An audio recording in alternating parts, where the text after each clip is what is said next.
Like, subscribe and share fanfiction audiobook channel for all parts. Chapter 1. Aren't you going to tear me into pieces? You should catch up quickly. What? It can't work. UBD, stop it. The creaking thunder sounded among the neon-lit bustling urban buildings, followed closely by cheerful and loud shouts. The silver-haired boy held the black-haired girl, and the blue light flashed rapidly between the buildings.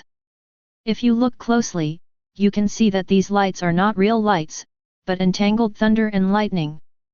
Behind the silver-haired boy and the black-haired girl was a petite girl with a high ponytail, training clothes, and pink and white stockings on her feet. She was very angry. Well, she is said to be a girl because she looks too petite, which is why she gives people this impression, but in fact this guy is already 24 years old. The boys and girls he is chasing are the real boys. One of them is 12 and the other is 11. Together, they are little kids who have just left childhood and entered the teenage stage.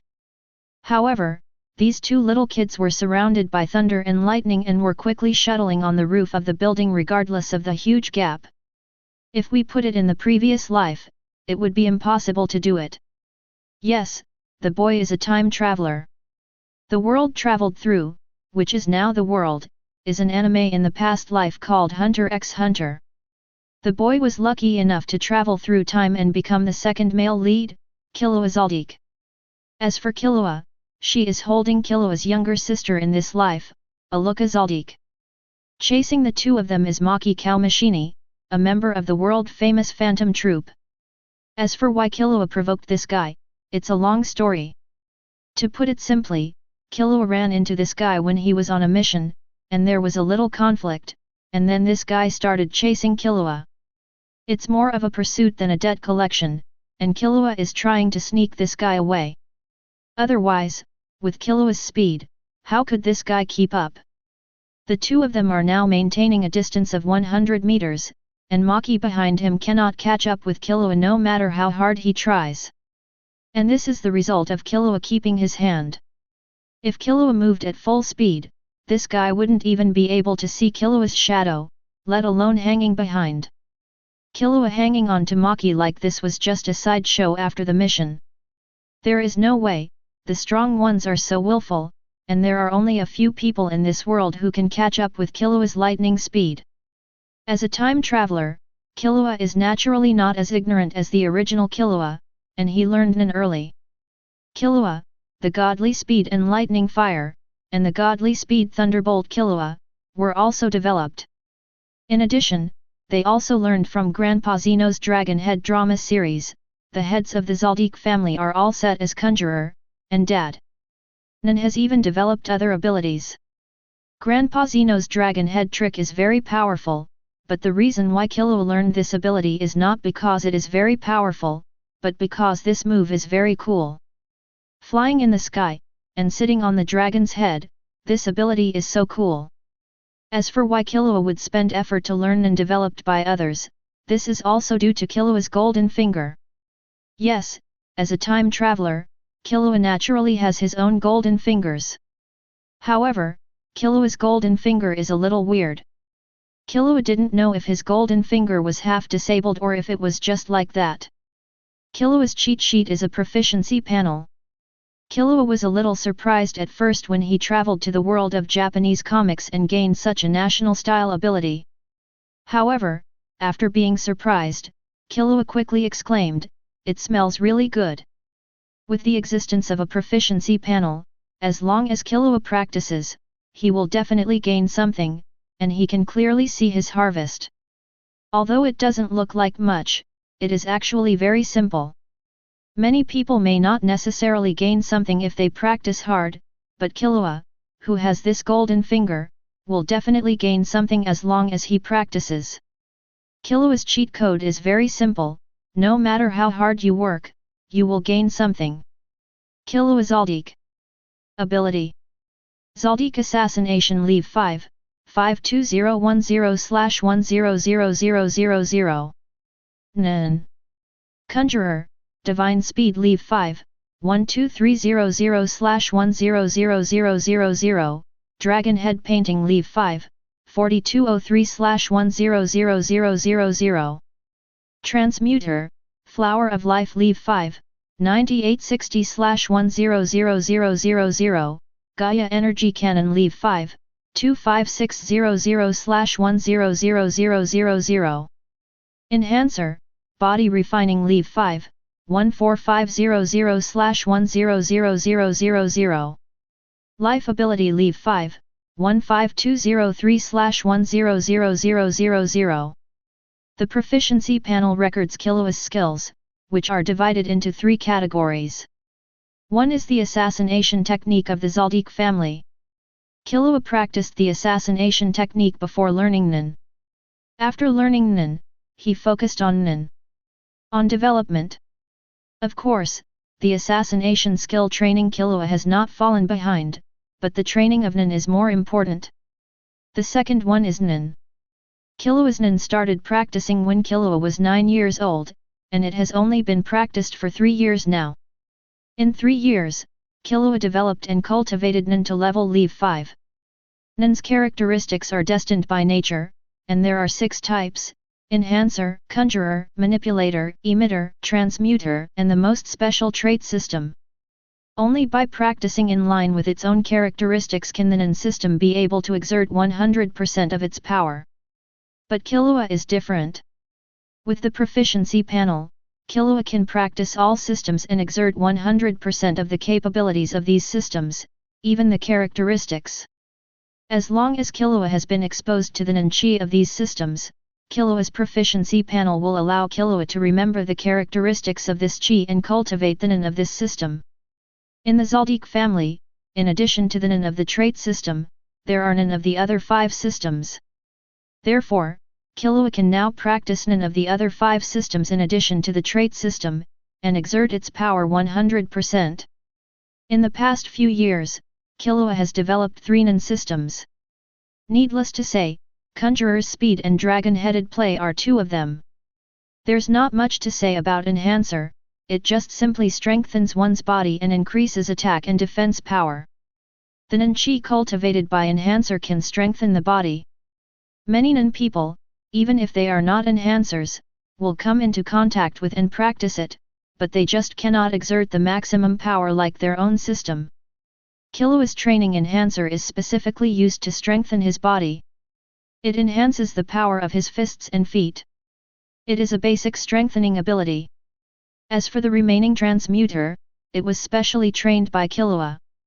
The Flower of Life, Nen, has healing properties. Killua cultivated it into Nen, which has a very strong vitality. After using it, it will appear as a lotus-shaped flower. As long as you eat these flowers, you can heal any injury. It can be treated, and the therapeutic effect depends on Killua's development strength of Nen, the Flower of Life. And another kind of transmuter Nen Gaia Energy Cannon. Just like the name, it is a move that releases Nen and condenses it into a terrifyingly powerful energy cannon and throws it out, because the way it is released is very similar to the special move of fighting Greymon in Digimon. It is the Nen of Daddy Silva. Dad didn't name it, so Killua named it after his unique skill in fighting Greymon. Speaking of the division of ability levels, Leave 1's ability upgrade requires 10 proficiency points, Leave 2 requires 100 points, and so on. Killua's assassination technique and Nen are both Leave 5. And this is already very powerful. When he was in Mount Kuru, Killua had competed with his grandfather Zeno, his father Silva, and his brother Illumi. Although he was not as good as the first 2, when he competed with Illumi, they were evenly matched. And this is because Killua spent time practicing Nen in the other 2 systems. If Killua only practiced a single system of Nen, Killua would definitely be able to compete with Grandpa Zeno and Dad Silva now without losing. And with this strength, he is not afraid of Maki Killua chasing him from behind, and he can take care of it with a lot of effort. It's just that Killua didn't intend to kill him. After all, the conflict between the 2 would not reach this level. In the final analysis, it was just Killua who killed this guy's customer, and he was clicked by Killua before he healed the customer's arm before getting the money. If Maki can't get the money, he can only ask Killua for it. This is why Maki keeps chasing Killua. Maki has no murderous intention towards Killua, otherwise Killua wouldn't just let Maki chase him and run away. The chance of a fatal blow is very high.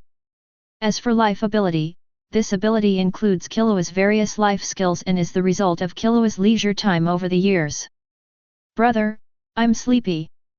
Let's go back to the hotel and rest. After Killua withdrew his mind from the golden finger panel, his sister Alyaka, who was being held by Killua, rubbed her eyes and said sleepily. Okay, brother, let's get rid of this crazy woman behind you now. Hearing this, Killua smiled fondly and said, and then he flashed, speeded up, and disappeared from Maki's sight in an instant. Without Killua's figure, Maki's pace suddenly stopped and landed on the roof of a tall building. He looked at the empty front with twitching eyes and gritted his teeth. You brat, don't let me touch you. Chapter 2. Back in the hotel room where he stayed, Killua put Alyaka on the bed and covered him with a quilt. Alyaka never woke up during the whole process and still slept very soundly. This was enough to show how much Alyaka trusted and relied on Killua. Looking at Alyaka's smiling face even when he was asleep, Killua couldn't help but think of what happened a few years ago. In the original world, Alyaka was a younger brother and Nanika was a younger sister, but in this world, Alyaka is a real sister. In the original work, Alyaka should be imprisoned in the deepest part of the Zoldyck family at this time, and he would forget the existence of Alyaka and Nanaga until he took out the telepathy needle on his head during the Chimera Ant chapter. I remembered Alyaka's existence. It is simply impossible to bring Alyaka out to carry out the mission together like now. The reason why he was able to do this was entirely because he changed everything that should have happened. The Zoldyck family never knew about the abilities of Nanaga in Alyaka. Because Killua hid Nanaga's abilities. Even though he traveled through time and became Killua, Nanaga still relied on him and relied on him wholeheartedly. Be obedient to your own words. Therefore, in order to prevent Alyaka from being imprisoned, Killua, who knew the consequences of Nanaka's ability being exposed, ordered Alyaka and Nanika very early not to expose their abilities and not to talk to other people. People act like a spoiled child, and when they want to act like a spoiled child, they turn to their elder brother. Alyaka and Nanika were very obedient and never revealed their abilities. Therefore, Alyaka was not imprisoned in the depths of the Zoldyck family like the original work, and could never step out of that room. Instead, he was taken with him and often followed him around on tasks. While changing the fates of Alyaka and Nanaga, Killua also tried to use Nanaga's ability to gain powerful power for himself. But it's a pity that Nanaga's ability has no effect on himself. It seems that because of the golden finger on his body, Nanaga's ability cannot be used on him at all. Killua is not discouraged. Although he lost the opportunity to reach the sky in one step, it is not that he has no chance to reach the sky, it just takes time. With the proficiency panel, he would be able to reach the top sooner or later. Moreover, even if Nanaga's ability cannot work on him, it is still a nuclear bomb level existence. Nanaga is not good at healing, but he is good at destroying. Once he encounters an enemy whose strength is very different and cannot be defeated even if he explodes, Killua will let Nanaga take action and directly eliminate the enemy. It's a pity that Killua has never encountered such a being until now. Of course, letting Nanaga take action is limited to situations where Killua encounters a life crisis. In the absence of a life-threatening situation, Killua would not let Nanaga take action even if the enemy's strength was vastly different. Good night, have a sweet dream, Alyaka, Nanika. Killua said good night with a light tap on Alyaka's forehead. Then, Killua entered the bathroom to wash up. Half an hour later, Killua returned to the bed in pajamas, holding a towel in both hands and rubbing his head. Speaking of which, it seems that this hunter test is about to begin. I am different from the original Killua now. Do I have to participate in the hunter experiment and come into contact with Gon and the others like the original? It doesn't seem necessary. Killua thought while wiping his hair. Today's hunter trial is approaching, and the protagonist J Freaks participated in the Hunter trial this year. My original self also came into contact with him during this Hunter experiment and became friends. However, that was based on the original Killua. I'm not the original Killua, so I don't have much thought about contacting the protagonist and the others. Although he traveled through time and became Killua, the second male lead, Killua doesn't want to get involved with the protagonist group at all. Without him, there is no need. Of course, it doesn't mean that you won't participate. You can take a look at the Phantom Troop incident in Yokiksen City on September 1st and the subsequent Chimera Ant incident. As for the subsequent Dark Continent, forget it. There is no one with absolute strength. It's better not to break into the place. Nanaka also said that the Dark Continent is dangerous. Well, I won't have any contact with them. I will just take part in the Phantom Troop and Chimera Ant incident. After thinking for a moment, Killua made a decision. He was not going to get involved with the protagonist group, but just participated in the incident. After thinking about it, Killua continued to dry his hair, preparing to dry it as soon as possible and go to bed. However, at this moment, a voice suddenly sounded in Killua's mind. This shocked Killua. This voice that suddenly appeared in my mind had never happened before except when the proficiency panel was activated at the beginning. And am I doing double gold? The thought sank into his mind. Looking at the line of words floating in his mind, Killua murmured silently in his heart. Ding! Welcome to join the dimensional chat group. This was the voice that just sounded in Killua's mind, the system activation prompt. Killua didn't expect that he would be able to obtain a system cheat after having the cheat on the proficiency panel. You know, Killua was also a bookworm in his previous life, and he was also a star member of a certain club, so he naturally knew the cheats of the system. Closing his eyes, Killua carefully explored his newly activated system cheat. Soon, Killua opened his eyes, with a hint of understanding in his eyes. The chat group Killua joined was similar to the chat groups he had seen in his previous life. If there is a difference, there is only one. That is, there are no other time travelers in this chat group, they are all local characters in various dimensions. In other words, he is the only time traveler in this chat group. But why are they all women? And the situation doesn't seem to be good. I encountered this situation when I first came here. Looking at the conversation in the chat group, Killua murmured in his heart, and then uttered his first sentence in the chat group. Need help? Chapter 3. Smiling Ghost Hunter Generation. Everyone, although we have only known each other for a short time, I am honored to meet you. Little Thief Cat, Sister Kane, stop fighting, ignore the purpose of the Demon Slayer squad, and run away. Poor Palom, that's right, Sister Kane, don't pay attention to the Demon Slayer squad and run away, otherwise you will die. Dragon Queen, run away, Kane, think about everything in a long term, and you can also bring back the information about the evil spirits. The Smiling Ghost Hunter Dede, it's not that I don't want to escape, it's that I can't escape.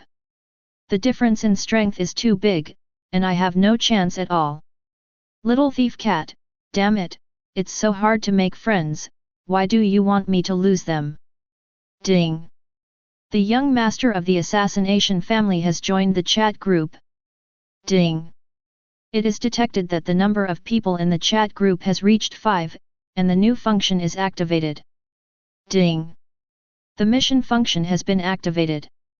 Ding! The check-in function has been activated. Ding! The mall function has been activated. Ding! The time travel function has been activated. Dragon Queen, new member.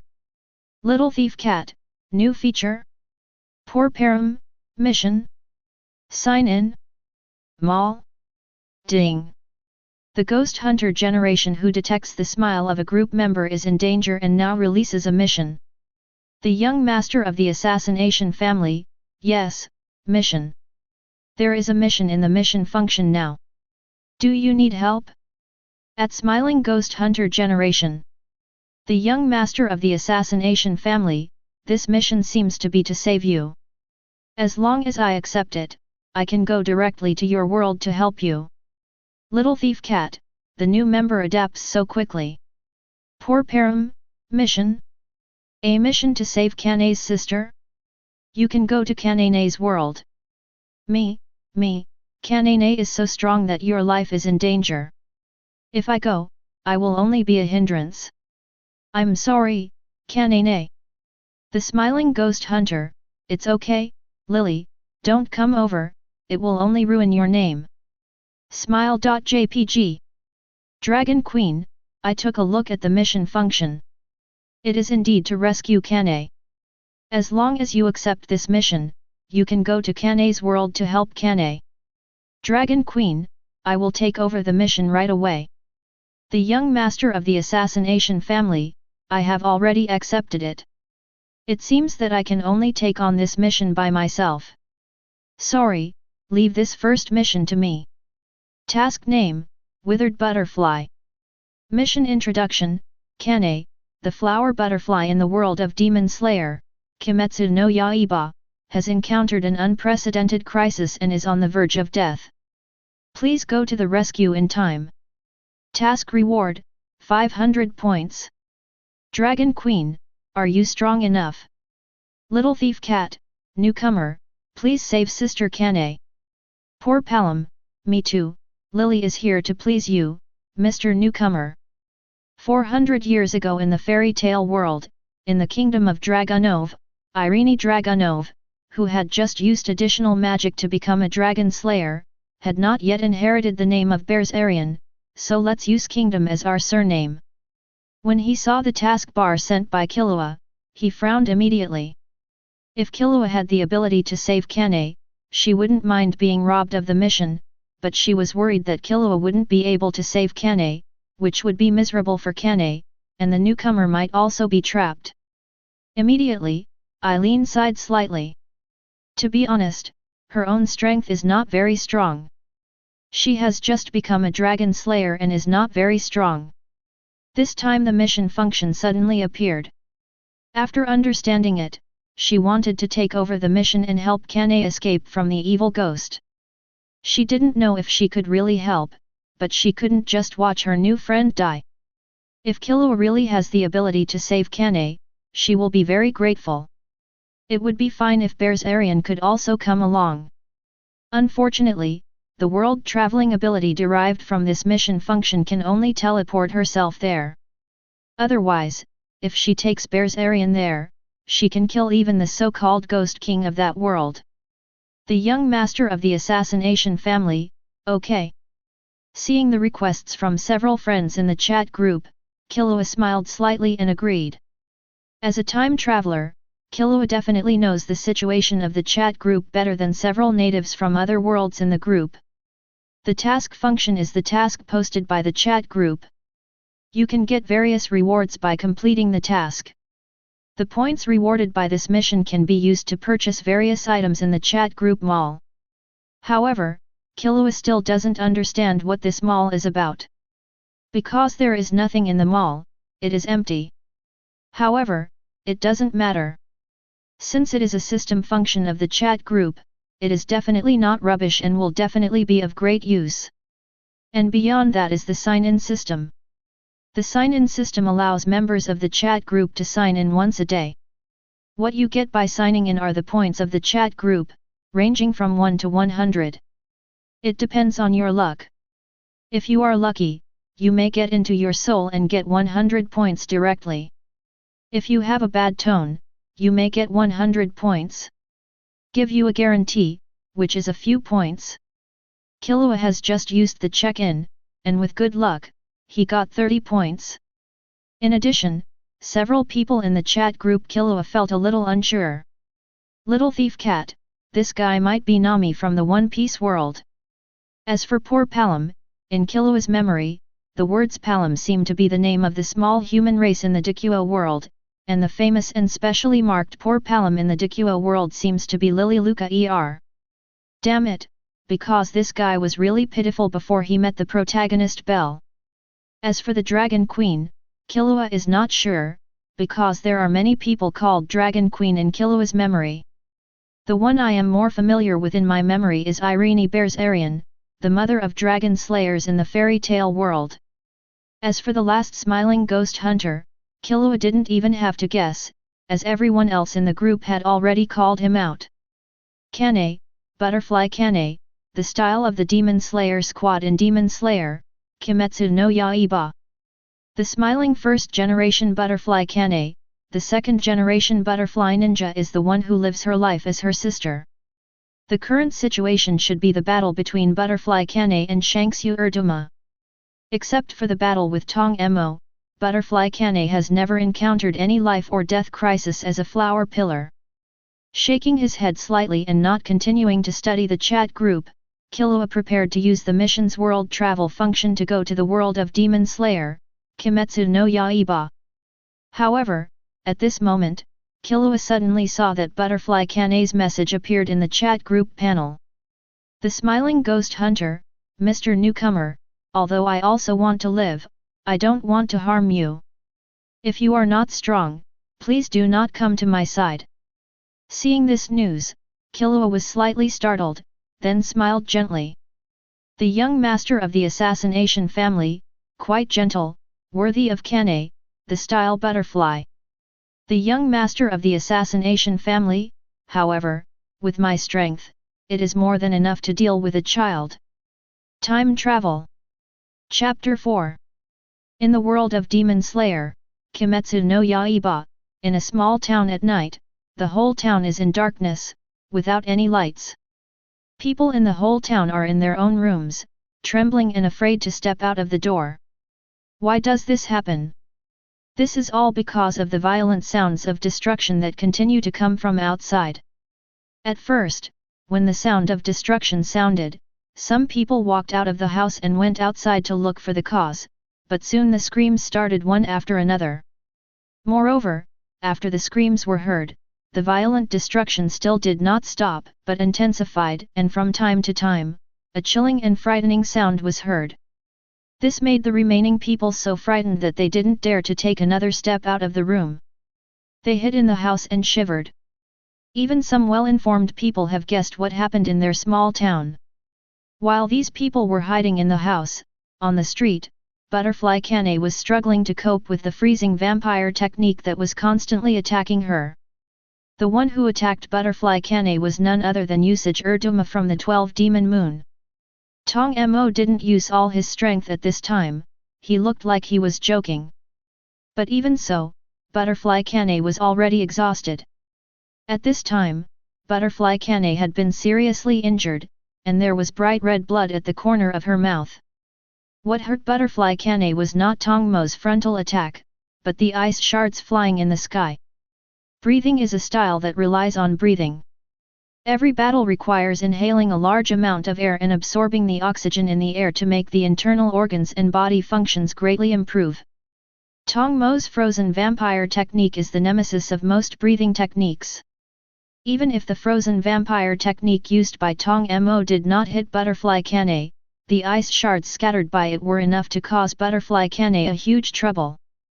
Because once these ice chips are inhaled into the body, they will cause huge damage to the lungs in Butterfly Kane's body and cause the alveoli in the lungs to become necrotic.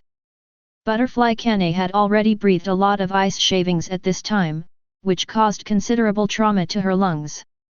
And she had to continue to use the breathing method, otherwise she would not be able to fight Tong Mo with her own physical strength. If this continues, even if Tong Mo does not kill him, Butterfly Kane herself will self-destruct due to the forced use of breathing methods to fight. Butterfly Kane understood that she was destined to die today. Because of this, Butterfly Kane said her final goodbyes to several friends she had known for more than a month in the magical chat group in her mind. However, Butterfly Kane did not expect that as soon as the farewell began, things would take a huge turn.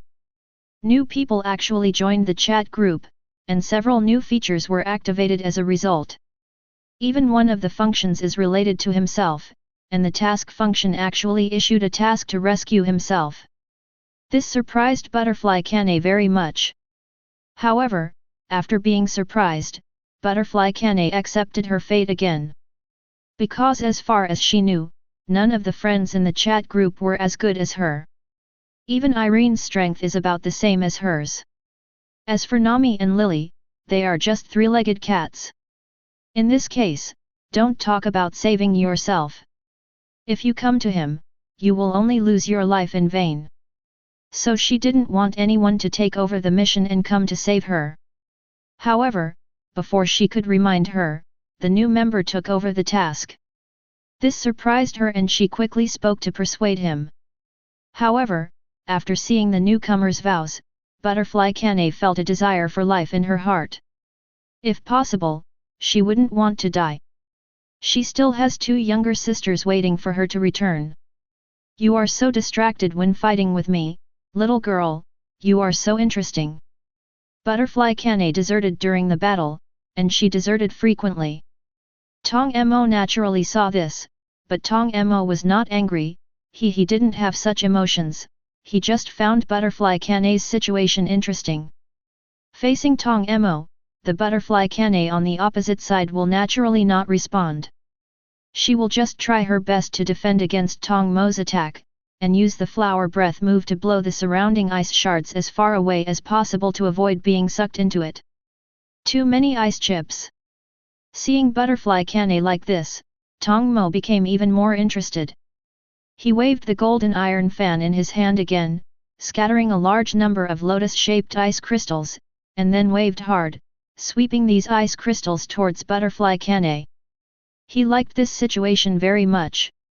Looking at Butterfly Kane lingering for breath, he had a very strange feeling in his heart. He didn't know what this feeling was, but he liked it very much and wanted to see more of Butterfly Kane's tenacious eyes. However, at this moment, Tong Mo suddenly noticed that Butterfly Kane's eyes had changed. Where is this little girl looking? My back. Looking at the direction in which Butterfly Kane's eyes were looking, Tong Mo thought in hindsight. Later. The next moment, Tong Mo felt a very terrifying force suddenly coming from his back. This force fell on his back, and the powerful force instantly completely destroyed the internal organs in his body, and the terrifying force even blasted out from his chest. Cough.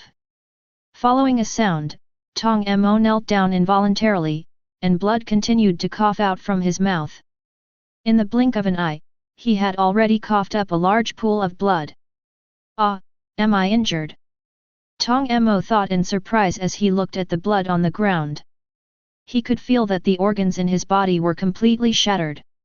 However, with his powerful regeneration ability, the organs in his body are regenerating rapidly.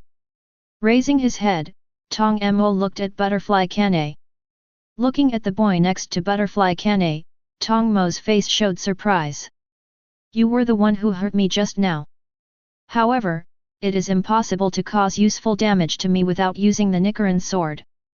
Besides, you have to cut off my head. Tong Mo reminded Killua with a smile as he stood up from the ground. It's really annoying. Disgusting smell. Chapter 5. This was the first time Killua smelled something so disgusting. The source of this smell was the white-haired man with heterochromatic eyes in front of him. Killua showed an expression of disgust without any concealment. At this time, behind Killua, Butterfly Kane was staring blankly at Killua who suddenly appeared in front of her, with disbelief on her face. Are you the newcomer?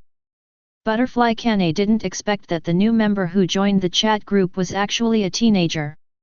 Ah, I'm Killua Zoldyck, please give me some advice, Butterfly Kane. Killua didn't care that there was Tong Mo in front of him. He turned around and showed a gentle smile to Butterfly Kane. Why do you know my name? Butterfly Kane was stunned again. It's understandable to know your first name, but why do you still know your last name?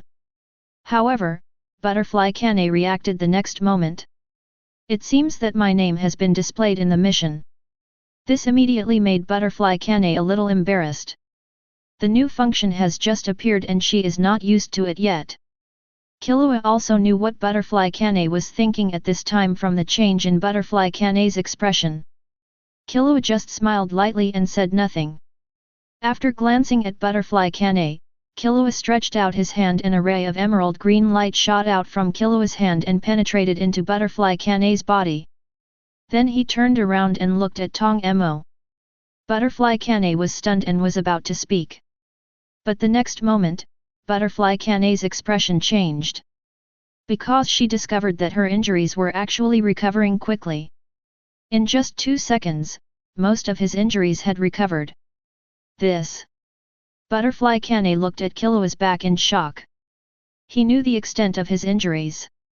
Even if he was cured, he would still have hidden problems. Even the breathing method would be troublesome to use in the future.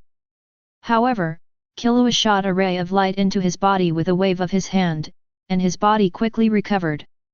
Moreover, as a doctor, she can feel that this kind of recovery is a complete recovery and will not leave any hidden diseases. Butterfly Kane didn't even know how to describe Killua's ability.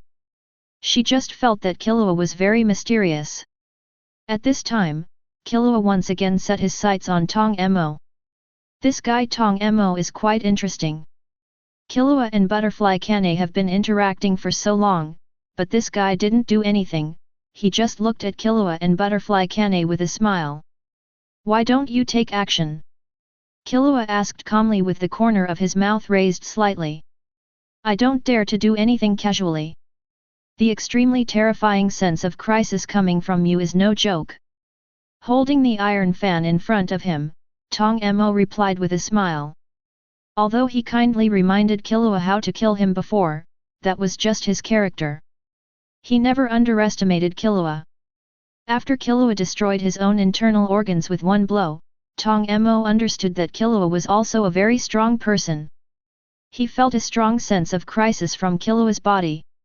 Tong Mo has no doubts that if Killua is given a sun disk, Killua can even kill himself.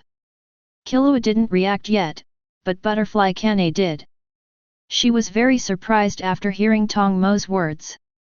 Unknown boy, how about we call it a day? Tong Mo ignored Butterfly Kane, looked at Killua quietly, and spoke again. Although he is very interested in Butterfly Kane and wants to eat Butterfly Kane, he does not want to put himself in danger. Killua's appearance made him feel danger, and he didn't want to take the risk. Is there any grudge between him and Killua? Killua's dress doesn't look like a member of the Demon Slayer Corps. At most, he has something to do with the Demon Slayer Corps and the Demon Slayer girl in front of him.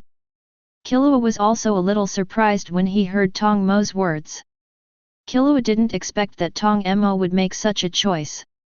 However, Killua did not answer Tong Mo, but turned sideways and looked at Butterfly Kane. Hey, let's call you Kane. Kane, do you want to kill this guy? Killua asked the Butterfly Kane. If you can, please kill him. Butterfly Kane was stunned for a moment, then said excitedly.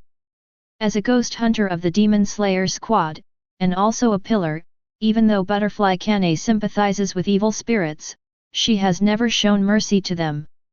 Not to mention an extremely evil ghost like Tong Mo. Now, you heard it, Kane doesn't want to let you go. Killua turned around, looked at Tong Mo, and said calmly. It's such a shame.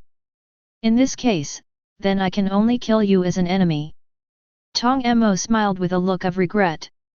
The next moment, Tong Mo waved the iron fan in his hand without hesitation and opened it up.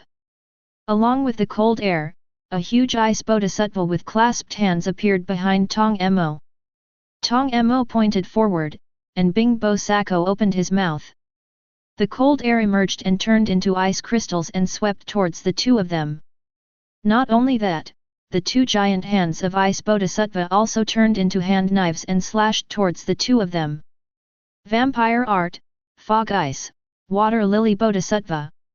This is one of Tong Mo's ultimate moves. As soon as the battle begins, Tong Mo is on full fire. Seeing this scene, Butterfly Kane's pupils shrank. She couldn't break Tong Mo's trick. If Tong Mo had used such a powerful trick from the beginning, she would have been defeated very quickly, and there would be no possibility of victory at all. Not to mention holding on until Killua arrives. But this is a very powerful move in the eyes of Butterfly Kane, but Killua completely ignores it. I saw a flash of lightning in the corner of Killua's eyes, and the next moment, a terrifying current emerged from Killua's body, turned into a thunder snake, and struck the ice bodhisattva in an instant. Boom! With a loud noise, the ice bodhisattva shattered and turned into ice crystals scattered in all directions. Faced with his ultimate move being destroyed, Tong Mo didn't care, but continued to wave the iron fan, and each unique move took shape in his hands. 2 ice lotuses in the form of girls appeared on both sides of Tong Mo, and the cold air was exhaled from them, covering Killua and the 2 of them overwhelmingly. Faced with this move, Killua still didn't pay attention, but a lot of thunder and lightning began to appear on his body, and thunder snakes flashed out from Killua's body. Neither Butterfly Kane nor Tong Mo could see what was going on, and the 2 girl-shaped ice lotuses next to Tong Mo exploded. At the same moment, more razors hit Tong Mo directly without Tong Mo noticing it. Chapter 6. There was no scream, but Tong Mo's whole body was charred black. What a terrifying power! One eye was barely open, and Tong Mo still had a disgusting smile on his charred face. Killua's blow just now was very powerful, but Tong Mo is not a vegetarian, and evil spirits have the ability to regenerate. Especially for a winding ghost of Tong Mo's level, its regeneration ability is even more terrifying. In addition, Killua's lightning does not have the power of the sun. Although it can cause damage to Tong Mo, it cannot cause fatal injuries. Tong Mo resisted Killua's blow. The body that was blasted to char by Killua's lightning quickly recovered under the effect of its regeneration ability, and the charred shell on the body continued to fall off, revealing fair skin. The body is completely regenerated. However, watching this scene, Killua wanted to complain. His body was battered by himself, but his clothes were still intact. Is this the law of the second dimension? But it's okay, I don't want to be blind. Since the blow just now can't completely destroy you, then increase the energy and blast you into slag. Looking at Tong Mo in front of him, Killua's face turned into a cat face, full of unkindness. Kindness. Killua didn't know why he changed like this, but he just had this expression anyway. Sometimes when he gets into a bad mood, Killua will show this expression. It seems to be unique to the two-dimensional world. On the opposite side, after hearing Killua's words, the smile on Tong Mo's face disappeared. Although he regenerated very quickly just now, only he knew how much energy he consumed when regenerating just now. The regeneration just now consumed half of his physical strength. The power of Killua's attack just now can be imagined. Originally, he thought Killua's attack just now was Killua's strongest move. Unexpectedly, this is not the case at all. According to Killua, Killua has even more terrifying power. Thinking of this, Tong Mo quickly waved his fan without thinking, unleashing his special move to wrap himself up. Vampire Art Scattered Lotus. Vampire Magic Frozen Cloud. Vampire Art Koyuan Chuixu. Tong Mo's surroundings were covered with each unique move. Tong Mo had no intention of using these special moves to attack, but used them all for defense. As for escaping, he had no idea at all. Killua's attack just now was very fast, and the lightning was so unpredictable that he didn't react at all, so there was no chance of escaping. If he doesn't defend himself well and lets Killua strike again with a move even more terrifying than the lightning strikes before, he will definitely not be successful. Killua said that he would be reduced to ashes. Although the attack just now did not cause devastating damage to his body, there is no guarantee that the next attack will not. The strong sense of crisis that Killua brought to him never disappeared. After setting up a defense for himself, Tong Mo was ready to attack. However, Killua will not give Tong Mo this chance. Even when a lion fights a rabbit, he tries his best. Killua never underestimates his opponent. Tactically despising the enemy, but strategically focusing on the enemy, this has always been Killua's creed. Even though an ant is small, it can still shake an elephant. Killua doesn't want to let his arrogance sink him. While Tong Mo was applying defense to himself, Killua had already begun to gather all the energy in his body. Huge mental energy condensed in Killua's left hand, and a series of thunder snakes appeared in Killua's right hand, exploding and dancing wildly. The butterfly Kane behind Killua was surprised. The next moment, the razor in Killua's right hand disappeared in an instant. Except for Killua, no one present could see clearly how these razors disappeared. All I know is that as soon as the lightning snake disappeared, Tong Mo's defense dissipated like a torrent, and the lightning snakes hit Tong Mo again. This time the child's mill did not turn into coke. But at this time, Tong Mo's whole body was flashing with thunder and lightning, and he was frozen in place, unable to move at all. I can't move at all. Tong Mo didn't have any fear, just confusion on his face. Born unable to feel emotions, he had no idea what fear was. The next moment, a huge energy ball emitting purple light fell from the sky, completely covering his entire body. Gaia Energy Cannon. Boom! Bang! Huge explosions sounded one after another, echoing in the night sky for a long time. Flames soared into the sky, illuminating everything around them and sending thick smoke everywhere. Wow, it's really spectacular. Killua raised his hand and raised his eyebrows slightly as he looked at this scene. Although I've seen this move before when I was practicing it, this is the first time I've used it to attack an enemy. It's such a beautiful firework. Ha ha ha. Behind Killua, Butterfly Kane felt a little weird when she heard Killua's words and laughed dryly. However, the next moment, Butterfly Kane noticed that Killua's body was slightly stiff, and she couldn't help but curiously asked, "What's wrong, Killua-san?" "Ah, mission accomplished." Killua turned back and replied with a smile. "Hey, so that guy is dead." Butterfly Kane's eyes suddenly lit up. Tong Mo is still here. If he is not dead yet, then he will be a threat to himself. Naturally, Killua's mission will be impossible to complete.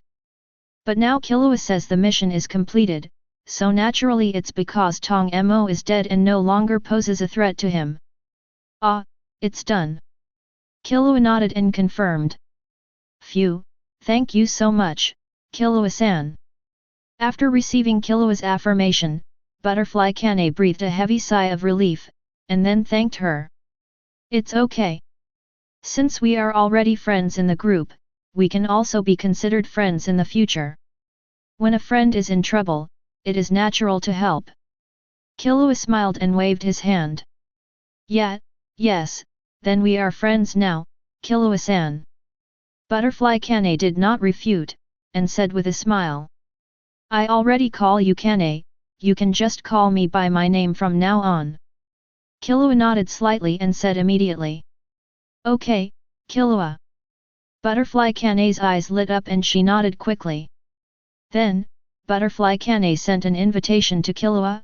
Killua, please follow me to my residence and let me do my duty as a landlord, thank you very much. Well, next time, the mission is completed, I can only stay here for half an hour. Killua shook his head and rejected the request. Yeah, that's such a shame. Hearing this, Butterfly Kane suddenly felt a little regretful. I'll talk about it later after I study the time travel function. Killua nodded and said. Okay, Killua, please come over when the time comes. Butterfly Kane said with a smile. Chapter 7. There was a flash of white light, and Killua's figure reappeared in the hotel room. After glancing at Alyaka who was still sleeping, Killua smiled slightly and immediately checked the time. Killua was a little surprised after seeing the time change. Because after Killua traveled to the Demon Slayer world, only 1 second passed in this world. You know, although I didn't stay in the Demon Slayer world for a short time, I still had several minutes. As a result, only 1 second passed in the Hunter world. Moreover, Killua didn't even feel that he had even a second. This surprised Killua. Is time frozen? Or maybe time passes differently? Killua thought silently. After a while, Killua shook his head and did not dwell on this point. Even if the passage of time was really different, there was nothing he could do about it. Immediately, Killua once again immersed his thoughts in the chat group. At this time, the chat group has changed from the previous sad atmosphere and appears to be very active. It seems that other members already know about the rescue of Butterfly Kane. The Dragon Queen even ate Killua. However, Killua did not speak, but silently studied the function of the chat group. The main research is on the two functions of shopping mall and travel. Since these two functions appear in the chat group, it is naturally useful to them. The two functions of check-in function and task function are as their names suggest, and there is no need to study them at all. The other two functions require Killua to study. After all, the function of the mall is a bit strange, and there is not a single product in the mall. The time travel function is related to whether Killua can travel to other worlds in the future, which is very important. This research took 10 minutes, and Killua also gained some understanding of the two functions of the mall and time travel. The mall function of the chat group itself does not produce products. These products need to be put on the shelves by chat group members themselves. After uploading, they will receive corresponding points based on the value of the uploaded products. Others can rely on points to purchase the products listed in the mall. Simply put, it is a trading platform for group members. The remaining traversal functions are very simple. The time travel function allows group members to travel into the worlds of other members. There are two limitations, however. One is that it requires the permission of the group members, and the other is that it requires points. There are not many points required. You need to consume 2 points every day. There is no upper limit. As long as you have enough points, you can stay as long as you want. After figuring this out, Killua started testing it. The time travel function Killua cannot be tested for the time being, after all, it has not obtained permission from other members. Killua is testing the mall function. After sitting on the single sofa and thinking for a long time, Killua finally made a move. I saw the energy of thought gathering in Killua's hand, and then formed a green lotus. This is Killua's Nen creation, the flower of life, the holy item of healing. As long as you take these flowers of life, the injuries can be cured. The degree of injury that can be healed depends on the thought energy contained in the flowers of life. The more healing thoughts contained in the flower of life, the better the treatment effect. The green light that Killua waved into the butterfly Kane's body before was a flower of life. Butterfly Kane's injuries were cured in just an instant, which is enough to show the powerful effect of the flower of life. However, the effect of the flower of life is strong, but it cannot leave Killua's hands for too long. Once you leave for too long and lose the control of Killua's thoughts, the changes in the flower of life will slowly dissipate. It's a pity that Killua has not mastered the cultivation of the flower of life yet. If the level of the flower of life can be raised by 1 or 2 levels, the flower of life may be able to become a holy healing item that can be stored for a long time. Of course, if there is something that can preserve the mind energy, it can also make the flower of life exist for a long time. Killua now wants to try to see if his Nen can be put on the store. If you can, then you can gather the wool of the chat group. You must know that your mind energy can be restored after it is consumed. Once you can really make the flower of life a commodity, you can earn points by continuously making flowers of life. Chat group, upload the flower of life. Killua said silently while looking at the flower of life in his hand. The next moment, a special prompt sound appeared in the chat group, making everyone who was chatting stunned. Ding! Group members assassinated the young master of the family and uploaded the treatment Nen flower of life, earning 50 points. Little thieving cat, I asked you why Killua hasn't responded to us. Is he working on new features? At this time, the group members already knew Killua's name from the mouth of Butterfly Kane who escaped. Nami, who was familiar with her, called Killua's name directly. Poor Param, I also did research just now, but because I had to chat with Nami, I put it aside for the time being.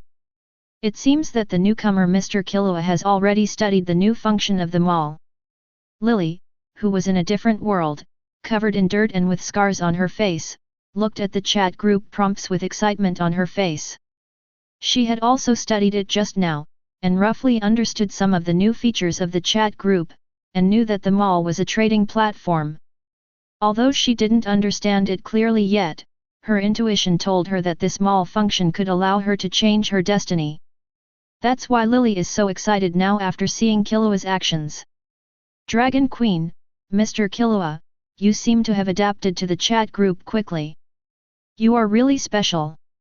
Smiling Ghost Hunter Generation, la, yes, Killua is completely different from when we first joined this chat group, and he adapted very quickly. At the same time, in the hunter world, Killua became as disappointed as an eggplant after being briefly happy. Forget it, the chat group is quite conscientious and did not cut off this shortcut directly. Chapter 8. After putting the Flower of Life on the store, Killua was excited, thinking that he could rely on the Flower of Life to harvest wool in the future. As a result, the chat group prompts came one after another. Only Killua himself could see it and it was not displayed on the chat group screen. It seemed to be a special reminder to Killua. The simple chat group did not lock this shortcut to gain too much. Ding! You can only upload 50 copies of the same kind of consumables per month, any more will be invalid. This is the prompt of the chat group, a clear notice to Killua, asking Killua not to think too much. After briefly calming down his inner regret, Killua returned his attention to the chat panel. Looking at the words of Butterfly Kane and others above, Killua also started to send messages on it. Several people were wondering why they were so adaptable to the chat group. Killua did not intend to hide this, and directly told him that he was a time traveler and what he knew about the chat group as a time traveler. Little thieving cat, do time travelers actually exist? Poor Param, is it like the time travel function in the chat group? The young master of the assassination family, it's different. The chat group allows you to travel briefly, and it requires a price, and you can return to the original world at any time through the chat group. The young master of the assassination family, my time travel was accidental. I no longer existed in my original world, and I started a new life. Dragon Queen, that's right. The young master of the assassination family, well, by the way, I probably know a little bit about your situation. After explaining his situation to several people, Killua also revealed that several people were characters in the anime he had watched. This kind of thing has to be said sooner or later, and Killua will not delay, and will show off his cards directly. After getting this news from Killua, people in the group had mixed reactions. Dragon Queen, I really didn't expect that our world would be like this. Comics and all, it's really unacceptable. Little thief cat, that's how it is. Wouldn't it mean that I'm dead in society? The young master of the assassination family, where did you learn this term?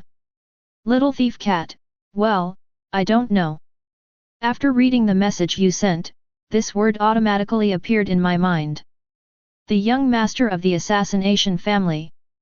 The smiling ghost hunter generation, it's not that bad, at least according to Killua, we are living people, not false existences. Poor Param. The young master of the assassination family, that's it. Although you all appear in the comics, you are all real and there is no such thing as falsehood. Killua Zoldyck, by the way, everyone should change their names to their real names. It's more convenient this way. Butterfly Kane, okay, I've changed it. Nami, okay. Lily Luca ERD, I've changed it. Irene Dragunov, that's fine. Killua Zoldyck? Irene, your last name now is Dragunov. Looking at Irene's name in the chat group, Killua was a little confused. Irene Dragunov, any questions? In the fairy tale world, Erin was confused when she saw Killua's message. Killua Zoldyck, in my understanding, you will inherit the name of Bersarion after the death of the wise dragon Bersarion in the future. Killua Zoldyck, it seems that Bersarion has not fallen yet. As far as Killua knows, Aaron's original surname was not Bersarion. After the death of the wise dragon Bersarion, in order to commemorate Bersarion, Aaron inherited the name of Bersarion and vowed to serve Bersarion. Leon takes revenge. Irene Dragunov, what? Irene Dragunov, Mr. Killua, can you tell me everything you know about the world I live in? Please, this is very important to me. After hearing that the wise dragon Bersarion actually died, Irene couldn't sit still. Thinking that Killua might know the situation of the world she was in, Irene couldn't help but ask for her help. She wanted to know how Bersarion fell, and she wanted to find a way to prevent it from happening. Killua Zoldyck, I will upload what I know to the chat group and you can read it yourself. However, I think you will be disappointed after reading it. Killua could guess a little bit of Aaron's thoughts, but the fairy tale anime Killua had watched did not show the situation 400 years ago. He only knew that the wise dragon Bersarion died 400 years ago. It is obviously unrealistic for Aaron to find the answer from herself. However, Killua did not refuse. Chat groups are a cheat, and uploading information is a standard feature, and Killua's chat group is no exception. After agreeing to Aaron, Killua used the chat group function to send all the anime he had watched in his memory to the chat group. I have to say that the chat group function is really useful. I have watched so many anime, how can I remember everything, but the chat group can dig out the information that I have watched and hidden deep in my memory. Ding! Group member Killua Zoldyck uploaded Fairy Tale, please download it yourself. Irene Dragunov, thank you, Mr. Killua. Killua Zoldyck, just call me Killua. Irene Dragunov, thanks, Killua. Aaron didn't refuse and called Killua's name directly, and then fell silent. Killua didn't even need to guess what Irene was doing now. Sure enough, the next moment, a prompt for Aaron to download Fairy Tale appeared in the chat group. Ding! Group member Aaron Dragunov downloads Fairy Tale. After taking a look at the message, Killua ignored it and instead focused on Butterfly Kane and the others. Several people seemed to have noticed Irene's excitement, so they did not disturb Irene when she was talking and were very quiet. It wasn't until Aaron downloaded Fairy Tale that they spoke again. Butterfly Kane, Killua, can you tell me, will we eliminate the Oni Mai Shimukai in the future? Little Thieving Cat, please upload my future too, please, Killua. Lily Luca ERD, me too, I want to see what will happen to me in the future, please, Mr. Killua. Killua Zoldyck, okay, I'll upload it now. Ding! Group member Killua Zoldyck uploaded Demon Slayer, please download it yourself. Ding! Group member Killua Zoldyck uploaded One Piece, please download it yourself. Ding! Group member Killua Zoldyck uploaded Have I Done Something Wrong in Seeking Encounters in the Dungeon, please download it yourself. Butterfly Kane, thanks, Killua. Nami, thanks, Killua. Lily Luca ERD, thank you, Mr. Killua. Killua Zoldyck, you're welcome. Chapter 9. Looking at the chat group page that was quiet again, Killua scratched his head and didn't pay attention. Nami and the others were probably watching anime. When I was free, I started to gather the flowers of life again and gathered the wool of the chat group. In the blink of an eye, Killua gained 2,500 points. Adding in the 500 points from the previous task reward and the 30 points gained from signing in, Killua's points directly exceeded 3,000. However, Killua didn't stop there and continued to put up what he had. However, the only thing Killua can put on the shelves now is Nin's training method. Ding! Group member Killua Zoldyck uploaded the Nin training encyclopedia and gained 1,000 points. Is it so small? Killua suddenly felt a toothache when he saw that the Nin training encyclopedia he uploaded was only 1,000 points straight. You know, what I uploaded is the latest non-cultivation method that the Zoldyck family has come up with in hundreds of years. It is the hard work of the entire Zoldyck family, and the result is only 1,000 points?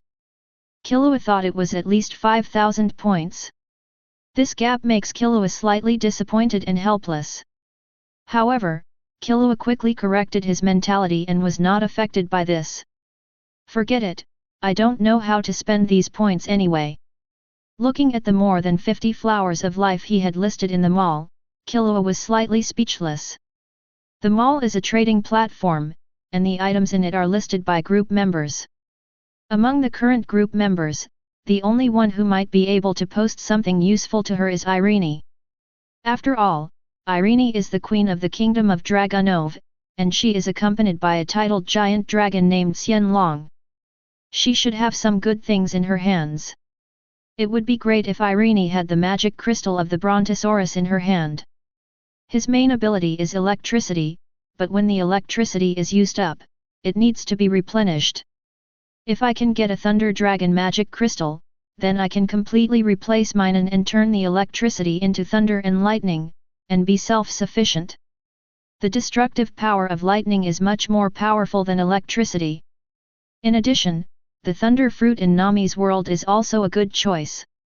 Unfortunately, the thunder fruit, a devil fruit, has long been eaten by Enel. Even if I get there, it will be very troublesome to get it. In addition, although that guy Aniro has no brains, it is undeniable that he is a strong man who ranks high in the world of One Piece.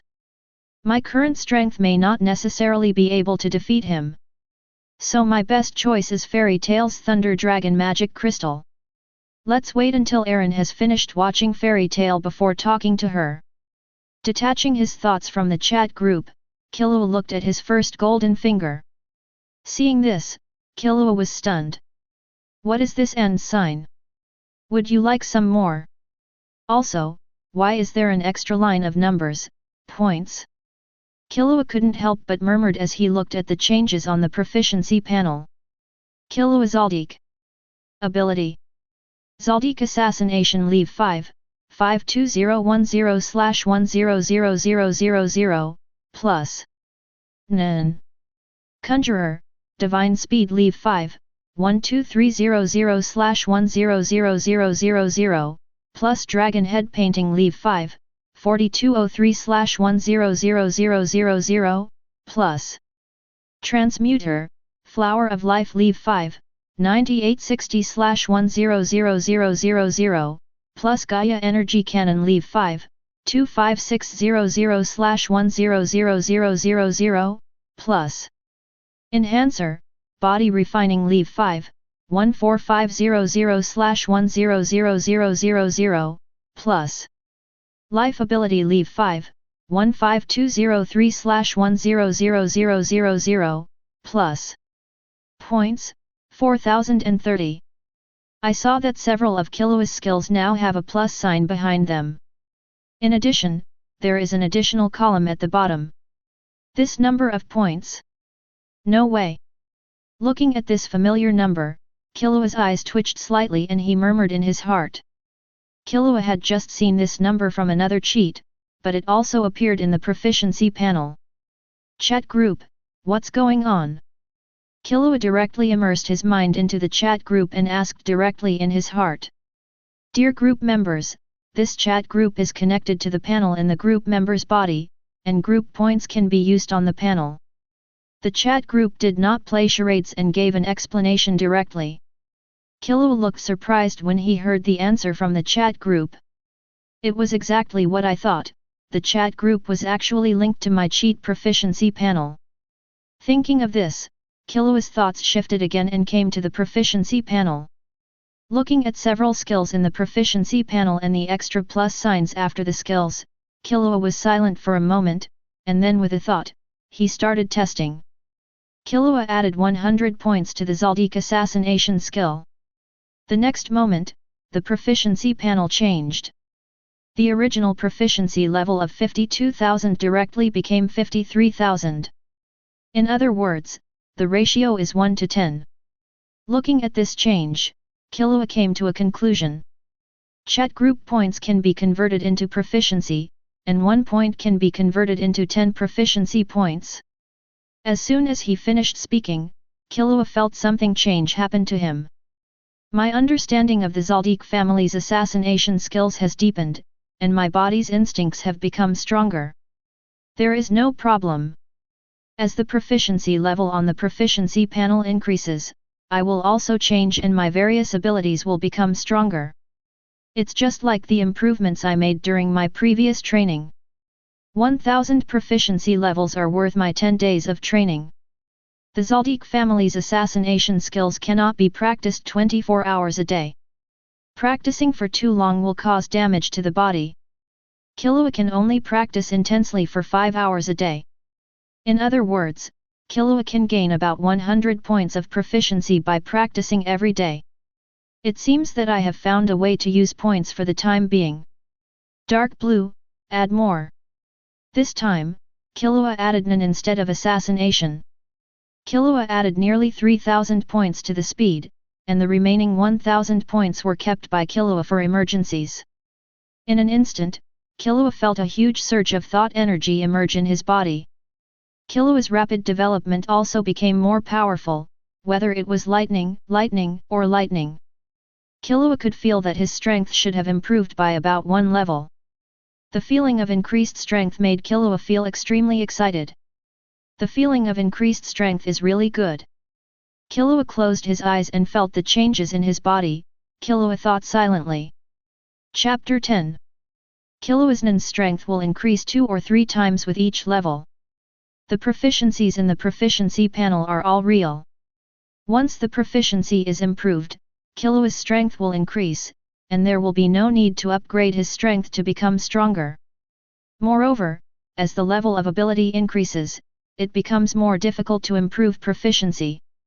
On the contrary, the improvement in strength brought by the improvement of high-level proficiency is more terrifying than the improvement brought by low-level.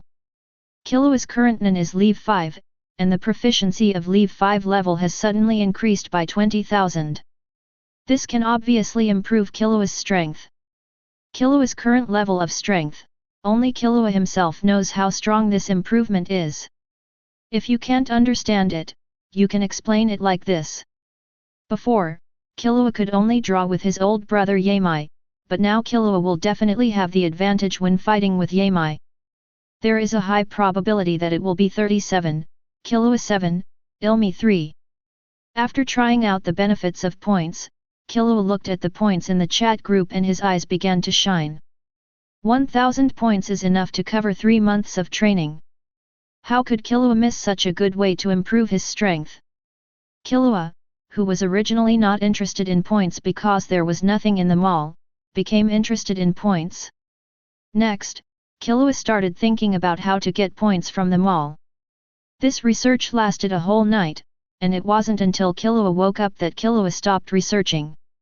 After 1 night of research, Killua also gained a lot. That is, in addition to the Nen training encyclopedia that you uploaded, you can also upload various Nen skills, that is, the training methods of the Nen's unique skills, and even the Zoldyck family's assassination skills can also be uploaded. In addition, Killua also learned about other aspects of the mall's functions. Consumable items can be uploaded all the time, and when others buy them, they will be at the original price. But things like the Nen practice method can only be uploaded once. Moreover, other group members do not need so much to buy the Nen practice methods uploaded by themselves. They only need 1/10 of the points. In this regard, the chat group can be said to be very conscientious. However, Killua will not get the points consumed by other people buying these training methods uploaded by Killua. Even so, it is still very beneficial to Killua. You can't be the only one in the chat group uploading these. Others will definitely upload them, and you can also get this benefit. At least Irene's additional magic Killua is very coveted. Irene's future high-level additional magic is very terrifying. After being greedy for a while, Killua uploaded the method of practicing the flower of life that he knew and the method of practicing the Nen skill that he quickly obtained from his grandfather and father. As for whether uploading these cultivation methods will cause trouble to herself, Killua really isn't worried about that. After all, even if you master these cultivation methods, it will take a long time to practice to the point where you can threaten yourself. It's not like I'm always standing still. Moreover, Killua does not feel that he will become enemies with the members of the group. However, Killua really didn't expect that these Nin's unique skill training methods are much more expensive than Nin's training encyclopedia. The Flower of Life cultivation technique is worth 2,000, the Divine Speed is worth 3,000, the Gaia Energy Cannon is worth 1,000, the Dragon Head Painting is worth 5,000, and the Zoldyck Assassination Technique is worth 2,000. Killua's points, which originally only had 1,000 points left, suddenly reached 5 figures. In addition, Killua also tried to put various things in the hotel on the mall. However, these things were judged by the chat group to be of no value and could not be put on the shelves at all. It seems that only some special items can be put on the mall. This actually made Killua slightly regretful. If these common things can be uploaded, then you will be able to get a new way to harvest wool. As the young master of the Zoldyck family, Killua has a lot of resources at his disposal, which can be called terrifying. If ordinary things can be put on the shelves, then Killua can use the resources of the Zoldyck family to continuously put these ordinary things on the shelves and gain points. However, after figuring out that the training methods of Nin's special moves can also be put on the shelves to obtain points, Killua has another way to obtain points. When I go back, I'll ask my mother and Ilmi how to practice their special skills. Killua thought to himself, touching Aruhana's little face that was still confused because she just woke up. "Good morning, Ani-chan." Aluka shouted to Killua cutely, rubbing her eyes. "Well, go brush your teeth and wash your face." Killua touched Aluka's little head, patted it gently, and said. "Hey." Aluka responded obediently, then jumped on his left foot and right foot, and ran towards the bathroom. After watching Aluka enter the bathroom, Killua put his mind on the proficiency panel. Dark blue, add more. With 14,000 points in hand, Killua directly upgraded his speed to leave 6. Then he spent more than 2,000 points on the Dragon Head Opera. In an instant, Killua felt a huge amount of thought energy quietly emerge from his body. If the increase in mental energy in Killua's body when adding points last night could be described as a river, then this time the increase in mental energy in Killua's body can be described as a lake. The energy in Killua's body tripled in an instant. Moreover, even without testing, Killua could feel that the power of his divine speednin had increased several times. Killua is very sure that his current strength is definitely not weaker than that of his grandfather and father. If Killua's potential energy volume before was only 100,000, then Killua's potential energy volume now is definitely 300,000. Moreover, Killua's manifest energy has also been greatly enhanced, and he can release a larger amount of energy in an instant. Killua Zoldyck. Ability. Zoldyck Assassination Leave 5, 53010/100000, plus. Nen. Conjurer, Divine Speed Leave 6, 0/10000000, plus Dragon Head Painting Leave 5, 26803/100000, plus.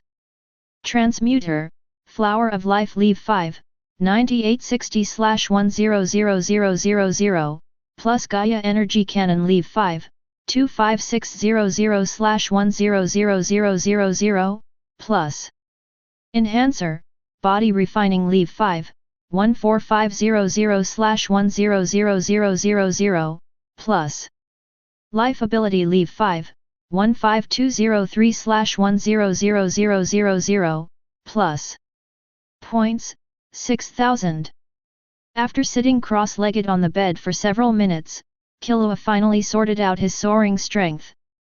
As soon as Killua opened his eyes, he saw Aluka squatting beside him, holding his chin with his hands, looking at him with a cute expression on his face.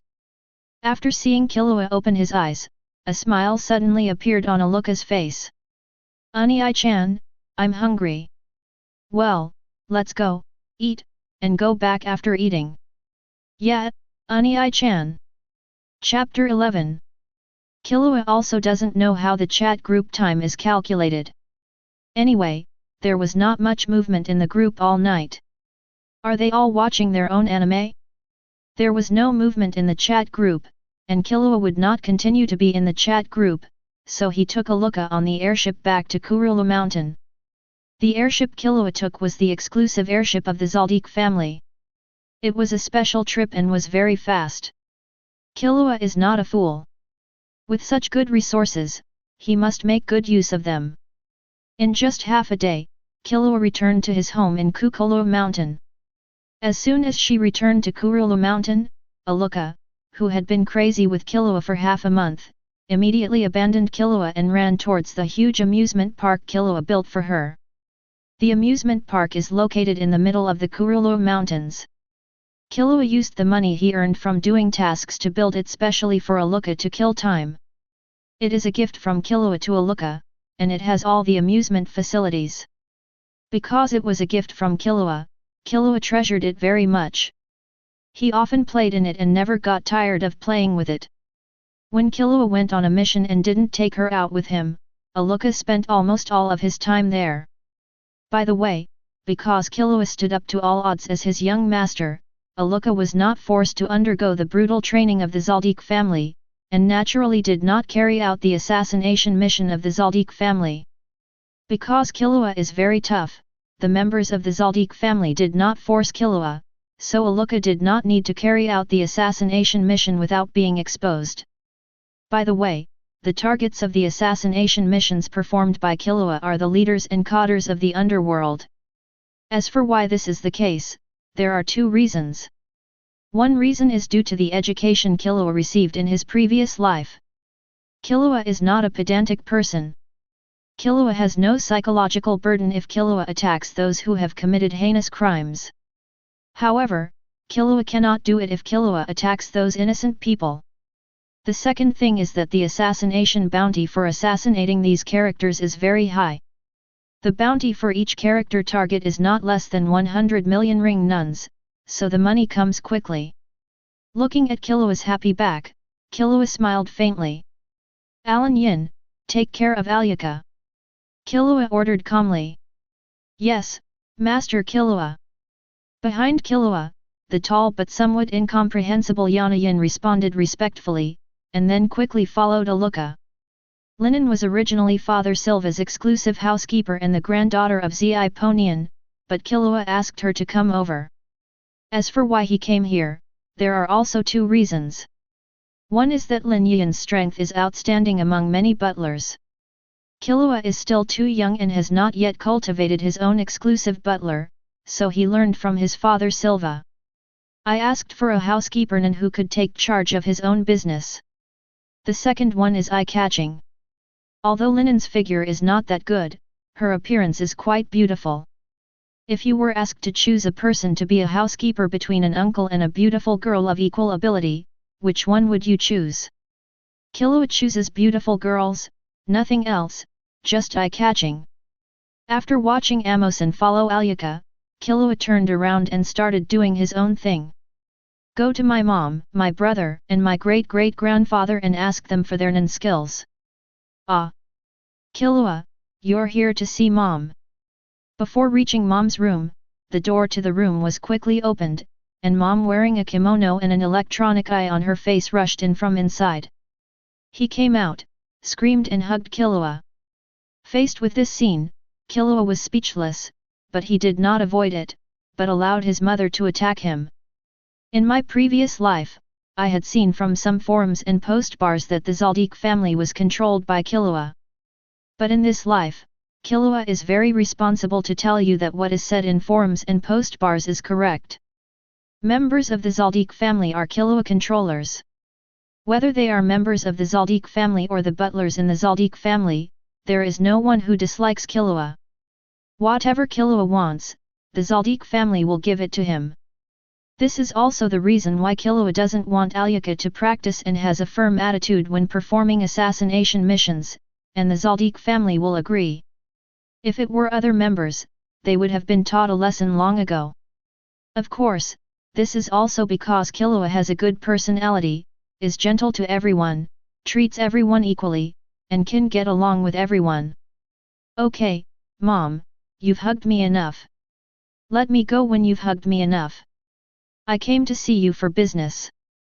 After letting his mother hug him and ravage him for several minutes, and his cheeks were numb, Killua finally he spoke. My Killua is so good. Mom Kikyo was very obedient. As soon as Killua said this, she let go. However, she still praised Killua after letting go. After rubbing his numb face, Killua walked into the room, and his mother Kikyo walked in behind Killua. I have to say that my mother Kikyo manages her emotions very well. Acting like a spoiled child is a spoiled child, but when it comes to business matters, my mother's temperament becomes graceful. This is the attitude that the wife of the Zoldyck family should have. Killua, do you have anything to do with Mom? Well, I want my mother's Nen training method. Hey? Killua, do you finally want to practice your mother's Nen? When I saw you and Dad asking for the practice method of Dragon Head opera painting before, Mom was extremely jealous. Mom will give you the cultivation method now. Without any surprise, Killua got the training method of Nen's unique skill from his mother. Electronic veins, this is Mom's Nen trick, it is auxiliary, and its perception ability is very outstanding. Mom has no special skills for direct combat, so she just uses Nen's advanced skills combined with the powerful auxiliary ability of electronic veins. The auxiliary Nen's special moves seem to be more difficult to practice than the combat-type special moves.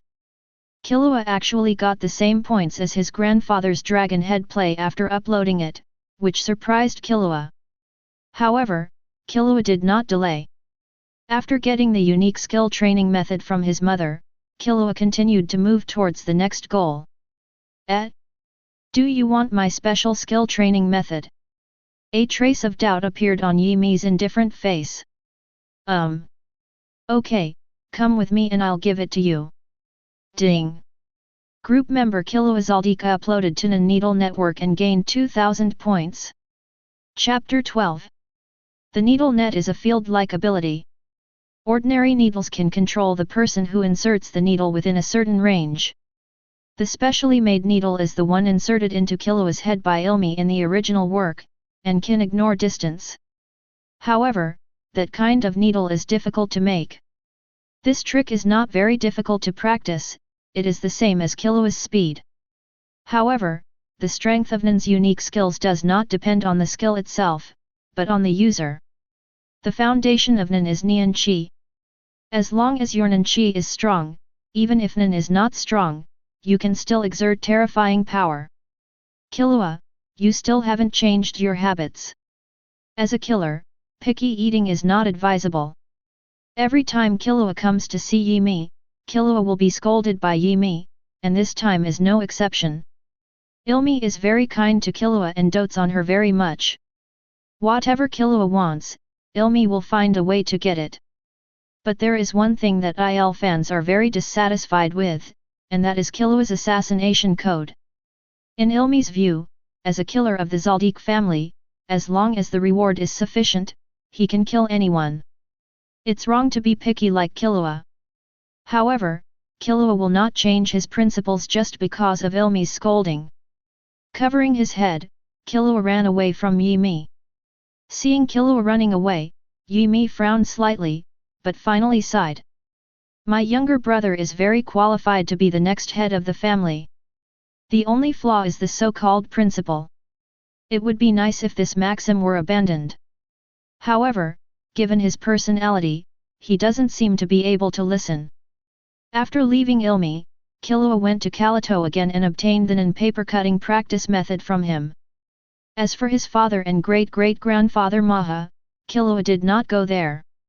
On my dad's side, it's because the Gaia energy cannon that Killua cultivated was just a technique he learned from his dad, and it was just a mental energy bomb that concentrated his mental energy. The Gaia energy cannon has been uploaded, so there is no need to ask Dad for it. As for my great-great-grandfather Maha, it was even less necessary. Great-grandfather Mahasnan system is enhancer. The Nen he practiced is completely to strengthen his own body. It is the same as Yuvajin in Phantom Troop, and it is also the same as Killua's body training. This thing has no technical content at all. Killua had tried to upload his body training skills before, but the chat group refused to accept it. This thing seems to be included in Nen's training encyclopedia, and it doesn't have much value at all. Speaking of which, the members of the Zoldyck family sound more like killers than bounty hunters. The killer assassinates in secret, but the Zoldyck family kills openly and does not care even if others see it. Even the family's residence stands there openly and openly. Thinking of this, Killua's mouth twitched slightly. Immediately, Killua also put the paper cuts on the chat group wall. Ding! Group member Killua Zoldyck uploaded Nen paper cutting and received 3000 points. The value of the paper cutting was actually higher than that of Ilmi, which really surprised Killua. After putting the Nen training methods of mom, brother, and brother on the shelves, Killua's points returned to 5 digits again, 16,000 points. You can continue to add points, but let's talk about it later. Let's continue collecting now. Looking at the points on the proficiency panel, Killua smiled at the corners of his eyes. The next moment, Killua took out his mobile phone from his pocket and made a call. Master Killua. After the call was dialed, a respectful voice came from the other side. It was the butler Wu Tong. Wu Tong, help me collect Nen's special skill training methods from all the butlers in Nen's house, and send them to my room. Killua gave a simple order. Yes, Master Killua. Yeah. Killua hummed lightly and then hung up the phone. Not only the Zoldyck family members know Nen, there are also many butlers who practice Nen. Naturally, family members need Killua to ask for it himself. As for the housekeeper, just a phone call is enough. Wu Tong's work efficiency was very fast. In just 2 hours, this guy finished the matter and sent a stack of documents to Killua. This stack of documents records the training methods and information of each Nen steward. Looking at these documents, the corners of Killua's mouth raised slightly. Upload. In an instant, the chat group notifications kept ringing in Killua's mind. Ding! Ding! The prompt sounded for several minutes before it stopped, and Killua's chat group points suddenly exceeded 6 figures, reaching more than 150,000. I have to say that there are really many good people in the Zoldyck family housekeeper. Dark blue, add points. After getting the points, Killua didn't delay and started adding points directly. Killua Zoldyck. Ability. Zoldyck Assassination Leave 6, 0/10000000, plus. Nen. Conjurer, Divine Speed Leave 7, 0/ plus Dragon Head Painting Leave 6, 0/10000000, plus.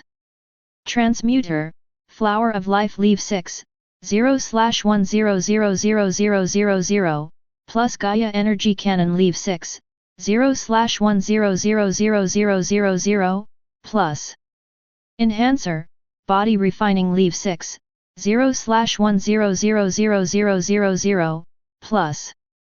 Life Ability Leave 5, 15203/100000, plus. Points, 15,000. In an instant, shotguns were replaced with cannons. Killua's Nen, including the assassination technique, were upgraded.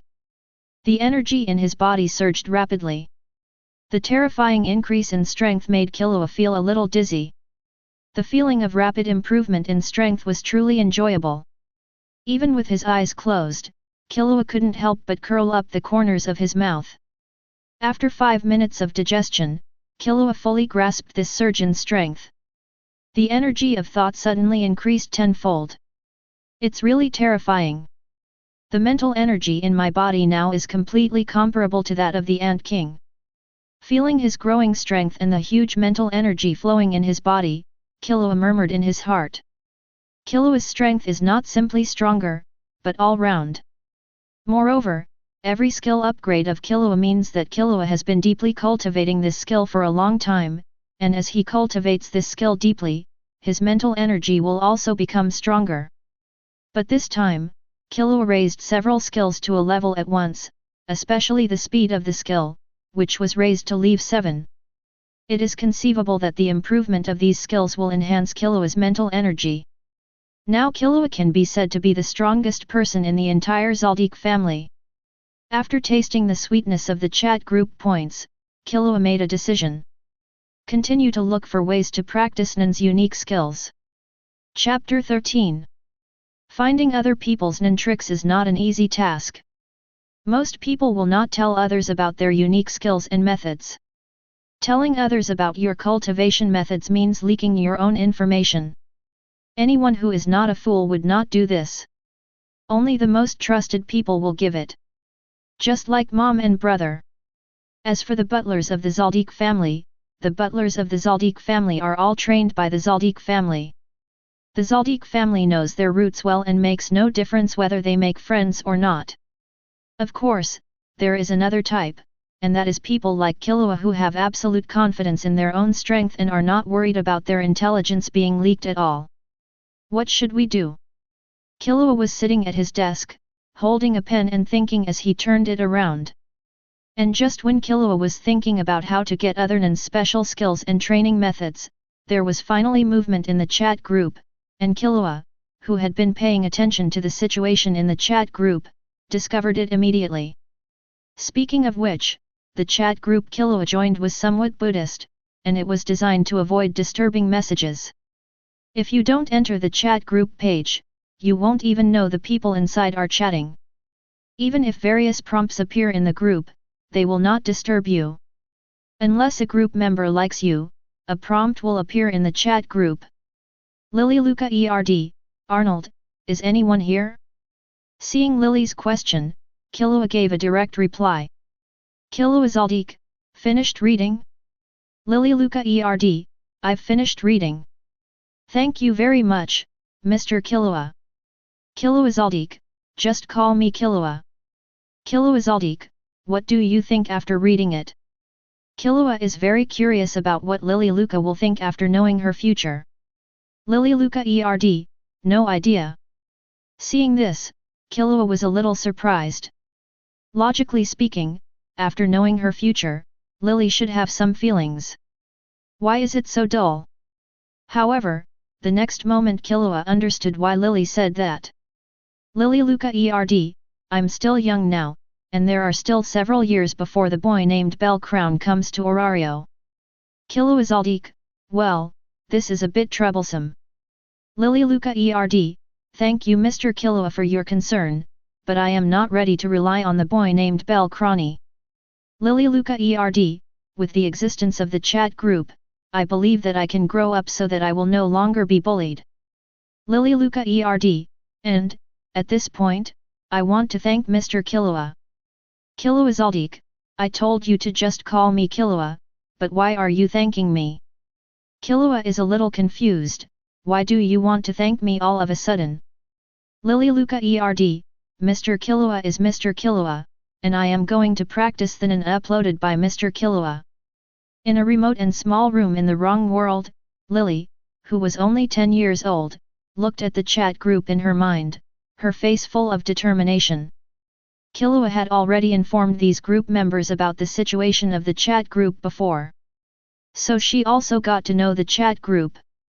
Moreover, after watching the video of her future uploaded by Killua just now, she did not speak directly in the chat group, but explored several functions of the chat group. She also saw Nin's training method uploaded by Killua, which was introduced above.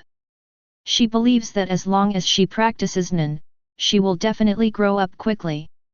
As long as she has points, she can directly purchase the Nin training method uploaded by Killua. Moreover, using points to purchase allows you to master it in an instant. Points can be obtained by uploading things to the mall. I don't have anything to upload, but I can get them by signing in.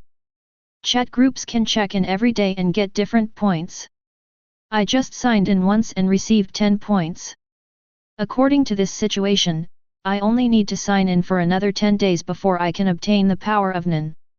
She didn't know much about Nen, but the things uploaded from Killua, the person who could save Kane's sister, couldn't be too bad.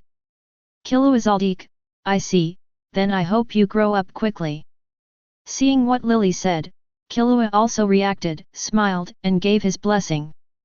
Indeed, this is the correct way to open a chat group, where group members help each other. In addition to gaining points for the Nen practice methods I uploaded, another purpose is to give other members a chance to practice Nen. Nen is very strong. People in Lily's situation need it very much. Immediately, Killua thought of something. Killua Zoldyck, wait, I will upload something.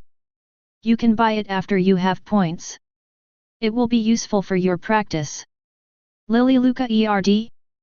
Killua ignored Lily's doubts and directly picked up the mobile phone on the table and dialed Wu Tong's number. Wu Tong, send me 50 copies of the secret medicine. Yes, Master Killua. Killua just remembered that Lily's physical condition was not very good and she was not even qualified to be an adventurer.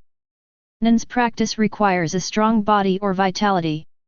According to Lily's physique, even if she learns Nen, if her body is not strong enough, she won't be able to extract much Nen chi. So Killua decided to give Lily something good. The secret medicine in Killua's mouth is a medicine unique to the Zoldyck family.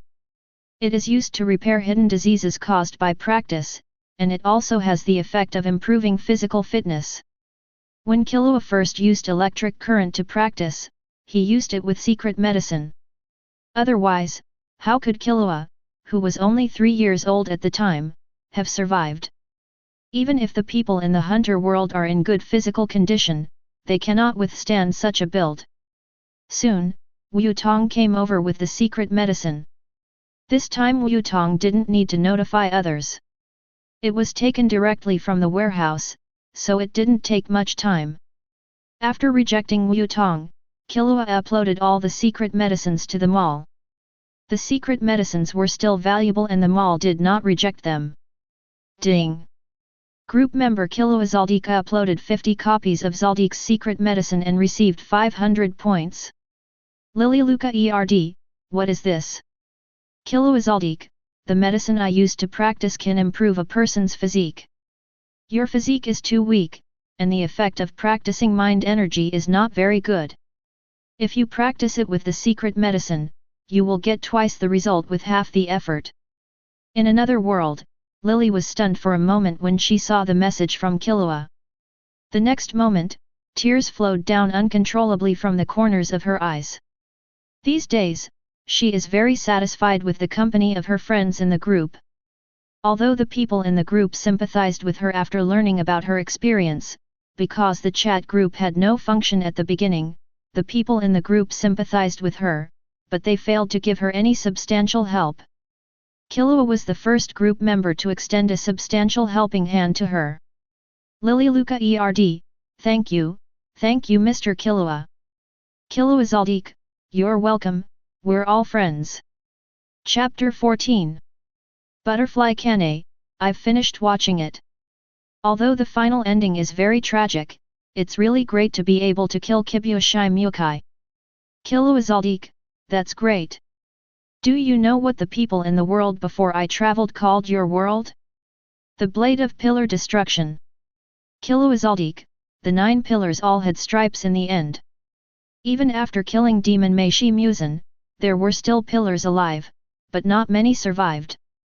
The members of the Demon Slayer Corps also suffered heavy casualties in the last stop. Killua Zoldyck, now that you are a member of the group, you should find a way to use the chat group to avoid this tragedy. Seeing the news about the sudden appearance of Butterfly Kane, Killua couldn't help but hold his forehead and preached helplessly.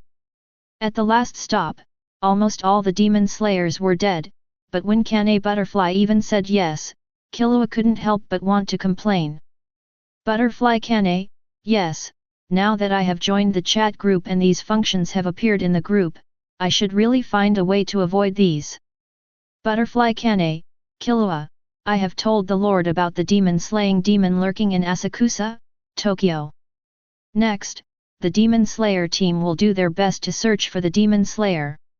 During this period, I will try my best to improve myself. Own strength.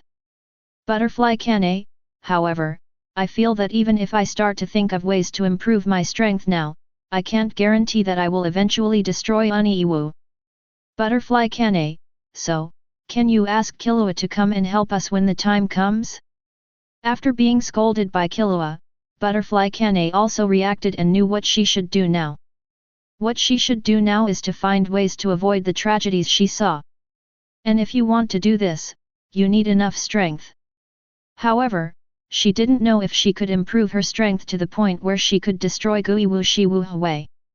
After all, after watching everything that happened in her own world uploaded by Killua, Butterfly Kane is very aware of the horror of anime Shimukai. Even though he encountered many calculations, his strength was greatly degraded, and he suffered serious injuries caused by Mr. Jiguo's attack 400 years ago. Ghost Dance Shimukai still has the strength to crush the Demon Slayer core. Moreover, except for the Ghost Dance, which is completely miserable, the remaining ghosts on the string are also very terrifying. Faced with this situation, she really had no confidence. Lily Luca ERD? Looking at the two people talking in the group, Lily was confused and had no idea what was going on. Killua Zoldyck, Lily, you can download Kane's fan and read it yourself and you will know. Faced with Lily's questions, Killua directly asked Lily to take a look. Lily Luca ERD, got it. Killua Zoldyck, Kane, first get enough points, and then practice the Nin training method I uploaded, and then pass it on to other pillars, so that other pillars can practice together and improve their strength together. Killua Zoldyck, with the 9 pillars improving together, are you still worried that you won't be able to handle the Ghost Dance? Moreover, if you really can't figure it out, you can open up the permissions of your world and let me go there. I will help you. Guiwu Shiwu Pai will be blown up. Killua suggested to Butterfly Kane. After spending the whole night learning about the chat group, Killua has a thorough understanding of the current functions of the chat group. Other group members can directly learn the Nin practice method uploaded by themselves after downloading it. At the same time, group members who have learned Nin can also pass on the Nin practice method to designated people through oral or the like. There is nothing that cannot be cultivated in different worlds. In this case, the two worlds are connected by a chat group. There is a chat group, so there is no such restriction. Only people designated by group members can learn it. As long as all 9 pillars learn Nin, their strength will definitely improve rapidly. By then, it is possible that one pillar can slay any top string ghost alone. And if it really doesn't meet the standards, you can help yourself when the time comes. If it were before, Killua might have to use some tricks to deal with Guiwu Shiwu Pai, but now, if Killua fires a Gaia energy cannon, Guiwu Shiwu Pai will have to burp. The Gaia energy cannon that Killua is releasing now can definitely blast a hill into pieces with one shot. Just like the resurrected Ant King. Butterfly Kane, is this okay? In the butterfly house, Butterfly Kane hesitated a little. She doesn't have a clear understanding of the functions of the group. Irene Dragunov, Kane, just follow what Killua said, this is the only way it can be now. Butterfly Kane, Aaron, you are coming out too. Irene Dragunov, well, I finished reading it, so I came out. Irene Dragunov, I agree with Killua's approach. Butterfly Kane, okay, let's do this. Butterfly Kane, without further ado, I will take action now. Everyone, please excuse me. Irene Dragunov, Chini, I just came and you are leaving. Butterfly Kane, haha, we are all in the same group and can chat at any time. If you really want, you can also chat with me privately. I will deal with things first. Butterfly Kane disappeared directly after sending this message. It can be seen that Butterfly Kane took this matter very seriously. Irene Dragunov. Killua Zoldyck. Killua Zoldyck, what about you, what do you think after reading it? Killua was slightly speechless about Butterfly Kane's turbulent actions, and soon asked about Irene. Irene Dragunov, thoughts, I will never let Berzerian die, nor will I marry that scumbag. Killua Zoldyck, if you need help, please ask. I can handle the dragon with my strength. Irene Dragunov, thanks, Killua. 400 years ago in the fairy tale world, in a gorgeous room in the palace of King Dragunov, Irene looked at the message sent by Killua, the corners of her mouth raised slightly, and her heart felt warm. It seems that a gentle group friend has arrived. Immediately, Aaron suddenly noticed something. Is Killua's strength very strong? Can you fight the dragon? If it is true, then you can ask Killua for help. However, at this moment, Nami, the last diving member, also came online. As soon as he appeared, he said something that confused Irene. Nami, is this fake? Who would be a pirate? In the world of One Piece, in a huge merchant ship, Nami was wearing a gorgeous dress with an angry face. How could she become a pirate? She wished that all pirates in the world would die. Killua was not surprised by Nami's words. It also allowed Killua to determine what stage Nami was in now. Nami has become a little cat thief, but has not yet become a navigator of the Straw Hat Pirates.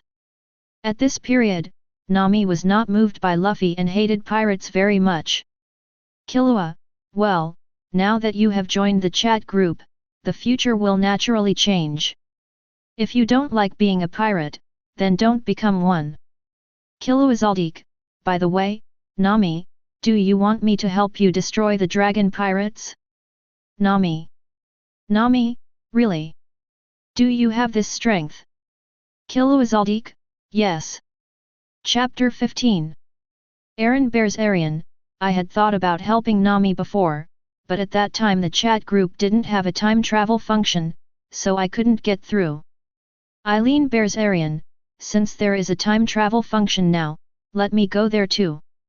Killua Zoldyck, Aaron, why did you change your name? Irene Berzerian, I thought the surname Berzerian was a good one, so I asked Berzerian for his opinion, and I changed it directly after getting permission. Killua Zoldyck, well, as long as you like it. Killua Zoldyck, how about it, Nami, do you need us to go there? Killua said he had nothing to say about Irene's willfulness and asked Nami again. Nami, are you sure you can really wipe out all the evil dragons? Nami, if you're not sure, forget it. I don't want to hurt you. In the world of pirates, Nami looked confused. She really hoped that Killua would be able to destroy the evil dragons and his gang, but she was worried that Killua would not be strong enough and would harm Killua. Aaron's words have not yet grown into the future Dragon Queen.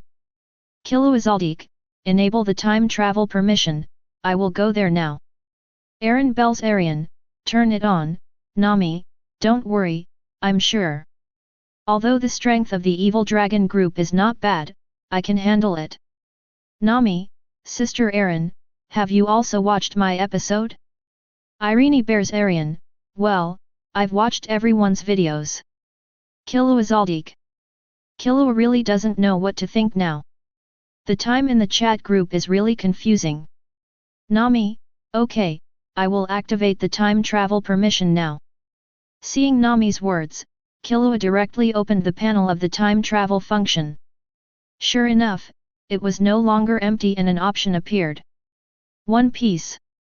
Without any hesitation, Killua directly chose to travel through time. Traveling through the world where other members live requires 2 points to stay there for a day. These points are completely insignificant to Killua now, and Killua doesn't care at all. With Killua's financial resources, it would be no problem to stay in the One Piece world for several years. He kept asking for help in the chat group. In addition to really wanting to help, Killua also wanted to see other worlds. Moreover, if you use the time travel function to travel to other worlds, when you come back, the time in your own world will not have passed for a long time, but only 5 minutes. This is also one of the benefits of chat groups. In the world of One Piece, on the merchant ship where Nami is, as Killua uses the time travel function, a light appears next to Nami, and then a figure quickly appears from the light. It is Killua. Nami was stunned when she saw Killua appearing next to her. The next moment, Nami suddenly opened her hands and hugged Killua in her arms. FK dig. As soon as he crossed over, he was attacked by facial cleanser, and a series of tic-tac-toe words appeared on Killua's forehead. Reaching out and pushing Nami away, Killua glared at Nami angrily, and then began to pat the clothes that were wrinkled by Nami. It's so rude to put someone in your arms as soon as you meet her, Nami. After smoothing his clothes, Killua put one hand on his hip and said angrily. Looking at Nami in front of him, Killua was sure that the plot of the One Piece world was about to begin. Ahaha, I'm sorry, I just didn't expect you, Killua, to be such a cute kid. Nami stuck out her tongue and tapped her head, saying cutely. She really didn't expect Killua to be such a cute young lady. When she saw Killua taking on the mission to save Kane, Nami thought Killua was an adult. I didn't expect to be such a cute Shota. Hearing this, Killua was speechless. Killua didn't pay much attention and began to scan the surroundings. Strange, why hasn't Irene come here yet? Seeing that there were only himself and Nami here, Killua was a little confused. Well, Sister Eren said there are no points, and she is getting points now. Nami heard this and explained. Hey? There are no points? Didn't you sign in? Why don't you have points yet? Speaking of this, Killua was even more surprised. He had broken the functions of the mall into pieces and told them that they should have signed in. That's right, why are there no points? Speaking of this, Sister Eileen's luck is so bad. You will know if you look at it yourself. Nami did not answer, but held her forehead and looked helpless. Hearing this, Killua looked at the chat group. Seeing this, Killua couldn't help but burst into laughter. Irene must be an unlucky guy. Signing in actually only earned me a few points, and I couldn't even spend a day in Nami's world. At this time, Eren was uploading the magic she knew to gain points. However, this also let Killua know that after he entered the chat group, Irene's side of the world did not even spend a day, otherwise even if he got a few points for 2 consecutive days, it would be enough for Irene to come over. Knowing this, Killua didn't pay much attention. Killua now has a deep understanding of the passage of time in chat groups. Chaos, very chaos. Let's wait until Irene comes over before setting off. Do you know the direction of your hometown? With his attention back, Killua looked at Nami and said. Of course I know this. I am a navigator after all, okay. Nami crossed her arms and said proudly. Well, that's good, you'll be the one to show the way when the time comes. Killua nodded. Hey? Let me show you the way. Shouldn't we take a boat? After hearing this, Nami was a little confused. You'll know when the time comes. Killua smiled and didn't explain. All right. Now, Killua, you said the world you traveled through is the same as ours. Upload your fanfic. Nami didn't ask any more questions after hearing this, but instead came up with Killua's idea. Killua frowned slightly when he heard this, feeling that Nami had some bad intentions. What do you want to do? Hey, hehe, I just want to know what you will experience in the future, Killua. Nami didn't hide anything and replied with a smile. I've traveled through time, how could that kind of future appear to me? Killua said angrily. What does it matter? Since you already know our future, it's time to let us see your original future. Otherwise, it would be too unfair. Nami refused. Killua saw this and did not refuse. Anyway, there is nothing shady, just let them see it. As soon as the idea struck, Killua uploaded Hunter x Hunter to the chat group file. And at the moment Killua uploaded Hunter x Hunter, a light appeared next to Killua and Nami. Sorry, I'm late. Chapter 16. At this time, Erin is still a young girl, and her whole body is filled with the aura of youth. Although she is a young girl, her expression is full of perseverance and her temperament is very calm. You can tell at a glance that she is a weathered person. However, this situation is also normal. After all, she is the queen of a country. It is normal for her to have a strong personality and a calm temperament. It would be strange if she was naive and romantic. However, this perseverance changed after seeing Killua and Nami, and a faint smile appeared on his face. Hey, I didn't expect Killua that you are only 12 years old. It's really strange. Also, have you posted the direction of the world? I'll download it right away. After seeing Killua's appearance, Irene was also very surprised. But after hearing that Killua uploaded her information, Erin expressed great interest and downloaded it immediately. Looking at the two girls who turned their attention to the chat group, Killua was slightly speechless. Looking at the two of them, Killua did not disturb the two of them, leaning on the railing of the boat looking at the endless sea. However, Nami and Irene soon separated their attention from the chat group. Killua secretly said that indeed, it doesn't take much time to watch the show. The reason why I waited all night last night was entirely because the time flow rate in different worlds is different and time is chaotic. This is a common problem in chat groups. Killua, let's make sure in advance. Your strength should be stronger than the Killua inside, right? After watching Hunter x Hunter, Nami's first sentence was to ask about Killua's strength worriedly. Because if Killua is no different from what he sees, then Killua's strength may not necessarily be able to deal with the evil dragon. After all, the dragon pirates are not just dragon but also many subordinates. Even with Sister Irene here, safety cannot be guaranteed. She also has some understanding of Sister Irene's strength through this month. According to her estimate of the strength of the evil dragon, the strength of the evil dragon should be comparable to that of Sister Irene. In this case, it would be bad if Killua is not strong enough. Erin also looked at Killua, her eyes revealing questioning. Don't worry about this. I'm not that Killua. I'm 100 times stronger than him. Hearing Nami's worry, Killua smiled faintly and replied. Phew, that's good, that's good. Nami had no idea about 100 times or anything like that, but Killua made the guarantee, and Nami felt a lot more at ease. With Killua and Irene, they should be able to deal with the dragon pirates. 100 times. Erin's pupils shrank slightly after hearing Killua's answer. If he were 100 times stronger than the boy in the video, he might indeed be able to fight against those evil dragons. Irene murmured in her heart, already thinking of asking Killua for help. Okay, now that you're done, let's go now. Killua nodded slightly and said. Immediately, Killua directly performed the dragon head play. As Nami and Irene screamed, a golden dragon quickly rushed out from Killua's hand, directly rolled up the two of them and Killua, soared into the sky, and disappeared into the clouds in an instant. Wow! Nami's scream echoed high in the sky. Is this your grandfather's trick? Compared to Nami, Irene was very calm.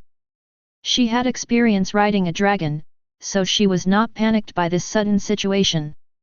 What surprised Erin was the golden dragon released by Killua.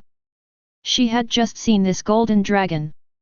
It was the unique move of Killua's grandfather Zeno, who appeared in the Chimera Ant arc. I learned it from my grandpa. Killua nodded and replied. It's amazing. Nami also reacted at this time, touching the golden energy under her butt and exclaimed. Then Nami cheered, great, with this move, the dragon pirates will never be able to escape. Nami is very aware of the power of the dragon head play dragon star cluster move. Killua's grandfather Zeno used this move to bombard the entire royal capital. If this move is used above the evil dragon realm, then the entire evil dragon realm will suffer. She is no longer worried about anything happening now, and can't wait to return to Cocoa West Village to kill the evil dragon. Killua, this way, fly this way. The excited Nami pointed in one direction and urged Killua. Hearing this, Killua turned around and flew in the direction Nami pointed. Killua, tell me truthfully, is what you just said true? On the way to Coco West Village, Nami kept staring ahead and said nothing, but Irene started to communicate with Killua. In the world she was in, she didn't dare to give time travel permission to people in the group casually. Because the world she lives in is too dangerous. You may be attacked by a dragon at any time. But if Killua's strength is really what he said, then she can give Killua development rights and let Killua go to her world. She will ask Killua for help in dealing with the dragon. Killua can also obtain the dragon's magic crystal after killing the dragon and upload it in exchange for points. When she was uploading magic to gain points just now, she also learned about the situation in the mall and knew that she could upload various special things in exchange for points, just like the flower of life that Killua uploaded to the mall. The dragon magic crystal in her world must be able to do it too. Hey? Do you need help? I can go there at any time. After hearing Irene's words, Killua's eyes suddenly lit up and he said. Although he became stronger, Killua did not give up on obtaining the Thunder Dragon magic crystal. Not only this, but also the thunder fruit of this world, Killua also wants to get it if there is a chance. Well, if you are really strong. Irene did not deny it and nodded truthfully. How about I go to your world after I finish dealing with Nami's affairs? Killua agreed directly. Okay, it's a deal. Eileen nodded quickly. It's a deal. Killua responded with a smile. Soon, half an hour passed, and Killua and others arrived at Coco West Village. Over Coco West Village, Killua arrived above the Dragon Realm under the guidance of Nami. Is this here? Looking at the tall building below, Killua narrowed his eyes slightly. The next moment, Killua released a huge amount of mental energy in his hands again. A new golden dragon sprang out from Killua's hand, grew in size, and turned into a golden dragon that was about the same size as the dragon the three Killuas were riding, floating beside Killua.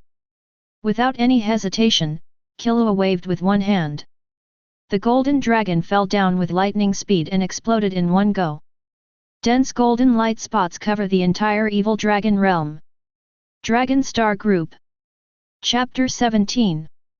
1 minute before Killua released the Dragon Stars, Coco West Village, in the evil dragon realm. The members of the dragon pirates are having fun in the courtyard.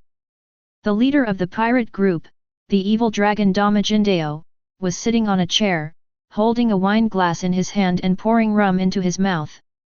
This is the dragon's favorite drink. After drinking all the wine in the glass, the evil dragon wiped his mouth happily, showing the cruel expression on his face. That Nami guy is probably coming back soon. That guy is probably close to collecting enough Baileys. Krobi, let people keep an eye on Nami.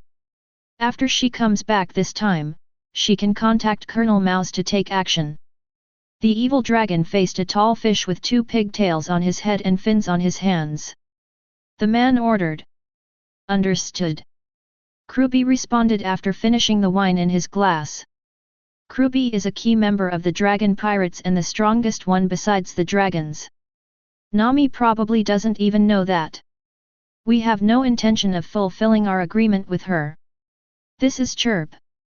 He is a kissing fish man with a very protruding mouth. He is also one of the key members of the dragon pirates. Haha, that guy's sailing talent is so good, how could I let her go? Hearing Chiu's words, the evil dragon burst into laughter and said cruelly.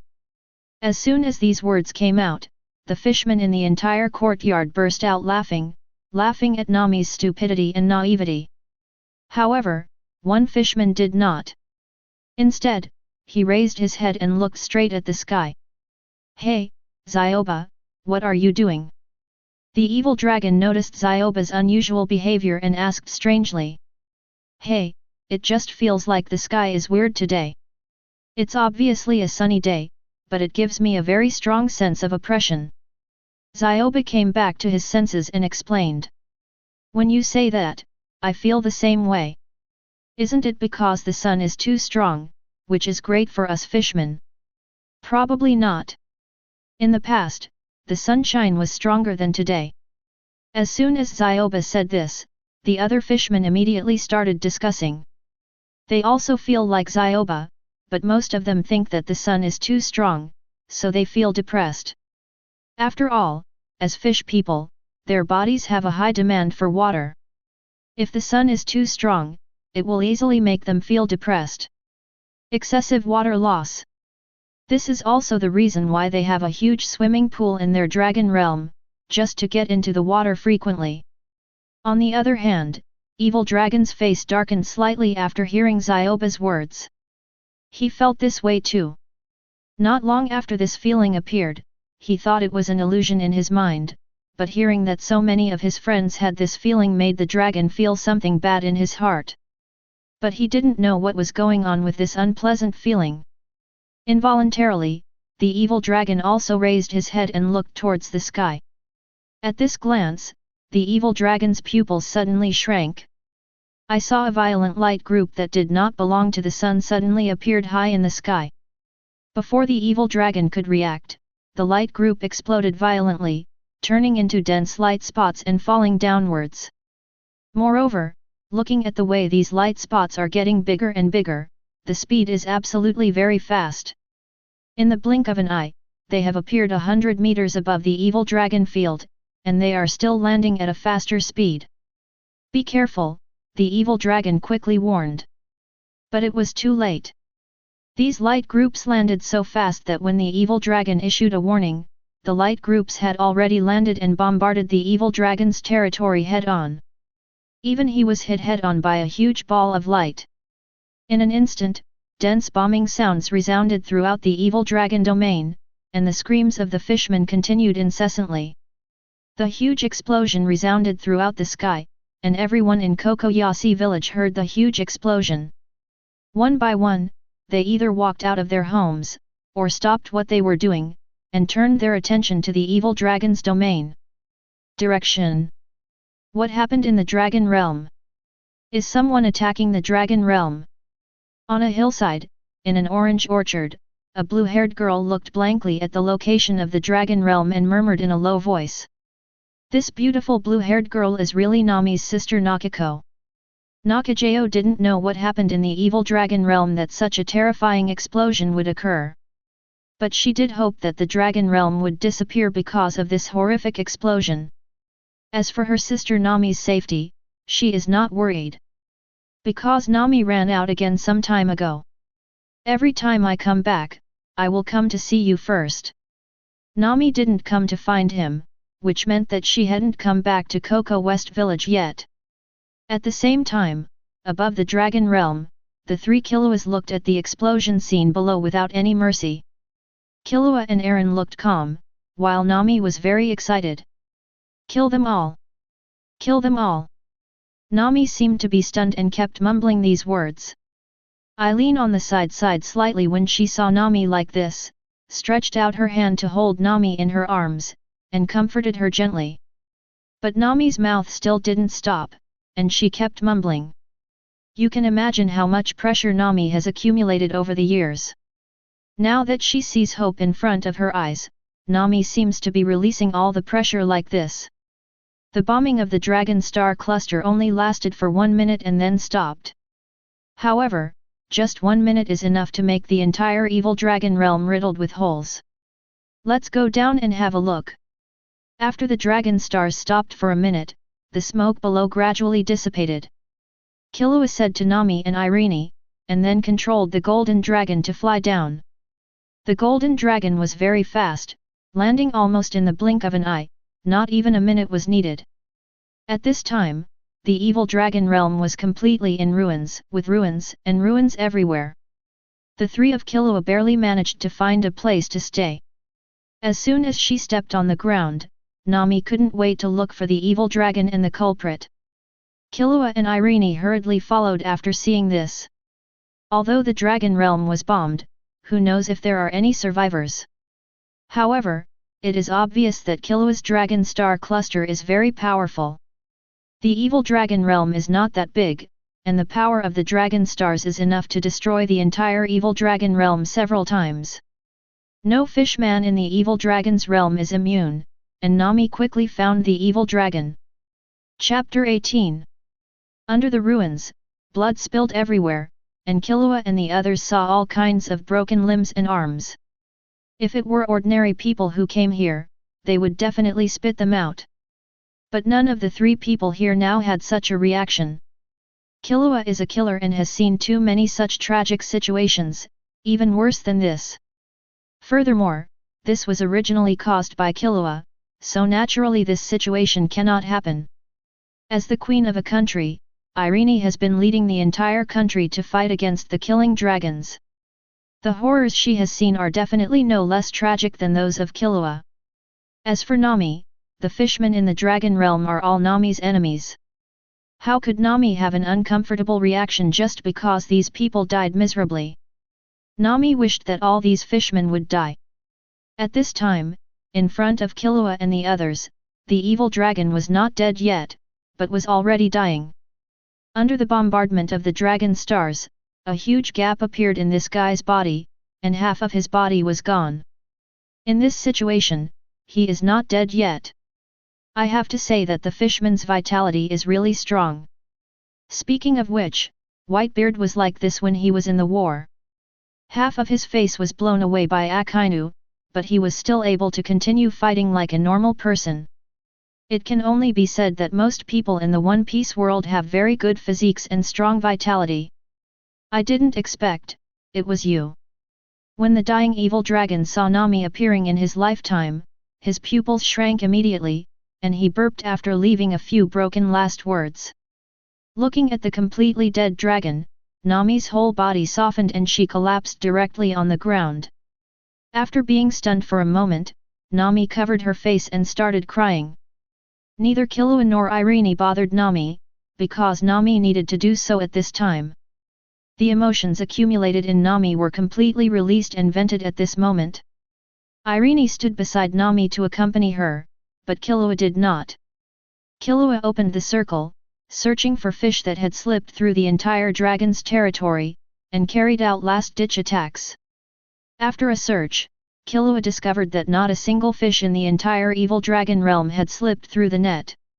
However, Killua discovered a sneaky figure outside the dragon's realm. "Your name is Jian, right? What are you doing here?" Killua teleported behind this sneaky figure and said. This immediately startled the man, who fell forward and turned around quickly. "Human boy."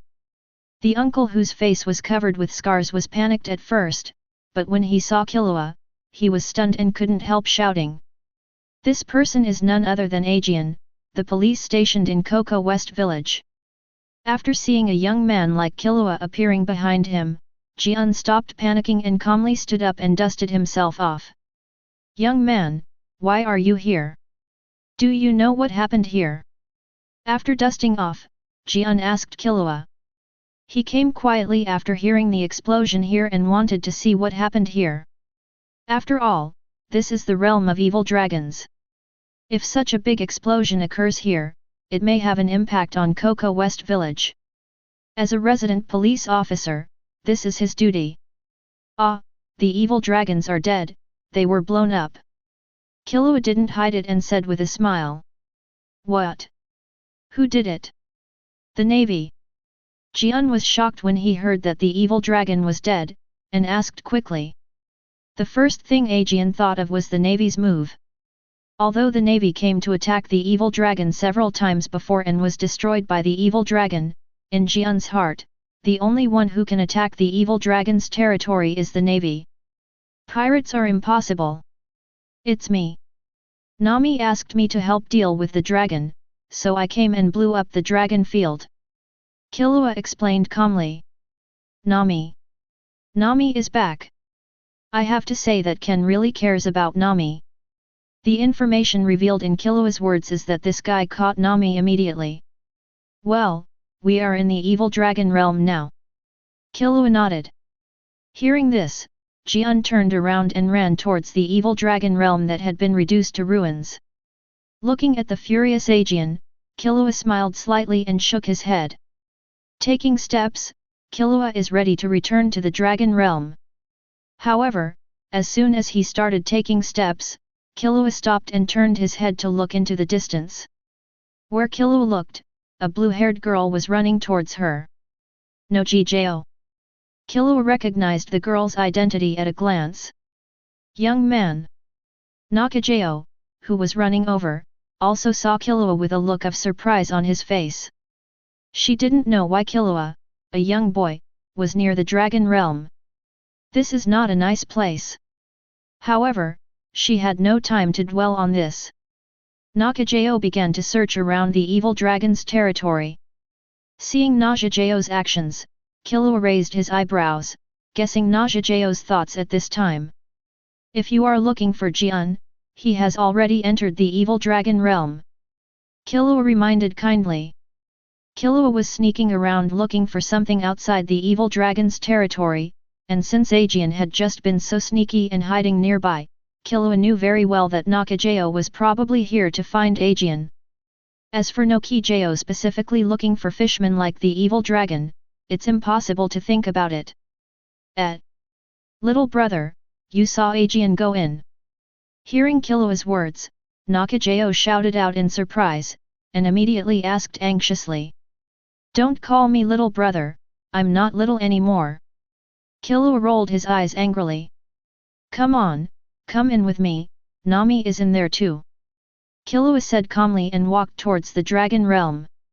When Killua actually said that Nami was also inside, Nakajao couldn't stand and quickly followed. Nakajao didn't know who Killua was or what his relationship was with Nami, but she was worried about Jian and Nami's sudden return. There was such a big explosion in the dragon realm, and Nami just happened to be back, so nothing will happen. Thinking of this, Nakajao started running directly, past Killua, and ran towards the inside. Seeing this scene, Killua raised his eyebrows but said nothing, his pace remained leisurely. Chapter 19. Coco West Village is very different tonight. The whole village was caught up in the carnival. Beside the bonfire, all the villagers were singing and dancing, and it was very lively, with happy smiles on their faces.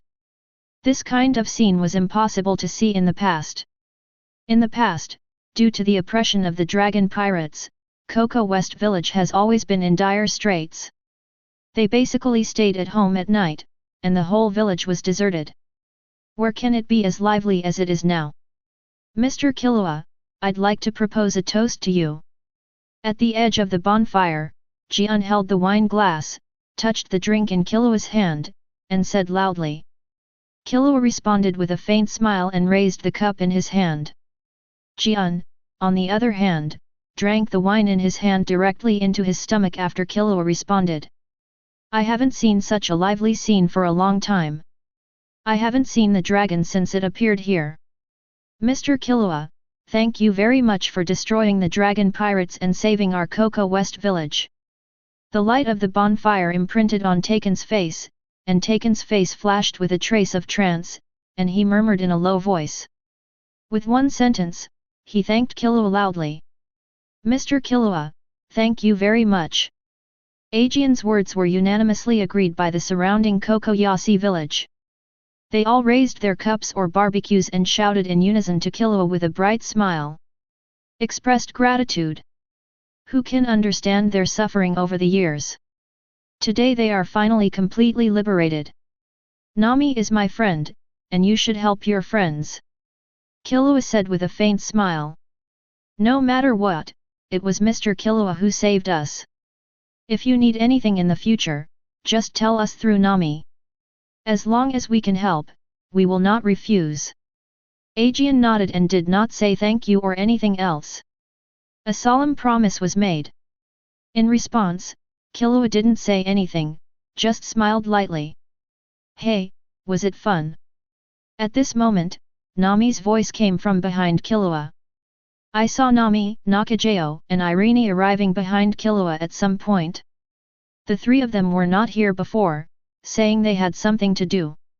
Killua didn't know what it was before, but now that he saw the orange pinwheel mark on Nami's arm, Killua understood. After Aegean saw Nami coming, he did not continue to disturb Killua and gave up the space to Nami. The others did the same, and celebrated individually without disturbing Killua. Thank you very much, Mr. Killua. Sitting down with Nami, Nakajayo thanked Killua very sincerely. You're welcome. Killua replied politely. Killua, Sister Eren, what method do you think I should choose to become stronger now? Nami took a sip of the drink on the ground, and then asked Killua in confusion. She has always had a strong desire for strength. Because if she has strong strength, then she can destroy the dragon pirates. You can do it by yourself without Killua coming. With her strong strength, she can protect Kokoyasi village so that Kokoyasi village will no longer suffer disasters. In the past, she had no way to become stronger, so she had no choice. And now, with the new function of the chat group, she also has the opportunity to become stronger. However, now there are two ability systems to choose from in the chat group, Nana uploaded by Killua and Magicka uploaded by Eren. However, between the two systems, she didn't know which one to choose. My suggestion is to choose magic. If you choose magic, then I can find a way to add some dragon slaying magic to you. Irene just picked up the wine glass. After hearing this, she couldn't help but pause for a moment, and then gave an answer. Well, magic is good, but forget about dragon slaying magic. I don't have to think about taking a boat after learning dragon slaying magic. Upon hearing Irene's words, Nami's face suddenly twitched and she refused without thinking. Dragon slaying magic is indeed very powerful, and if you practice it to the extreme, you can destroy giant dragons. But in the world where I live, are there things like giant dragons that can cause harm to the world? It is pirates who bring harm to the world. Furthermore, most of the world she lives in is the sea, and if you want to move in the sea, you need to take a boat. Once she learns dragon slaying magic, she will have no chance of ever having anything to do with the sea. She is a navigator. Well, that's right. When Irene heard this, she was not angry, but slightly enlightened, and then started to drink. Nami saw this and looked at Killua, waiting for Killua's answer. Looking at Nami's questioning eyes, Killua's face looked slightly strange. But Killua's look made Nami very curious. What's your expression? Killua hesitated for a moment, then said, Is there a possibility that you can choose both, without having to choose one? Or are you worried that if you choose two abilities, you will not be good at learning? If you really feel low on energy, just give up on one of them. Upon hearing Killua's answer, Nami felt like a bolt from the blue. Yes, why do I have to choose one? Can't we practice together? There is a chat group, but you are still worried that if you learn too many skills, you will not be good at it. It's impossible. She now has a deep understanding of the functions of chat groups. The existence of the chat group is definitely the biggest opportunity for her. With a chat group, you will never be inactive and can become a strong person in this world. Why should we stick to the choice of ability? Just choose together. At worst, you'll just have to stick to the disciplines when the time comes, and just use whichever one is better for cultivation. Nyokijo on the side listened to the conversation between the two with curiosity on her face, but she didn't ask any more questions. And Killua looked at Nami's appearance and knew that Nami was already enlightened, so he didn't say anything more. Immediately, Killua thought of another thing. Nami, you know the base where Colonel Mouse is located. Let's go there again tomorrow and deal with another hidden danger.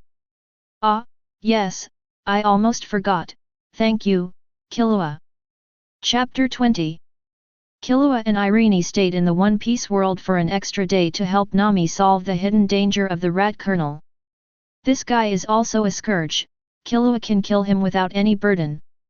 As for the other marines in the base, Killua did not move. Because these navies are just minions, they are just responsible for following orders. However, what Killua didn't know was that when Killua took action, both Killua and Irene were recorded by a hidden video phone bug. Because they couldn't bomb indiscriminately like they did with the Murlocs in the Dragon Realm, when they came to kill Colonel Mouse, the 3 Killuas directly broke into the naval base and killed Colonel Mouse in front of many navy. However, even if he knew about it, Killua wouldn't care. So what if he was seen? Killua is not afraid of the navy. As for Nami, Nami was not photographed. After all, Nami is from this world, and there is no benefit in going against the navy. Of course, the most important thing is that Nami hasn't grown up yet. Nami, who has not grown up, will definitely be able to defeat a behemoth like the navy. After getting rid of the mouse colonel, Killua sent Nami back to Coco West Village and said goodbye. Killua, Sister Irene, let's chat in the chat group. In front of Killua and Irene, Nami waved her hands and said goodbye with a smile. Ah, let's chat in the chat group. Eren smiled and nodded. Goodbye. Killua also waved. The next moment, white light appeared on Killua and Eren's bodies one after another, drowning their figures. When the light disappeared, Killua and the 2 figures also disappeared. The 2 disappeared, and Nami's waving hand slowly dropped. It's incredible. It just disappeared. Nami, these 2 friends of yours are really mysterious. Nakajao, who was behind Nami, walked up to Nami and sighed. This was the first time she had seen such a scene. The 2 people disappeared without saying goodbye. Well, I can do this kind of thing, Nami said with a smile. When Nakajao heard this, she was slightly startled, but then her lips slightly raised and a smile appeared on her face. It seems like you've got a great opportunity, Nami. Ah, indeed. However, you can also enjoy this opportunity. Nami said with a smile without comment. Me? Nakajao pointed at himself, his face full of surprise. Ah, you can too. Hey, Nakajao, I want to go out to sea and be an adventurer. Come with me. Hey? Why do you suddenly want to be an adventurer? The world is so big, I want to see it. Because I have to go to sea if I want to become stronger. Although she gave a perfunctory answer on the surface, only Nami herself knew why she wanted to go to sea. Only by going to sea can she grow up at the fastest speed with the help of the chat group. Otherwise, just cats would never succeed in Coco West Village. However, before that, it still needs to be done for a while. After all, he is still too weak to survive in the sea. Wait until you have enough strength before setting off. As for the ships, she is not worried about this at all. She has gained enough financial resources from outside over the years, and there are still a lot of Baileys in the Dragon Realm. After returning the belly that the village has paid over the years, there is still a lot left, enough to build a ship and go to sea. Okay, I'll go with you. Looking at Nami's firm expression, Noki was stunned for a moment, and then agreed. My younger sister wants to go out and have some adventures, and she even invited her sister. As a sister, what reason do I have to refuse? Killua, on the other hand, did not linger after returning to the world of Hunter x Hunter. After checking the time and confirming that only 5 minutes had passed as indicated by the chat group, Killua, who was not worried about time, set off again, heading to the fairy tale world where Eren lived 400 years ago. Fairy tale world, 400 years ago, an era when dragons and humans coexisted, the kingdom of Dragonov. Royal Palace, in the atrium, Irene stood in the middle of the atrium, waiting quietly. Behind him, a huge dragon sat quietly. This dragon is none other than the wise dragon who signed a contract with Eileen, Belzerian. Judging from this look, Irene must have been waiting here for a long time. Obviously the 2 of them returned to their own world at the same time, but Killua only confirmed the time before traveling again.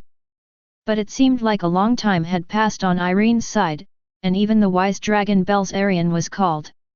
It can only be said that the passage of time in different worlds is really confusing. While Irene was waiting quietly, at a certain moment, a ray of light appeared in front of Irene, and Irene's expression suddenly changed.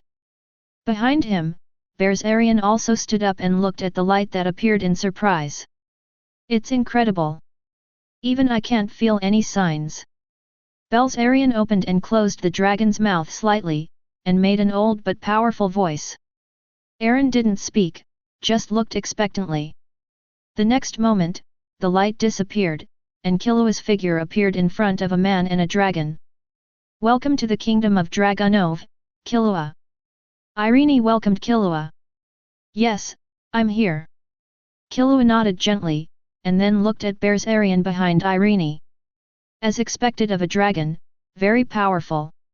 Looking at Belsarion, Killua thought to himself. Killua felt a strong sense of oppression from Belsarion's body, but Killua didn't care. The feeling of oppression is very normal. Many powerful beings naturally have it and will emit it unconsciously. This does not mean that Belsarion is more powerful than Killua. On the contrary, Killua could feel that his strength was superior to Belsarion. If it really comes to a fight, I will definitely be the winner. As for Belsarion, the moment he saw Killua, he sensed the slightest sense of crisis from Killua. This lets Belsarion know that Killua is a very powerful human being.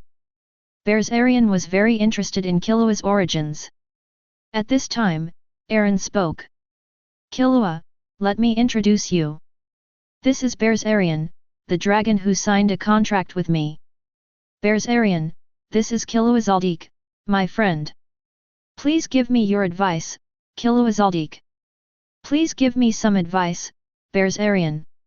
One person and one dragon looked at each other and spoke one after another. Chapter 21. Have there been any wars recently? After saying hello, Killua got straight to the point. There are wars every day, but there are other dragons guarding the border, so the Dragonov kingdom has not been completely invaded. However, if this continues, the Dragonov kingdom will be defeated sooner or later. That's why I asked you to help. However, Killua, if something cannot be done, please leave as soon as possible. After hearing this, Irene sighed and replied.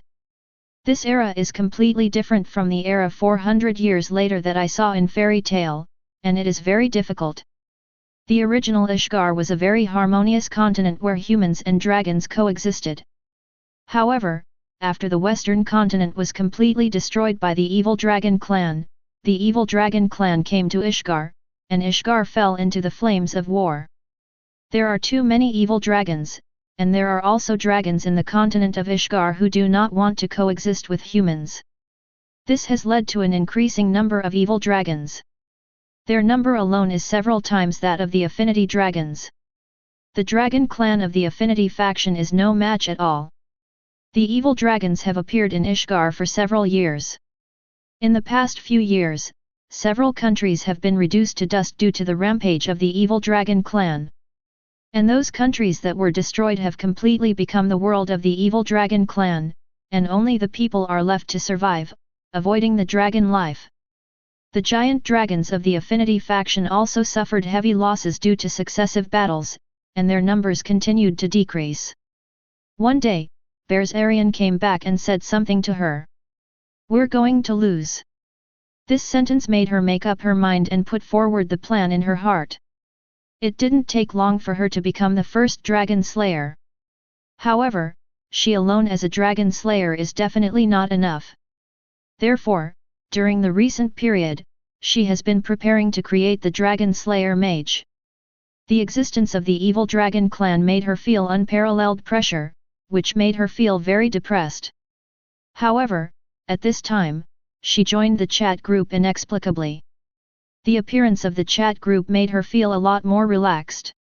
However, it was easy to relax, but the chat group did not provide her with help. But after Killua joined the chat group, everything changed. Killua's strength gave her hope. A hope to protect the country. After confirming that Killua was very powerful, Irene extended an invitation to Killua. Moreover, he also brought Belsarion over to meet Killua. If Killua's strength cannot be recognized by Belsarion, then she will let Killua go back. Killua will not be easily put in danger. Simply, Killua's strength received unprecedented praise from Belsarion. This greatly reduced Eren's inner pressure. With the help of Killua, whom even Berzerian recognized, the kingdom of Dragonov is not only able to survive this crisis of national annihilation, but it can also greatly extend the life of this country. After all, Berzerian is also a very powerful being among the Dragon clan. Killua can gain Berzerian's recognition, and joining the battlefield can definitely turn the situation around. During this period, she had time to train dragon slayers. Although Fairy Tail did not introduce how the kingdom of Dragonov survived the crisis, it did make it clear that it was the participation of the dragon slayer wizards that caused the dragons to gradually disappear from the world. She must get the dragon slayer to join the war. However, although Killua was invited to help, Irene did not want to hurt Killua. So I solemnly remind Killua that if you encounter a life or death crisis, please use the chat group to return to your own world as soon as possible. Don't worry, I'm measured. Killua said with a faint smile. Killua is confident of his own strength. As long as he is not surrounded by more than a dozen dragons, he is really not afraid. This country is lucky to have Killua's help. After hearing Killua's words, Berzerian opened and closed his mouth and sighed. Before Killua came, he learned about Killua's purpose from Irene. Feeling the strong sense of crisis in Killua, Berzerian was very grateful to have such a strong person on his side. Well, in that case, let's set off now. I also want to see the strength of the Dragon clan. After hearing what Irene and Berzerian said, Killua narrowed his eyes slightly and immediately suggested directly. Are you leaving now? I've already prepared the welcome dinner. Irene was slightly taken aback and said unexpectedly. There's no need for this kind of red tape. I came here to deal with the dragon. Killua waved his hand and said nonchalantly. Irene smiled slightly when she heard this. Berzerian behind her was also a little surprised, and a faint smile appeared on the ferocious dragon face. He seems to be an easy person to get along with. In that case, let me take you to the battlefield. Berzerian decided. Above the endless sky, a huge figure flashed past, galloping away into the distance. Berzerian flapped his wings and traveled through the sky at a very fast speed. Behind him sat Killua and Eren. In this era, there are many human countries, and the area of each country is not large, and the same is true for Dragonov. Under Berzerian's full flight, in just a few minutes, the 2 men and 1 dragon arrived at the battlefield. In the battlefield, a large number of giant dragons were engaged in a life and death fight. The terrifying dragon magic was raging on the battlefield. The tall mountains were as fragile as tofu under the bombardment of dragon magic, and could be broken in one blow. The appearance of Berzerian instantly attracted the attention of the evil dragons. 2 of the giant dragons, blue and dark blue, gave up on their opponents, flapped their wings, and let out an ear-splitting roar. Rushed towards Berzerian. Killua, 1 for each. Seeing the dragon charging towards him, Berzerian said without looking back, and then he flapped his wings and rushed forward. Behind him, Irene's hands were entangled. The white light entered the fighting state. Seeing this, Killua didn't say anything. He escaped from Berzerian's back in a flash and rushed towards the dark blue dragon. A blue stream of light flashed past, and Killua, flashing with thunder and lightning, kicked the dark blue dragon in the face. Boom! Chapter 22. Killua's kick directly caused the dark blue dragon to hit the towering rock mountain. The huge size directly smashed a huge pit into the rock mountain. In the pit, the dark blue dragon who was kicked by Killua was still confused after a brief moment of confusion. The one just now was probably a human, and a human child at that. I got kicked by a human kid? The dark blue dragon had already begun to doubt Long Sheng. Aren't humans just ants? Since when did you have this kind of power? After being stunned, the dark blue dragon opened his eyes wide and tried to focus his gaze. Yes, the person floating above is indeed a human being, and can fly in the air relying on his mental energy after practicing to a high level, refer to Netero, and he is still a teenager. I was really kicked away by a boy. Unforgivable. Roar. The angry roar echoed, the terrifying momentum was vented from the dark blue dragon, and the terrifying power was also vented. Under this force, the rock mountain exploded instantly, and debris flew everywhere. The next moment, as a violent wind pressure swept out, the dark blue dragon rose into the sky and rushed straight towards Killua. Facing the attack of the dark blue dragon, Killua did not panic at all. The color of the thunder and lightning on his body became darker and darker, gradually turning towards purple and becoming more and more violent. At the same time, another color of chi appeared on Killua's hand. Golden Thought Energy, this is Killua's Enhancer Thought Energy. Conjurer's Electric Current plus Golden Enhancer's Mental Energy. Looking at the dark blue dragon getting closer and closer, Killua punched it down. Bang! The deafening roar spread across the battlefield, and the powerful force set off a terrifying impact that swept across the entire battlefield.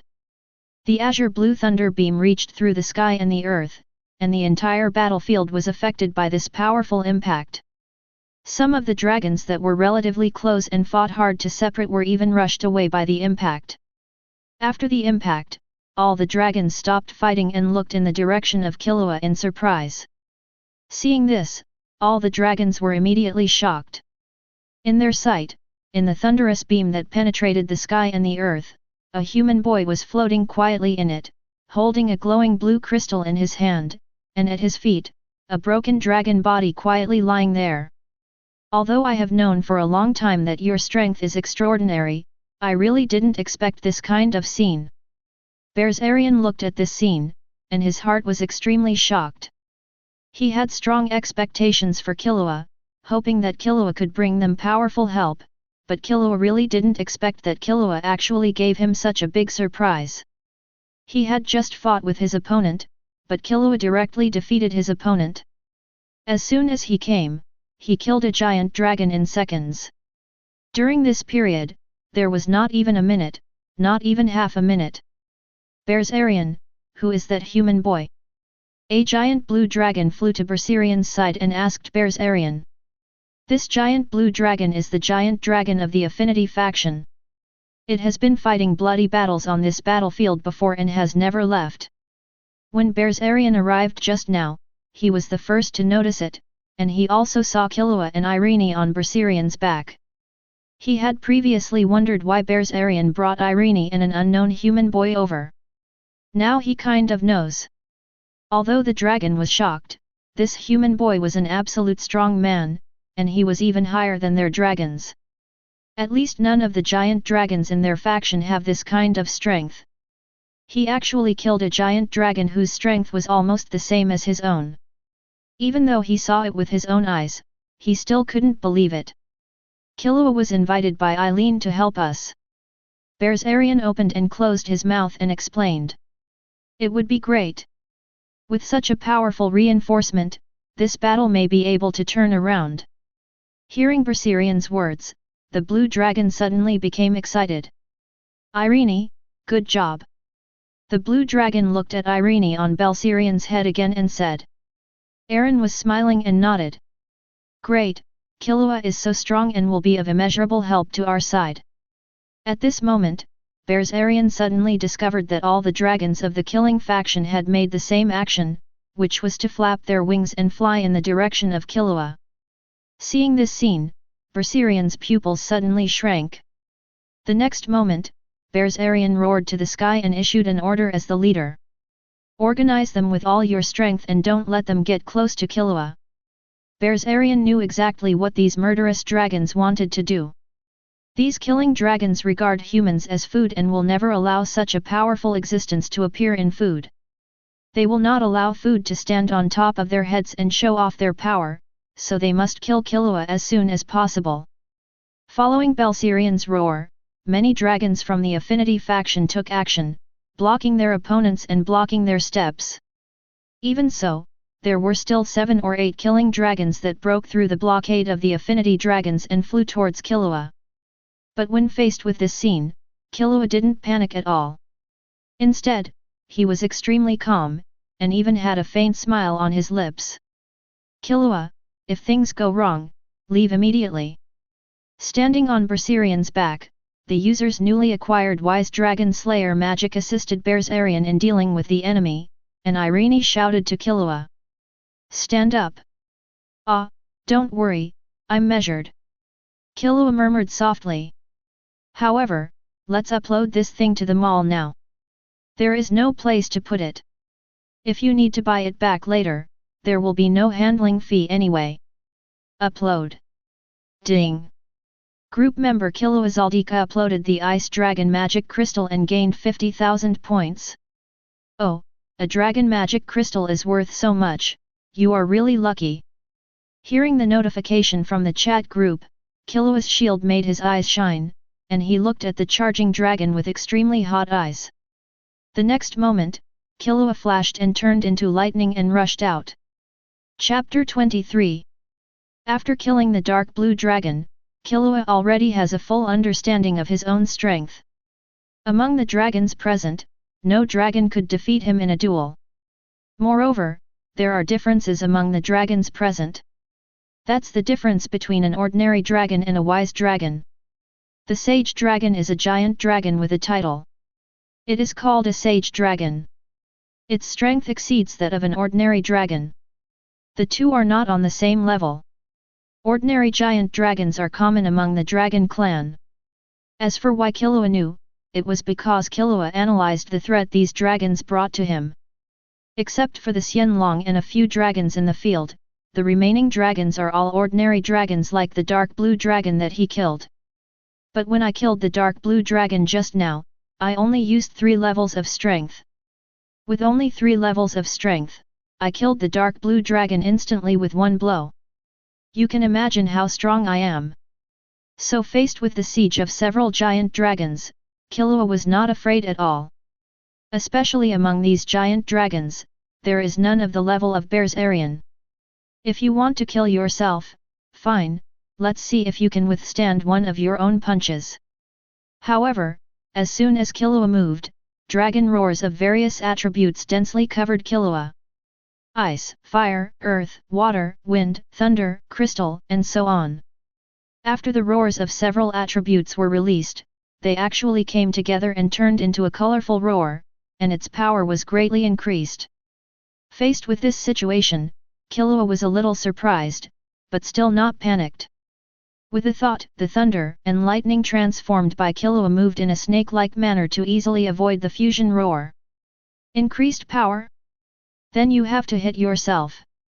Killua's speed is very terrifying, much faster than the speed of Killua in the original work. Faced with this slow roar, if Killua was hit, he might as well kill him with a piece of tofu. As soon as he dodged the roar, Killua's figure appeared in front of the ice dragon, and he immediately repeated his old trick. The power of divine speed and enhancer's mind energy gathered on his fist, and he punched it. Ice Dragon was also startled by Killua, who suddenly appeared in front of him. Looking at Killua's fist that shone with golden blue light, a fatal suffocation feeling emerged in his heart, making the Ice Dragon feel terrified in his heart. He had experienced this kind of fear before, and he almost fell down that time. But now Killua gave him the same feeling as that time. Ice Dragon knew exactly what this meant. This means that Killua's punch is enough to kill him instantly. Did the companion just now die from this punch? In an instant, a lot of thoughts flashed through Bing Long's mind. However, in reality, there is not even a second. Killua's speed was so fast that the Ice Dragon was unable to release its strongest defense. It just instinctively used its dragon claws to block Killua's punch. Bang! Click! There was an explosion, followed by a shattering sound. The Ice Dragon's claws were smashed into pieces by Killua's punch. Killua's fist hit the Ice Dragon's heart without losing force. The terrifying power directly penetrated the Ice Dragon's chest, leaving a huge gap. In this gap, an ice blue crystal floats quietly. Killua grabbed it without thinking. Chat group, upload the Ice Dragon's magic crystal. Ding! Group member Killua Zoldyck uploaded the Ice Dragon magic crystal and received 50,000 points. Damn it! His mouth opened and closed slightly, and the Ice Dragon only left a reluctant last word. Then his huge body lost its power and smashed downwards. All this happens in just a few seconds. Several giant dragons didn't react at all. By the time they reacted, the ice dragon had already followed the footsteps of the previous ice dragon. A hole! How dare you insult our dragon clan like this, you must die. Seeing Killua kill the ice dragon with one punch and then take away the ice dragon's magic crystal, several giant dragons suddenly became extremely angry and rushed towards Killua one by one. Facing the anger of several giant dragons, Killua was very excited, and the light in his eyes became hotter. These giant dragons are all points. It's really the right time to come to the fairy tale world. The next moment, Killua took action again, using his fastest speed. With divine speed and lightning, Killua's figure appeared in front of the thunder dragon in an instant. This is a golden dragon, and the roar it releases is golden thunder and lightning. The magic crystal of this golden dragon is exactly what Killua needs. However, Killua is not sure that he wants the magic crystal of this giant dragon. There is a gap in strength between the dragons. Since Killua knows that, he will not simply choose the magic crystal of an ordinary dragon. At least we need to find a brontosaurus of the same level as Bear's Aryan. If not, I would fall back and choose the magic crystal of an ordinary thunder dragon. Of course, if possible, it would be even better to have a Dragon King level thunder dragon magic crystal. However, Killua doesn't know yet whether he can beat the Dragon King level, so it remains to be determined. Appearing in front of this thunder dragon, Killua didn't hold back at all, and he attacked decisively. He directly attacked the thunder dragon with a heart-breaking package, killing it instantly again. He grabbed the magic crystal and uploaded it directly to the chat group mall. Then, Killua continued to act. Although Killua killed 3 giant dragons in succession, the other giant dragons showed no intention of backing down after seeing it, and still wanted to tear Killua into pieces in anger. However, this saved Killua a lot of effort. If these giant dragons were frightened by what he had just done and ran away, it would take a lot of effort for him to kill them. This situation is just right for Killua right now. Without any surprise, the dragons that rushed to block and attack Killua were all killed by Killua, and each one was given a heartbreaking meal. In the chat group, prompts sounded one after another. Ding! Group members. Chapter 24. Butterfly Kane, I have been dealing with things these days, but I didn't expect so many things to happen in the group. Butterfly Kane, is Killua in Irene's world now? Butterfly Kane, there is also the dragon's magic crystal. Killua, can you kill the dragon? In the world of Demon Slayer, Kimetsu no Yaiba, Butterfly Kane, who spent 2 days to convince the Lord and several other pillars to believe their words, had just free time to hack into the chat group when she saw the chat records and sudden reminders in the group over the past few days. Suddenly shocked. She was not surprised that there was only so much communication in the chat group for 2 days. After joining the chat group for more than a month, she also knew that the time in the chat group was a bit confusing. When group members stay in the chat group, the time is consistent, but once the group members leave the chat group, the passage of time between worlds will become very confusing. What shocked her was the change Killua had brought. She was not surprised that Killua and Irene uploaded Nen and Magic. She herself also uploaded the breathing method to gain points, and used these points to redeem and master Nen. It was also because of her mastery of Nen that she was able to convince her lord and several colleagues.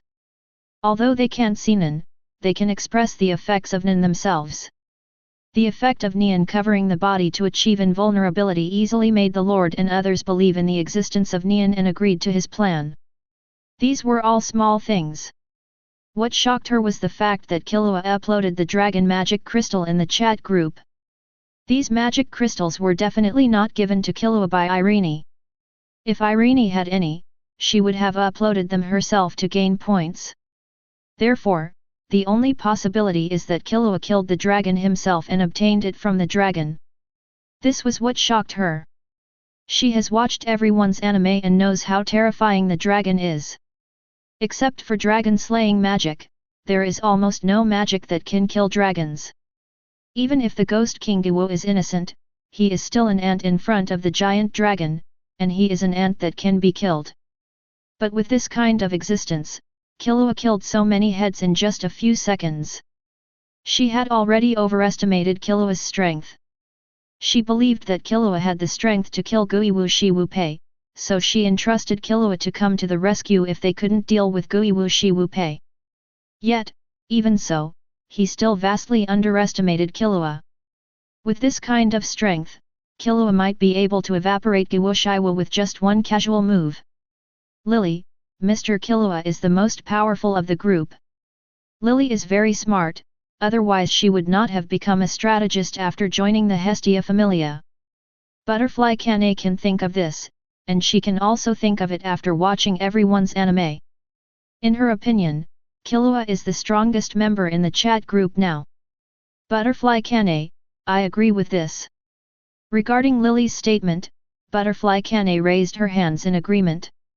Perhaps Irene will become very powerful in the future and can use magic to directly change the terrain of a continent. But now Irene has only just begun to grow. She can't even kill a dragon, and she can't compare with Killua at all. The two started chatting in the group. But Nami didn't show up. Neither Killua nor Irene entered the chat group. The two of them were still on the battlefield at this time. However, the situation on the battlefield at this time was very delicate. Because the giant dragon of the killing faction actually started to retreat. After Killua easily killed several of their companions, the killing dragons began to retreat. For this situation, Killua will naturally not allow it. In Killua's eyes, these killing dragons were naked points. How could Killua just let them retreat like this? Without thinking, Killua started chasing the nearest killing dragon. In less than a minute, Killua killed so many companions, and now the dragons on both sides are evenly matched. If Killua draws out his hand to attack them, then they are definitely lambs to be slaughtered. If they don't retreat in this situation, they will stay there and wait. Die. The dragons are arrogant, but that doesn't mean they are fools. Moreover, even though Killua is a human, he has already shown them his strength, which is enough for them to treat Killua on an equal footing. No, Killua is even stronger than them. Facing such a terrifying powerhouse, they would not be ashamed to retreat. If other people of the same race use this to mock them, then let them come to Killua themselves. This is what the killing dragon was thinking at this time on the battlefield. Because it was about escaping, the killing dragon flew at the fastest speed. Don't underestimate the dragon's flying speed. Killua may be better in combat speed, but when it comes to flying, the dragon's speed should never be underestimated. In the original work, when FES appeared, several giant dragons that came to the future through the Eclipse Gate flew throughout Ishgar in a very short period of time, destroying all FES. Facing the Slaughter faction dragons that were running away with all their strength, Killua only had time to keep 3 of them on the battlefield, and the rest had disappeared from Killua's sight. Originally Killua wanted to continue chasing, but the wise dragon Bear's Arian stopped Killua. Killua, stop chasing! Killua flashed and flew towards Bear's Arian. As long as the Neon Chi is strong enough, Ninner can fly. Netero is like this, and Killua also has this ability now. Hey, thank you so much this time, Killua. Bear's Arian said gratefully as he looked at Killua who appeared in front of him. Ah, what Bear's Arian said is, thank you so much, Killua. Irene, standing on Berserian's head, was very happy, with a rare smile on her face.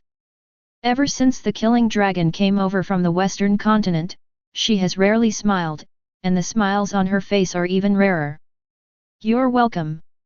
Killua waved his hand casually. It was not a loss for me to come here this time. Although I helped Irene, I also made a lot of money. After all, this time he collected a total of 550,000 points and 12 dragon magic crystals from the killing dragon. Chapter 25. On this day, the giant dragons that had been fighting abroad for a long time rarely returned to the capital of the kingdom of Dragonov, leaving only a few to guard the border. In the palace atrium, a large number of dragons gathered in the huge atrium. A group of palace servants came in from various corridors carrying a large amount of meat. The chefs were giving full play to their cooking skills, holding a triumphal feast for all the hard-working dragons. Reward the dragon. It seems that because they have always lived here, Dragonov's palace dragons seem to eat cooked food, and the palace chefs barbecued dragons actually ate it with gusto. It's surprising, dragons also like to eat human food. Looking at Killua's reaction, Berzarian said. Ah, it was indeed a bit unexpected. Killua nodded and did not deny it. The dragons in the kingdom of Dragonov have lived with the kingdom for many years. They have integrated into the kingdom and are an integral part of the kingdom. Irene, who was beside Killua, explained with a smile. When Killua heard this, his expression remained unchanged, but he secretly thought that this was indeed the case. Why didn't you stop those dragons when they escaped just now? Killua asked curiously. On the battlefield in the afternoon, it was clear that their side had the upper hand. As long as Berzarian stopped those people and cooperated with his own strength, he could annihilate all the killing dragons present. Why are these dragons so indifferent? Don't tell him that you can't bear it. If you really can't bear it, you won't fight. When they escaped, they sent our dragon clan's unique contact secret method and notified the nearby killing faction dragons. If they really catch up, they will fall into the trap of those guys. Berzarian explained. A giant dragon nearby. Hearing this, Killua didn't react for a moment. The number of dragons in the slaughter faction is many, several times that of our affinity faction. They are distributed in various parts of the continent and are attacking several countries on the continent. At the same time, there are many dragons that are not participating in the attack. This is why we can compete with them for the time being. However, even if there is no attack, those giant dragons are malicious towards humans after all. If they really see you, a human, chasing and killing dragons, those giant dragons will never sit idly by. There are many dragons who are stronger than me, and there are many who are on the same level as me. I know Killua that you are very strong, much stronger than me, but once you really touch those guys, even you will fall into their hands. Berzarian opened and closed his mouth slightly, and explained to Killua, stand up. Is this so? I understand. After hearing this explanation, Killua nodded clearly, but he was a little eager to try, and he really wanted to meet those dragons that Berzarian mentioned. Stronger than Berzarian, he should be a dragon at the Dragon King level. I don't know who is stronger or weaker between myself and the Dragon Clan at the Dragon King level. However, it is compared with the current self. Even if it is better than the current self, it will not be better than the tomorrow self. Even with your help, Killua, this battle between man and dragon cannot end so quickly. It needs to be considered in the long term. Repulse them this time. Those dragons should not harass the Dragonov kingdom again in a short time. I will take this opportunity to create a large number of dragon slayers. With the addition of the Dragon Slayer Mage, we can also help Berzarian and the others. Irene nodded and said what she was going to do next. Is that so? When Killua heard this, he didn't care and nodded slightly. However, looking at Irene's appearance, Killua sighed slightly. What's wrong? Is there any problem? Seeing Killua's sudden appearance, Irene was stunned and then asked. I'm thinking that this world will lose a fairy queen in the future. Killua smiled and did not hide it, speaking out the thoughts that suddenly popped up in his heart.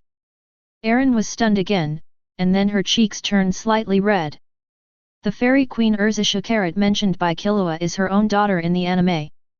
But she is still a young girl now. Is it really okay for you to just tell yourself this? But not necessarily, maybe it will happen. Irene glanced at Killua and said meaningfully. Didn't you say you wouldn't let that happen? It was Killua's turn to be stunned. Hearing this, Irene just smiled lightly and did not explain. Marriage is impossible. If that guy comes over, I will kill him directly. However, if you really want to give birth to Urza, you don't have to go with that guy. There are other options, right? At least, the person in front of me is very nice. Listening to Irene's words, Killua frowned slightly and was speechless in his heart. Some opened their mouths to say something persuasive, but in the end no words came out. Irene is not an idiot, and it should be impossible for her to dive into it after knowing her miserable future. Shaking his head slightly, Killua didn't say anything and drank the juice. Soon, a grand triumphal feast came to an end. Killua returned to the room that Erin had arranged for herself. Dark blue, add more points. As soon as he returned to his room, Killua called up the proficiency panel and cheated himself. Killua Zoldyck. Ability. Zoldyck Assassination Leave 7, 0/10.000.000, plus. Nan. Conjurer, Divine Speed Leave 7, 0/10.000.000, plus Dragon Head Painting Leave 7, 0/10.000.000, plus. Transmuter, Flower of Life Leave 7, 0/10.000.000, plus Gaia Energy Cannon Leave 7, 0/10.000.000, plus. Enhancer, Body Refining Leave 7, 0/10.000.000, plus. Life Ability Leave 5, 15203/100000, plus. Points, 65,000. Killua's points are 565,000. Killua directly upgraded the 5 skills of Zoldyck Assassination, Dragon Head Painting, Flower of Life, Gaia Energy Cannon, and Body Refining to Leave 7. In an instant, Killua's body bloomed with a gentle golden light, and the energy in his body surged again. The pleasure brought by the sudden increase in strength made Killua's lips curl up involuntarily. It's such a wonderful feeling to improve. Chapter 26. Killua didn't know how strong he was now, but Killua could feel that the energy in his body suddenly increased dozens of times.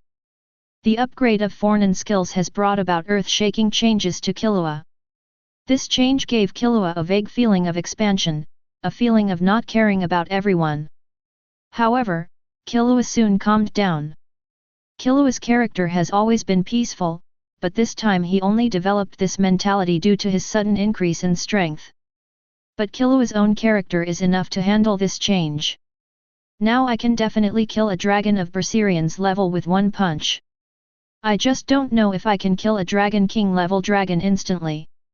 Clenching his fists, Killua temporarily defined his own strength. Immediately, Killua took a look at the remaining 60,000 points, thought for a moment and then opened the chat group. The chat group at this time was not deserted. Lily and Kane were chatting, and the topic of communication was still themselves. Watching the two chatting, Killua had no intention of communicating with them for the time being and went straight to the mall. Look at the products on the mall. The breathing techniques of Demon Slayer, Kimetsu no Yaiba, these are of no use to me, pass. The magic uploaded by Irene is useful. Looking at the products on the mall, Killua glanced at it casually, and then locked on one of the magic uploaded by Irene. Buy the magic power training method. Buy additional magic.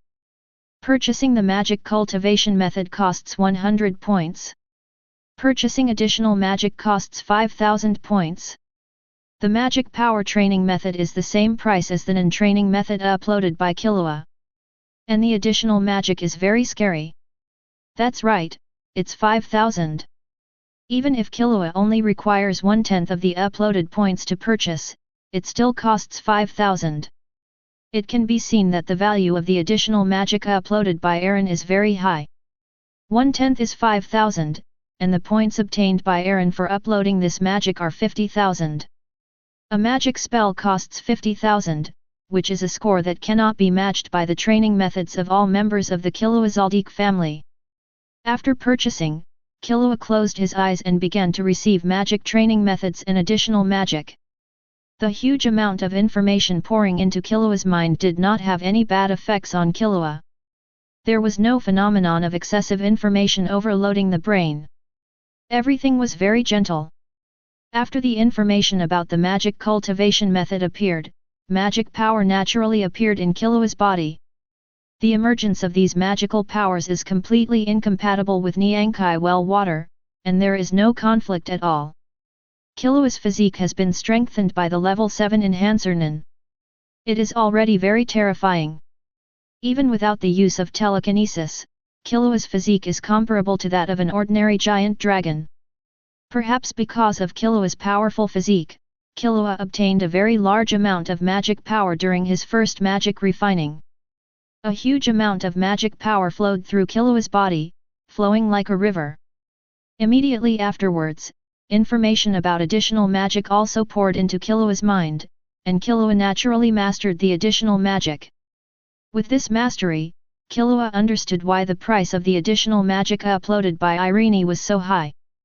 The additional magic that Irene uploaded is a high-level additional magic that can be attached to everything, as long as you can think of it. At the same time, there is also the magic of separation and attachment, which can separate everything. After using points to purchase this magic, Killua instantly obtained the basis for high-level additional magic. However, in order to use this magic to its full power, Killua still needs to work hard on her own. Looking at the additional magic option on the proficiency panel, Killua thought for a moment, and then directly added points to the additional magic. Killua Zoldyck. Ability. Zoldyck Assassination Leave 7, 0/10.000.000, plus. Nen. Conjurer, Divine Speed Leave 7, 0/10.000.000, plus Dragon Head Painting Leave 7, 0/10.000.000, plus.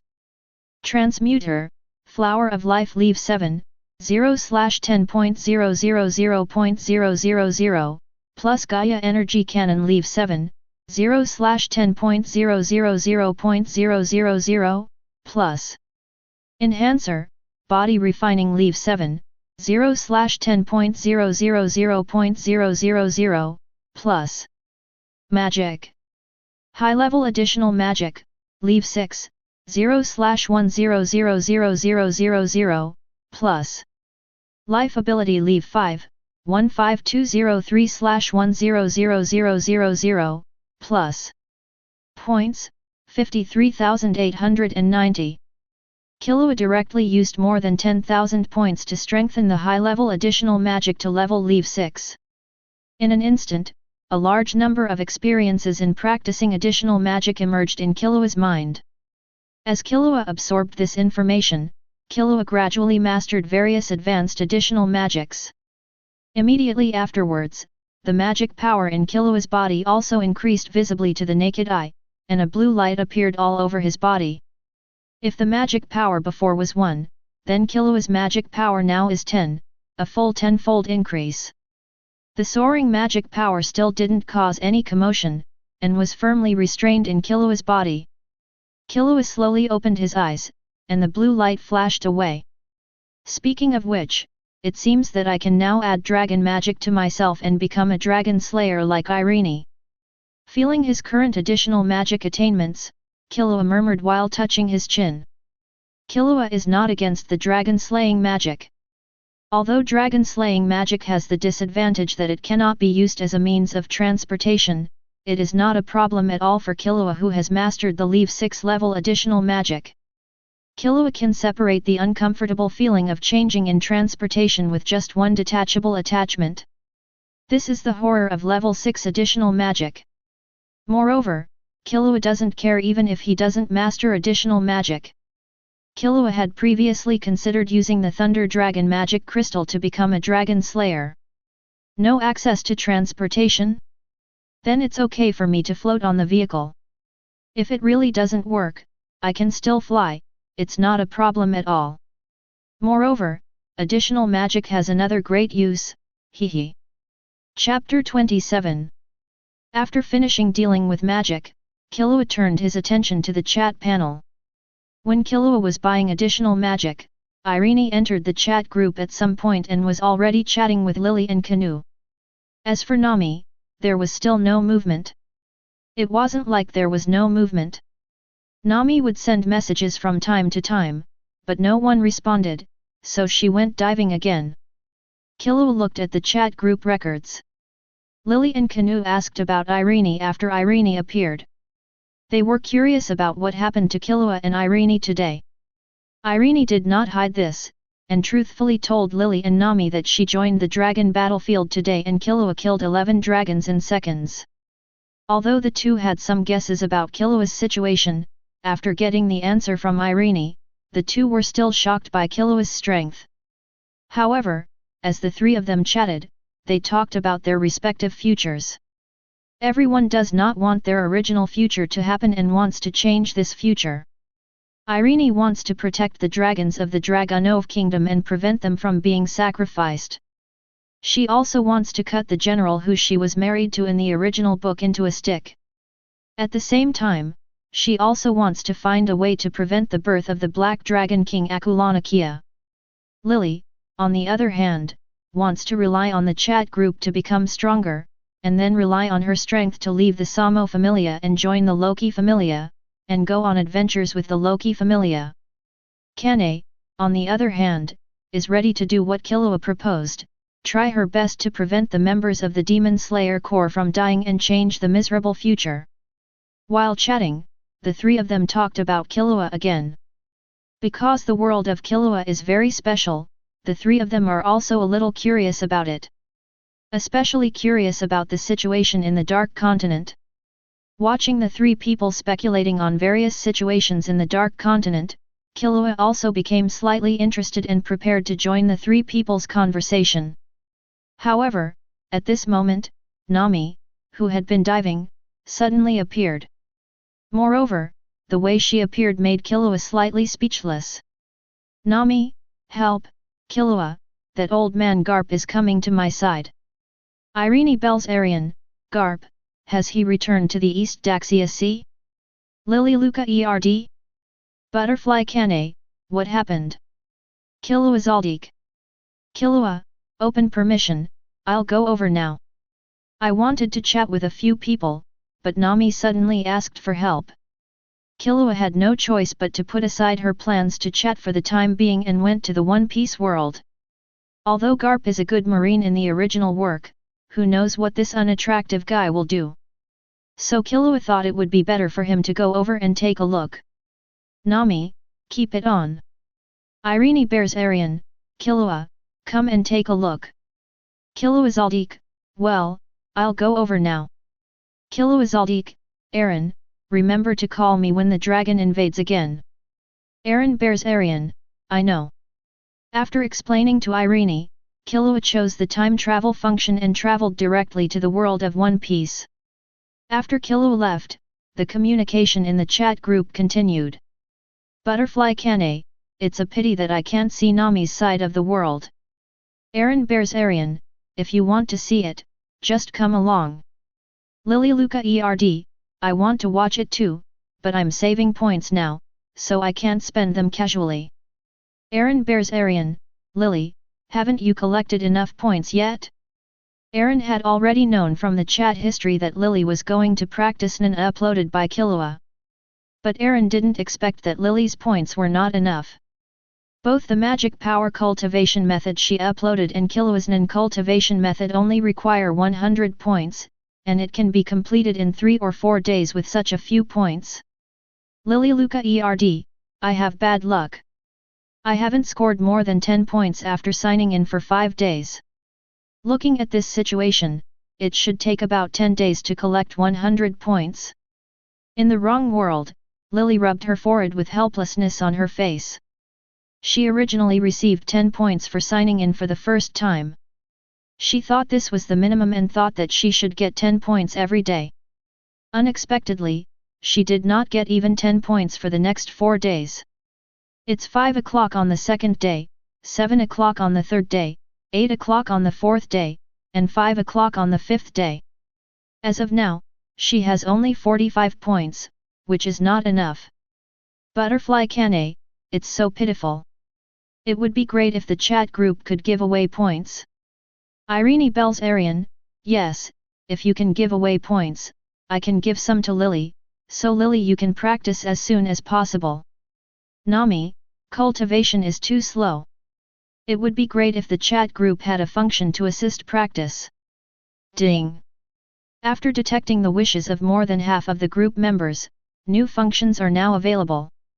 Irene bears Arian. Butterfly Kane? Lily Luca ERD? Nami? Ding!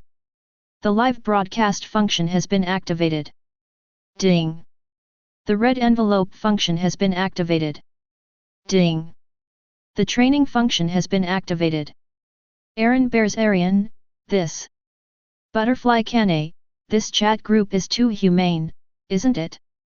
We chatted for a few words and then we really activated the new function.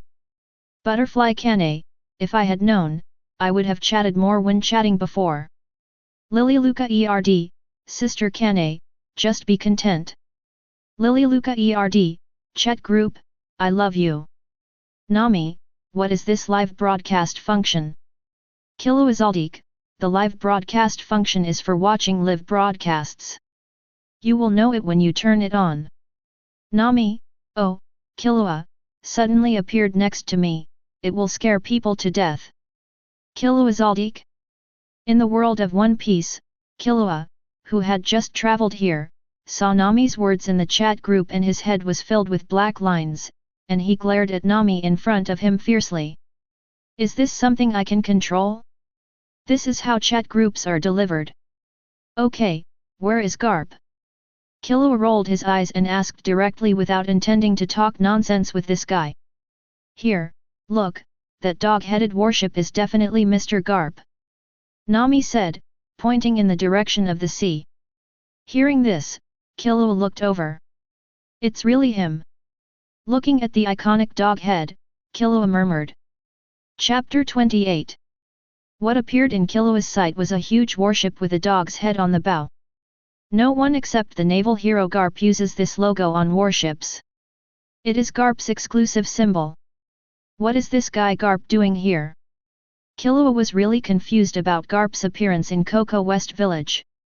Did he know that Colonel Mouse was colluding with the dragon pirates, so he came here to investigate? This guy Garp shouldn't be so boring. However, what surprised Killua the most was that this guy was actually in the East Daxia Sea. Killua, why do you think this Garp suddenly came to Coco West Village? Nami said worriedly. Don't worry, I'm here, no problem. Garp really wants to take action, then I will bury him. Killua reached out and patted Nami on the shoulder, comforting her. I originally wanted to take a shot of Nami's head, but she wasn't tall enough, Omega.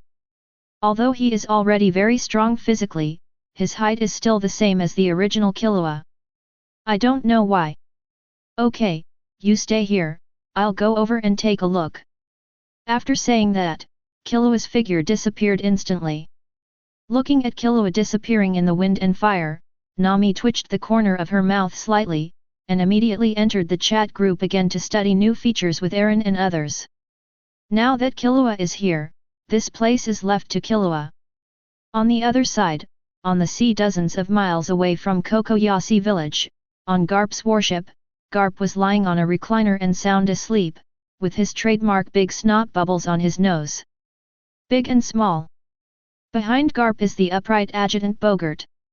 Suddenly, Adjutant Bogart's expression condensed, his hands quickly placed on the katana at his waist, making a defensive gesture, and shouted loudly. Who? Puff. The moment the adjutant shouted out, Garp's snot bubble also burst. What's wrong? What's wrong? Captain suddenly woke up from his sweet dream and shouted in a panic. He didn't have the image of a strong man at all. However, Garp soon calmed down. You are the guy who killed that moth, why are you on my ship? Looking at Killua who suddenly appeared, Garp was stunned for a moment, then picked his nostrils and said nonchalantly. Yes, it was Killua who stood in front of Garp. The person the adjutant was guarding just now was also Killua. After leaving Nami, Killua appeared here in less than 2 seconds. Garp, what are you doing here in the East Daxia Sea? Killua asked with a faint smile. Ah, come back to see my grandson. I originally wanted to go back, but I happened to encounter your case, so I was asked by warring states to investigate. So what did you find out through your investigation? Are you here to kill me? Hearing this, Killua narrowed his eyes slightly and said with a smile. I don't have that much time. If you kill that kind of moth, well, I'm just here to go through the motions. What do you think? Come and have a fight with me so that I can go back and explain. Garp waved his hand and said nonchalantly. This time he was asked by the Zhanghu Kingdom to investigate Colonel Mouse. He had nothing to do and did not refuse, so he asked his adjutant to investigate. As a result of the investigation, it was discovered that Colonel Mouse colluded with the dragon pirates. At the same time, the dragon pirates were eliminated the day before Colonel Mouse was killed by Killua. Anyone who is not a fool can understand the connection in this situation. In order to deal with the warring states period, he drove a warship to Coco West Village and went through the motions. Unexpectedly, he actually met Killua, the culprit who killed Colonel Rat. In particular, he actually felt a very strong sense of crisis from the mountains of Killua. This immediately made my hands itch, and I wanted to fight Killua. Fight. Killua was a little surprised when he heard this. After touching his chin and thinking for a moment, Killua nodded. If you want to fight with me, you have to take a move from me first. If you can take it, I'll fight you. Killua had a malicious look on his face. Hey, you are too arrogant. I'm a naval hero, so you look down on me so much. After hearing Killua's words, Captain was instantly angered. Let's take action. Garp said unhappily as he tugged on his cloak and loosened his tie. Lieutenant General Garp, stop joking, this is a warship.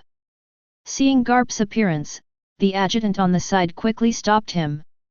As Garp's lieutenant, Bogart is very powerful. He also felt unfathomable power from Killua. Now that he heard that the two of them were actually going to fight on the warship, his heart almost stopped beating. If they really let the two of them fight on the warship, he was afraid that the warship would be destroyed by the two of them. I think your adjutant is right. Let's find an uninhabited island. Killua agreed with Bogart's words and said kindly. Garp frowned when he heard this, then nodded in agreement and gave instructions to Bogart. Hurry up and find an uninhabited island. When Bogart saw this, he was slightly relieved, and then quickly went to give the order. The warship quickly turned around and sailed away from the waters near Kokoyasi village. And here, Nami, who was watching the Navy warships while chatting with Irene and others in the chat group to study new features, also discovered this, and suddenly felt a little strange. Nami, Killua followed the warship and didn't know what was going on. Irene bears Arian, don't worry about him, he is very strong and can handle the naval heroes. Irene bears Arian, but I have discovered new features. Irene bears Arian, the cultivation function allows you to consume points to enter the training room and use enhanced cultivation. Irene bears Arian, you can double your income by practicing in the training room. You can get different multiples of your income by practicing for 1 hour. Aaron bears Arian, doubling the training room for 1 hour requires 20 points, tripling it requires 30 points, quadruple it requires 40 points, and so on. Nami, really, great. I've been worrying about this, and now I can become stronger quickly. Aaron bears Arian, don't be too happy yet. Do you have so many points? Nami. Chapter 29. Ding. Group member Lily opened the live broadcast room.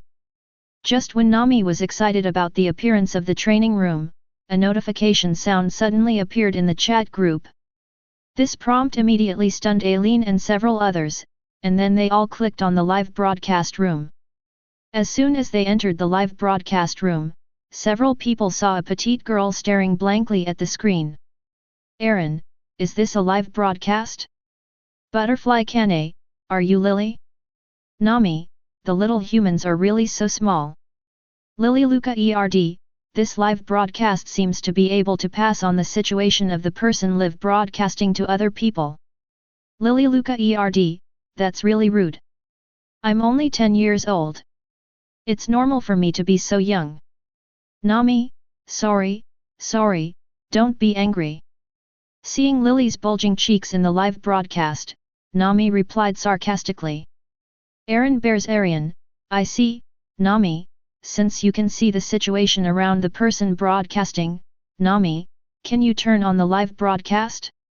Aaron bears Arian, I want to see how things are going over there. Nami, Sister Aaron, do you think I would have time to chat with you if I were around Killua? On the cliff by the sea, Nami looked slightly embarrassed. How could she have time to explore new features with Aaron and others if she was with Killua? Aaron bears Arian, sorry, forgot about that. Butterfly Kane, I have also developed the red envelope function. This red envelope function is to put points into red envelopes and give them to other group members. Butterfly Kane, in addition, there are shared red envelopes that can be received by everyone. However, this function can only give away points and cannot give away other things. Nami, you all have researched the CO authorship, but I am the only one who has not. Butterfly Kane, haha. Butterfly Kane, Lily, I will give you 60 points first. You first buy the non-practice method uploaded by Killua. Butterfly Kane doesn't have many points herself. Although she sells a lot of breathing methods, the value of the breathing methods is not high. Each type only has 200 points, so she can only support Lily. As for the rest, she needs to use the training room to become stronger. Lily Luca ERD, thank you, Sister Kane, I will wait until I have points. Lily did not refuse Butterfly Kane's help. She needed this now, and she would pay it back when she had points in the future. Butterfly Kane, yet. Because she was not rich herself, Butterfly Kane did not refuse what Lily said. Immediately, Butterfly Kane sent Lily a red envelope of 100 points. Ding! Butterfly Kane sent an exclusive red envelope, designated as Lily. Ding! Irene Bears Arian sent 3 exclusive red envelopes, designated for Butterfly Chain, Lily Luca ERD, and Nami. Aaron Bears Arian, I have a lot of points, so I will lend them to you for your early growth and then return them to me later. In the fairy tale world, after hearing about the function of red envelopes, Irene thought for a moment, made a decision in her heart, and then sent 3 exclusive designated red envelopes to the group.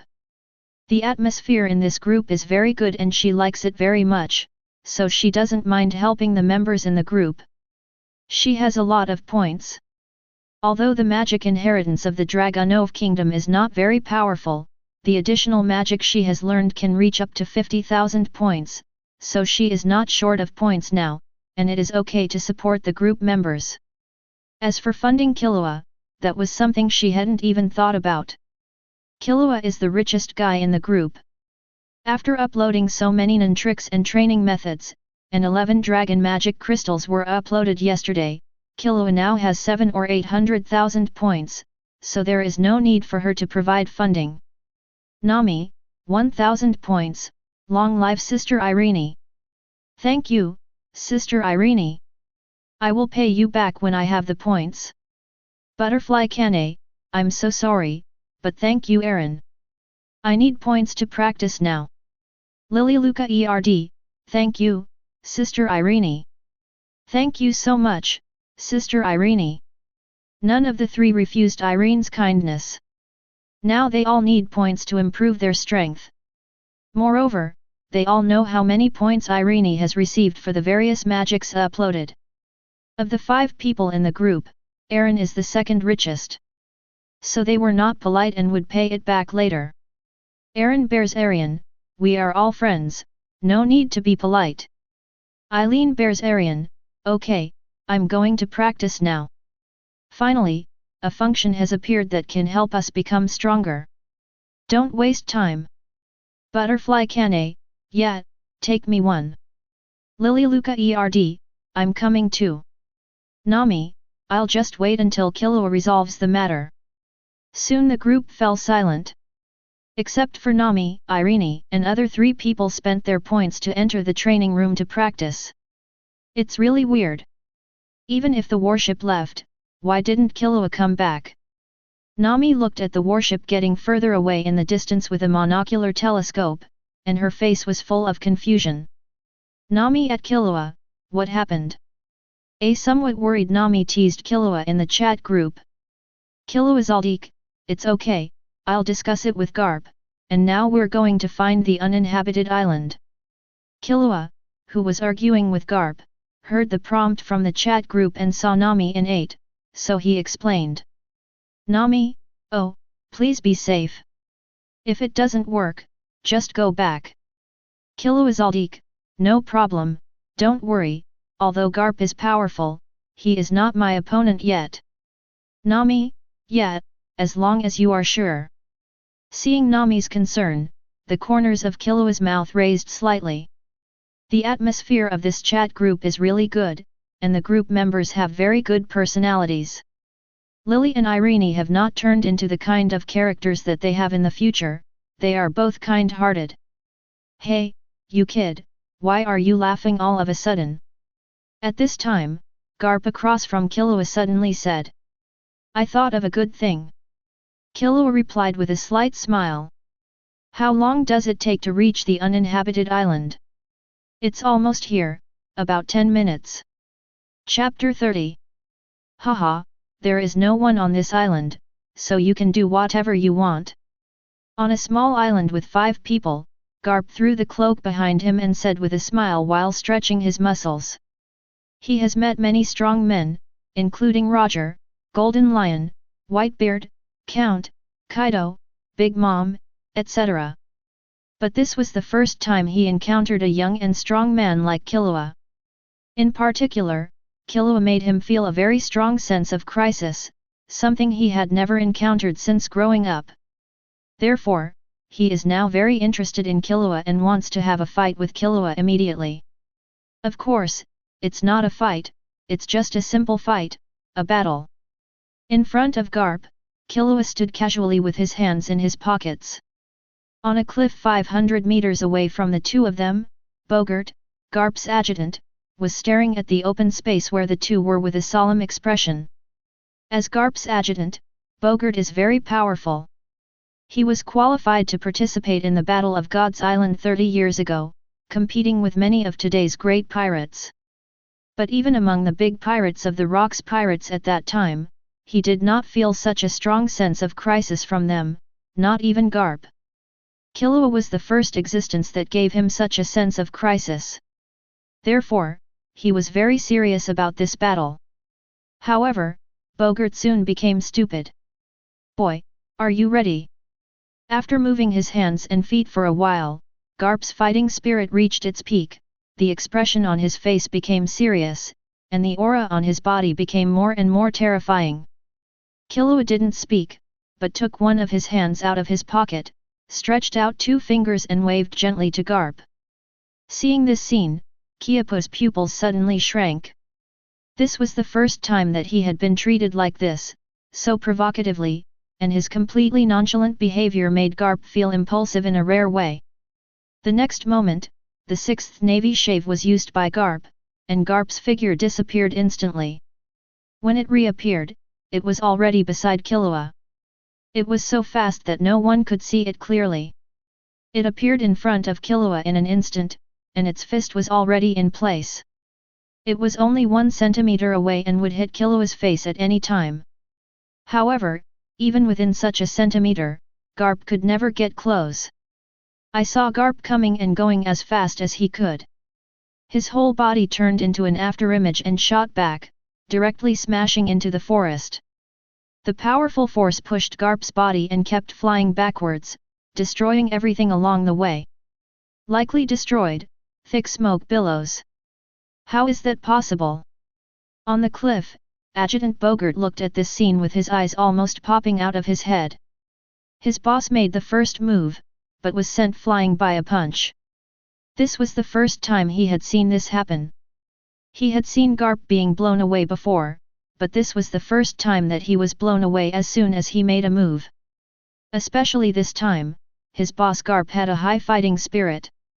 He would attack with all his strength and would not hold back. But in this case, his boss Garp was blown away as soon as he made a move. Even though Bogart had a steady personality, he almost had his eyes popping out when he saw this scene. Although his boss is a lieutenant general, his strength is definitely at the level of a general, and this is the result when he goes all out. For a moment, he felt that the world had played a big joke on him. Killua naturally doesn't know what's going on with Bogart. After knocking Garp away with one punch, Killua did not wait for Garp to attack again. Instead, he dodged and pursued the victory. He disappeared in an instant, flying in the direction Garp flew backwards and submerged in thick smoke. Soon, the sounds of fighting were heard again in the thick smoke. Huge sounds of destruction continued to be heard in the island, echoing, and even the warships docked on the coast could hear the sounds of destruction caused by the two men's battle. Who the hell is that boy? On the warship, a sailor couldn't help but swallowed his saliva. All the sailors present knew that this battle was between their boss, the Navy hero Garp, and Killua. If such a movement can occur, then naturally it cannot be that the boss killed Killua instantly, but the two sides are really fighting. Looking at this situation, the fighting between the two sides seems to be quite fierce. You know, he was a naval hero, and his opponents were all the big pirates in the New World, and it was terrifying that a young boy named Killua could compete with their boss. At this time, on the island, Garp and Killua were engaged in a fierce battle. Both sides fight with fists and kicks. Garp is wrapped in domineering energy, while Killua is filled with enhancer energy. The power of his punches and kicks is extremely terrifying. The generated air waves lift up the ground and send huge rocks flying. Throughout the battlefield, thick smoke never dispersed after it appeared. No one could see what was going on inside with the naked eye, but they could see the black lightning rising into the sky from the thick smoke. Bogart used his skilled sense of observation to observe the battle in the thick smoke. The more he watched, the more dumbfounded Bogart's face became. Because he discovered that his boss was being beaten the whole time. Although the two of them were fighting back and forth on the battlefield, Bogart clearly saw that his boss's fist could not break Killua's defense. Even if he used the tyrant, he still could not break Killua's defense. On the contrary, each attack will result in a punch or kick from Killua. Moreover, the power of Killua's attacks is terrifying. In just 1 minute, the body of his boss, Garp, was covered with bruises. Although they were not fatal, they were all serious injuries. After this fight, my boss will probably have to recuperate on the ship for a while. The battle lasted for half a day before it ended. It was nothing compared to the length of the battle between Akainu and Aokiji. However, there is nothing we can do about it. Because Garp couldn't hold on anymore, after a long time, Garp, whose injuries continued to increase, was now covered in purple and blue, lying on the ground panting heavily. Are you convinced?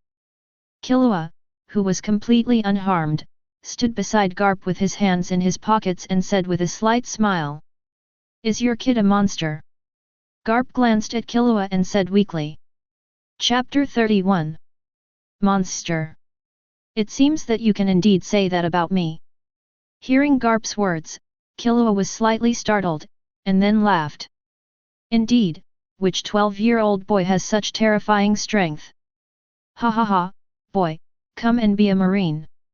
Hearing Killua actually admit that he is a monster, Garp was also stunned. The next moment, Garp burst out laughing, and then extended an invitation to Killua. I killed someone from your navy, so you still invite me? Killua narrowed his eyes slightly. Don't be afraid. Just by what you are doing now, I can be sure that you have no ill intentions towards the Navy. Besides, the guy you killed was just a worm in the Navy. I don't know what he did in the East Daxia Sea. Otherwise, you wouldn't have to do anything. I would take care of him myself. Garp shook his head indifferently. He didn't know that Colonel Mouse was a rat. If he had known, he would have smashed Colonel Mouse's head with one punch. No, let's forget it. My situation is a bit special. Killua smiled faintly and refused. At this time, Garp's adjutant Bogart rushed over. Ah, it's really a serious injury. Looking at Garp's appearance, Bogart didn't mean to worry at all. Instead, he said something sarcastic. Shut up, I'll ask you to train with me after my injury recovers. Hearing his adjutant's sarcastic remarks, Captain suddenly twitched his eyes and shouted loudly. Bogart held up his hat, looking indifferent. Just practice, I'm afraid of you. Boy, did you use all your strength in the battle just now? After scolding his adjutant, Garp looked at Killua again and asked seriously. Full force. Don't be ridiculous, you can't block any of my moves with all my strength. Killua was stunned for a moment, then smiled lightly. As soon as these words came out, both Garp and Bogart's pupils shrank. Regardless of whether Killua's words were exaggerated or not, they were shocked. You know, in the battle just now, Garp used all his strength, including Ba Tang, but he was suppressed by Killua throughout the whole process. After a battle, Killua was not injured at all, but Garp was seriously injured by Killua. Needless to say, in this situation, Killua's strength is completely superior to Garp. And this is not Killua's full strength, so how terrifying is Killua's full strength? For a moment they didn't dare to think about it. Garp, do you have a way to practice domineering? Give me one. At this time, Killua took the initiative and asked Garp for a way to practice domineering. Hey? What are you doing?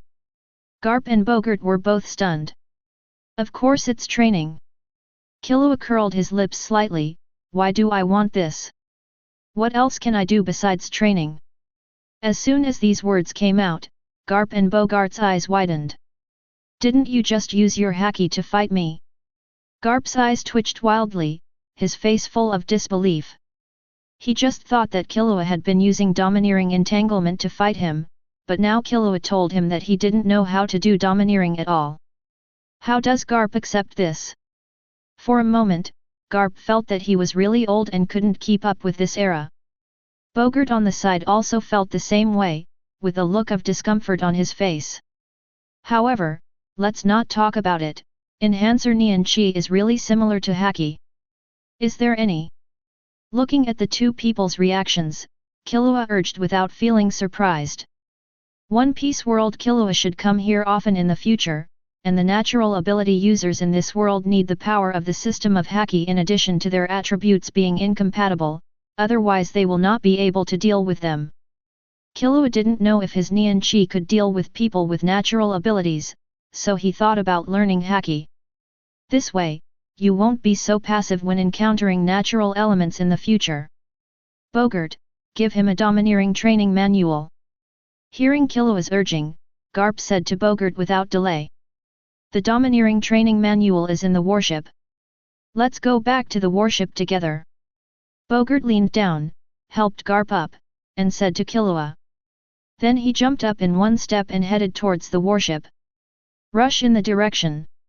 Seeing this, Killua followed him in a flash. Bogart used Moon Step, but Killua flew directly.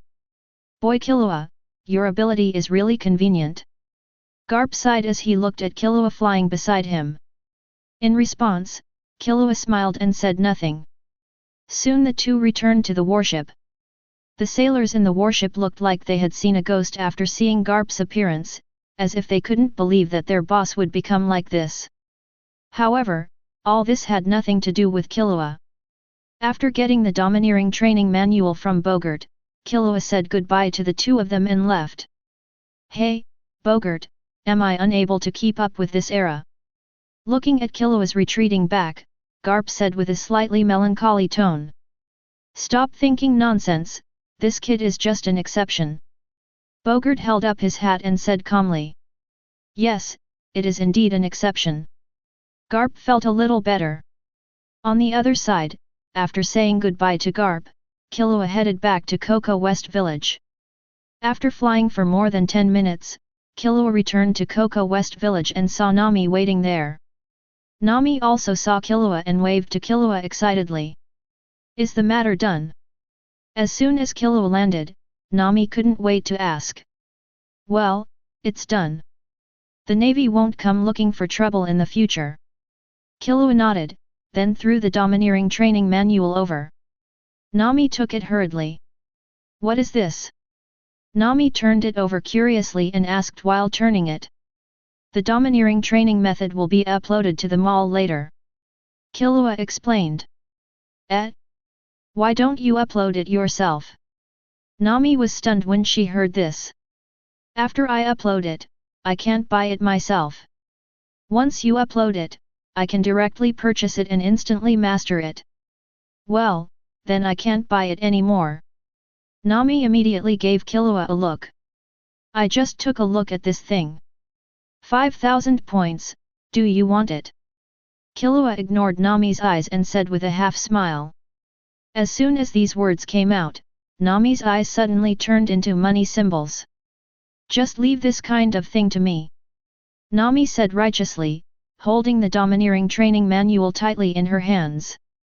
If you can't buy it, you can't buy it. At worst, you can practice by yourself when the time comes. Anyway, there is a training room, so it should be fine. Make a copy now. Chapter 32. Invited by Nami's sister Nakajayo to have dinner at their home, Killua talked to Nami about Nami's next plan. Nami told Killua that she will stay in Coco West Village for a while, and when her strength improves, she will form an adventure group with Nakajayo to go out to sea. Groups such as adventure groups exist in the One Piece world, and Rolando, the talker 400 years ago, was an adventurer. Nami is ready to recruit new members while taking risks along the way, searching for devil fruits in the sea to upload to the chat group mall in exchange for points to become stronger. After watching Killua's upload of One Piece, Nami also knows who she can safely recruit. However, according to what Nami said, this guy seems to want to form an adventure group of beautiful women. Killua expressed support for Nami's idea and told Nami that she could always call him when she needed help. However, Killua needs Nami to draw a map of the route for him. Killua has not given up the idea of digging for treasures in the One Piece world. However, the One Piece world is huge and the magnetic field is chaotic. Without a map, Killua will run around like a headless fly. After Nami starts sailing on the sea, Killua can also get the map from Nami. Although the magnetic field of the Great Route is chaotic and a map is of little use, Killua does not need a detailed map. What Killua needs is the general direction of each island. With the general direction, Killua can travel freely among the islands with his abilities. Sitting on the Dragon Star Cluster, Killua can run around as he pleases. With Killua's current level of telekinesis, he would have no problem traveling around the entire One Piece world while sitting on the Dragon Stars. Goodbye, Killua, come and play when you have time. Before leaving, Nami waved goodbye to Killua and said, Goodbye, Killua. Beside him, Nakajayo said goodbye to Killua with a smile. See you next time. Killua also waved and said, and then activated the time travel function of the chat group and returned directly to the Hunter world. As for the fairy tale world, Killua is not in the past. Because Killua already knew from Nami's mouth that several other people are already using the training room to practice, and there should be no time in a short time. Killua wouldn't be able to get through the fairy tale world without Irene's release of authority. Irene is practicing hard now, so Killua does not disturb Irene. Anyway, Killua has already made an agreement with Irene that if the killing dragon of the fairy tale world attacks again, he will contact him as soon as possible and give him permission to travel. At the same time, in a sea area in the One Piece world, in Garp's dog-headed warship, Garp was lying on the hospital bed while eating senbei while talking to the phone bug in front of him. The phone bug looks exactly like Admiral Sengoku, and it can be seen that Garp is talking to the result. Garp told Sengoku unreservedly about his encounter and fight with Killua, and warned Sengoku not to provoke Killua. However, Sengoku in the Navy headquarters did not believe what Garp said. "Garp, this is no joke." Sengoku's voice came from the phone bug. Sengoku was very clear about Garp's strength. Therefore, Warring States simply couldn't believe that there was someone in this world who could suppress Garp all the way, seriously injuring Garp while leaving him unscathed, and without using all his strength. Kind of thing. Do you think I would make fun of myself? Warring States, I will only tell you this matter. Do not reveal this matter to others. Especially those guys on the Marie Joya. Otherwise, I won't care what happens then. Garp curled his lips and warned kindly. That is to say, Sengoku was his best friend, so Garp told him about this, but he didn't reveal it to anyone else at all. No one on the warship except Bogart knew about Killua's terrifying strength. When Bogart brought him back, there was no road in Killua. Although the sailors on the warship knew that Garp was seriously injured, due to Bogart's propaganda, both Garp and Killua were injured.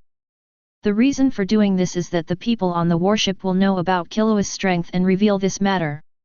Once the fools on Marie Joya find out, there is no guarantee that some trouble will not be caused. If Killua didn't lie, once those guys on Marie Joya angered Killua, Garp didn't know what kind of terrifying storm would be set off on the sea. In the Navy headquarters, in the Marshal's office, listening to Garp's extremely serious tone, Zhang Guo fell into silence. He is not a fool, on the contrary, he is a wise man in the Navy. He naturally knows why Garp does what he does, and why Garp uses this phone bug that cannot be monitored to talk to him. The reason why Garp did this was entirely because he was worried that the celestial dragons would act stupidly if they knew about it. After all, the brain circuits of the celestial dragons are so weird. Moreover, Garp should also be worried that when the 5 old stars find out, they will list someone like Killua who is powerful but not on their side of the world government as a potential enemy and make some small moves to anger the other party. I understand, let's end this matter here. After thinking everything through in just a few seconds, Zhang Yu sighed deeply and then said. As long as you can figure it out. Okay, that's it. Gaga. Garp's voice came again, and then he hung up the call unceremoniously. In the office, Warring States put the phone back on the phone, crossed his hands, frowned slightly, and was lost in thought. What a headache, Killua Zoldyck, where did this monster appear? On the other side, the monster in Sengoku's mouth was sitting cross-legged, with a calm expression on the floor, practicing his Nian Qi. Killua is using the training room for training. Time passed bit by bit, and in the blink of an eye, an hour passed. Killua slowly opened his eyes and frowned slightly. The 10-fold increase in practice with 100 points only gave me more than 800 proficiency points, which is completely incomparable with using points to redeem proficiency. The gain outweighs the loss. This practice room is useless to me. It's more cost-effective to use points to redeem, and it doesn't take time. After experiencing the amplification training in the training room, Killua came to a conclusion and murmured in a low voice. Chapter 33. Early in the morning, Killua woke up. After washing up, Killua left the room and went to look for Aluka. It has been 2 days since he joined the chat group. During these 2 days, Killua traveled to 2 worlds and did not spend much time with Aluka. He just happened to go and have a look now. Arriving at Aluka's room, Killua was told by the housekeeper who took care of Aluka that Aluka had gone to the amusement park again. Killua couldn't help but smile. Aluka really likes the amusement park he built for her. Immediately, Killua walked towards the amusement park. The amusement park is far away from the Zoldyck family mansion. Without being in a hurry, Killua walked for half an hour to get here. The amusement park built by Killua is not big, but it has all the facilities that an outside amusement park should have. Alyaka was currently riding a roller coaster accompanied by Linen, and the sound of joy echoed in the amusement park. Alyaka is very sensitive to Killua's scent. As soon as Killua came to the roller coaster area, Alyaka noticed Killua. After seeing Killua, Alyaka's eyes suddenly lit up. He actually broke away from the roller coaster and jumped directly from the top. Faced with this dangerous situation, Killua was very calm. In a flash, he appeared at the place where Alyaka fell, and stretched out his hand to catch Alyaka in a princess hug. Killua has encountered this situation many times. Every time he notices Killua coming here, Alyaka will act like this when he is playing in the amusement park. Unai-chan. Falling into Killua's arms, the smile on Alyaka's face was very sweet. At this time, Alyssa, who was accompanying Alyaka, also jumped off the roller coaster, landed in front of Killua, bowed slightly and said, "Master Killua." "Yeah." Killua nodded slightly, then looked at Alyaka. "You, how many times have I told you not to be so reckless?" Killua stretched out his hand and gently scratched Killua's nose. Killua gasped. "Hey hey hey! Unai-chan, play with me." Alyaka smirked, then grabbed Killua's collar and demanded to Killua. "Well, my brother is free today and will accompany you to the entire amusement park." "Yeah, that's great." After hearing this, Alyaka immediately raised his hands and cheered. Killua spent the whole afternoon with Alyaka. At night, Killua sent Alyaka back to her bedroom, who was tired and fell asleep due to playing too much, and then returned to her own room. After returning to the room, Killua immediately opened the chat group. Looking at the empty chat group chat page, Killua shook his head slightly. There are still too few members in the group, and everyone is trying to figure out how to improve their strength as quickly as possible. Whether it is Irene, Kane, or Lily, the three of them all have reasons to become stronger as soon as possible, so they rarely appear in the chat group. Irene wants to deal with the Slayer Dragon, and Kanu wants to change the cruel ending of the Demon Slayer squad. Lily, on the other hand, wants to change her fate of being bullied. The situation of all three requires strong strength. Only Nami is relatively relaxed, living in Coco West Village without any pressure. Looking at the empty chat group, Killua groped his chin and thought for a moment before making a decision. Ding! Killua Zoldyck sent 4 exclusive red envelopes, designated for Butterfly Chain, Lily Luca Erd, Nami, and Irene Belzarian. As this prompt sounded in the chat group chat page, the page finally changed. Lily Luca Erd, Mr. Killua, is this? Irene Belzarian, is it settled? Butterfly Kane, 10,000 points, so much, Mr. Killua, thank you so much, I will definitely pay you back in the future. Butterfly Kane did not hesitate after hearing the notification in the chat group and opened the red envelope directly. After seeing the 10,000 points in the red envelope, Butterfly Chain was overjoyed. Being able to improve her strength as quickly as possible, she would naturally not miss this opportunity. The appearance of the training room this time clearly gave her this opportunity.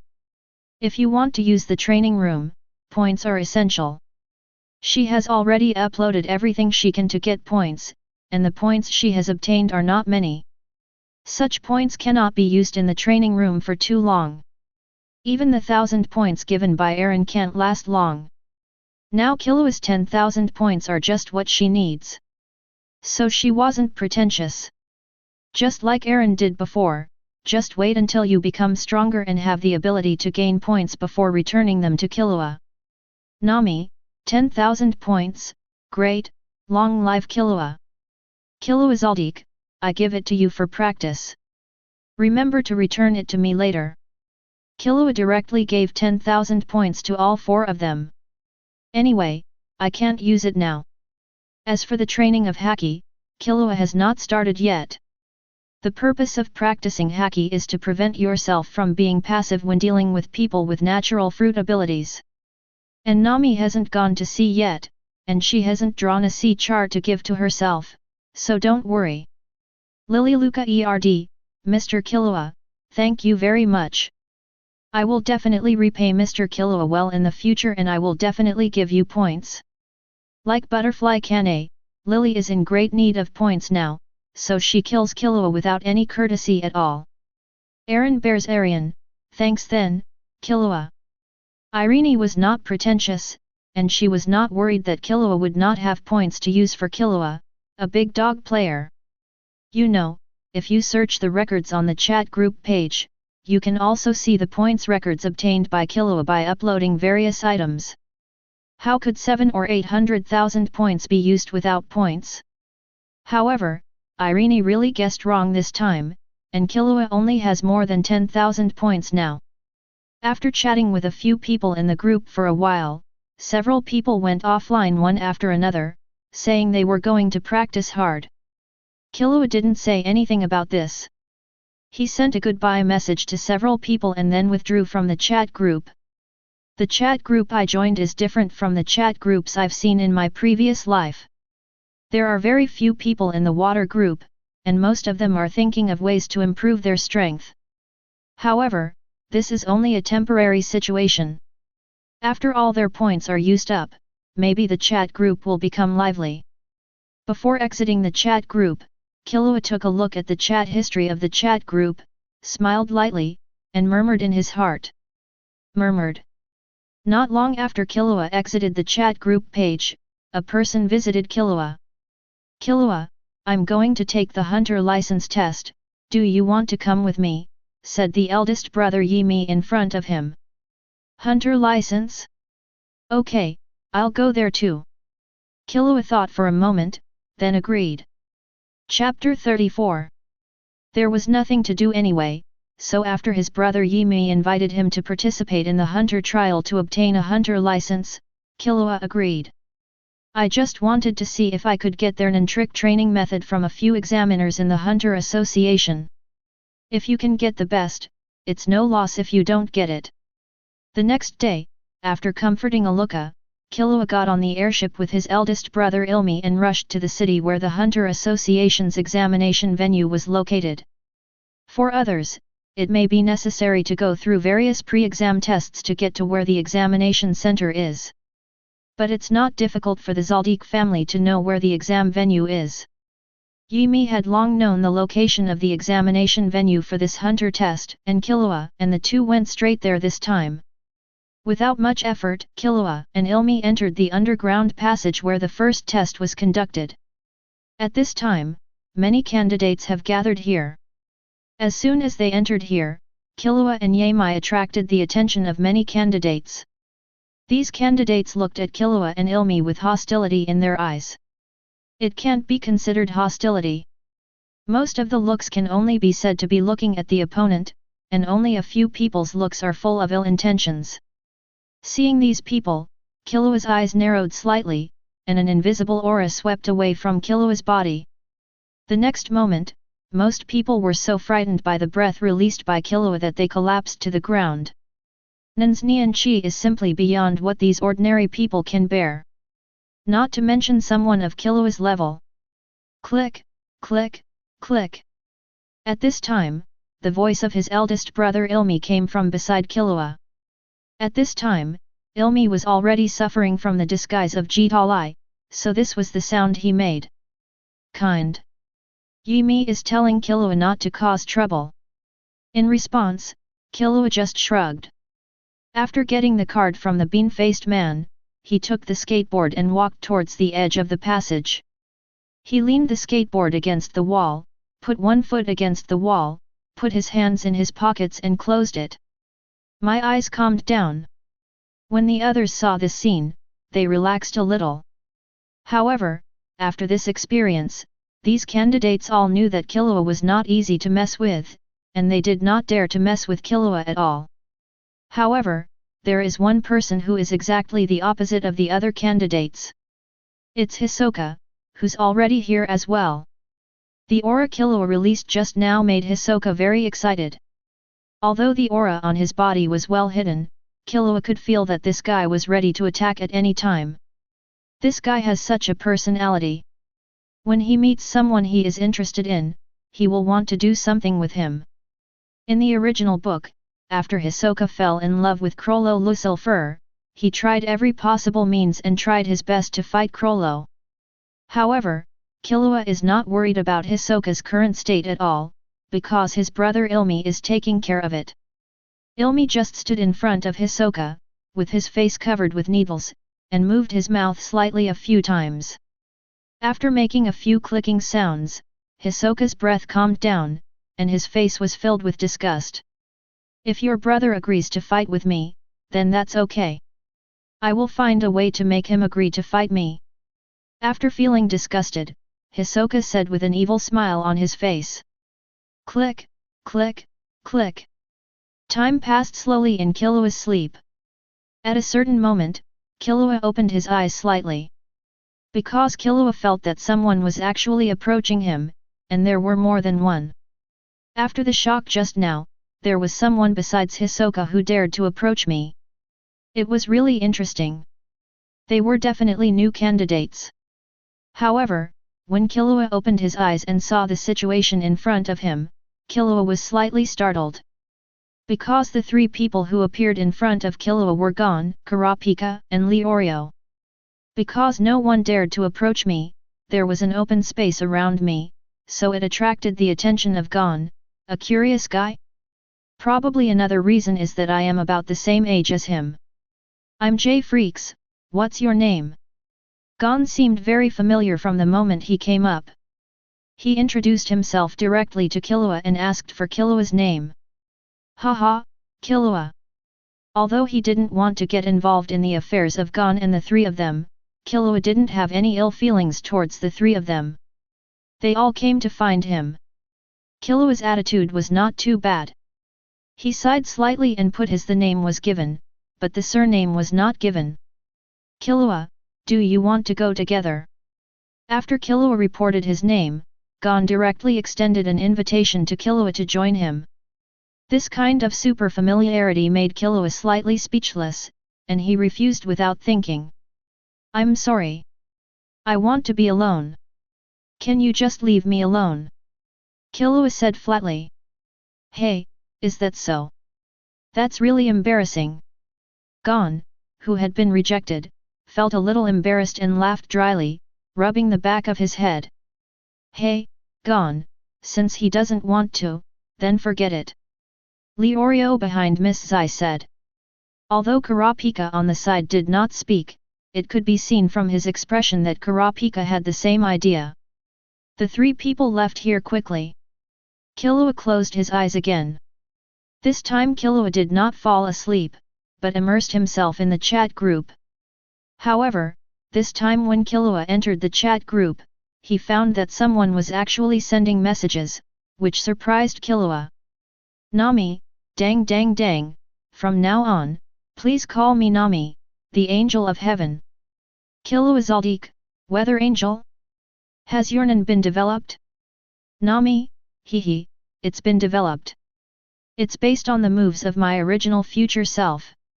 Killua Zoldyck, well, it's good to have developed your abilities, but don't let your combat skills fall behind.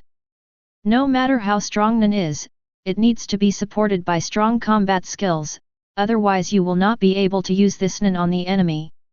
Of course, unless your Nan can reach the level of the Ant King or the level of Killua, where you can directly defeat 10 levels with one force, then you may not need powerful combat skills. At this level, the fighting instinct alone is enough to cope with everything. Nami, I have practiced. I bought the Zoldyck assassination technique you uploaded and the breath of fire uploaded by Kanae's sister. I even practiced the Haki training manual you gave me. Nami, it's just that the training of Haki is a bit unsatisfactory. My talent is not very strong. Although I used the training room, I still haven't touched the threshold. Nami, however, I believe I will learn Haki. Once I learn Haki, I will take Nakajayo with me to the sea. Killua Zoldyck, how is Nakajayo's training going? Nami, can you please not mention this? Killua Zoldyck, what's wrong? Nami, last time Noki was injured during her training, I bought the flower of life you uploaded to treat her. As a result, she directly awakened and after feeling the energy of the flower of life. Nami, compared to Nokia, I'm useless. Killua Zoldyck, hey, is Nan so talented? Nami, it's not just strong, it's simply too strong. Nakajao's gains from practicing Nian Qi every day can be compared to me using 10 times the amplification to practice. Seeing Nami's words, Killua was really surprised. If Nami wasn't lying, then Nakajao's talent was really terrifying. Chapter 35. Nami, I'm so jealous. Nami, but I'm relieved like this. Nami, if Nakajao's strength is too weak, I'm really worried that taking Nakajao out to sea with her will harm her. Nami, but now I feel relieved. Once my domineering power is established, I will go to sea directly. Nami, I have prepared the ships. Killua Zoldyck, come on. Nami, yeah, I'll go down first and practice. Killua Zoldyck, well, bye. After watching Nami's profile picture darken, Killua was also ready to leave the chat interface and concentrate on participating in this hunter experiment. At this moment, Lily suddenly appeared in the chat interface. Lily Luca ERD, Mr. Killua, can I ask you a favor? Killua Zoldyck, you say. Killua was slightly surprised by Lily's words. The main reason is that among the other 4 people in the group, the other 3 have all given a helping hand, except Lily. This time Lily took the initiative to ask him for help, which made Killua a little strange. Lilica ERD, I would like to ask Mr. Killua to help save Sister Alish and the others. Killua Zoldyck? Killua Zoldyck, I remember Arize is from the Australia family, haven't they died at the hands of the destroyers? Killua Zoldyck, besides, you probably have nothing to do with them. Although I knew that Lily was still young, I didn't expect that it was at this time. Orario's dawn and dark period had not yet ended, and the Australia Familia had not declined. What makes Killua even more curious is why Lily suddenly wants to save the people of the Australia family. Suddenly, an idea came to Killua's mind, and before Lily could answer, Killua sent another message. Killua Zoldyck, Lily, you left the Soma Familia and joined the Australia Familia. Lily Luca ERD, well, although I have awakened Nan, due to my weak physical condition, the practice of Nan Qi is not very effective. I have been improving my physical fitness recently. Liluka ERD, because my mental energy was not strong, I did not show my strength. I still lurked and endured, preparing to resist those guys when I had enough strength. Last time I met Sister Alish and the others by chance.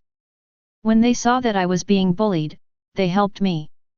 After learning about my situation, they extended an invitation to me. Lily Luca ERD, after that, Astria-sama personally visited the Soma Familia and took me away from Soma-sama. Lily Luca ERD, the process went very smoothly, and I am now a member of the Astria Familia. Liluka ERD, Sister Alish and the others have been very kind to me. They have been taking me on adventures in the upper levels during this period. Liluka ERD, I don't want Sister Alish and the others to suffer that cruel fate, and I don't want Sister Alish and the others to die. Lily knew very well that if she asked Killua for help, then Killua would definitely be able to help her solve her own problems. However, even if Killua really helped her solve her current problems, would she still have to rely on Killua in the future? It's impossible. If you keep asking Killua for help, she will only become more and more cowardly, so she has always been prepared to find a way to solve her current situation on her own. If she hadn't joined the Astria Familia this time, she wouldn't have wanted to ask Killua for help. She didn't want to see her companions from the Australia Familia who were kind to her die like their original destiny, so she gave up her persistence and asked for help from Killua. After seeing the message sent by Lily, Killua also understood the cause and effect. Killua agreed to this request without even thinking about it. Killua Zoldyck, no problem, please pay more attention, notify me when they are about to go to the deep layer, and release the permission to travel, I will go to your side. Lily Luca ERD, well, Thank you Mr. Killua. Lily Luca ERD, by the way, Mr. Killua, the magic stones in the dungeon can be exchanged for points, but the exchange points are very low. Only a magic stone worth 10,000 Wallace can be exchanged for 10 points. Killua Zoldyck, in this way, you don't have to worry about not having enough points in the future. Lily Luca ERD, it's still lacking for me now. After all, I can't get too many Wallace with my current strength. When I grow up, I won't worry about points. Killua Zoldyck, yes, work hard. Lily Luca ERD, yeah, okay. Liluka ERD, I'll go down first. Mr. Killua, Sister Alish and the others are coming to the dungeon for me. Killua Zoldyck, yeah, go ahead. The group became quiet again, and Killua also quit the chat group. As I said before, the chat group Killua joined is a bit weird. It comes with no interruption of messages. Only other member 8 will have a notification sound.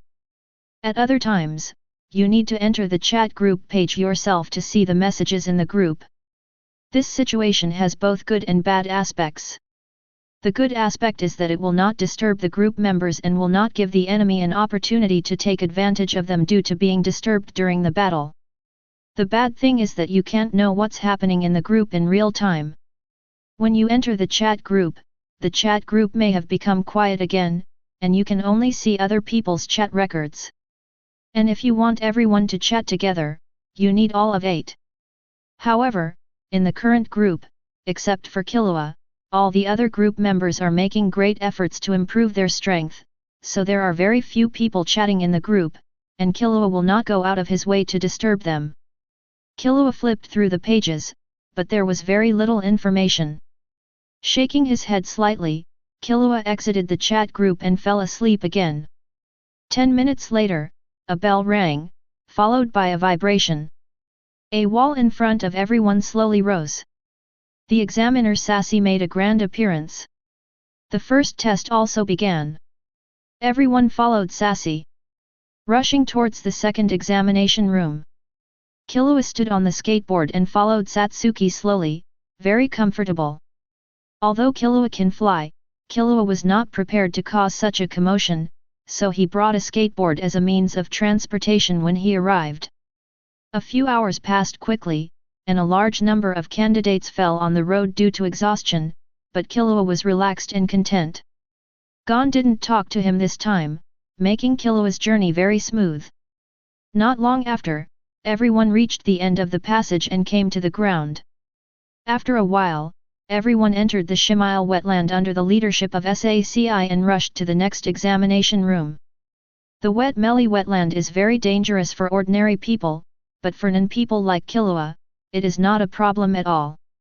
This time, Killua didn't think about whether it was sensational or not.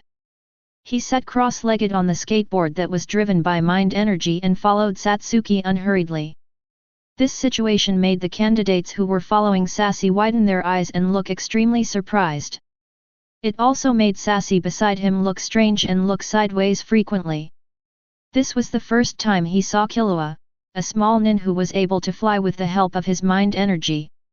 At first glance, he could only do this with extraordinary attainments in mind energy. "Boy, what's your name?" Curious Sachi asked Killua. "Killua Zoldyck." Killua did not hide it. Anyway, the examiners of the Hunter Association will know his name by then, and there is nothing to hide. "Is it from the Zoldyck family?" "No wonder." Hearing Killua's answer, Saji narrowed his eyes slightly and muttered in a low voice, and then stopped asking. Time passed quickly, and soon Killua arrived at the second examination room with Satsuki. Chapter 36. In the second exam, Killua was still in a bad mood. He leaned against the wall and quietly watched the candidates in the venue show off their skills and talents. Anyway, Menchie's character is like this, and it is impossible for the candidates at the venue to pass her exam. If Killua takes action, he can pass Menchie's test. After all, Killua's life skills are as high as level 5, which includes cooking skills.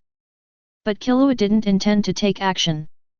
Anyway, the old man from Netero will come and tell the truth later. However, Killua is no longer on Menchie's radar. Because among the candidates present, Killua was the only one who didn't do anything. The others, even Hisoka, were still preparing their own meals. Killua now completely stands out from the crowd, a conspicuous package. It would be strange if Menchie didn't notice Killua. Killua is also very clear about this. Menchie's eyes were full of hatred.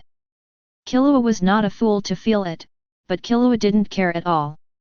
If you're not convinced, come and hit me. That is to say, Killua's aura is very well controlled now, and Menchie's strength is not strong. If he changes to someone with stronger strength, he will immediately feel a sense of crisis from Killua's body when he sees him. In this situation, as long as he didn't have a deep hatred for Killua, he wouldn't glare at Killua like Menchie does now. Speaking of which, Killua also wants to recruit Menchie. Soon, the quarrel in the original work also happened. After Boera taught the candidates a lesson, Netero also made a brilliant debut and landed from the sky to the ground. Seeing Netero scolding Menchie and asking him to change the experiment this time, the corners of Killua's mouth raised slightly. It has to be said that Netero is quite strong. According to Killua's perception, Netero's strength should be about the same as that of the wise dragon Belzerian if it explodes at full strength. However, if there is a real fight, Killua is not sure who is stronger between the two parties. Both sides have their own advantages. Netero's 100-style Guanyin involves time, and the attack is definitely dominant.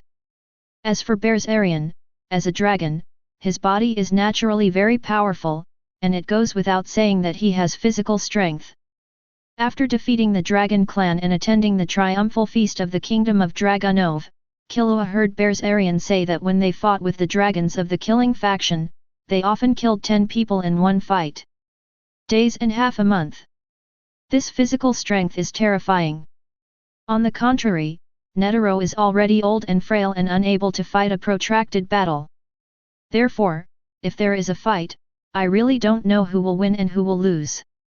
If it were the younger Netero, Killua thought that Netero would be better. It can only be said that time makes people grow old, and heroes grow old. Even one of the 5 great men cannot withstand the ravages of time.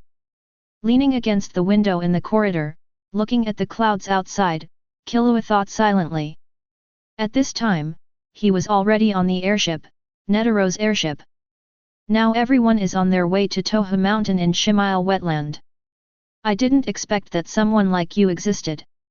While Killua was looking at the scenery outside in boredom, Netero's voice came from Killua's left side. Killua looked outside and saw that Netero was stepping on unique wooden clogs and walking slowly towards Killua with his hands behind his back. While on the airship, Netero felt that there was a very powerful Nin in the second examination venue, which made him feel a sense of crisis. This made him very curious, because from the sense of crisis he felt, he knew that they were not the few people he knew well, that is, the other 5 great ninjas in the world. So after he knew that he had messed up the second exam, he came down directly. The first was to get the test done this time and let the test continue. The second was to see who made him feel the crisis. What he never expected was that the person who made him feel the sense of crisis was actually a young man. This shocked him greatly. However, he did not contact Killua directly. Instead, after handling the hunter test, everyone got on the airship before contacting Killua alone. Hey, I'm Killua Zoldyck, president of Netero. It's our first time meeting you. Please give me your advice in the future. Killua turned around and waved his hand in a casual greeting. Hearing Killua's self-introduction, Netero was stunned for a moment, and a look of astonishment appeared in his dead fish eyes. Hunter did not collect the identity information of the candidates in the first 2 tests, and he had not paid attention to the juniors of the Zoldyck family, so he did not know who Killua was. Now he heard that Killua actually belonged to the Zoldyck family, which really shocked him. Naturally, he is no stranger to the Zoldyck family and has frequent dealings with them. When I went to the Dark Continent before, there was also a member of the Zoldyck family among the people traveling with me, and it was Zeno Zoldyck's father, Jaeger Zoldyck. However, that boy's strength was not too strong and he had not yet reached his level. Among the Zoldyck family, the only one he could treat as an equal was the old immortal Maha Zoldyck. That guy's strength is not much different from his own. Unexpectedly, the existence that made me feel a sense of crisis that I encountered today was actually from the Zoldyck family. Moreover, looking at Killua's silver hair, he is definitely the next head of the Zoldyck family. It is really a terrifying thing for the Zoldyck family to have such a powerful head. However, fortunately, the Zoldyck family abides by the rules very much. They only carry out assassination missions and do things for money, and will not do anything misleading. Otherwise, if a powerful being like Killua appeared, he would really worry that the world would be turned upside down by the Zoldyck family. Thinking of this, Netero calmed down again. I didn't expect you to be a member of the Zoldyck family. From the looks of it, you should be the next head of the family. It's really amazing. Netero said with a smile. What do you want from me? Killua nodded slightly, acknowledging it, and then asked. Hey, I just felt a powerful presence, so I came over to take a look. How about you, do you want to spar with me? Netero was nonchalant, and he invited Killua to spar as soon as they met. The battle he has always pursued is a battle with the strong, not the situation on the Dark Continent. Killua, yes, but then I want your 100 style of Alakai Tesvara training method. Netero? You know my abilities, but mine is special and cannot be copied. Killua, it's okay, I don't care. Netero, okay. Chapter 37. The battle between Killua and Netero did not start directly. After all, we are on a spaceship now. With the strength of the two of them, if they really fought, the huge spaceship would be destroyed in minutes. Just like the battle between Netero and the Ant King. In one battle, an underground ruin was destroyed. For the battle between Killua and Netero to begin, at least the hunter test must be completed. We can't let Killua withdraw from the hunter experiment. Killua came to participate this time because he wanted to get a hunter license. Killua would never do it again. Soon, everyone arrived at Todha Mountain. After Menchi explained it to everyone, he gave a demonstration to everyone. Immediately afterwards, under the leadership of Gon and Kurapika, everyone jumped directly. Hey kid, why don't you go down? Looking at Killua who didn't jump down, Menchi walked over and asked curiously. Menchi doesn't feel angry at all now. The reason why he was angry because Killua didn't conduct the test before was because Hisoka's presence made his nerves too tense, so he would be angry over such a trivial matter. But now, with Netero here, Menchi is not afraid of Hisoka at all. Naturally, the pressure has completely disappeared and his mood has calmed down. Hearing this, Killua looked at Menchi, then stretched out his hand, and a grape spider egg flew up from the canyon at extremely fast speeds.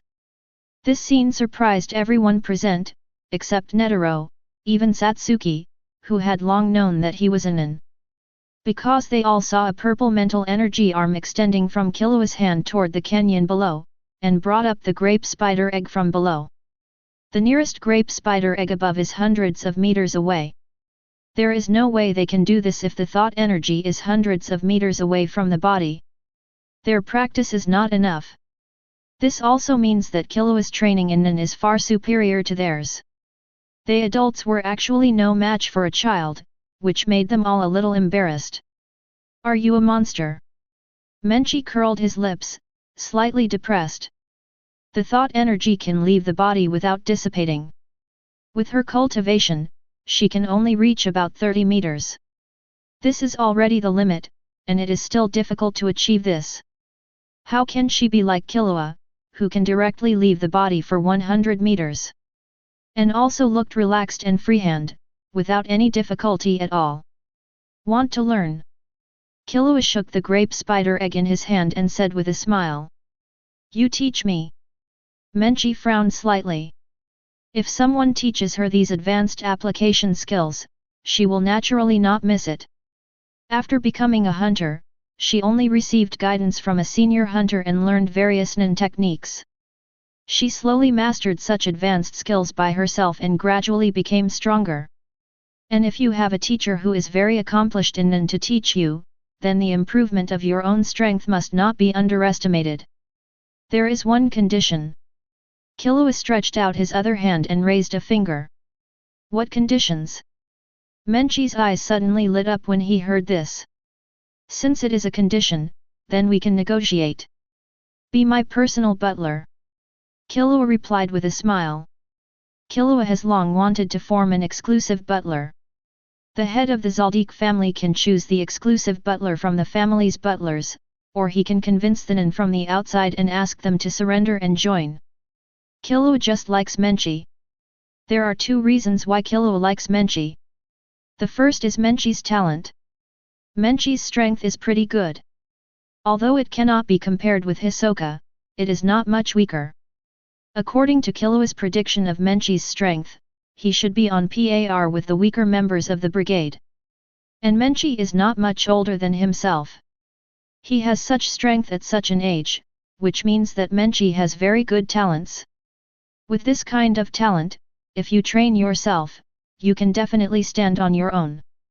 Of course, another reason is that this guy is very beautiful and has a very nice figure, which is very eye-catching. Again, compared to some foot-picking big men, Killua wants to make his exclusive butlers as beautiful as possible. Exclusive butler. Menchie blinked, confused for a moment. The other two were also very confused.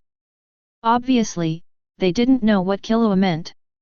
Killua belongs to the Zoldyck family, and the exclusive butler is an independent force of the head of the Zoldyck family. Menchie, I think you can give it a try. Netero spoke from behind. However, the old man actually persuaded Menchie to agree to Killua's request. This time, Menchie and the other three were surprised. Killua was also surprised and looked at Netero in confusion. Facing Killua's gaze, Netero blinked at Killua like an old naughty boy. Killua. The Zoldyck family, the assassination family Zoldyck family. And, the head of the Zoldyck family. Your boy is actually the next head of the Zoldyck family. Menchie was not an idiot and immediately grasped the information in Netero's words. Why, can't you? Killua said with a smile. It's possible, but it's too surprising. People from the Zoldyck family actually came to participate in the hunter test to obtain the hunter license. This has never happened before. Menchie shook his head and said. Be my exclusive butler, you can get the resources of the Zoldyck family, and I will also teach you how to practice. I'll give you 1 day to think about it. Don't wait until it's too late. Killua nodded, and then reminded Menchie calmly. Let me think about it. Menchie did not refuse, looking thoughtful. At this time, a strong wind came from below. Most of the people who had jumped down were blown up by the strong wind and passed this test. Everyone who had completed the test boarded the airship again and flew towards the test venue for the third test. During this period, Gon came to talk to Killua again, but Killua ignored him. Chapter 38. In the next third test, Killua completed it smoothly. Outside the trap tower, Killua slowly flew directly from above to the ground, not playing with Warden Lieber at all. Those monsters didn't dare to attack Killua. After seeing Killua's approach, someone imitated Killua's approach and slowly climbed down from the wall of the trap tower, but was directly snatched away by the monster. This situation directly frightened those candidates who were interested in giving up. One by one, they obediently looked for the secret door and entered the trap tower through the secret door. The decision has been made.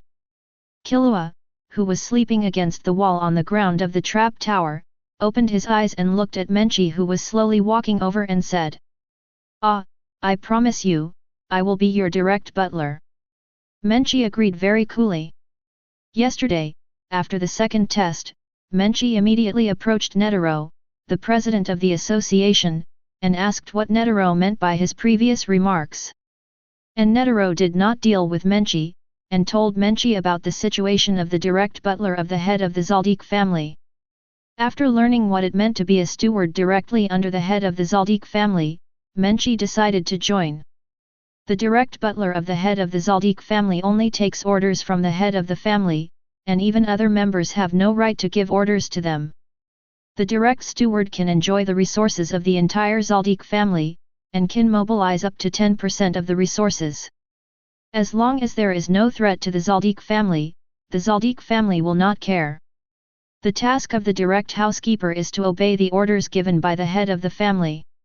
At other times, there is nothing to do. You can do whatever you want, which is very free.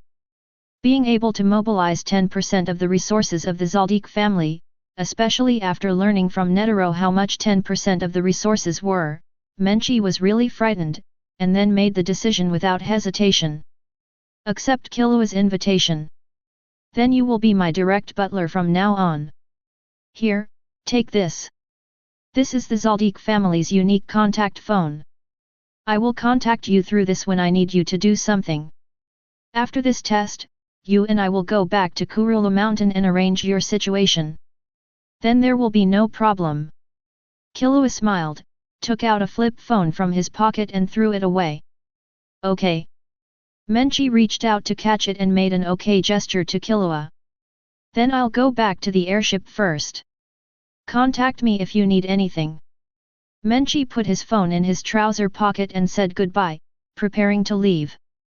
Killua waved his hand casually, then closed his eyes again and fell asleep. The third hunter test took a long time, a full 3 days, and now is the first day. No one has arrived here except Killua. However, a few hours later, the first person to clear the level appeared. As the door of the machine slowly opened, Hisoka, the pervert, walked out. We meet again, Killua Zoldyck. Looking at Killua who was sleeping quietly against the wall, Hisoka walked towards Killua and said as he walked. What are you doing, pervert Hisoka? Killua opened his eyes and asked calmly. Perverted. What a nice title. How about a fight with me?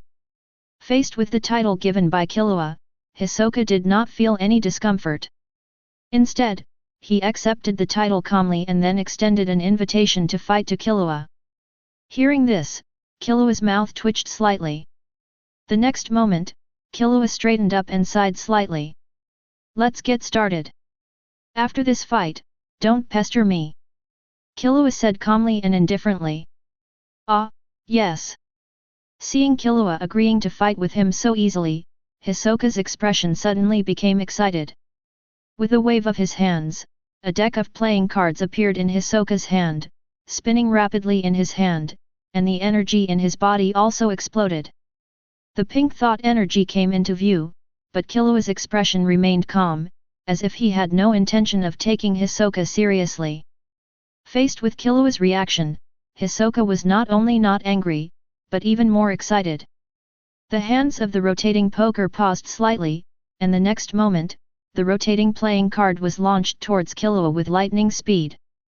As the playing cards were launched, the smile in the corner of Hisoka's eyes became even bigger. He is looking forward to this battle very much. He wonders what kind of fun Killua can bring to him. However, just as Hisoka was thinking this, Hisoka's pupils shrank slightly. Because Killua's figure suddenly disappeared without warning, and so fast that he didn't even see how it disappeared. However, Hisoka has very rich combat experience. The moment he noticed Killua's disappearance, the mental energy in his body started to circulate instantly, and he used Nan's basic application skill Ken to completely defend himself. However, Hisoka ultimately overestimated his own strength and underestimated Killua's. Even if he put himself in a hard state, Hisoka still couldn't defend against Killua's attack.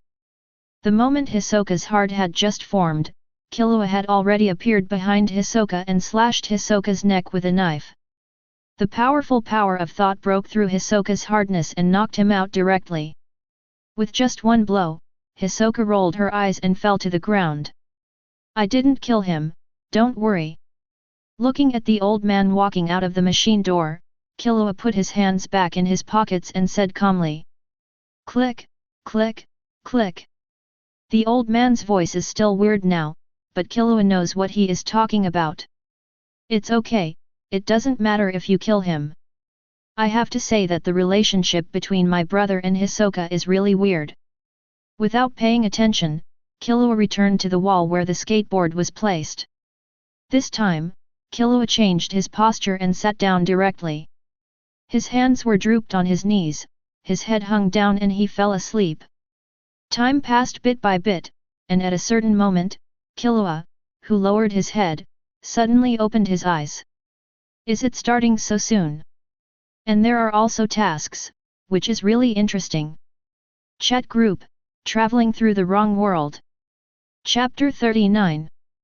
The underground city meets the world, where the Astria family is stationed. Lily's companion Alish and others are now fully prepared and ready to enter the dungeon at any time. This time they got the specific information about the Rudra family and prepared to go to the underground city to annihilate the Rudra family in one fell swoop. Because they were going to the lower level and it was related to the decisive battle with Rudra, Alish and others did not take Lily with them. Lily had just joined the familia not long ago, and her strength was too weak. Taking Lily with her would only harm Lily. However, Alish and others did not expect that Lily actually stopped them before setting off. Lily, I know you want to fight with us, but you are too weak now and are easily in danger.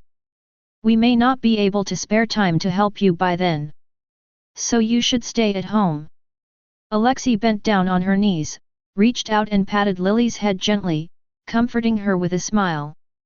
Behind Lily, the main god Astria also came over, stretched out her hand to take Lily into her arms, and said gently, Lily, don't follow me this time, wait until you reach level 2 before letting Alish they take you with them. Several other members of the Astria familia also looked at Lily with gentle expressions. I know my situation and I won't follow you and cause you trouble. I want you to take a good friend of mine that I met recently with you. He is very powerful, maybe he can help. Lily shook her head quickly and spoke out her request. Friend? Are you strong?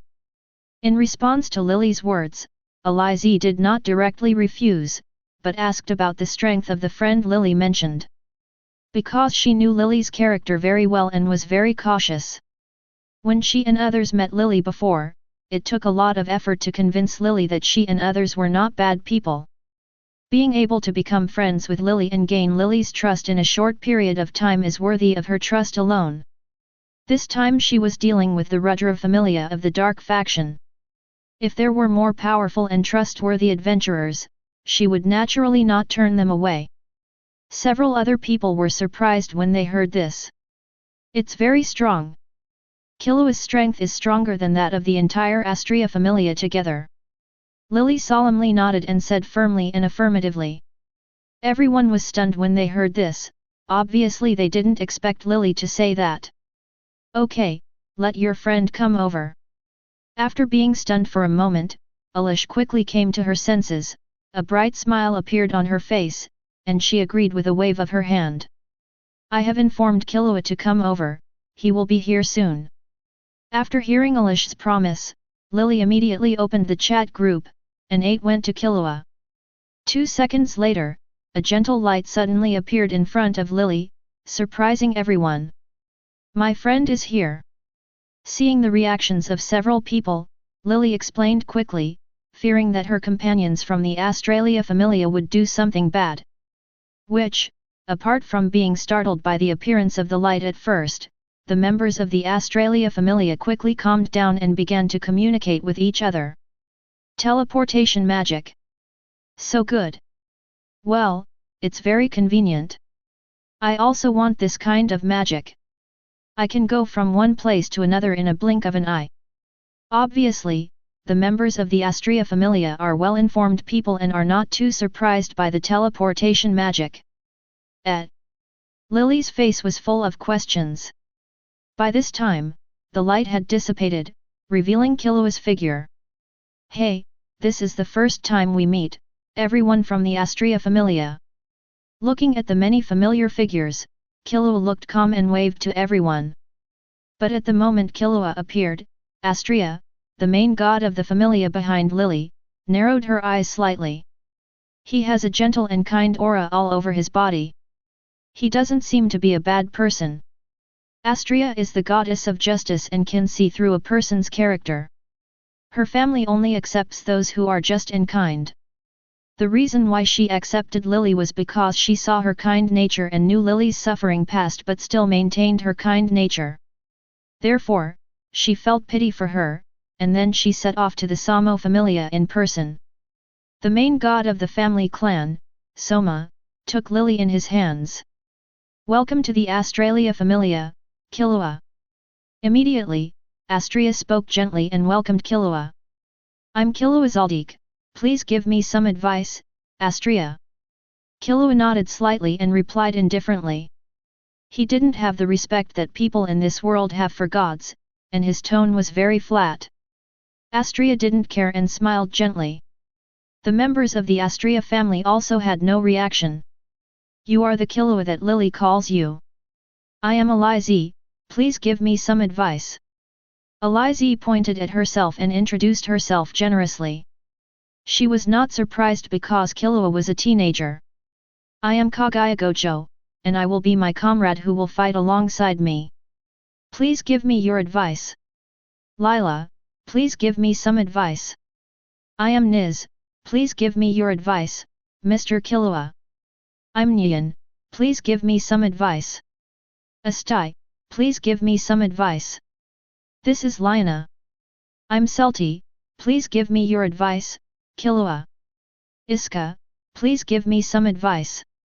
"Marayu, please take care of me next time." "Lula Yang, please give me some advice." The introduction of the last person made Killua look slightly sideways. This was the waste elf. "Excuse me, Killua, can you show me your strength?" After the introduction, Lila, who is also a small human like Lily, suddenly spoke to Killua, wanting Killua to show his strength. No one else saw this and didn't stop him. Because what they have to face next is no small matter. Killua will only harm himself if he doesn't have enough strength. Faced with Lila's doubts, Killua didn't care because it was a normal thing. In response to the answer everyone wanted, Killua just narrowed his eyes slightly and activated his Fa. In an instant, a terrifying aura enveloped the entire Australia Familia camp. Chapter 40. It's incredible. I didn't expect the momentum to scare me at that time. Killua, your strength is definitely comparable to that guy in ODA. May I ask, Killua, which family besides Orario are you from? In the dark passage of the dungeon, Alize was filled with emotion and said to Killua. Although the other 10 people did not speak, it could be seen from their expressions that they very much recognized Alish's words. Even Finn and the others couldn't make them feel scared just by relying on their aura, but Killua did it. Just now in the Australia Familia's camp, the aura released by Killua made them feel unfathomable, making them involuntarily feel fear in their hearts. This was the first time they encountered this situation. Neither Finn of the Loki Familia nor the Black and White Fairies of the Freya Familia nor the Chariot could do this kind of thing before. Ada. My strength is above him. As for the Familia, I have never joined the Familia. My strength is cultivated by myself. Killua replied with a smile on his face. As soon as these words came out, the team stopped instantly, and everyone looked at Killua in shock. You said that you are stronger than Oda, which they can accept, because there were adventurers more powerful than Leave 7 in Orario before, although they have disappeared now. But you said that you have never joined the dependent clan, which they cannot accept. Even if you say that you don't have any dependents now, they can accept it. Now that there is no dependent clan, it can be said to have withdrawn from the dependent clan. But if they say they have never joined a dependent clan, then they really can't imagine it. They had never heard of someone who had developed this terrifying strength without joining the Familia clan. Even the heroes of ancient times were not so terrifying. The heroes of ancient times were assisted by fairy spirits after all. And now the fairies are extinct. Haha, I don't have to lie to you. Faced with everyone's surprise, Killua smiled and said calmly. Hiss. Hearing this, Alish and the others took a deep breath unconsciously. He didn't join the familia, but relied on his own efforts to cultivate to a level comparable to Leave 7, especially from what Lily said, Killua was only a 12-year-old boy. This qualification is unprecedented. It is a genius, no, a monster, no, a monster. Everyone was shocked beyond measure by Killua. After a long time, Alish and others calmed down. With this calmness, the eyes of Alize, Kagaya, and Lila became hotter. What's wrong with you? Looking at the people whose eyes suddenly became hot, Killua's eyes twitched slightly, and he suddenly felt something bad in his heart. Killua, you and Lily are good friends, right? Alish said with a smile. Yes, good friend. Killua nodded slightly and said. Although he joined the chat group not long ago, Killua has indeed regarded several people in the group as friends. So, since you haven't joined the familia, do you want to join our familia and join the same familia as Lily?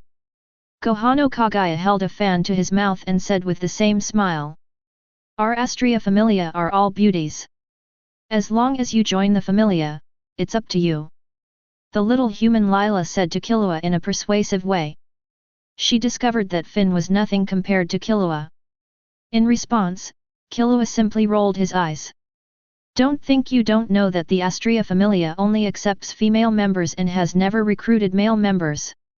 In addition, I am not from this world, so I can't stay here forever even if I join. Therefore, Killua refused without thinking. Just join. If you need any help in the future, let Lily contact me. Hey, I just refused. Seeing Killua refuse so decisively, Lila suddenly felt a little depressed. Although you are very powerful, the Astria familia is also a very popular one, and many adventurers who want to join have no chance. What a pity. Killua refused. Except for Lila, Alish, and others did not bother. They just expressed regret and stopped mentioning the matter. Then it's settled. If we need help in the future, we'll come to you. Of course, the reward will not be small. Kagaya Gohano took the opportunity to make an agreement with Killua. Well, yes, but I need magic stones, not Wallace. Killua nodded and agreed. Okay. Gohano Kagaya agreed without thinking. Although he didn't know why, it made no difference. Speaking of which, Lily called me here this time to help you. Will you help us deal with Rudra? We understand Lily's kindness, but with the strength of the 11 of us, it is more than enough to deal with the Rudra family. Alish said with a smile on her face. Although she had confidence in herself and others, Lily's concern for them made her heart warm. Because he was worried that something might happen to him and others, even super strong people like Killua were called over. Smiles also appeared on other people's faces. It was obvious that they had similar thoughts to Alish at this time. At this time, Killua opened his mouth to deny Alish's words. No, Lily has the same confidence in you. Lily, a member of the Rudra family, is not worried at all. Lily is worried about another thing. Killua smiled lightly and shook his head. Another thing. Alish frowned when she heard this. He was very confident that he and others could deal with the Rudra family, but because he was worried about another matter, he called a strong man of Killua's level here. This is no small matter and cannot be underestimated.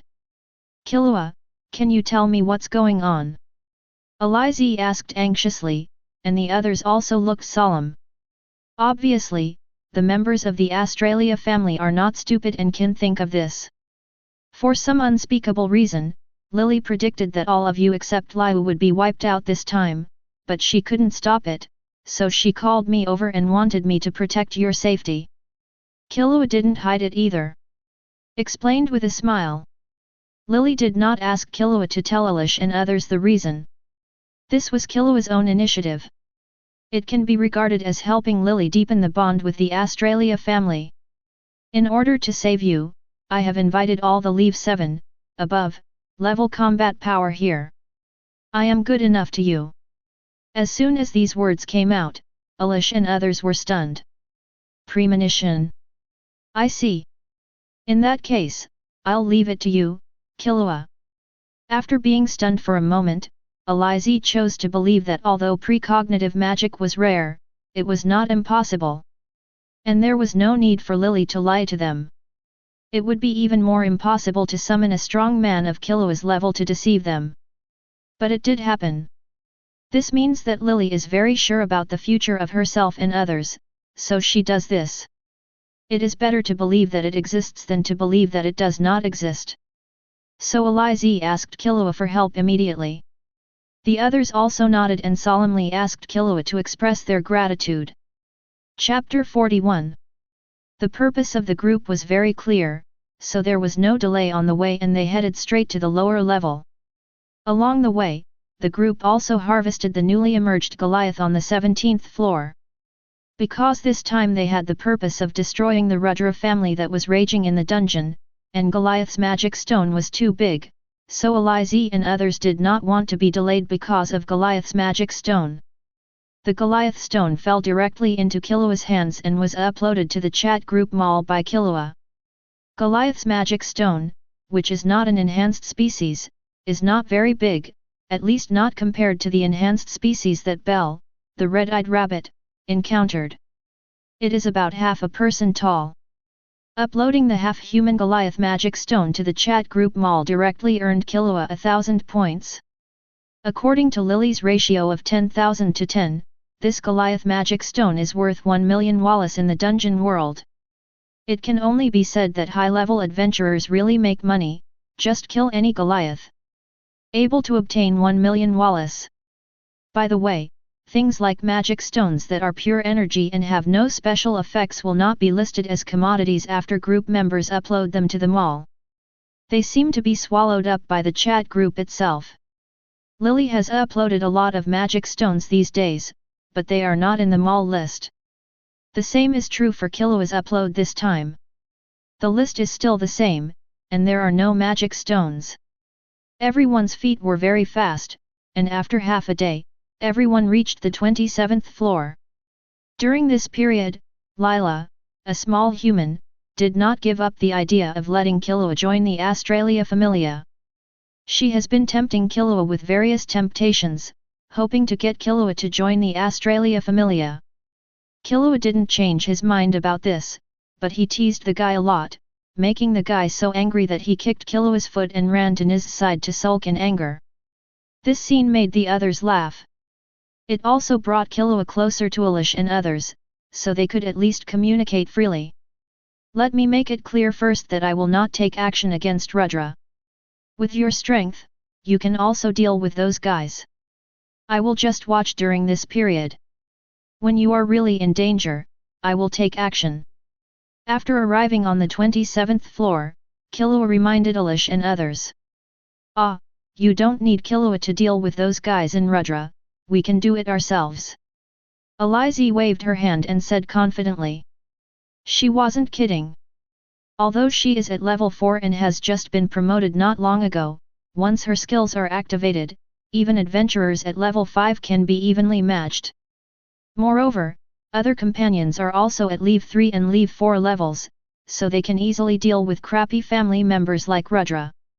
The fact that they have not been able to annihilate them all is not because they are not strong enough, but because the people of the Rudra family are too cunning and slippery to catch them. But now, they have finally caught these guys' exposed flaws, and this time they can definitely annihilate them all. Although Gohano Kagaya and others did not speak, their faces were filled with confidence, as if they did not take Rudra Familia seriously at all. However, it would be a big mistake to really believe their arrogance. Killua could feel the solemnity in the hearts of Kagaya Gojo and others at this time. From the moment they entered the 27th floor, the members of the Australia family had become tense and ready to enter battle at any time. Under such circumstances, how could Killua believe the reaction of several people who did not take the Rudra family into consideration?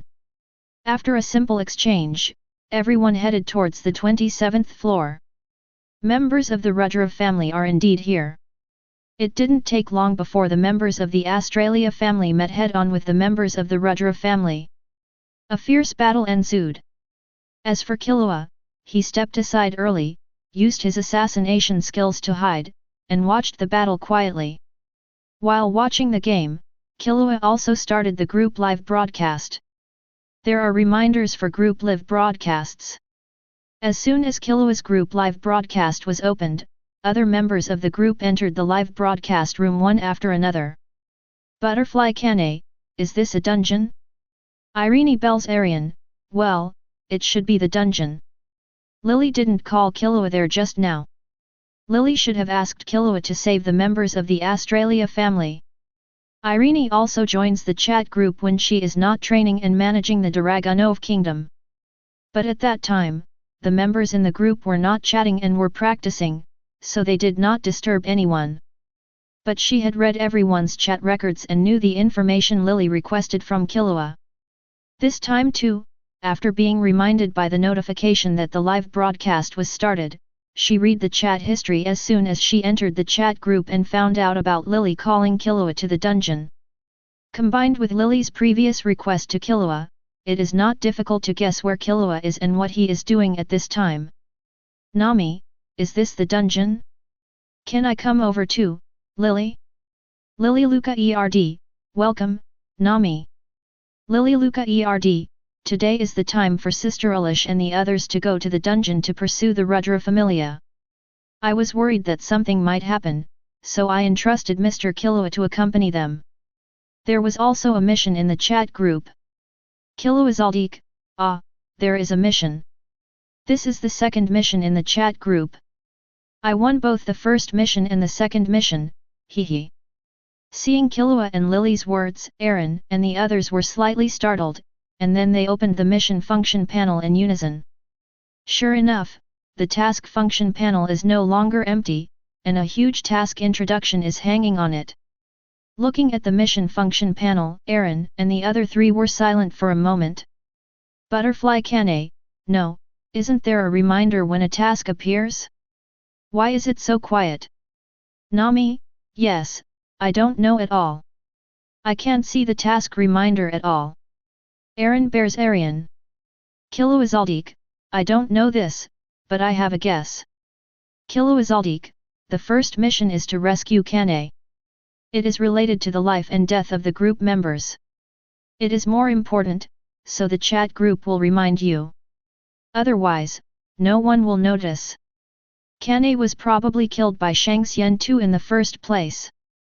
Killua Zoldyck, this time, Lily entrusted me with the task of rescuing people. It has nothing to do with the safety of the group members, so no prompt will appear. Aaron bears Arian, that's right. Nami, that's not right. When Garp came last time, I asked Killua for help. Why didn't the mission trigger? Killua Zoldyck, you weren't in danger at all then. Even if I didn't go there, Garp wouldn't do anything to you.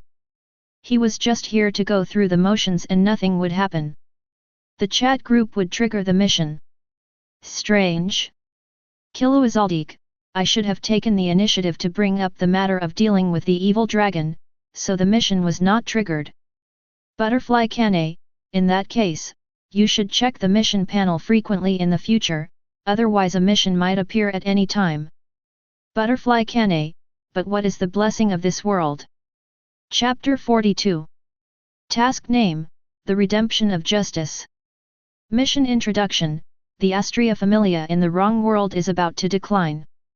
Please save the members of the Australia Familia. Task Reward, 10,000 points, a favor from the world. Killua Zoldyck, I don't know, my mission hasn't been completed yet, and I haven't received the reward yet. Killua Zoldyck, however, the mission takes place in the wrong world, and this world has such a thing as God's favor. I guess it has something to do with God's favor.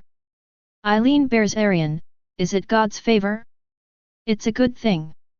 You can rely on various combat experiences to become stronger. Butterfly Kane, yes, it's a pity that we don't have one. Lily is much luckier than us in this regard. Nami, well, although God's favor is good, it also has its drawbacks. I don't like God's favor.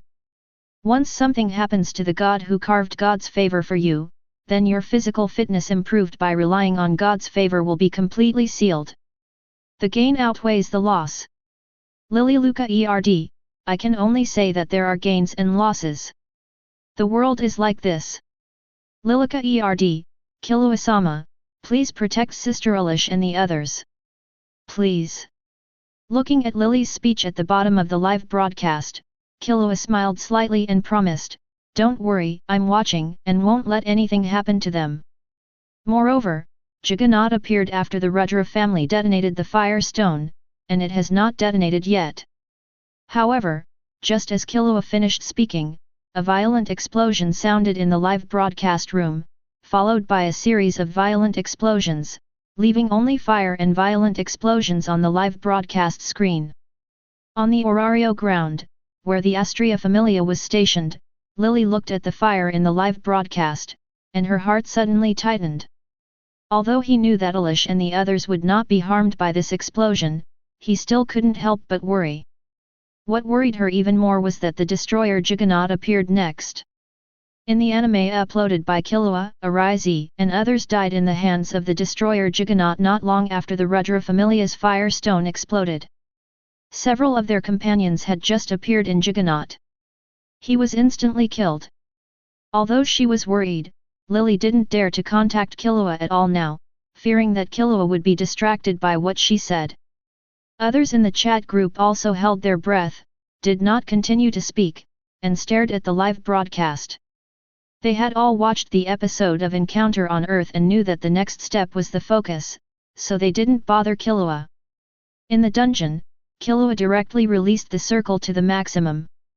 The practice of circle is difficult, but most of it is due to the chi of thought. The range of yuan will become stronger as the chi of thought increases. If the volume of thought is small, the range of the circle will naturally be small and not too large. Before joining the chat group and relying on the chat group points to improve his strength, Killua's circle was only about 200 meters. After using the points increase for the first time, Killua's circle, which had surged with mental energy, directly rose to 1000 meters. The second time, after raising Alnan to leave 7, Killua's mental energy skyrocketed again, and the circle suddenly skyrocketed dozens of times. The circle range is much larger than that of Kingsguard Neferpitu.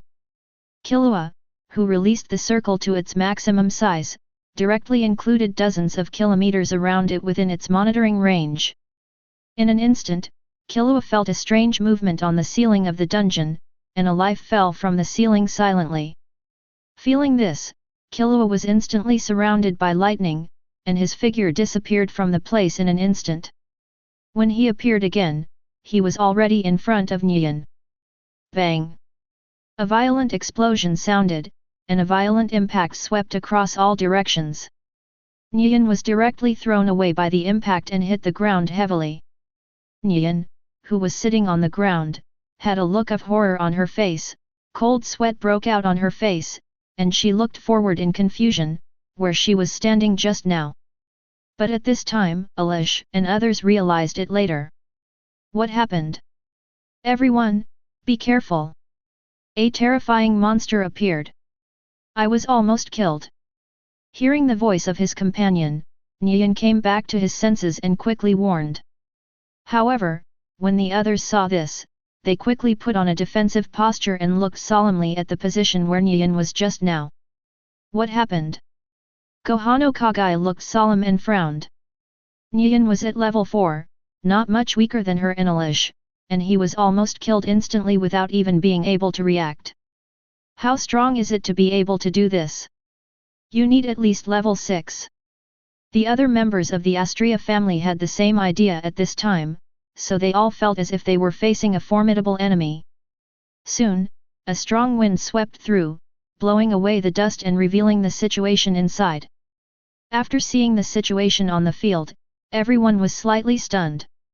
At this moment, Killua was seen trampling a monster made of pitch black bones with one foot. Although this monster was stepped on by Killua, everyone still did not dare to let down their guard. They all had vivid memories of the situation just now. How could they dare to relax until Killua didn't speak? This guy is the guy who Lieutenant General Lily foresaw to let you die in the dungeon. His name is Juggernaut, and he is known as the Destroyer. He is a dungeon warrior who caused immeasurable damage to the dungeon due to the reckless behavior of adventurers. The monster was specially created by the city to clean up the adventurers. In terms of strength, it can be considered very powerful at level 6. With your strength, you are no match for it. Facing everyone's gaze, Killua explained with a smile. The next moment, Killua stepped on it, and Zaganat's head was instantly shattered. Juggernaut has no magic stone to support him, so his head is his life. As his head dies, his body also turns to ashes. After hearing Killua's explanation, Alize was slightly moved. She had this kind of speculation just now, but she didn't expect that it was really a monster with level 6 strength. With their strength, they really can't deal with a level 6 monster, especially since this monster is so fast, making it difficult for them to guard against it. Nguyen was almost killed instantly just now. If they really faced each other, let alone join forces to deal with them, they would only be defeated individually. In an instant, everyone in the Astria family had a drop of cold sweat on their faces, and they were all filled with lingering fears. If Killua hadn't been here, they might have been completely wiped out this time. Thank you, Killua. Taking a deep breath, and then exhaling it, Alize calmed down the fluctuations in her heart and thanked Killua. Chapter 43. Everything went very smoothly, and the fate of Alish and others was completely changed. Australia Familia has not fallen into the hands of the destroyers, and with Lily's existence, the future of the Australia Familia is definitely bright. The future is promising, and it can at least grow into the same level as Freya Familia and Loki Familia. That level of existence. Killua, on the other hand, was rewarded with the chat group after crushing the destroyer's head with 1 foot. 10,000 points and a favor from the world that I don't know what it's useful for. After accepting the mission reward, huge confidence poured into Killua's mind, allowing Killua to understand what the so-called world's blessings were. World's favor is an advanced version of God's favor. God's favor is a favor created by gods based on the favor of the world. Adventurers who are inscribed with favor can improve their strength through constant fighting and taking risks. However, although God's favor can allow adventurers to quickly increase their strength, it has very strong limitations. That is, every update requires gods to update. Once the gods are lost, the various abilities of God's favor will be sealed, and most of the physical constitution will be sealed. Only by finding new gods and joining new gods' dependents can we able to break the seal, regain abilities, and regain his body. The world's favor is different. God's favor uses the blood of gods as a medium to promote adventurers to become stronger. Adventurers who grow up relying on the blessings of gods will never reach the same level as gods no matter how much they grow. The world's favor is to use the origin of the earth's world as a medium to inscribe grace. Those who possess the world's grace can grow into the gods of the earth's world step by step. World's favor is an upgraded version of God's favor. The gods of the earthly world were blessed with the world's blessings when they were born, and were favored by the world. And Killua, who possesses the blessings of the world, is a god reserve and will become a god sooner or later. In contrast, the gods of the Dikua world are innate gods of the Dikua world, while Killua is an acquired god who needs to grow on his own. The owner of the world's favor can upgrade himself. It does not have the restrictions of the gods like the favor of the gods. It needs the help of the gods to upgrade. At the same time, Killua, who has received the blessing of the world, has also become a native of the wrong world. Even if Lily does not have the permission to travel, Killua can use the travel function of the chat group to travel to the past. Moreover, the last one surprised Killua the most. That is, the owner of the world's favor can derive God's favor. In other words, Killua can form a family and recruit adventurers just like the gods in the wrong world. After learning about world favor, Killua was silent for a moment, and then sent the ability of world favor to the chat group. After seeing the effect of world's favor, everyone in the chat group was shocked. They could more or less accept being able to travel directly to the wrong world, because it was nothing more than Lily's permission. But the fact that this god could rely on the blessings of this world to grow into a god in the wrong world shocked them very much. You must know that the gods of the earthly world are very valuable. At least, among the worlds of the members of the group, except for the world where Killua is located because the meaning of the Dark Continent is unclear, the remaining gods belonging to the wrong world are the most powerful. Even Akuronokia, the Black Dragon King of the fairy tale world, will not be a match for the gods when he grows up. At most, he can only be comparable to the Black Dragon, one of the three major disasters. Nami, God, I'm so envious. Butterfly Kane, indeed, I am very envious. Not only can Killua become a god, but she can also form a family like the gods in the other world. Lily Luca Erd, I'm not envious.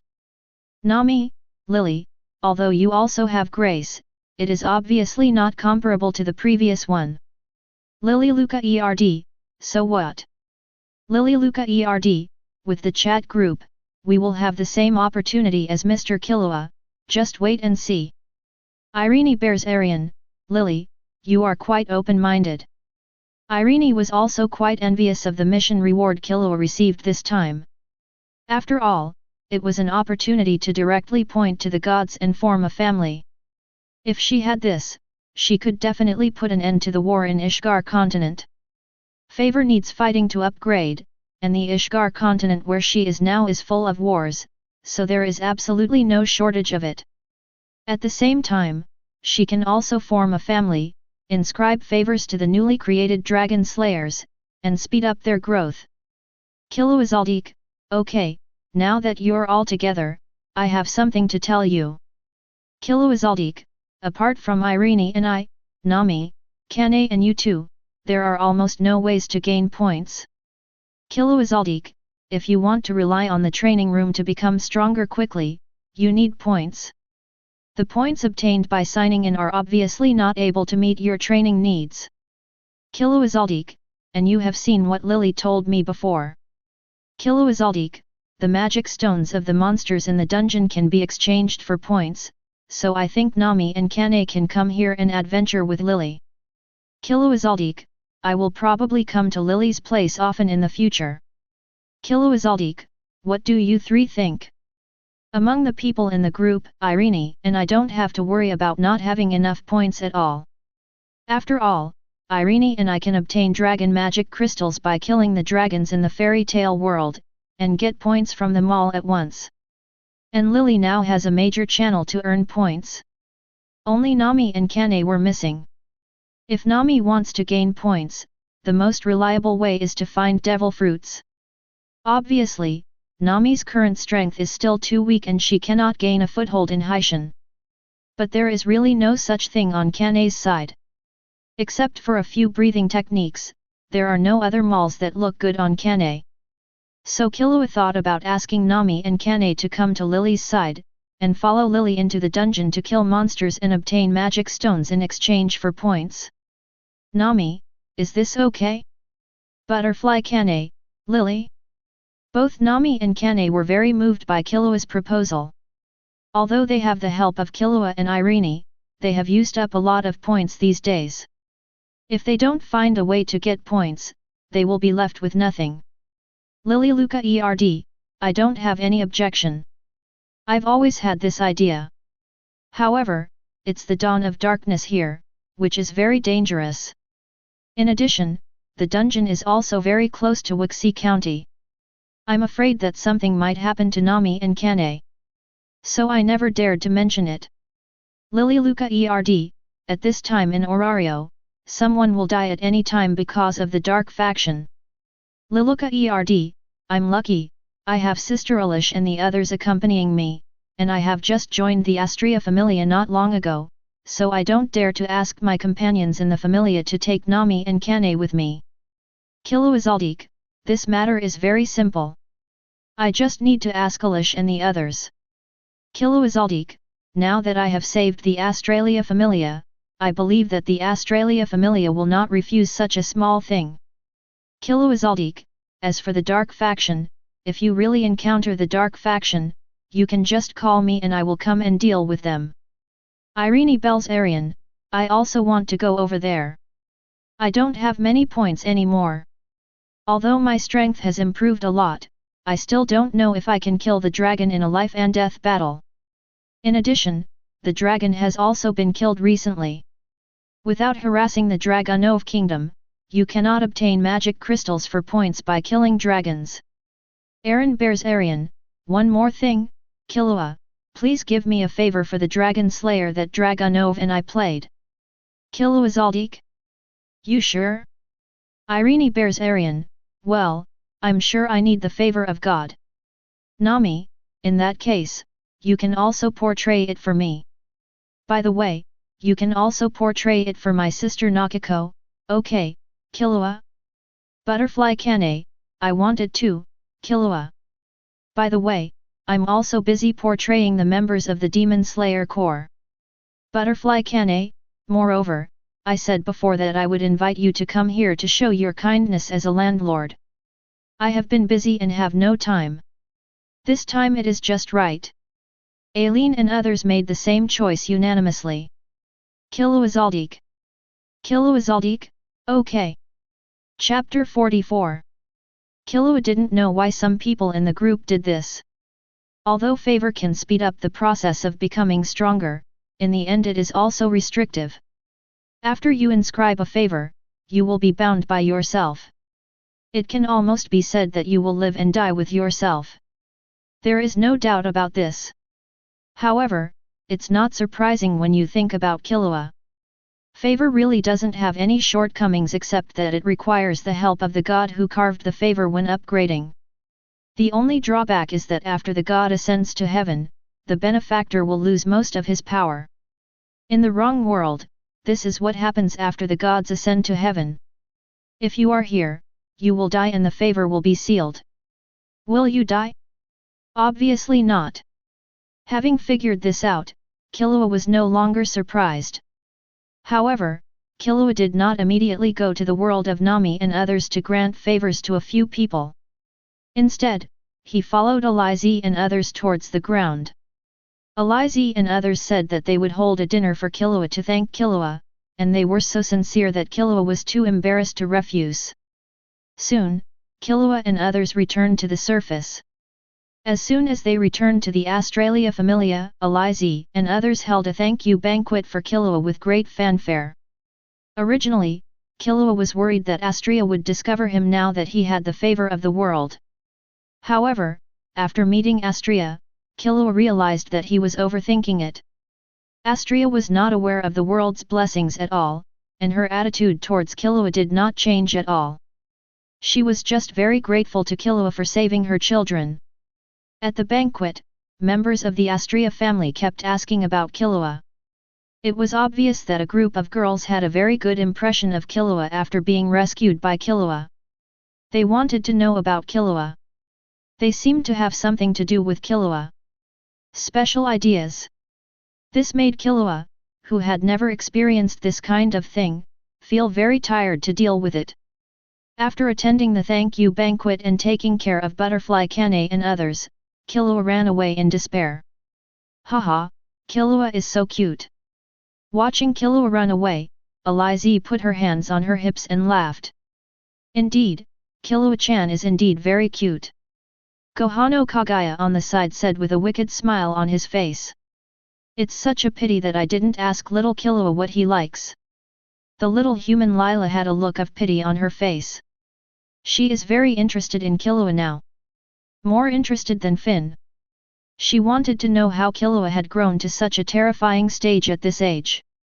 Several other people were also smiling at this time, and they all had a good impression of Killua, their savior. Lily, thank you so much this time. Behind a few people, Astria said softly, watching the scene quietly with a smile on her face. She had just learned about the situation of Alish and others going to the dungeon, this time from their mouths. It was very dangerous. Nyan almost died. Nyan was at level 4, and he was almost killed instantly when he couldn't even react. The others were not much better than Nyan. If Lily hadn't made strong demands and called Killua here, the Astria family would have suffered heavy damage this time, and the entire army might have been annihilated. Lily, who was beside him, was startled when she heard this and lowered her head slightly. "I'm sorry, Lady Australia, for not telling you this," Lily whispered.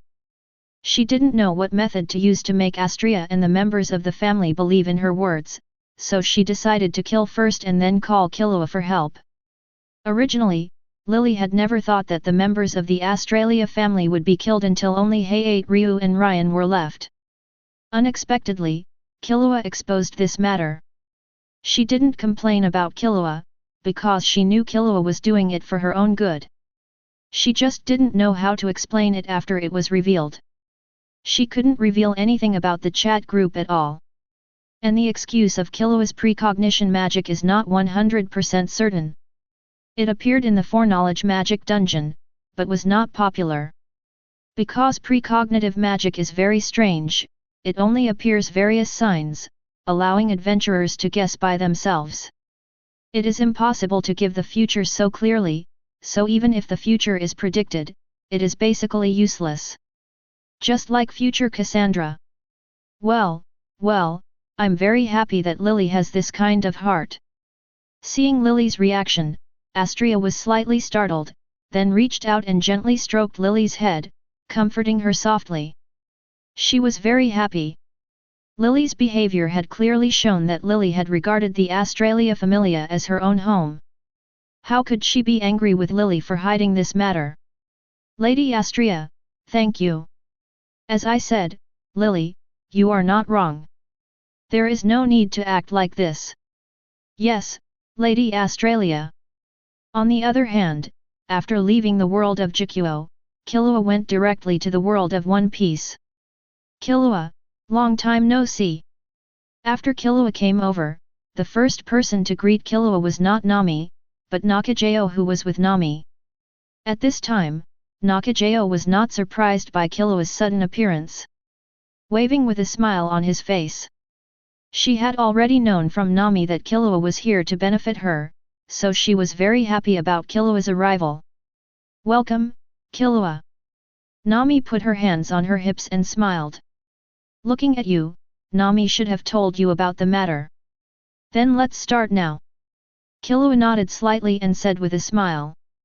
That's right, Nami not only wanted Killua to carve a favor for herself, but also asked Killua to carve a favor for Nakajao. Moreover, Nami also said that when the adventure group is established in the future, the members she invites to the ship will hope that Killua can help carve a favor. "Well, let's get started." Nami nodded, then turned around without hesitation, slowly lifted up her top, and exposed her back. Nyokijao on the side saw this, her face turned slightly red, and she also followed the instructions. Chapter 45. To be honest, except for the year when he first traveled through time, this was the first time Killua saw a girl's back. It has to be said that except for a few weird girls in the One Piece world, all the other girls can score more than 90 points. The fair and supple skin made Killua feel a little dazzled just by looking at it. However, Killua's self-control is still very strong. After being stunned for a moment, Killua began to express favors to Nami and Nakajao. The first thing to be portrayed is Nami.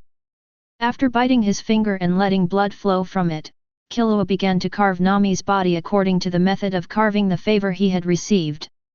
Within seconds, a favor was formed. However, after seeing the situation of Inhui, Killua couldn't help but twitch the corner of his mouth, because the badge belonging to Killua was really weird. What the hell, my badge is a cat-headed Killua. Killua's favor badge is completely a Q version of Killua, and it's also in the form of a cat. Killua almost broke through the defense. After taking a deep breath, Killua completed the portrayal of grace. I don't feel anything. Putting down her shirt, Nami turned around and said to herself with a frown. It's normal. There's nothing special about the engraving. Everything starts after the engraving. Killua nodded and explained to Nami. Is that so? Although I have watched the Dikuo series, in the final analysis, there is not much introduction to Inhui in the Dikuo series, so Nami's understanding of Inhui cannot be compared with Killua. Killua nodded slightly, and then without any further delay, he began to give a high profile to Noki who was waiting. However, as soon as he started, Killua felt a warm breath in his ears. What are you doing? The breath in his ear made Killua tremble all over and get goosebumps. When he realized it, Killua couldn't breathe. I saw Nami standing behind Killua at this time, bending slightly and leaning towards Killua's cheek, breathing into Killua. Hehe, Nyoki-jo's back is very white, are you excited? Nami said in a teasing tone. Killua. Nami, don't be ridiculous. Killua was speechless, but Naka-jo reacted. She scolded Nami without looking back. Killua clearly saw that Nyoki-jo's ears were completely red. However, Killua expressed his understanding of Naja-jo's changes at this time. She was already very shy about exposing her back in front of a man, but when Nami said these words, it was strange that Noki was so embarrassed that she became angry. Hey, hee. Nami touched her head and stuck out her tongue with a mischievous look on her face. However, she did not apologize. Instead, there was a joking look deep in her eyes, as if she was thinking of some bad idea. Watching the interaction between the two, Killua shook his head slightly, did not continue to delay, and continued to provide favors to Nyakikao. Soon, Naka-jo's grace was also portrayed. Okay, the grace has been carved, and I have to leave. Let me know when you want to renew the favor in the future. After describing the favor to Naka-jo, Killua was ready to leave, telling Nami and Naka-jo. Are you leaving so soon? Nami was a little surprised. Don't you want to stay a little longer? Nyoki-jo also asked to persuade him to stay. Well, I have something urgent right now, so I can't delay. Nami, you know, time is too confusing. Killua declined with a smile. The time in each world in the chat group is too confusing. Who knows how long it will take for other worlds to pass if I stay here with Nami for a while.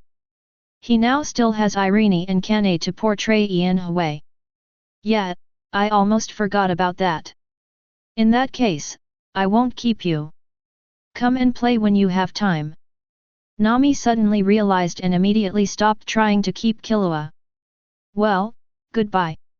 Killua nodded slightly, and then used his mind to trigger the time travel function of the chat group and left the One Piece world. Nami, what is time chaos? After Killua left, Naka-jo, who couldn't understand the conversation between Killua and Nami, asked Nami curiously. I can't talk about this matter. I'm sorry, Naka-jo. Nami shook her head slightly and apologized slightly. Yeah, it's okay. On the other hand, after leaving the One Piece world and returning to the Hunter world, Killua traveled back through time again without stopping. This time traveling is to the world of fairy tale. As for Kane, Killua was placed in last place. Because Kane said, invite Killua to be a guest. Since we are guests, it will naturally take a lot of time. So Killua was put last. Long time no see, Killua. In the fairy tale world, in the palace of Dragonov Kingdom, Aaron's bedroom, Aaron was sitting on a sofa, looking at Killua who had traveled through time, and said with a smile. Speaking of which, how much time has passed in this world since I left last time? Killua nodded slightly and then asked. It can be heard from Aaron's words that a long time has passed since she left this world. It's been half a month, it's been half a month since you left this world. Eileen answered truthfully. Half a month, no wonder Irene said it's been a long time. I see, I understand, now let's start carving grace. Yeah. Aaron didn't hesitate and started doing the same thing as Nami, lying down on the sofa. Looking at the fair skin, Killua was not polite. He bit his fingers and started painting on the supple skin. After a few seconds, the favor was completed. Aaron got dressed and sat on the couch. How is your strength now?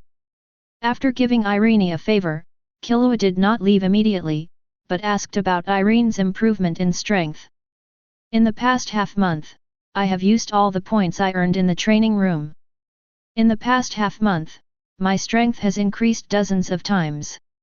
I think with my current strength, it should be enough to kill an ordinary dragon alone. Irene replied with a smile. She uploaded all the magic she controlled and gained over 100,000 points. After giving away and being given away, the points reached 110,000. These 110,000 points were all used by her in the past half month. Used up. It is precisely because of this that she wants to go to Killua world to obtain magic stones in exchange for points. Awesome! Hearing Irene's words, Killua gave a thumbs up without hesitation. It took half a month to improve her strength to the point where she could kill a dragon. You can imagine how much Irene has improved. Probably not as good as you. Irene accepted Killua's compliment humbly, but then shook her head and said with a smile. Well, that's true. Killua was non-committal. Let's go, I've gathered the Dragon Slayer wizards, I'll leave it to you. Killua nodded slightly and without delay, led by Irene to the atrium. At this time, there were already a large number of soldiers from the kingdom of Dragonov waiting here. Killua roughly counted about 100 people. These were all selected by Eileen from the army. In addition, there are several giant dragons here, but Berzarian was not seen, so he probably went on patrol again. As for these giant dragons here, they should be guiding the practice of Dragon Slayer magicians. Please, Killua. Irene begged Killua. Please, Lord Killua. After Irene spoke, many Dragon Slayers spoke in unison, their voices loud and respectful. These Dragon Slayer wizards all know that Killua defeated the evil dragon's attack some time ago, so they respect Killua very much. Killua smiled slightly, nodded, and began to carve out favors for the Dragon Slayer. It took Killua several hours to complete the portrayal of favor. Okay, the engraving is finished, and it's time for me to go to Kane. I'll come see you next time. Yeah, okay. Eileen didn't hold back and nodded with a smile. As Killua's thoughts returned, white light bloomed in the bedroom. Killua. Maybe it's okay as Berzarian said. Let's mention it to him next time Killua comes over. After Killua left, Irene looked at where Killua was standing just now, slightly in a trance. With these thoughts in her mind, Tianli said to himself what Berzarian had said to him. Several giant dragons with keen senses on the side heard Irene's words and immediately looked at each other, and then a smile appeared on the face of each dragon. Chapter 46. The Kingdom of Dragonov had already been discussing the matter of marrying with other countries to fight the dragon together before Killua joined the chat group.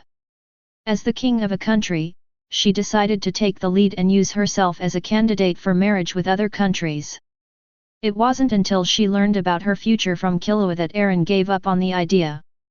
However, after that, Killua came to the world where she was and helped the kingdom of Dragonov repel the evil dragon's attack. After they returned to the kingdom of Dragonov, Berzarian secretly followed. She negotiated. Instead of giving up the marriage, the object of the marriage was transferred to Killua. According to Berzarian, even if Killua is a friend of Irene, he may not always help Irene, help them, and help the Dragonov kingdom. Only by truly incorporating Killua into the Dragonov kingdom can Killua be bound to the Dragonov kingdom. Although it was selfish to do so, they had no choice now. Aaron did not agree to this at the time. She vetoes Berzarian's proposal because she doesn't want to tie Killua up with it. However, at the triumphal feast, Killua's words made Eileen suddenly feel that maybe it could really be done. Because she does have a good impression of Killua.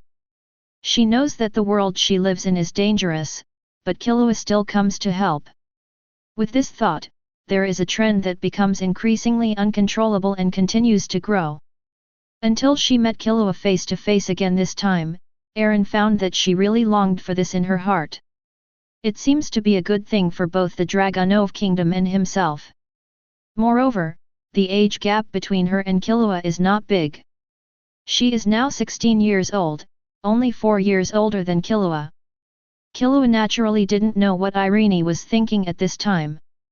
After leaving the fairy tale world and returning to the hunter world, Killua traveled through time again and came to the Demon Slayer world. In the world of Demon Slayer, Kimetsu no Yaiba, in the butterfly house, Butterfly Kane is kneeling on the cushion, holding a cup of strong tea in her hand. Her eyes are slightly absent-minded, as if she is thinking about something. 2 days have passed since I asked Killua. Butterfly Kane has been waiting for Killua's arrival. Killua didn't come over for 2 days, and Butterfly Kane wasn't upset. Because she knew that this was caused by the different flow rates of time in each world. Maybe 2 days have passed here, but Killua hasn't even passed a few minutes. She also didn't want to push in the group and leave a bad impression on Killua. Of course, if Killua still hasn't come over after 3 days, she will really have to tag Killua in the group. We can't just wait forever. And in the past 2 days, she did not go out to hunt evil ghosts, and stayed in the butterfly house. Moreover, she asked her sister Butterfly Ninja to temporarily stop her ghost hunting mission and stay with her in the butterfly house. Not only that, but the other Hashira Butterfly Kane also asked them not to carry out ghost hunting missions these days and to stay here at Butterfly House. That's right, Butterfly Kane wants to ask Killua to give favors to several of the current Demon Slayer squad members in order to increase their strength. Based on the situation of their Demon Slayer's pillar, there may be no other way in this world to obtain great achievements and upgrades other than hunting ghosts, but this does not prevent her from wanting to do so. Because it is possible to awaken various skills and magic with favor, this is also a way to improve their strength. As for Butterfly Kane herself, she will not be restricted by the existence of Wii, because she can travel to the world of Dikuo at any time, venture into dungeons, and kill monsters in the dungeons. Thinking of this, Butterfly Kane had to sigh, when will the chat group be able to take people through time? She wants to take the Demon Slayer Hashira to the dungeon world for adventure and increase her strength. With the help of several other pillars, the number of magic stones he obtains will also increase greatly, and he can exchange for more points to use the training room, without being severely lacking in points like now.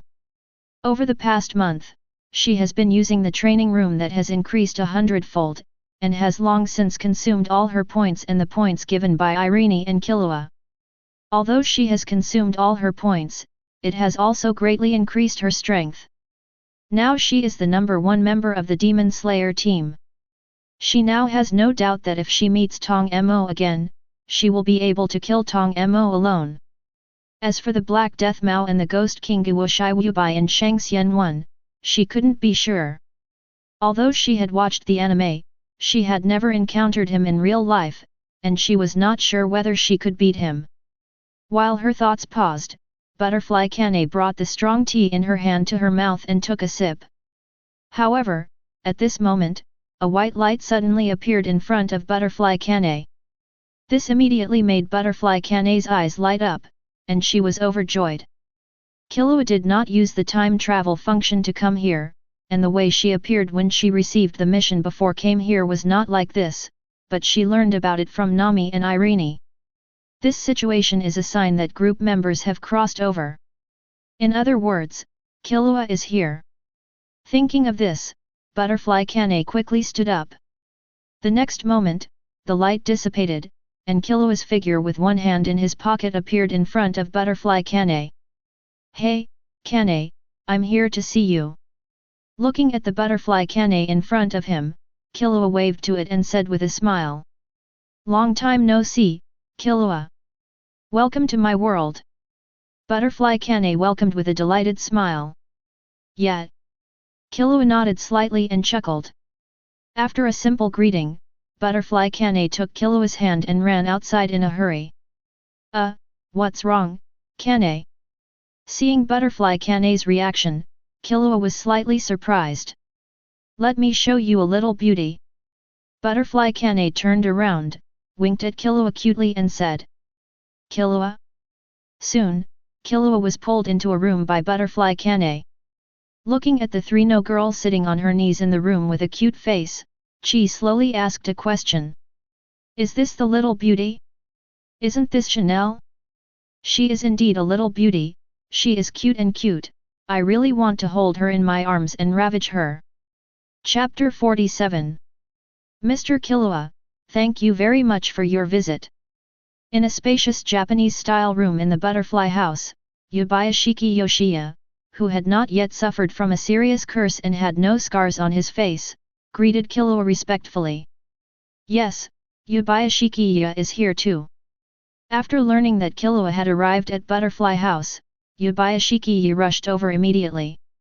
He had long known about Killua's existence from Butterfly Kane. It is also known that the Nen practiced by Butterfly Kane was taught by Killua, and Killua even allowed Butterfly Kane to teach Nen to others. For this matter, Yubayashikiya is really grateful and thanks Killua for his magnanimity. He saw with his own eyes that Butterfly Kane had nothing on her body, but she was able to withstand the attack of the Nichiren sword. Several pillars of the Demon Slayer Corps have learned Nen under the guidance of Butterfly Kane, by being attacked by Nian Chi, and their strength has greatly increased. This greatly increased his confidence in his next plan to encircle and suppress Guiwu Shiwu Pei. Regarding the fact that Yubayashiki Yoshiya was so respectful to Killua, none of the pillars behind Yubayashiki Yoshiya had any objections. Having learned Nen, they are very aware of how terrifying the existence in front of them is, so naturally they cannot have any objections. Moreover, after all, their Nen was taught by Killua. This alone is a huge debt of gratitude to them. In this case, how could he have an opinion against Killua just because of this trivial matter? "You're welcome." Regarding this matter, Killua didn't help at all, so he didn't mean to take any credit. The reason why Yubayashikiya is grateful to himself is probably because he is the source of Nen in the group, and Kane, who has a gentle and kind personality, puts this credit on herself. However, in fact, it has nothing to do with him. However, Killua can take credit for what happened next. After all, the next step is to give favors to several members of the Demon Slayer Corps. This is indeed a favor to the Demon Slayer Corps. Of course, Killua will only grant favors to Hashira of the Demon Slayer Corps. As for the ordinary members of the Demon Slayer Corps, Killua gave Kane 100 places. As for more Killua, there is no such thing. Too many people is troublesome, and Killua doesn't want to bleed too much. Although with his current strength, the hematopoietic function in his body is already very powerful and the lost blood can be replenished in minutes, Killua just doesn't want to lose too much blood. Moreover, 100 places is already a lot. Without further ado, let's start now. After a slight nod, Killua suggested. "Please, Mr. Killua." Yubayashikiya put his hands in front of him, leaned forward, put his head on the tatami, and asked in the most respectful manner. Behind Yubayashikiya, Iwabashira Uzumaki Yukame, Wind Bashira Mushiya Kawakawa, and Sound Bashira Yukotenjin also had the same posture. Only Butterfly Kane, who was sitting on the edge, was not there, watching this scene with a smile. "Don't worry, I won't break my promise to Kane." Looking at this scene, Killua sighed slightly in his heart. Yubayashikiya really cares about the members of the Demon Slayer squad under his command. This kind of posture can be achieved, and he immediately waved his hand and promised. "Please follow me, Mr. Killua." Yubayashikiya stood up and said respectfully. "Lead the way." Killua nodded. Soon, under the leadership of Yubayashikiya, Killua came to a bamboo forest. A large number of members of the Demon Slayer Corps have gathered here at this time. Obviously, this was something Uyashikiya had prepared in advance. The members of the Demon Slayer squad were also warned in advance, and they were very cooperative with the next actions and did not cause any trouble. A few hours passed by, and Killua had graced all the Demon Slayer members gathered here. Of course, the female Demon Slayer members, including Kane, are all portrayed after returning to Butterfly House. I would like to ask Mr. Killua to take care of me next. Seeing that the members of the Demon Slayer Corps he had gathered all expressed the so-called favor that Butterfly Kane strongly requested and praised profusely, Yubiashiki Yoshiya seemed very happy. Ah, I will come over from time to time to renew my favors for them. Killua nodded slightly and responded. Thank you, Mr. Killua. The dinner is ready. Please move over, Mr. Killua. After receiving Killua's promise, the smile on Uyashiki's face became even wider. He once again put on a respectful posture and asked Killua. Let's go. Throughout the entire process, Butterfly Kane did not speak out and overstep her bounds, but left the matter of entertaining Killua to the Lord Yubiashikiye. The dinner party held by Yubiashikiye was not at the Demon Slayer headquarters, but in the Butterfly Room. The scale was not large. Only Killua, the Demon Slayer Hashira, Kane's younger sister Butterfly Ninja and members of the Yubiashiki family attended. But they are very attentive and the food is very rich and delicious. Even if Killua himself has a life skill of level 5 and good cooking skills, he can't find fault with the food at this dinner. A dinner party where guests and hosts enjoy themselves. After the dinner, Yubiashiki Kane said goodbye without disturbing Killua too much. He left the Butterfly House with his family and Yuki-Mei, leaving the space to Butterfly Kane. Mr. Killua, thank you very much for saving my sister. After Uyashikiya and his party left, Butterfly Kane's sister Butterfly Ninja thanked Killua. The Butterfly Ninja at this stage has a very violent temper, and is not the gentle Butterfly Ninja who will live as her sister Kane in the future. However, when facing Killua, Butterfly Ninja was very gentle and showed no sign of a bad temper. Maybe it's because he knew Killua saved his sister. You're welcome. Work hard. With grace, your physical condition will be solved. Killua reached out and rubbed the Butterfly Ninja's head, and replied gently. Well, I will work harder and I will not let down your high expectations, Mr. Killua. The Butterfly Ninja promised Killua very seriously and solemnly. By the way, Mr. Killua. Between you and Oni-sama. The Butterfly Ninja seemed to be very curious about Killua. After thanking Killua for saving his sister's life, he communicated with Killua and asked various questions. Looking at the Butterfly Ninja like this, Butterfly Kane on the side covered her mouth and chuckled. This was the first time she saw her sister being so close to a man. Seeing Killua and Butterfly Ninja communicating happily, Butterfly Kane didn't say anything, she just watched quietly with a soft expression on her face. Chapter 48. After the dinner, Killua did not leave the world of Demon Slayer directly, but stayed in the Butterfly House at the kind invitation of Butterfly Kane. Early the next morning, Killua was pulled out of the Butterfly House by Butterfly Kane, and walked around a small town under the leadership of the three sisters. Although the Butterfly House is hidden, it is not really out of touch with the world. There is still a small town nearby. However, there are a large number of wisteria flowers near the Butterfly House, so the evil spirits have not discovered it. Killua was not familiar with the country where Butterfly Kane was located. Today, being led by Butterfly Kane to go shopping, she got a taste of a different style. However, Killua just lacked interest. In this country, except for special beings like the Demon Slayer squad, Killua really doesn't like anyone else. That is to say, the spirit of the Demon Slayer Corps made Killua recognize the existence of the Demon Slayer Corps, so he gave them favors. Otherwise, Killua would only give favors to the three Butterfly sisters at most, and it would be impossible for others to have them.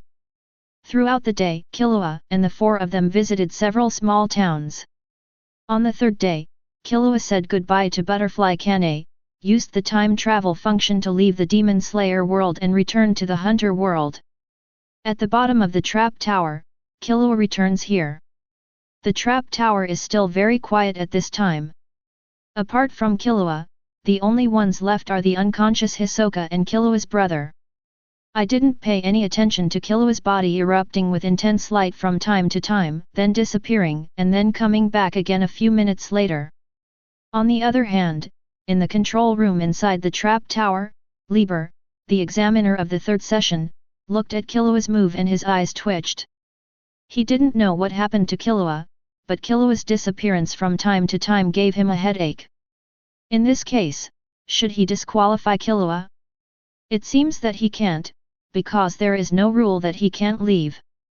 Thinking of this, Lieber vented his anger on the senbei in his mouth. Click, click, click. At this time, at the bottom of the trap tower, Killua, who had returned here, took out his mobile phone from his pocket and was about to call Menchi, hoping to get Menchi to come over and give Menchi a favor. However, just as he was about to make the call, Killua froze and silently put the phone back into his pocket. This place doesn't look good. Forget it about men, it's too unfriendly to women. Let's wait until this test is over and we return to the airship. Speaking of which, do you want to express kindness to people at home? Killua hesitated about this question. God's favor is the accelerator that enhances strength. The gods of the earthly world rely on the favor of the gods to form dependent families. Although many gods say that they have a family relationship with their members, it is undeniable that the gods are the superiors of the benefactors, and the relationship between the gods and the benefactors is a superior subordinate relationship. Just because of this, Killua doesn't want to be a favor to his family. Forget about being a housekeeper, after all. The relationship between superiors and subordinates is original, but as for family members. After much thought, Killua finally gave up thinking about this matter. After the test, go back and discuss it with your family. Give them a favor if they want it, and forget it if they don't. In the next 2 days, Killua stayed in the trap tower and did not travel again. Instead, he chatted with group members in the chat group. Perhaps because everyone has used up all their points, the group members who have no points to practice in the training room will chat and fish in the group from time to time when venturing in the dungeon. The atmosphere of the chat group has also become lively from the previous deserted state, and Killua often enters the chat group to chat with them. At this time, the group members were all communicating about the dungeon. That's right, except for Killua, Aaron, and the others are now in the dungeon. They all went to the world where Lily was to earn points. The reason why we were chatting in the group was naturally because there was another reason why Killua didn't go to the dungeon. Lily Luca ERD, I just gave Nin's training method to my companions from the Astria Familia. Lily Luca ERD, I have to say that Nin's ability is really not difficult in the hands of some warriors. Liluka ERD, except for the magician, everyone else in the family members got started within a few hours. Butterfly Kane, that's true. This is the safest method. However, it is impossible to achieve this without strong martial arts attainments. Butterfly Kane, I wanted Brother Minjayu and others to use this normal method to cultivate Nin, but they asked me to beat them and force them to awaken. Butterfly Kane, I beat them all out of Nin, but none of the other members of the Demon Slayer Corps learned Nin. I didn't dare to help them awaken in this way, for fear of harming them. The reason why Butterfly Kane dared to use the method of beating people with Nian Qi to help the 3 people of Bei Minjai Xingmei awaken Nian Qi is because she believed that the 3 of them could learn to control Nian Qi well after forcibly awakening Nian Qi. As for the other members of the Demon Slayer team, she didn't dare to do this at all, not even her own sister. She popularized Nin's cultivation method and let them slowly figure it out. Although forced awakening is the fastest way to awaken, people who are not extremely talented cannot control the continuous flow of thoughts. Once the thought energy cannot be controlled, what awaits them is the consequence of excessive loss of vitality and death. Irene bears Arian, it's the same here, but no one has learned it yet. Although some soldiers who met the requirements were selected and became dragon slayers, the remaining soldiers Irene did not give up, but popularized Nin's training method. As a result, no one has practiced independently until now. Eileen is really sorry for this. After all, not everyone is gifted with magic, and as for Nen, you can still learn it as long as you work hard, but it just takes time. And once you learn Nen, your strength will definitely increase greatly, which can help you to some extent. It's a pity that these soldiers are so disappointing. Nami, Noki and I are the only ones who meet Nen here, which is different from you. Nami, however, when I find my companions in the future, I will pass Nen on to them. Aaron bells Arian, come on, Nami. Butterfly Kane, come on. Lily Luca ERD, come on, Nami. Killua Zoldyck +1. Lily Luca ERD, Mr. Killua, something interesting happened here. Would you like to come and take a look? Killua Zoldyck? What's up? Lily Luca ERD, I just got the news that 3 Amazons who have left the clan have come to Orario.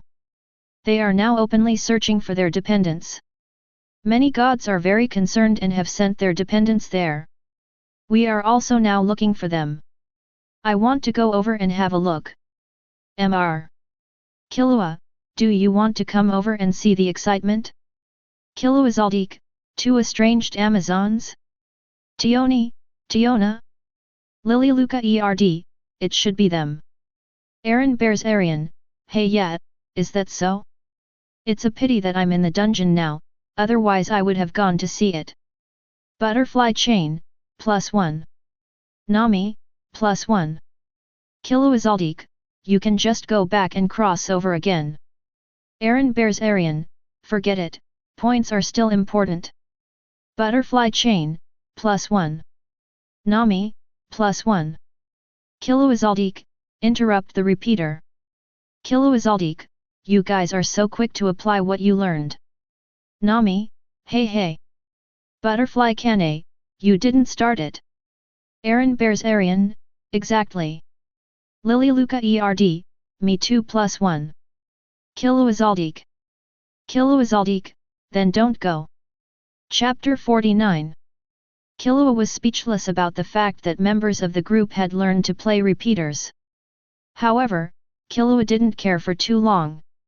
After the daily interruption, he used the time travel function of the chat group to travel to the wrong world. Ah, it's coming, it's coming.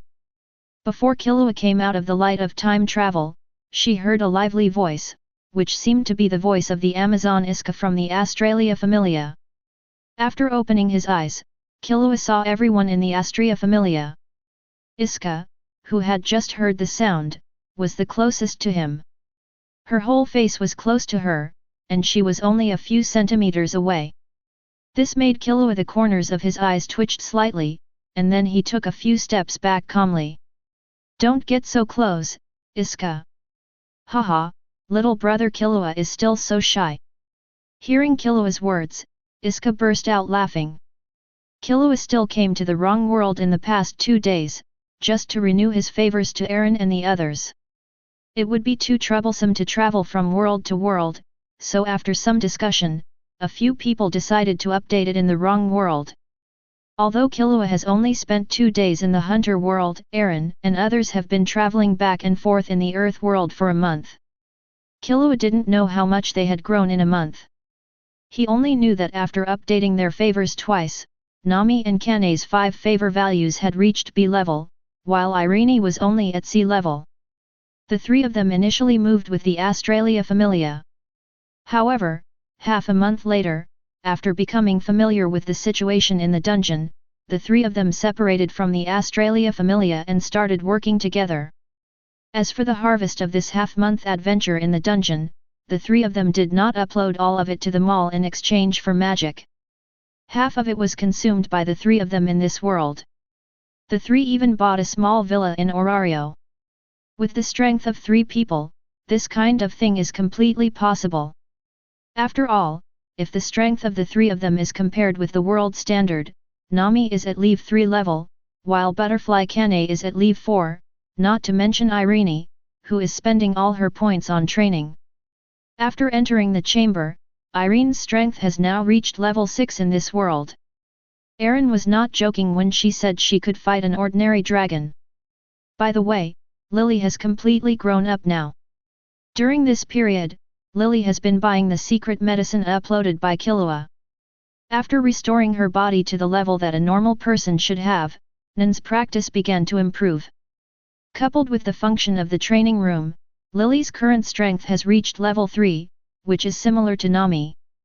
Because of this, Lily was called a genius by Elish and others. And during these 2 visits, Killua became familiar with the members of the Astrea Familia the first time. When he came here for the second time, Killua was directly molested by Iska, a free-spirited Amazon, and Lila, who wanted to recruit Killua to join the Familia. However, he was teased, but Killua didn't look like he was teased at all, and he handled the teasing very calmly. Iska, calm down. Killua, thank you for your kindness. Alize spoke at this time, scolded Iska and then laughed and thanked Killua. Hearing this, Killua understood. Lily probably used herself as a shield just like Kane. Well, that's right. After all, Nan in this group did originate from himself. You're welcome. If you have any questions, you can contact me through Lily at any time. Killua smiled and nodded. Elish, thank you very much. Let's go quickly, the 2 new Amazons will be intercepted later. At this time, Kagaya Gohano reminded him. Let's go. Elish nodded. Immediately, the group began to take action. After leaving the Australia Familia station, everyone walked in a certain direction.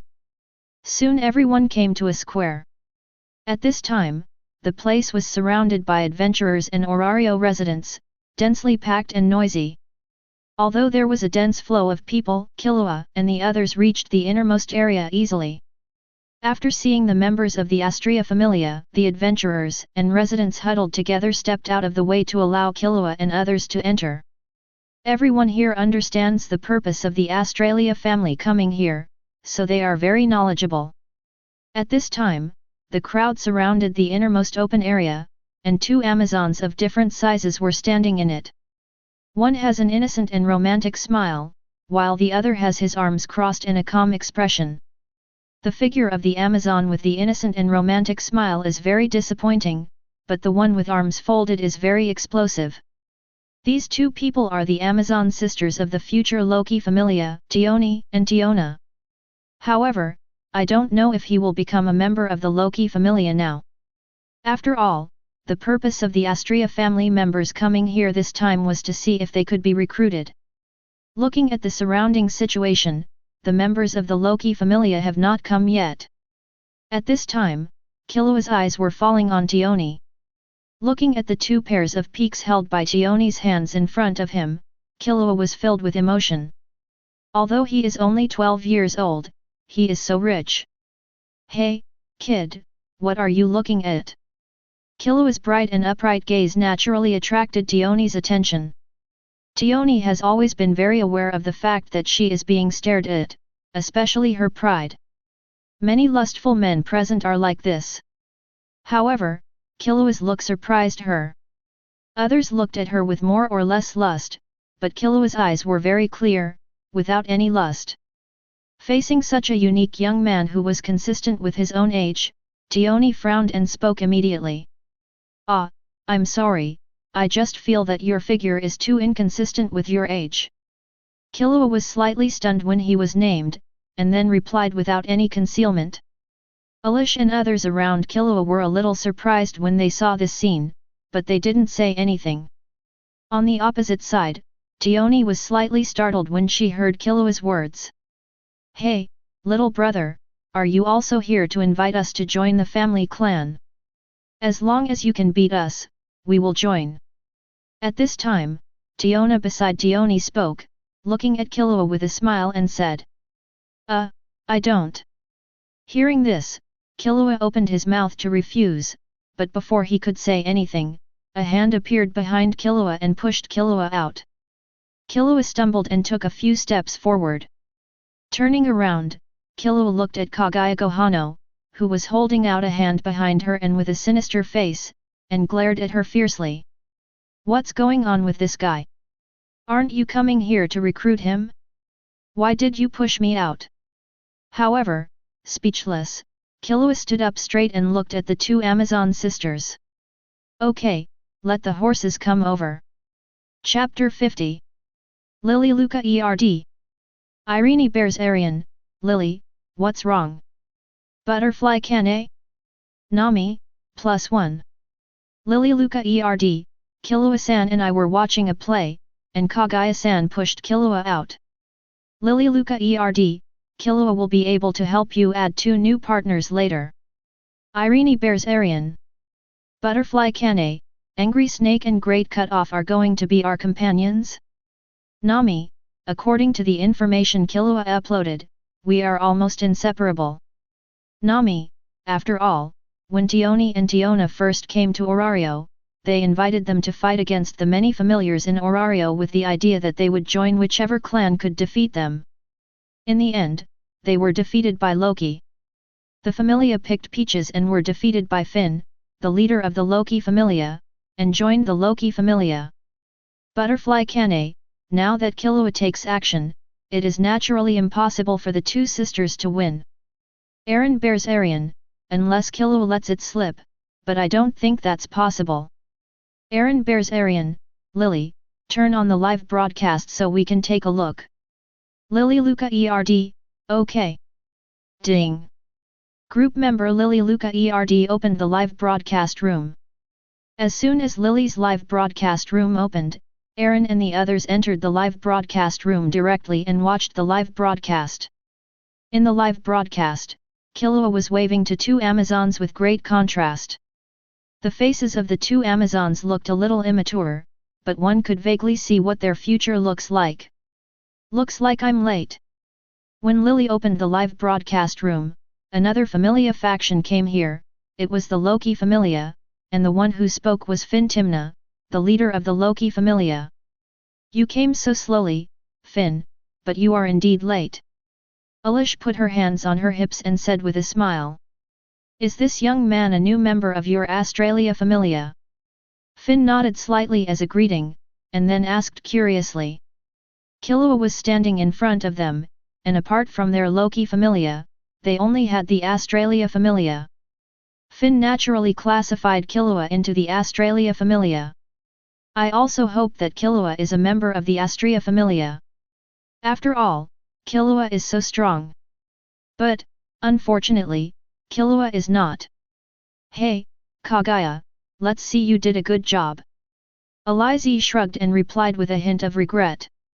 As soon as she finished her answer, Alize started scolding Kagaya beside her. Although Killua is kind to them, she will not show mercy when it comes to recruiting new members. She also knows that Killua does not have a familia, but several of Killua's friends do. If Killua defeats the 2 Amazons in front of him this time, these 2 Amazons will definitely join the familia where several of Killua's friends are. And she was ready to take action just now, but her friend made such a cool move and pushed Killua out. In this case, she had no choice but to give up. Well, it doesn't matter, this can be regarded as repaying Killua's kindness. Kagaya said with a smile without caring. Finn and others on the side listened to the conversation between Alish and Kagaya, slightly surprised, but also a little curious. It seems that something big has happened to the Australia family recently. Is the young man in front of me actually the benefactor of the Astria Familia? Hey? Lila, Finn is here, why are you not pestering her now? At this time, a voice suddenly sounded from the Australia family, making Finn tremble all over. When it comes to who among the Australia Familia he is most afraid of, Lila is the first one, because Lila is so difficult to deal with. He only wanted to develop the Param family and had no intention of wasting on the love between his children. I just want the Killua Familia, the Astria Familia, and have no time to pay attention to him. When Finn was anxious about how to deal with Lila next, Lila's voice rang out. This made Finn feel slightly startled, and then he breathed a sigh of relief. However, while he breathed a sigh of relief, Finn keenly caught a scent that seemed to be very useful. That was the benefactor of the Astrea Familia in front of him. The boy named Killua seemed to have no familia. To be able to become the benefactor of the Astralia Familia, one must be very strong, or have a very special attainment in a certain aspect. This attainment has brought great help to the Astralia Familia. No matter which one they are worthy of his wooing, and it would be best to invite them to join the Loki Familia. Bhagalila, don't say such things. Ah, sorry. The arrival of the Fen Familia and the exchange with the Astrea Familia seemed very long, but in fact it only lasted about 10 seconds. In these 10 seconds, the battle between Killua and the sisters Tioni and Tiona has not yet started. Because Tiona was doing warm-up exercises at this time, but her sister Tioni was motionless, watching quietly, with no intention of taking action. Looking at Tiona doing warm-up exercises, Killua was slightly speechless and asked. Yozaihu duo, okay, let's get started. Killua mentioned this, and Tiona also ended the warm-up exercise and assumed a fighting posture. As soon as she finished speaking, Tiona suddenly stepped forward and rushed towards Killua with an explosive speed. However, as soon as she rushed forward, Tiona rolled her eyes and slowly fell towards the ground. She stopped when she fell down, because Killua put his arms around Tiona's waist and supported Tiona to prevent her from hitting the ground. After all, he is a future member of the family, so he must be treated well. But this scene made everyone present shrink their pupils in unison. Because no one present could see clearly how Killua moved just now. All I know is that Killua suddenly appeared behind the charging Tiona, and knocked Tiona unconscious with a knife. However, everyone quickly came to their senses, and their eyes changed when they looked at Killua. It seems that you really have two brushes. Tioni couldn't calm down at this time, put down his hands, and entered a fighting state. The next second, Tiona turned into an afterimage and attacked Killua. Bang! Forehead! Wow! Seeing Tioni following in Tiona's footsteps, the whole audience was in an uproar. Chapter 51. Did you see it just now, Grace? With his eyes fixed on Killua on the field, Finn murmured in a low voice, his eyes flashing. No, there is no trace at all. The dwarf Grace beside Finn shook his head and said solemnly.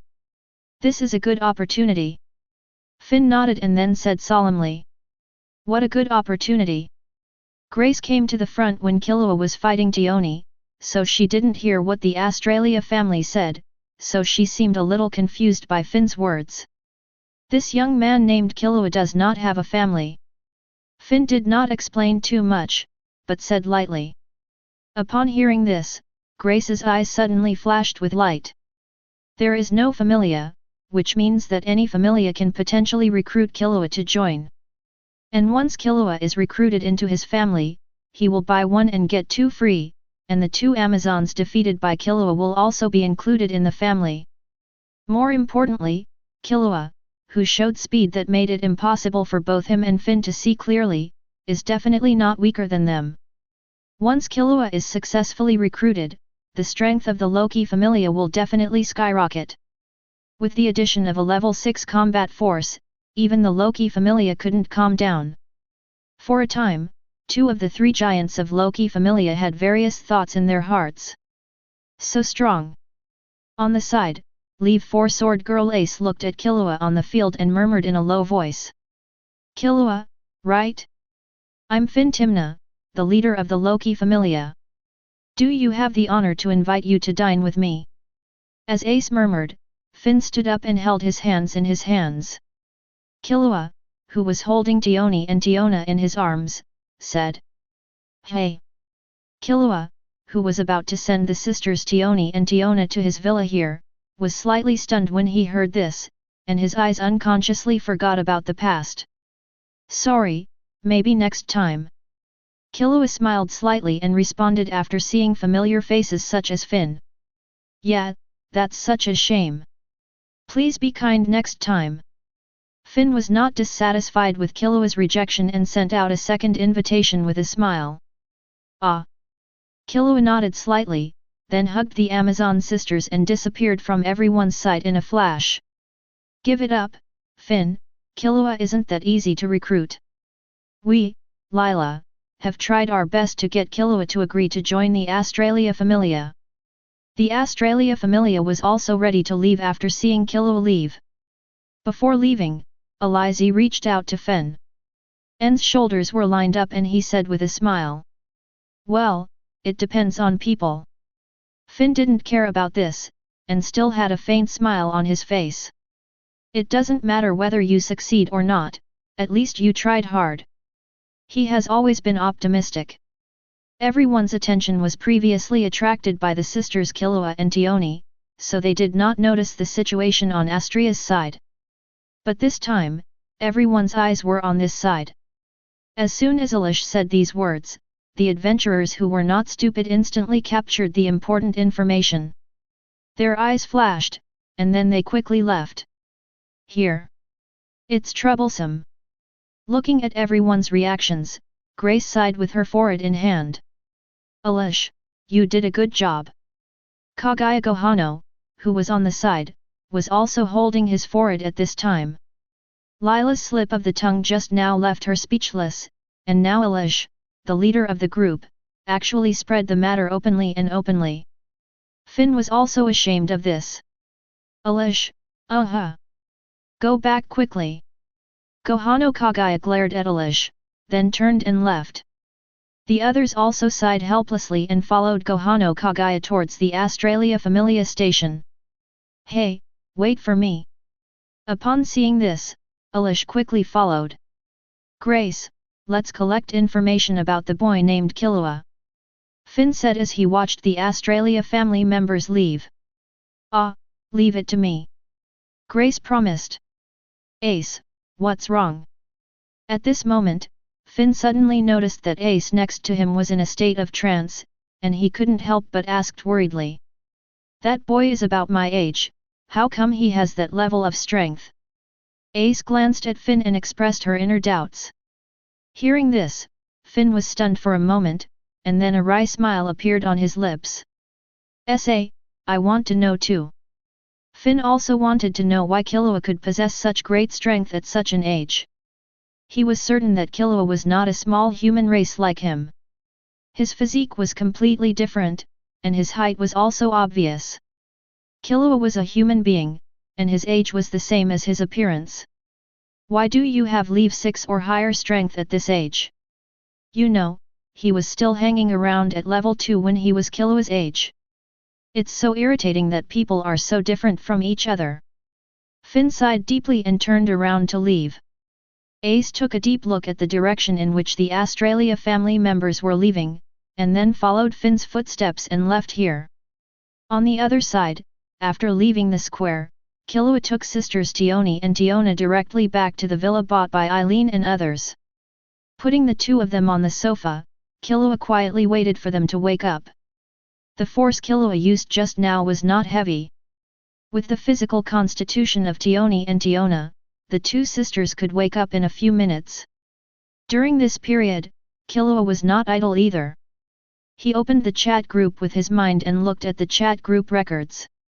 Looking at this, Killua discovered that Lily had just started the live broadcast, and after watching the live broadcast, Irene and others actually traveled directly back to their respective worlds, and then traveled to the Dikua world again. Now they have moved from the Australia family. The resident is coming here. In less than half a minute, Aaron and the other three arrived, and Lily also followed. Chapter 52. Hey, Killua, how are you going to prevent them from leaking your secret? Looking at the two people in a coma, Butterfly Kane asked curiously. This is not simple yet. I will just force them to awaken their Nian Qi later. After Nan is awakened, they can't reveal information that is detrimental to me at will. Killua already had an answer to this question. As soon as these words came out, everyone was suddenly stunned, and they all showed their original appearance. Speaking of which, they really hadn't thought about this. If Aboriginal people in a world connected by a chat group want to learn the ability systems of other worlds, they need to be designated by group members. And once you learn it, you won't be able to do anything detrimental to the group members. Otherwise, if people from other worlds can be harmful to group members, then wouldn't the group members have nothing to do and cause trouble for themselves? Of course, it's just that you can't do anything unfavorable, it has no other effects, and you won't be controlled by others. They had never thought about this before, because this situation had not happened to any of them. That is to say, Killua's situation is quite special. If it weren't for Gohano Kagaya's cool operation this time, this situation would not have happened. After I take them into the family, they will move with you, okay? Killua nodded, looked at Eren and the other three, and discussed gently. No problem at all. Butterfly Kane responded with a gentle smile.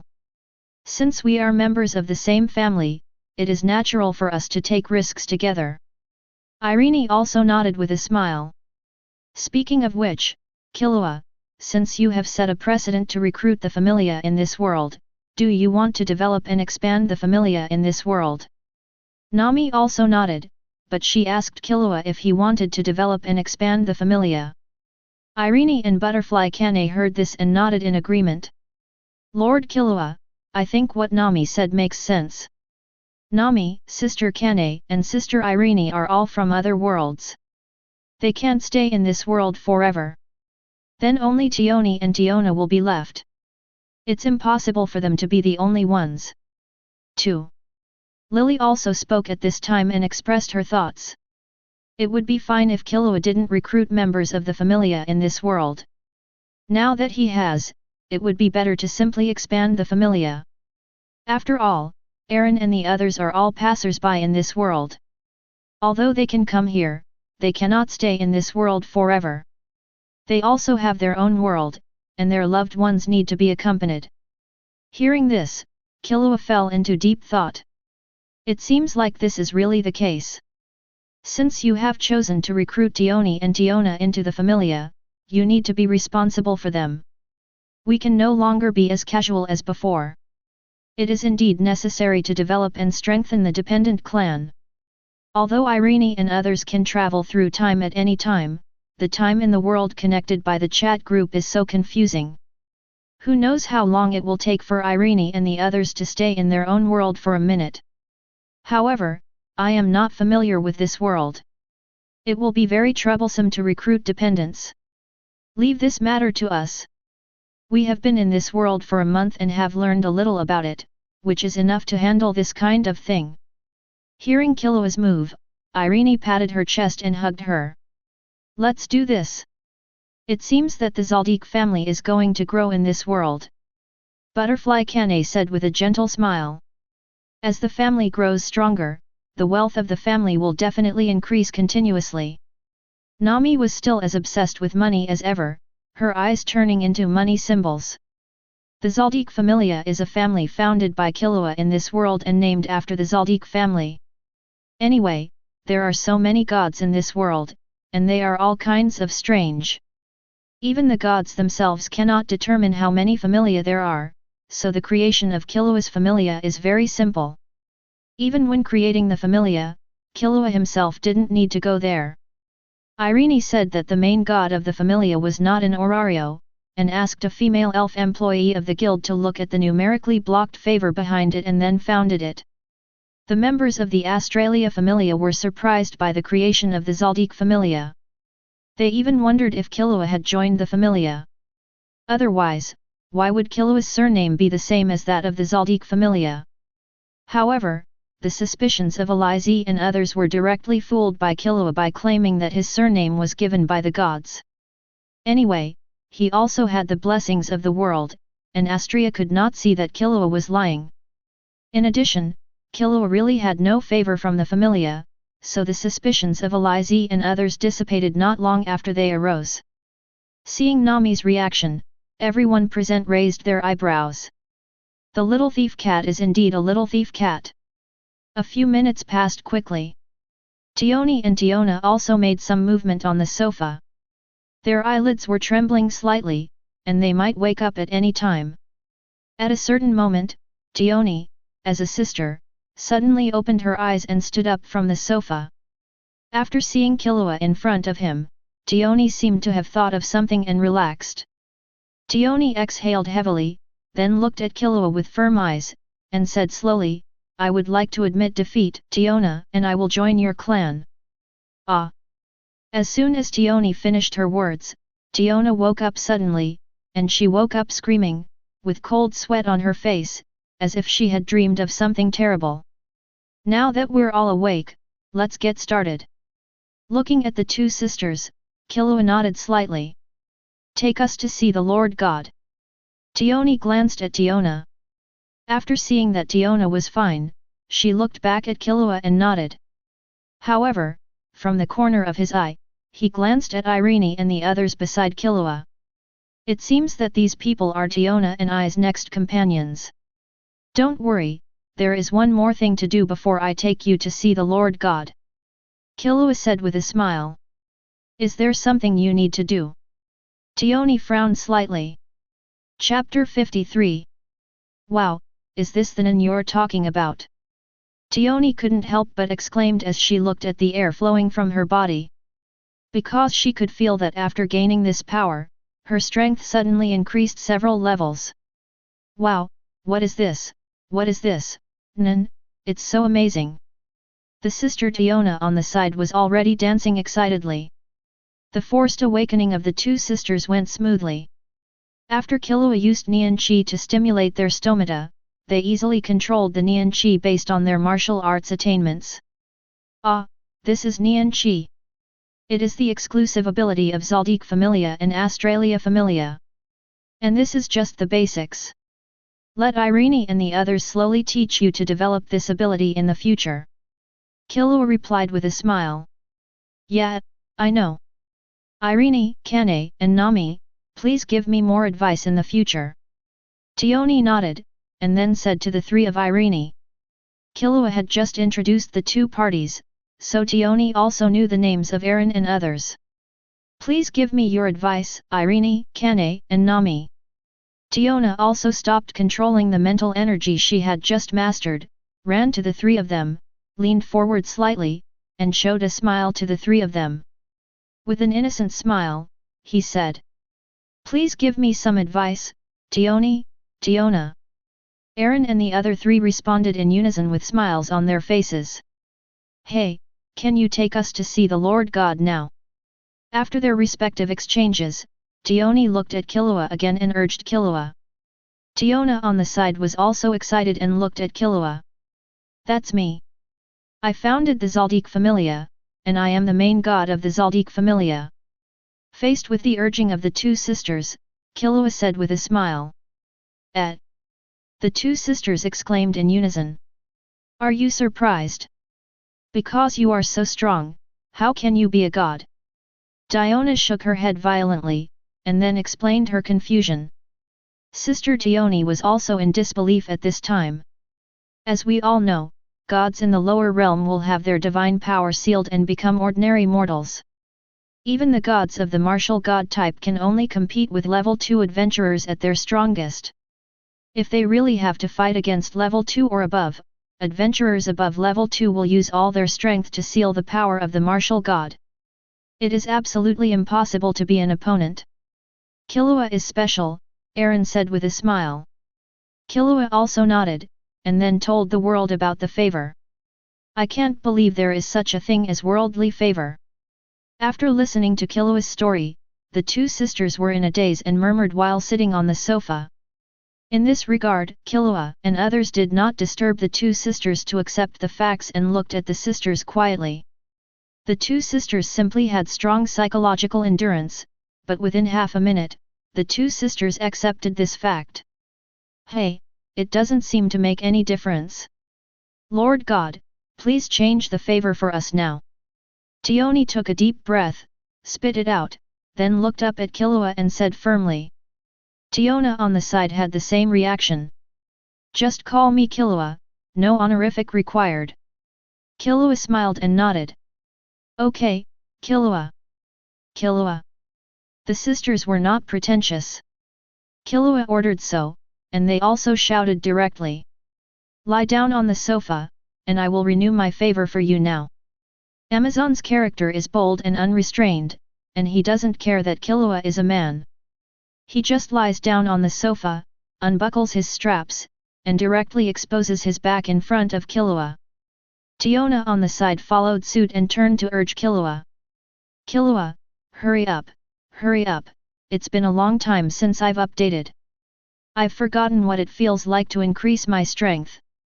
Indeed, Tiona and I have experienced a lot in the past 6 months, and we should be able to upgrade after the update. Sister Tiona said. Killua and others are not surprised by this. Because in the original book, the sisters Tioni and Tiona joined the Loki Familia and immediately rose to level 4 after changing their religion. Then Killua didn't delay and bit his finger to convert the two of them. There was no surprise. After converting, Killua updated the favors for the two of them. Both of them met the conditions for upgrade, and their great achievements were enough. However, the numerical value is not very ideal. 3 of the 5 basic values reached A level, but none reached S level. Don't update it for now. We'll update it after you raise the values. Killua suggested to the two of them. That's okay. After hearing Killua's suggestion, the sisters agreed after thinking for a moment. Hehe, Killua told us before that we will not upgrade the 5 abilities before reaching S. Nami said with a smile. Ah, indeed, but my goal is to surpass S level and break the limit. Irene crossed her arms and nodded in agreement. I also want to break the limit. Butterfly Kane followed. They all know that the limit of the favor ability value is not S999, but can also break the limit to more than 1000, reaching more than 2s and 3s. This is what Belle, the main character, does. They don't think they can't do it. Breaking the limit. Tioni and Tiona were stunned when they heard this. They really didn't expect this. The goal they set for themselves is just S. However, now that they heard the 3 people who had become classmates say this, the 2 sisters looked at each other and changed their goals. In this case, we must also break the limit. As members of the same family, the 2 sisters cannot be left behind. It's good to be ambitious, come on. Killua encouraged the 2 sisters. Eren and the others wanted to break the limit and make their ability value exceed S. Killua was not surprised at all. But Tioni and Tiona are having a hard time. After hearing Killua's words, Tioni looked at Killua seriously and invited Killua to spar. Killua, fight me again. Well, don't use your full strength. Ha! Chapter 54. As an Amazon, Tioni is naturally fond of fighting and has a very bad temper. She really couldn't accept her embarrassing state just now and wanted to fight Killua again. Killua also knew Tioni's character and agreed to Tioni's request to fight. However, the result is still the same. Tioni was defeated by Killua again. However, this time, Killua did not knock Tioni unconscious, but just dealt with her. However, Killua still underestimated Xiagni's competitiveness. This guy didn't give up even after being killed instantly by Killua, and continued to attack Killua. Killua could tell that this guy was not dissatisfied, but regarded Killua as a sparring partner, letting Killua accompany her to hone her fighting skills and increase her fighting experience. Naturally, Killua did not refuse. After all, she is one of her dependents, so it is normal to practice with her. Knowing this, Killua did not continue to kill Tioni instantly. Instead, he lowered his strength to the same level as Tioni and fought against Tioni. And all this consultation has directly expanded to the entire family clan. After Irene and others saw Killua's powerful fighting skills, they also asked Killua to compete with them. Killua also agreed. With the Killua 0.7 level Zoldyck assassination technique, it is not too easy to guide Eren and others to fight.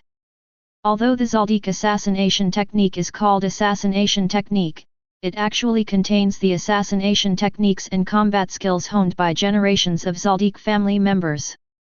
The highest level of this assassination technique was originally only Level 6, but Killua forcibly upgraded it to another level. You can imagine how strong Killua's fighting skills are now. After spending the whole afternoon with a few people, Aaron and others finally calmed down. After having dinner with Irene and others in the villa, Killua returned to the hunter world. As for recruiting members of the Familia and expanding the power of the Familia, Killua left it to Irene and the others. The non-training guidance of Tioni and Tiona was also temporarily handed over to Irene and others. Of course, Killua will also go over from time to time to guide a few people in their practice. Hunter World, Wet Melly Wetland, bottom of Trap Tower. With a flash of light, Killua's figure appeared here again. The corners of Reber's mouth in the monitoring room twitched again. This brat! Naturally, Killua didn't know about Rebe's situation at this time. Although Killua's circle can cover the entire Trap Tower, Killua is not a pervert who snoops into other people's privacy without fighting. Is there only 1 hour left? Freaks, they haven't arrived yet. Will it really be the same as in the original work? Killua murmured inwardly after glancing at the time on the wall. Killua didn't believe that Freaks would fail in this third level. As expected by Killua, after taking a look at the original work, at the last minute, the door of the agency was opened again, and the embarrassed Freaks and Kurapika, as well as the beekeeper Pengsi, came out. Leorio and Tonpa were huddled together. Stepped out of the machine door. Time also came to the last second after the two stepped out of the machine door. The third test of Hunter's experiment ended successfully. Killua boarded the airship again.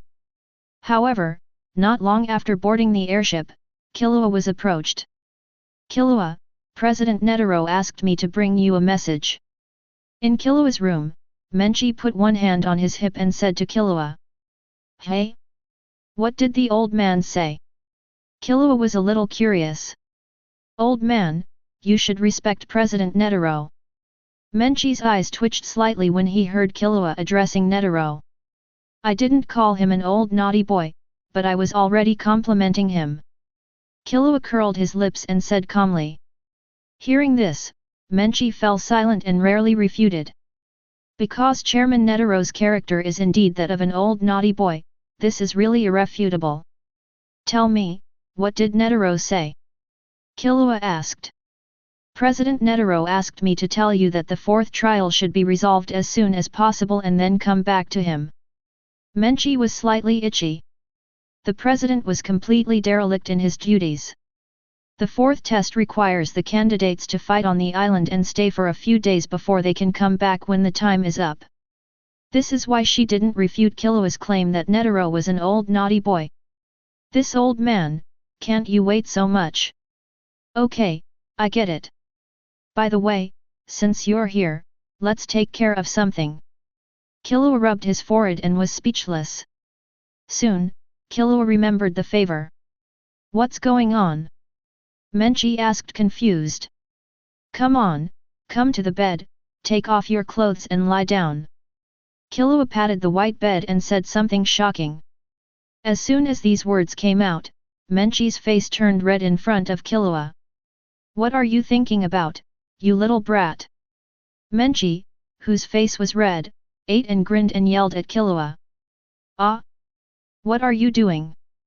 I'll give you a good thing. Killua didn't react for a moment. The portrayal of God's favor means taking off the clothes and exposing the back. However, the next moment, Killua also reacted, his cheeks twitched slightly, and he quickly explained.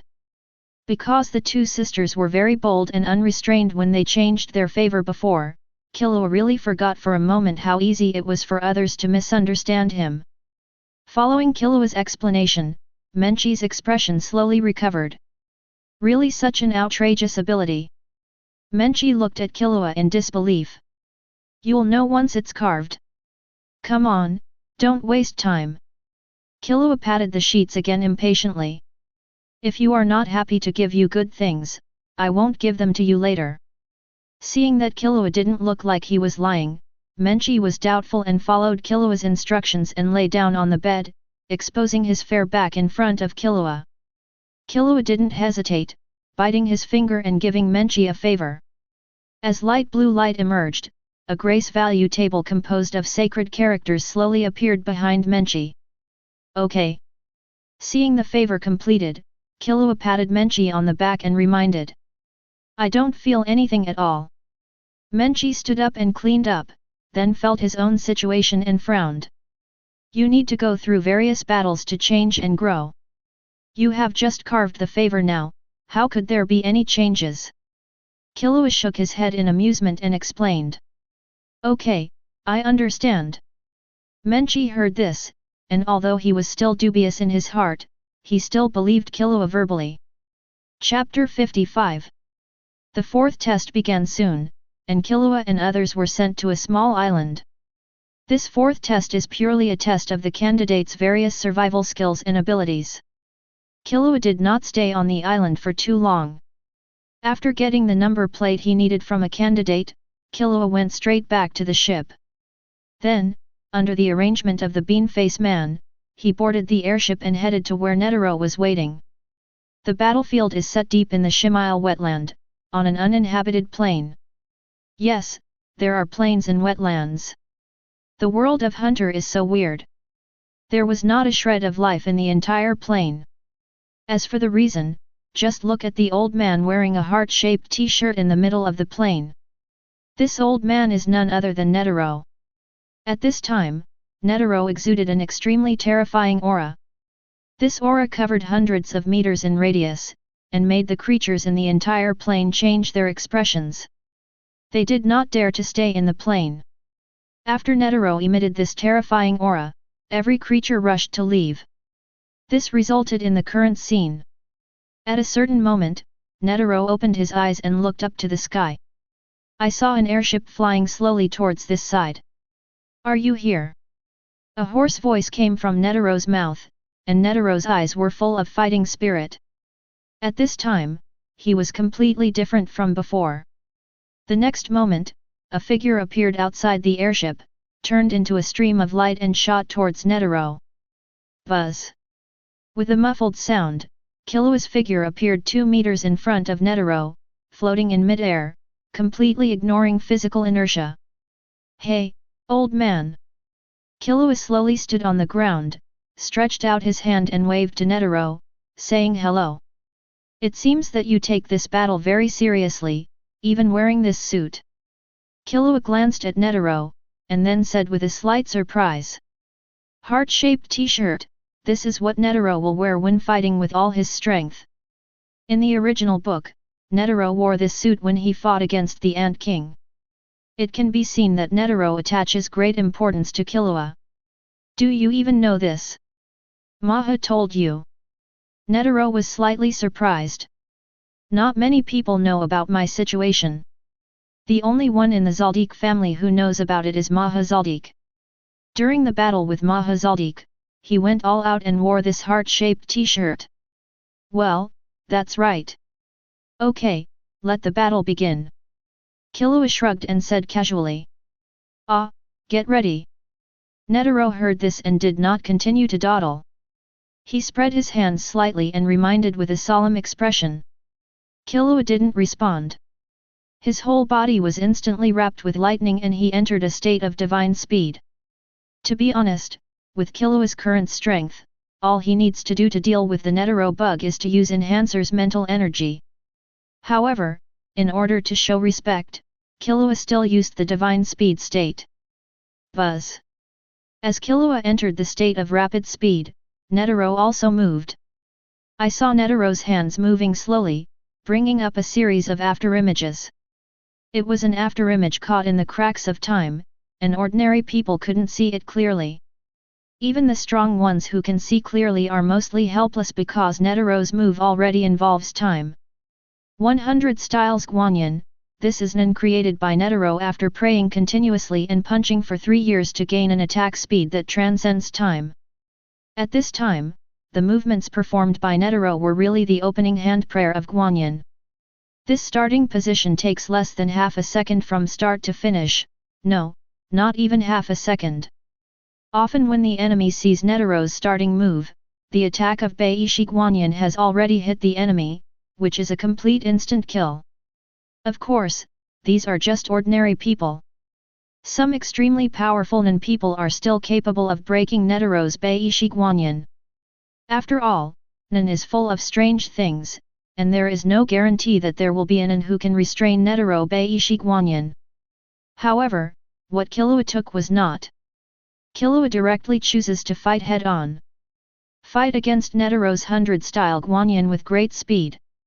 Compressing the time on the body surface to the extreme, Killua instantly caught up with Netero's starting move, and turned into lightning and rushed out in a flash. Bang! With a loud noise, Killua's fist flashing with thunder and lightning and enhancer's mental energy hit the golden giant palm sent from the left. So fast! Seeing this scene, Netero's pupils suddenly shrank. It's not that no one can break his 100-style Guanyin, that Gaijin has broken it, but it was broken by Jin using a very special Nen. Same goes for several others. Take Killua's great-great-grandfather Maha, for example. The way that Gai chose was to be tough, using enhancer energy to wrap around his body and confront him head-on. But Killua is still the first to compete with him for speed. At this time, Netero also felt the terrifying power coming from the 100 styles Guanyin. No, this kid not only keeps up with the attack speed of Bei-Shi Guanyin, but his strength is not weaker than mine at all. This is my first time encountering something like this. It's such a terrifying monster. With this thought, Netero's body flew backwards behind him under the force of Bei-Shi Guanyin. Bei-Shi Guanyin is involved with Netero when used. If Bei-Shi Guanyin is attacked, Netero itself will also suffer some damage. This blow was at a disadvantage against Killua, and Netero was at a disadvantage. Bei-Shi Guanyin was blown away by Killua's punch, and Netero, the user, was also carried away. And after blasting away Bei-Shi Guanyin, Killua didn't delay. Taking advantage of your illness to kill you, Killua once again turned into a stream of light and rushed towards Netero. Facing the extremely fast offensive, Netero did not sit still and waited for death. He raised his hands and covered Killua with dense golden arms. Boom! Chapter 56 Divine Speed Wind and Thunder. Covered by the dense hands of Guanyin, Killua's figure kept flickering. None of Netero's attacks could land on Killua. Divine Speed and Lightning Fire are special moves for rushing, but can also be used in combat, while Divine Speed and Thunder are Killua's exclusive attack moves. Gale Thunder is a move that uses telepathy to sense the enemy's attack and then the body reacts autonomously. It does not require Killua to control it at all. Its response is so fast that even Netero cannot crack it. Like now. Killua now has a very clear consciousness, but Killua has no control over his body at all. In addition to using Enhancer to strengthen his own attacks, the rest is left to the unique skill of Gale Thunder. It can be said that Killua's Thunderbolt is completely the Nen that restrains Bei-Shi Guanyin. Under the dense attack of Bei-Shi Guanyin, Killua in the Thunder mode not only perfectly avoided the bombardment of Bei-Shi Guanyin, but also launched a very strong counterattack. The fists, sharp claws, and thunder palms entwined with Enhancer's mind energy and thunder and lightning kept hitting the arm of Bei-Shi Guanyin. Violent explosions continued to be heard in the plains, resounding throughout the sky. The terrifying impact spread from the center of the battlefield to the outside. The strong impact destroyed everything on the entire plain, and the ground continued to crack under the terrifying impact. The battle between Killua and Netero was much more intense than the battle between Netero and the Ant King. The battle between Netero and the Ant King was unilaterally suppressed from the beginning, and only the last two attacks had the upper hand. How could Killua be like this now, with the ability of Gale and Thunder completely ignoring Netero's time-traveling starting move, and Netero was facing the powerful impact caused by Boom Lu Bang and plowed the earth? This kid's strength is terrifying, completely superior to me. If we continue to fight without using the final trick, I will be defeated in less than 5 minutes. At the beginning of the battle, after being blown away by Killua's blow, Netero knew the terrifying power of Killua. Therefore, in the second attack, Netero directly used the 99th posture of Bei-Shi Guanyin. However, the intensive attack of the 99 styles of Guanyin was still unable to do anything to Killua. Killua was not only able to dodge, but also to counterattack. It would be fine if the two were evenly matched in strength, but Killua's strength was clearly superior to his own. In just 1 minute, Netero felt an indescribable pressure on Killua's body. According to the current situation, if he continued to fight, there would be nothing he could do to defeat Killua except using the zero-out style. Moreover, with Killua's reaction speed, even if he wanted to use Type 0, he probably wouldn't have the chance to suppress Killua. Type 0 wraps the enemy with both hands, and then gathers all the energy of the body into power to roar at the enemy. Killua's speed is so terrifying that it can keep up with his own speed. Whether he can keep Killua in place is a question. If he continues, he won't be able to hold on for another 5 minutes. There are 2 reasons for this. One is that he is old and frail, his physical strength has been severely weakened, and he is simply unable to fight for a long time. Especially in such a high-intensity battle. The second is Killua's attack. Killua's attack speed has increased. Killua's speed is so fast that even his 100 styles Guanyin cannot catch it, and the attack power is getting stronger and stronger. If we continue, the attack of Beishi Guanyin will definitely not be able to block Killua. When the time comes to get up close, there is no gate-style Guanyin, and you will definitely not be able to fight with just martial arts. Although he was very confident in his martial arts, he knew very well that he was definitely no match for Killua in physical combat. The power of Beishi Guanyin is much stronger than his physical strength. But he was still unable to defeat him. Every time Killua's terrifying attack landed, he struggled to resist it with all his strength. Otherwise, Killua could blow him away with every blow, and it would be impossible to fight as fiercely as now. But, although he was weighing the current battle situation in his heart and knew that the battle situation was very unfavorable to him, the corners of Netero's mouth slightly raised and his eyes were filled with excitement. This was exactly the challenge he was looking forward to. Fighting against an opponent who was evenly matched or even stronger than himself was exactly what he wanted in his life. In contrast, the situation on the Dark Continent is really not what he is pursuing. In excitement, the attack power of Netero's 100 styles Guanyin was slightly enhanced. How did Netero know that Killua had no intention of approaching him at all, but was preparing to fight the 100 Shiki Guanyin like this? If you really want to defeat Netero, Killua can definitely do it. Killua is not using all his strength now. Netero's 100 style Guanyin is not invincible.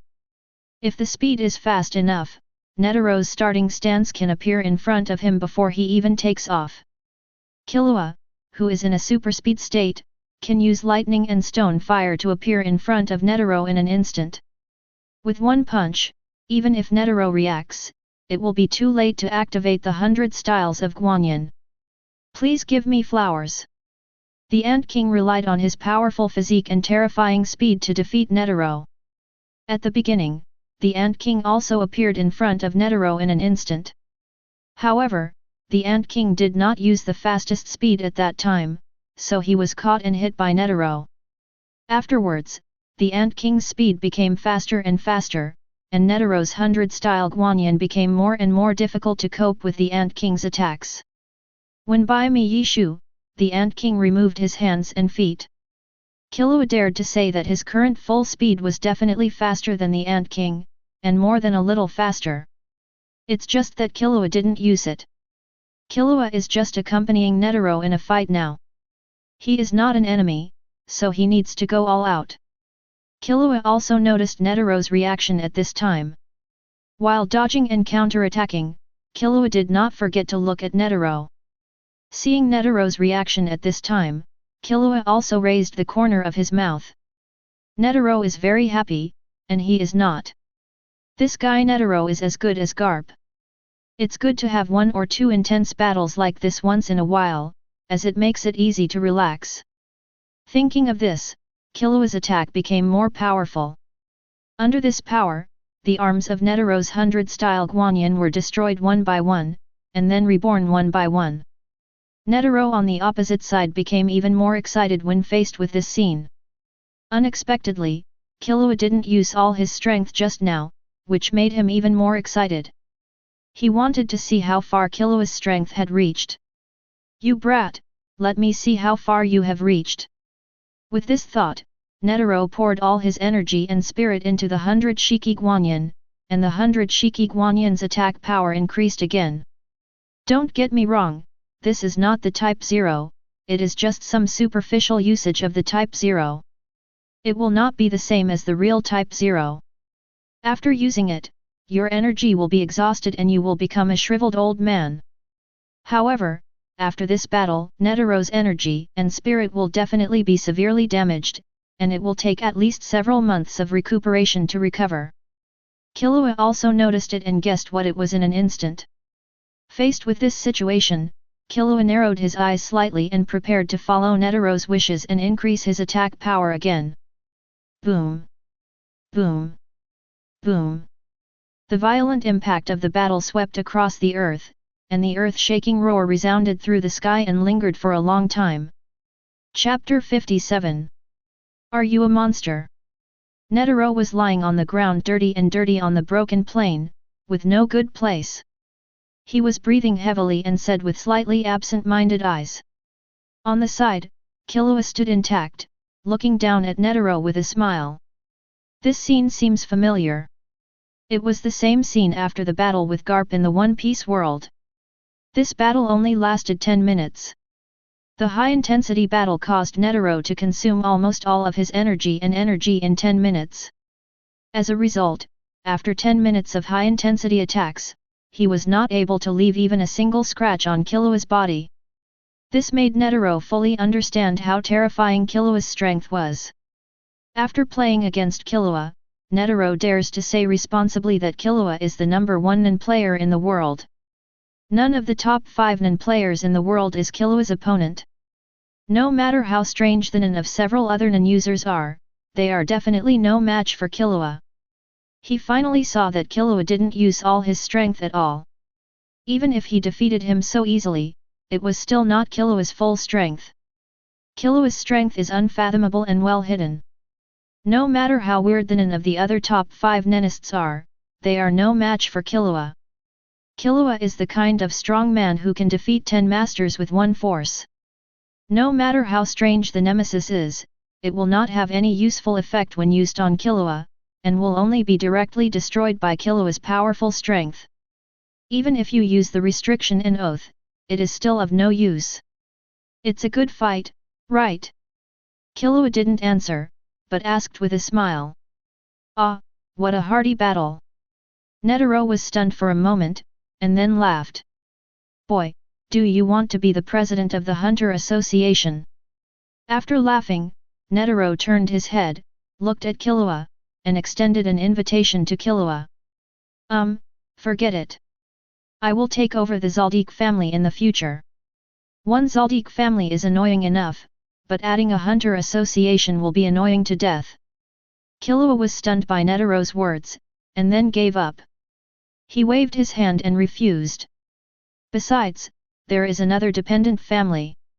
Although it has not yet begun to develop, it will definitely develop in the future.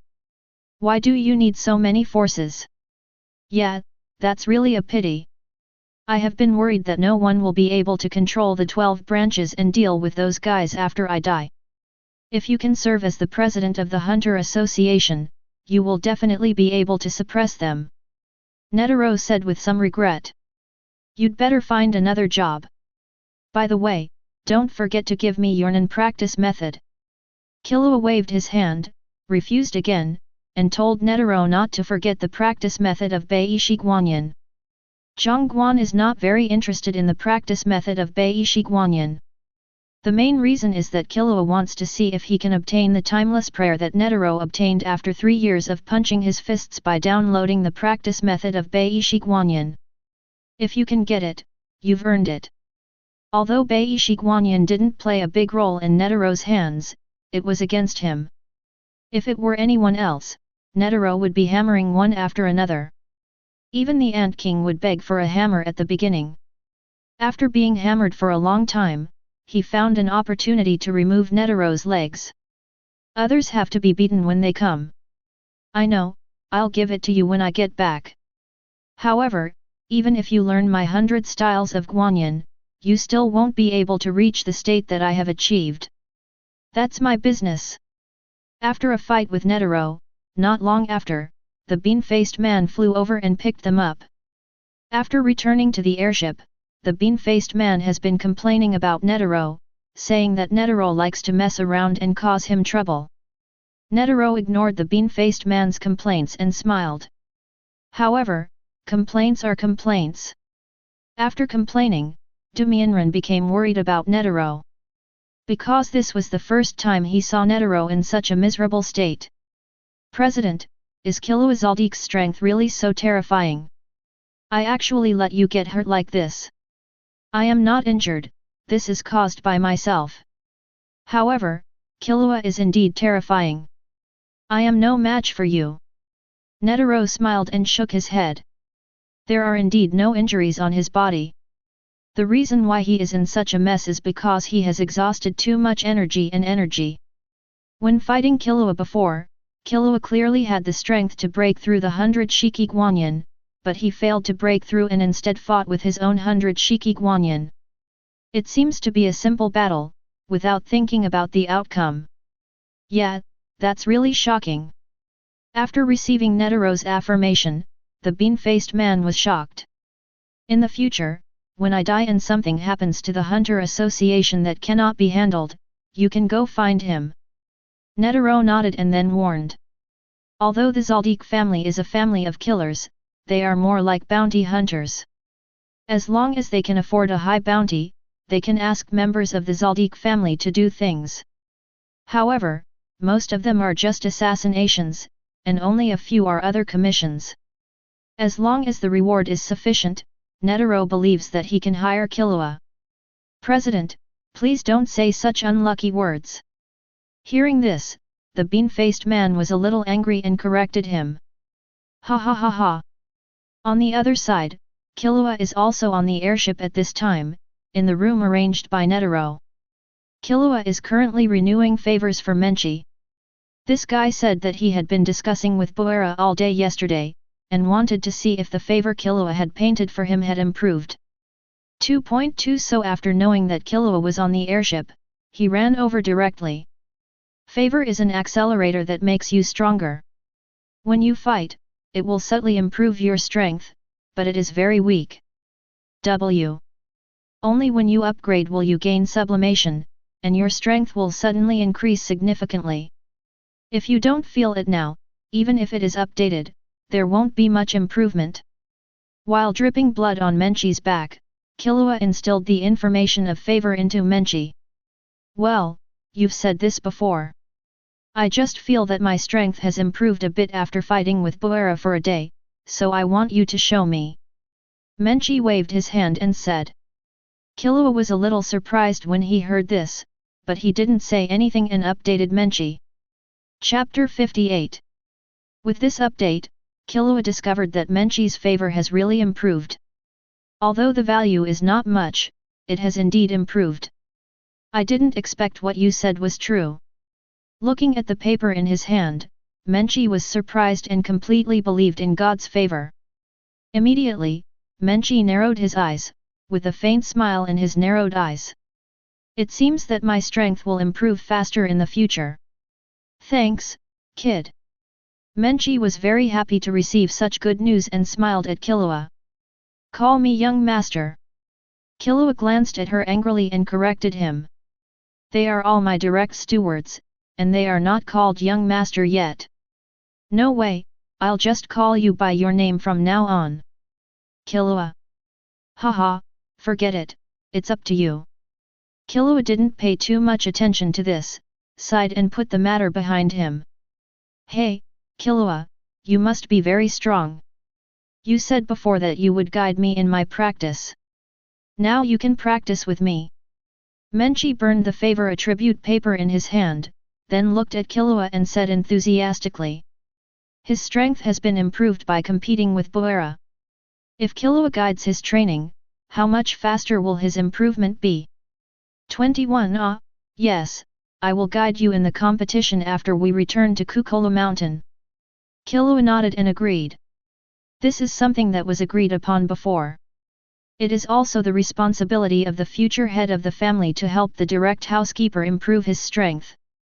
Otherwise, if the strength of the direct steward is too weak, it will be your own face. After bringing Lin and Yin over, Killua also helped Lin and Yin practice, but most of the time Lin and Yin was led by her grandmother Zi Ponian to practice. Okay, it's settled. Menchi extended his palm to Killua. Killua glanced at her and reached out to follow her. Snapped. After spending one night on the airship, Killua returned to the island where Hunter was experimenting. A discussion is a discussion, but the Hunter test must continue. After returning to the island where Hunter tested, Killua observed the conditions of the candidates while practicing Nin. On the entire island, the only people who know Nin are Killua, his brother Ilmi and Hisoka, and the others are laymen. Killua has no interest in these laymen. As for the elder brother, he got the number plate early and buried himself in the soil. So Killua went to observe the situation of Hisoka and J-Freaks. With Killua's level 7 assassination skills, even Hisoka couldn't detect that someone was secretly observing him and J-Freaks. At this time, this guy is still wandering around and fishing. On the other hand, J-Freaks, after secretly observing Hisoka and witnessing Hisoka's killing scene, left Hisoka and ran to a place to think about how to get the number plate from Hisoka's hand. In this way, Killua quietly observed for a day. Killua gave up after a day, it was too chatty.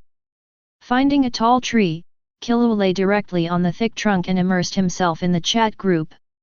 Because all the points have been consumed, the members in the group are now earning points in the wrong world, so the chat group is not so deserted. It is very lively and from time to time, group members will join the chat group to chat. You can earn points by killing monsters, and you can chat in group chats and catch fish.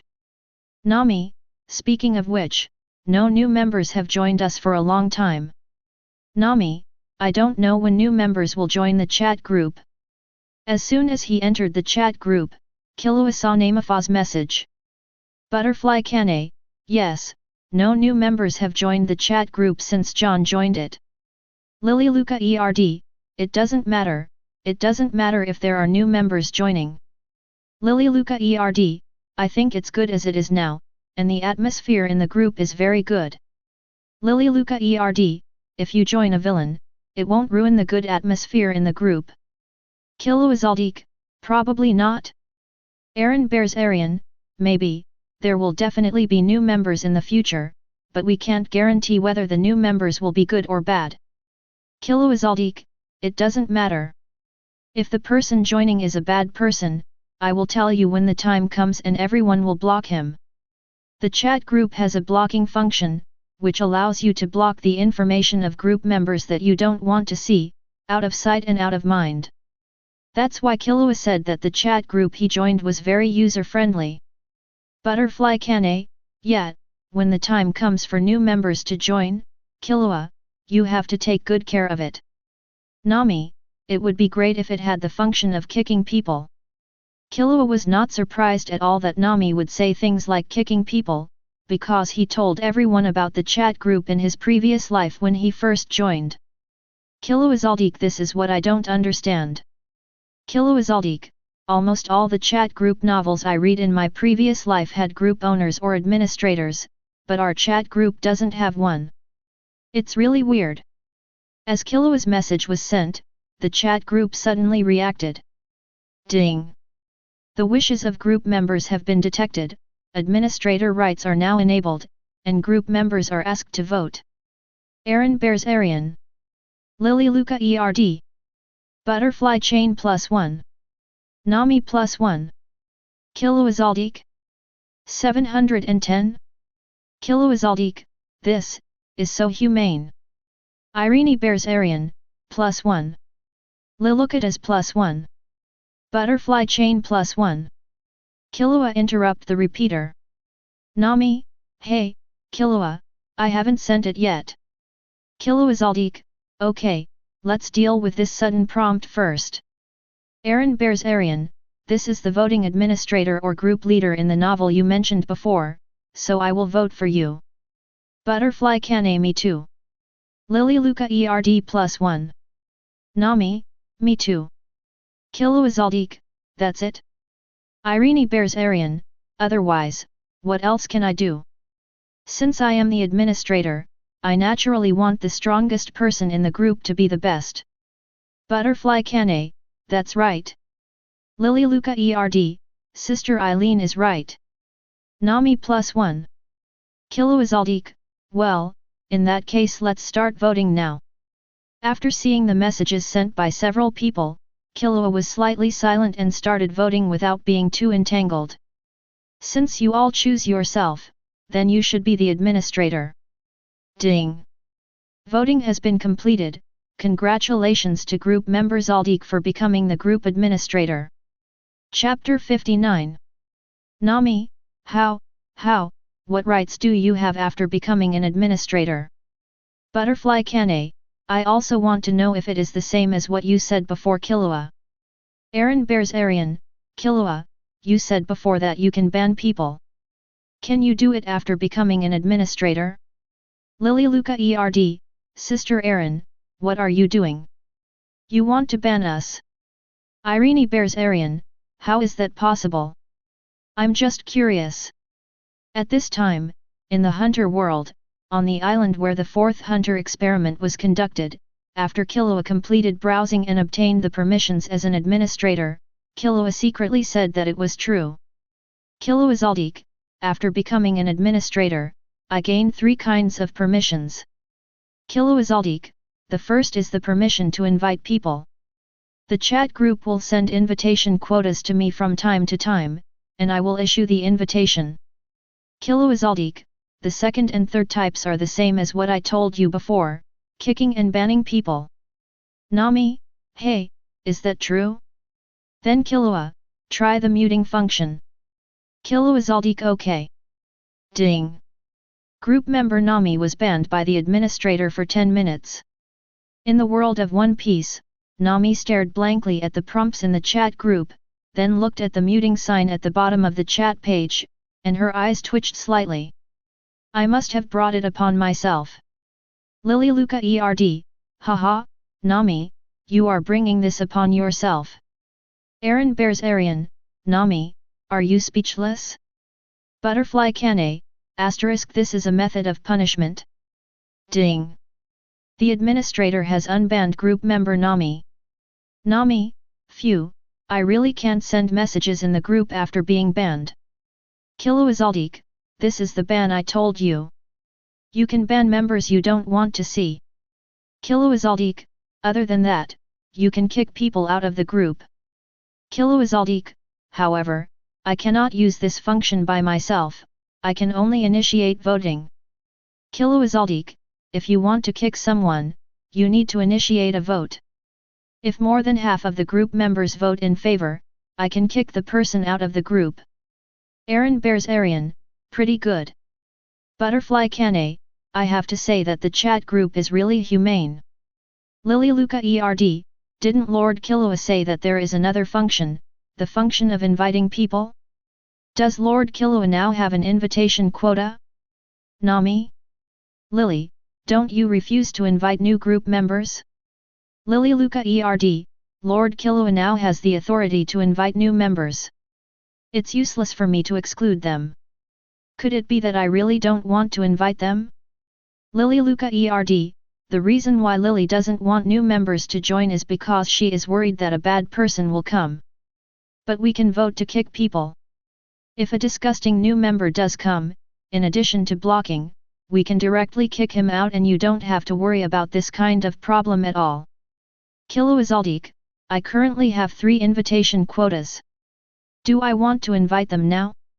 Irene Bears Arian, invite me, almost 2 months have passed, and it's time for new blood to appear in the group. Nami, I am more than 3 months old. Butterfly Kane, I am more than 5 months old. Lily Luca ERD, it's been more than 2 months here. Killua Zoldyck, I've only been here for a week, W. Aaron bells Arian, time is chaotic, let's not talk about this anymore, Killua, invite new members. Killua Zoldyck okay, I'll invite you now. Looking at the 3 invitation quotas on the administrator's authority of the chat group, Killua made an idea and sent the invitation letter. The next moment, a prompt sounded in the chat group. Ding! The gatekeeper from another world has joined the chat group. Ding! The Ice Queen has joined the chat group. Ding! Song has joined the chat group. Nami, invited? Butterfly Kane, Killua, do you know their identities? Aaron bears Arian, Hope is a new member with a normal personality. Lily Luca ERD+1.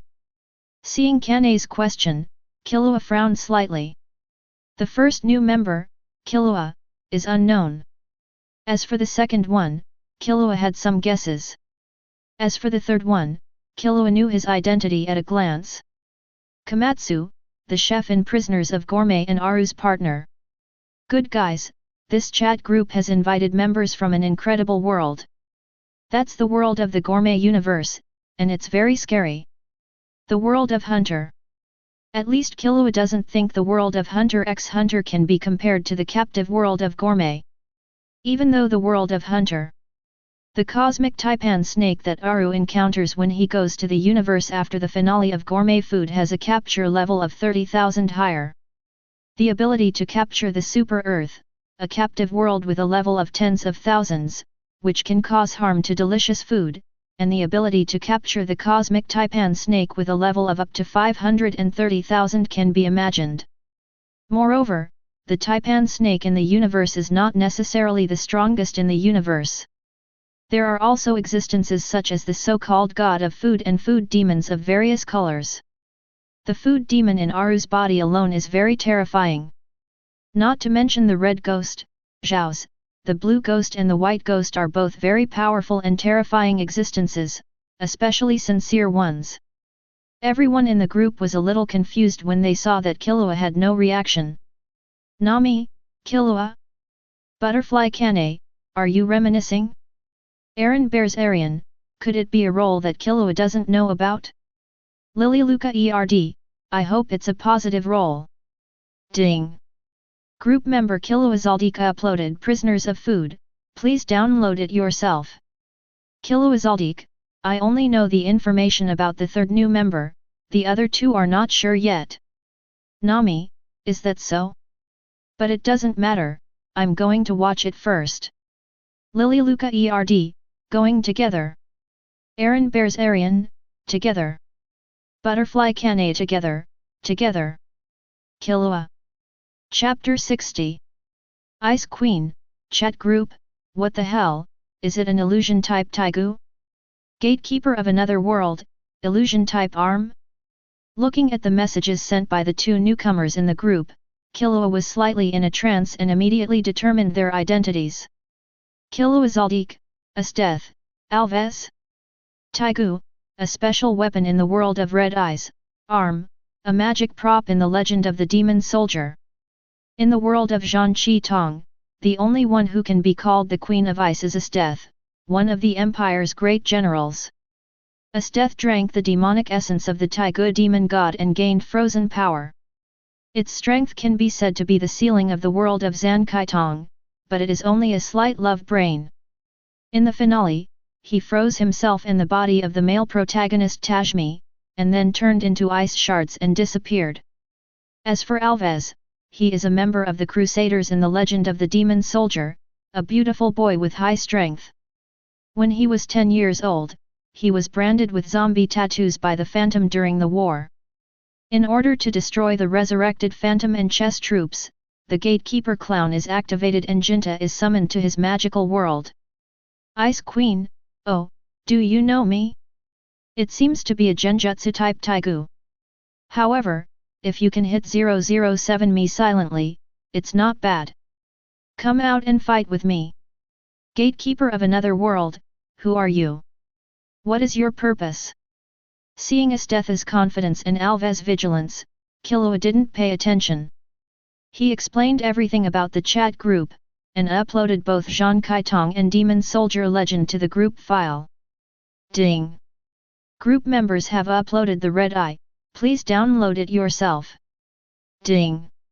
Group members uploaded Legend of the Demon Soldier, please download it yourself. Gatekeeper of another world, hey? What is this? Killua Zoldyck, this is your information, take a look at it yourself. In addition, the remaining files are information about me and other group members. If you are interested, you can take a look. Ice Queen, are you the administrator of this group? It seems very strong. Come to my world and fight with me.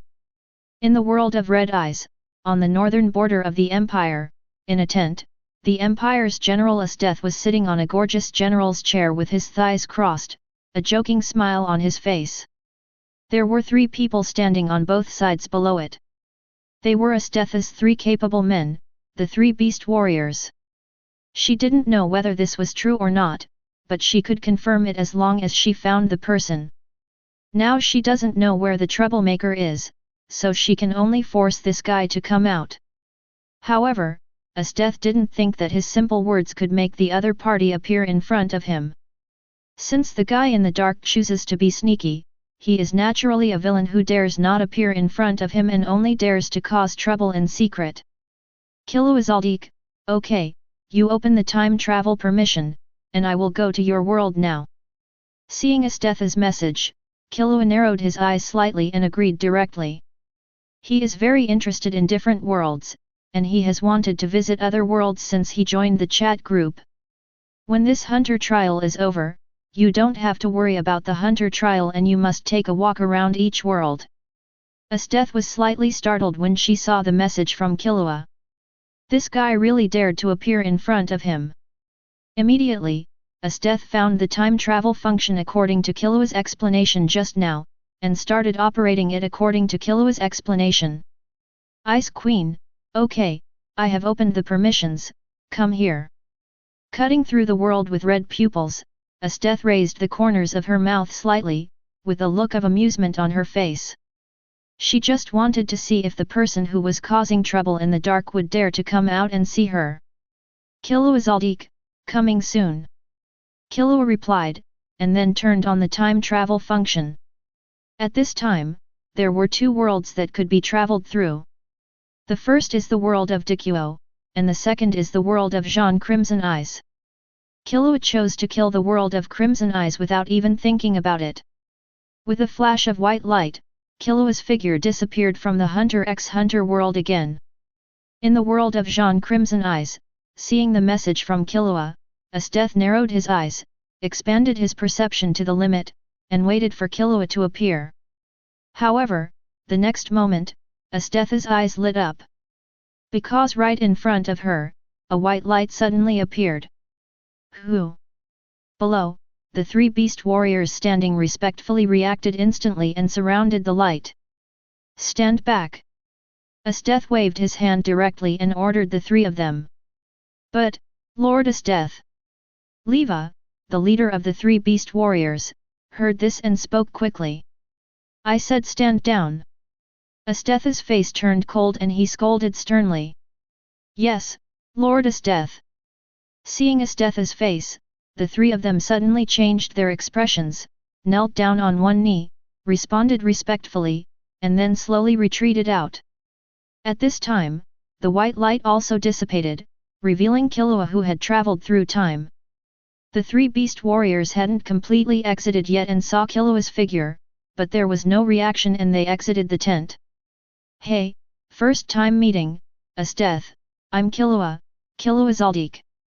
Killua waved to Asteth and said hello with a smile. Juvenile. Did you use the illusion type Taigu to influence me?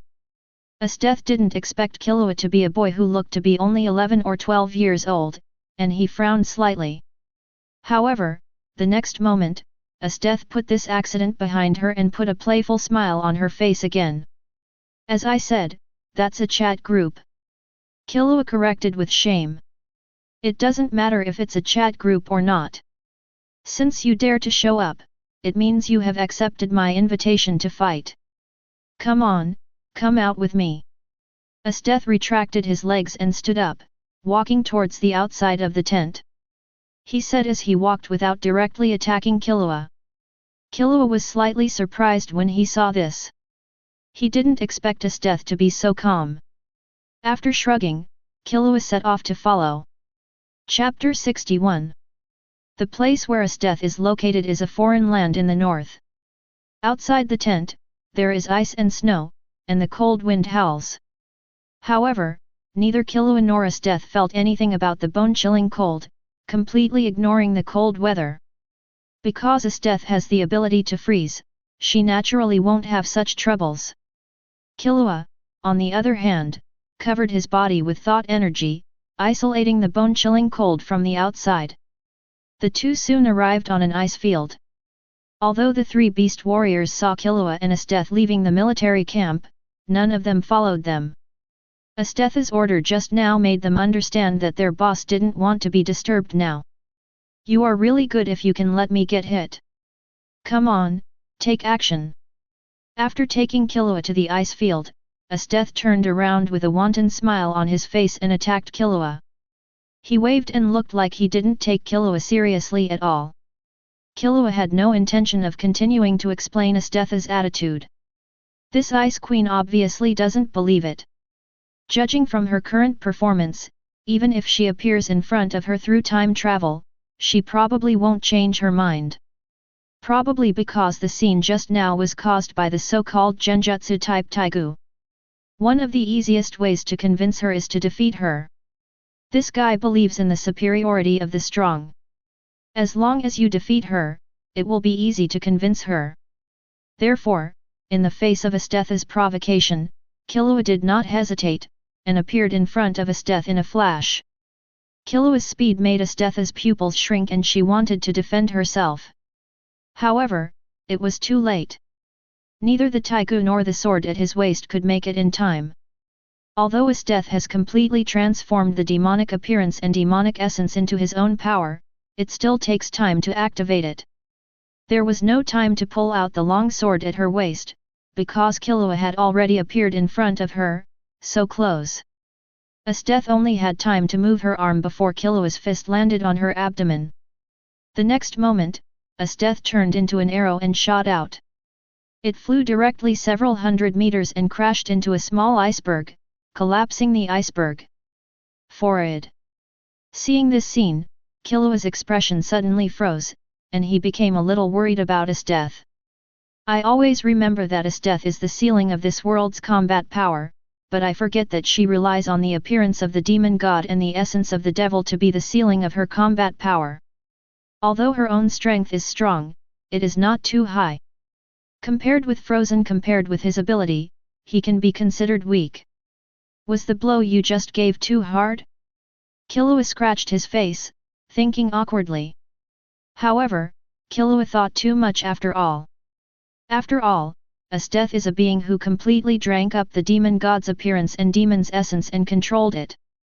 After drinking the demon god's appearance and demon's essence, his body has long been strengthened by the demon god's appearance and demon's essence. Although Killua's attack was very strong, it was still bearable for Asteth. The next moment, the trampled iceberg erupted with a powerful impact, knocking everything away. Then, Asteth, with blood on the corner of his mouth but full of excitement on his face, rushed out, holding a long sword in his hand. Attacked Killua with great speed. Seeing this scene, Killua felt a little relieved. He held his hands empty, and a long sword formed by his mind energy appeared in Killua's hand. Killua stepped on one foot and flashed towards Asteth. Passed. The next second, the two collided with each other, and the violent impact spread to all directions. The two of them flew backwards in unison. Asteth waved one hand, and ice picks rose up from the ice field and spread towards Killua. Seeing this, Killua did not sit still and wait for death. A faint blue light emitted from his hand, and then a large number of ice cones also emerged from the ice field in front of him, sweeping towards him. Boom! Please give me flowers! Boom! Boom! The ice cones collided, and a violent roar resounded throughout the ice field. Esteth, who stopped flying upside down and stood firmly on the ice field, saw this scene. A trace of astonishment flashed in his eyes. Esteth didn't expect that Killua actually had a frozen taigu. Could it be that in addition to the illusion-type taigu, did this guy also master a second type of taigu? For a moment, Esteth became even more excited. She had never heard of anyone being able to master two taigu. Excited, she dodged again and rushed towards Killua. Esteth didn't know that Killua didn't have a taigu at all, and then didn't even use it. The reason why I was able to use the freezing ability just now was entirely caused by magic. Additional magic can add anything. Killua just added ice to the ice sheet, creating a large number of ice cones. In other words, in this ice field, Esteth simply cannot gain the advantage of playing at home. If Esteth can do it, Killua can still do it. As for the demonic appearance and demon's essence, except for the Upanamo Kabatmo, this move cannot be imitated by Killua. However, Esteth has not developed this secret yet. After all, this move was specially developed by Esteth to prevent the protagonist Tajmi from escaping. And now that Esteth is in this ice field, it is obvious that the plot has not begun, and Esteth has not met the protagonist. Of course, even if Esteth now develops Mokabotmo, she will have no fear at all. Under the huge strength gap, even if Esteth developed this move, it would not be able to freeze Killua's time and space. The huge mental energy in Killua's body is beyond Esteth's control. Seeing Esteth charging towards him again, Killua smiled slightly and stepped forward to meet him. The next moment, violent collisions and roars resounded across the ice field again, powerful impacts continued to spread, and the ice field disappeared at a speed visible to the naked eye. Chapter 62. Thousands of meters away from the ice field, near the military camp of the army led by Esteth, the three of Lua stood on an ice cliff, looking in the direction of the ice field. The three people's faces were very shocked. From the fluctuations in the battle, they can know the situation of this battle. Even if they are not evenly matched, they are not far behind. This was the first time they had seen someone able to fight their bosses to such an extent. Even at such a distance, they could still feel the impact from the battlefield, not to mention the earth-shaking roar. In the past, their bosses were in a crushing state when fighting the enemy, and there was no back and forth at all. That boy is too scary. He was able to fight to such an extent with Lord Esteth. The petite transvestite boy bared his teeth and sucked in a breath of cold air and said 820. If only Lord Esteth could subdue that boy, we would have one more strong man in our team. I can gain experience points from him then. The big man Dehus said with great anticipation. Lord Esteth can definitely do it. This was what Leva said. Since being conquered by Esteth, he has absolute trust in Esteth and believes that Esteth is the most powerful existence, with absolute loyalty to Esteth. The fighting lasted for a day and a night before it stopped. The entire ice sheet was completely destroyed and turned into a huge pit. At the bottom of the pit, Esteth, who was in a state of embarrassment and whose white general uniform was slightly damaged, was leaning weakly on a piece of ice. Although he looked helpless, Esteth's face was full of satisfaction. She had a great time fighting this battle, and she was very happy. This was the first time she had been beaten so happily.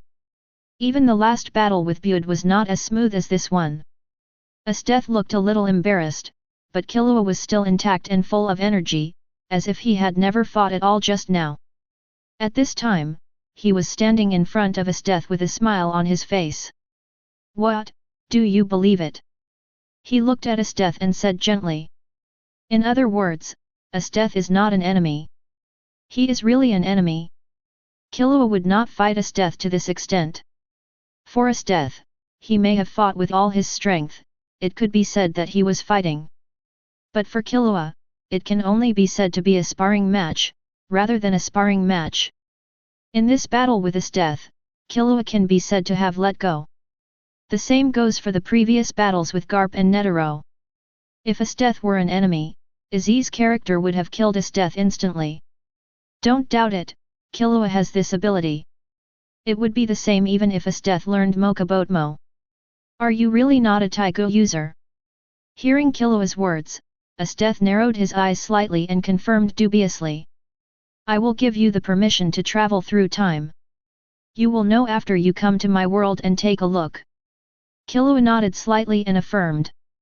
In fact, in addition to fighting Esteth, Killua also gives Esteth permission to travel through time, so that Esteth can travel to the Hunter x Hunter world. Esteth, who just joined the chat group, has no points and cannot travel through time. But Killua can give some points to Esteth. However, it is estimated that even if Killua suggested this and Esteth was not defeated, Esteth would probably not listen to Killua's suggestion. After all, Ice Queen Esteth's character is very selfish.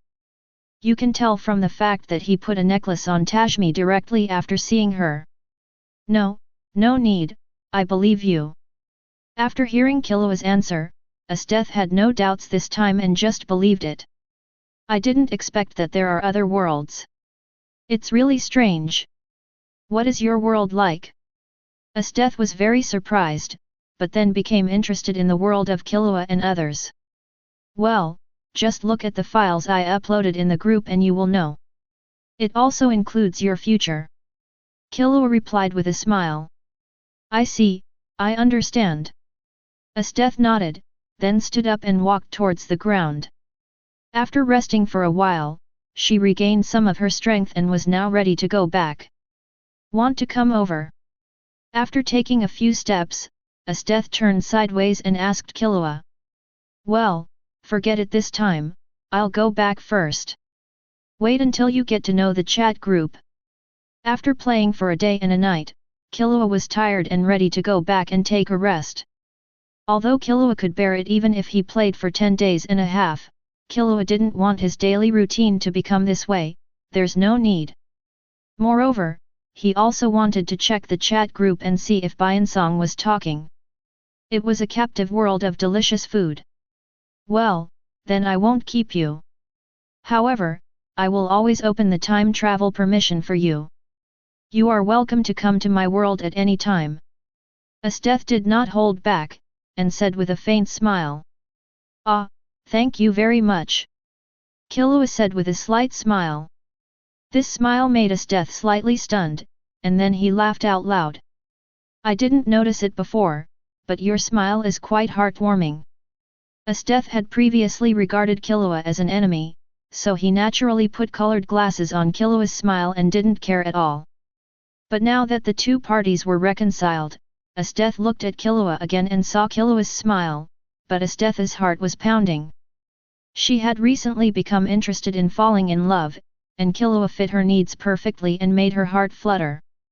She had 5 requests. The first requirement is that no matter what else is compared, the most important thing is to value the possibilities of the future. I hope to train myself with the goal of becoming a general level figure. Killua obviously has the strength of a general, no, it has completely surpassed her. 2. Have courage. Even with bare hands, you can hunt dangerous people with me. Chi 1.3 is so powerful that hunting dangerous species is absolutely a piece of cake and does not require verification at all. 3. Like her, someone who grew up not in the imperial capital but in the border areas. This is even more consistent. Killua is not even from this world, let alone someone who grew up in the imperial capital. 4. He is younger than me because he is easily dominated by me. She is younger than herself, and Killua is younger than herself at first glance. There is no doubt about this, but it is difficult to control Killua because Killua is very strong, but she can work hard and control Killua hard. 5. It is best to be someone with a pure smile. After reconciling with Killua, Killua's smile made her heart move. Killua was very consistent with these 5 points, which made her very excited. Killua, fall in love with me. Ha! Chapter 63. Killua was really shocked by Esteth's sudden confession. Because Killua has never been in love either in his previous life or in this life, because he was relatively introverted in his previous life and was not very good at chatting with girls. Although he would still be moved when he saw a beautiful girl, it was only a heartbeat. Killua never thought about taking action. As time went by, Killua no longer had any thoughts about love, and she was a little afraid of marriage. This situation was also brought into this world by Killua. Several people in the chat group were all beauties. Even Lily was a little beauty when she grew up. But Killua didn't have that idea at all. This time Asthetha's sudden confession shocked Killua and made her a little panicked. Seeing the tenderness on Asthetha's face, Killua was a little overwhelmed. He hurriedly said goodbye and used the time travel function to leave. This made Asthetha a little surprised. However, Asthetha soon came to his senses. It seems my little man is very shy. Next time he comes, just take him down. Asthetha said with a smile on his face, words of tiger and wolf coming out of his mouth. Hunter x Hunter World. After returning here, Killua's heart was pounding. After traveling to this world, Killua knew that he would get married sooner or later. After all, he would be the head of the Zoldyck family in the future and be responsible for the inheritance of the Zoldyck family. However, Killua is affected by his personality in his previous life. Although I knew this was my responsibility, I unconsciously didn't want to mention it. Now Asthetha's sudden confession really made Killua panic inside. Taking a deep breath, Killua forced himself to calm down. After calming down, Killua didn't feel that he couldn't accept it anymore. I am not very introverted in this life, and I don't seem to feel shy when chatting with girls. It seems that there is no problem. After calming down, Killua found that he didn't seem to object to this kind of thing. He had never considered this kind of thing before. Asthetha's sudden confession made him panic. Now that he calmed down, Killua thought about his situation in this life and found that he didn't reject this kind of thing now. Well, let's talk about it next time. Now let's take a look at the chat group. I've been fighting Asthetha all day and all night, and I don't know what happened to the chat group. Others should have watched the anime I uploaded this time, right? I don't know what's going on with the two newcomers Alves and Komatsu. Have they accepted the existence of the chat group? Just do what you said. Killua directly entered the chat group with his mind. As soon as he entered the chat group, Killua found that the situation in the chat group was very good. Aaron and others have finished watching and returned to the chat page. Alves and Komatsu also accepted the existence of the chat group after conversations with Irene and others, and even changed their names to their real names. Xiaosong, Wivu, I didn't expect our world to be so dangerous. What should I do? How can I survive? As soon as he came in, Killua saw Xiaosong crying in the group. Nami, didn't Alu turn the tide in the end and defeat Neo? Komatsu, but it's still scary. Aaron, that's right. The world you live in is really scary. Bears Arian estimated in the past that he wouldn't be able to survive in the food world for long. I won't write my last name anymore because I feel like I'm trying to make up the number of words. Aaron really didn't expect that the world where the newly joined group members lived would be so terrifying. Irene felt that even if Killua's world had a dark continent where the whole picture was unknown, it could not be compared to the captive world of gourmet food that Komatsu lived in. In the world in Berserian's past, he probably could only be reduced to food. Butterfly Kane, I don't know if the fight between Killua and that Asthetha is over. This does not include the word count. Lily, I don't know. It's been so long and they haven't made any noise at all. They are probably still fighting. Asthetha's character is so bellicose. I won't dare to give her the permission to travel at will in the future. Butterfly Chain +1. Aaron, I hope Asthetha can come over and help me. Isn't she warlike? Then come over and fight the dragon together. Nami, Alves, do you need help over there? Alves, thank you, I don't need it for now.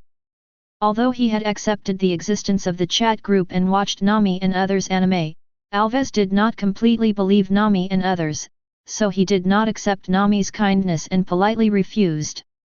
Alves did not dare to let Nami and others pass through the world of Kami without completely trusting Nami and others. After all, Hu Shui Jinta is from the same world as him, but on the other side of the world, in another space, and Nami and others are truly people from other worlds, and he doesn't dare to let people come over casually. It needs to be observed for a while. If Nami and others are different from those in the anime and are evil beings, then it will not be a good thing for our heaven. Our heaven is already in enough chaos now, the chess troops are already ready to move, but no more troubles can be caused. Killua, Xiao Song, can you give me permission to travel in the future? I'm curious about your world. 370. Xiao Song, hey? Killua-san, yes, you are welcome to come. Xiao Song was stunned for a moment by the sudden appearance of Killua, and then agreed directly. After understanding the truth about the world he lives in, Xiao Song is not worried at all that the group members will cause chaos in his world. Because the world I live in is too scary.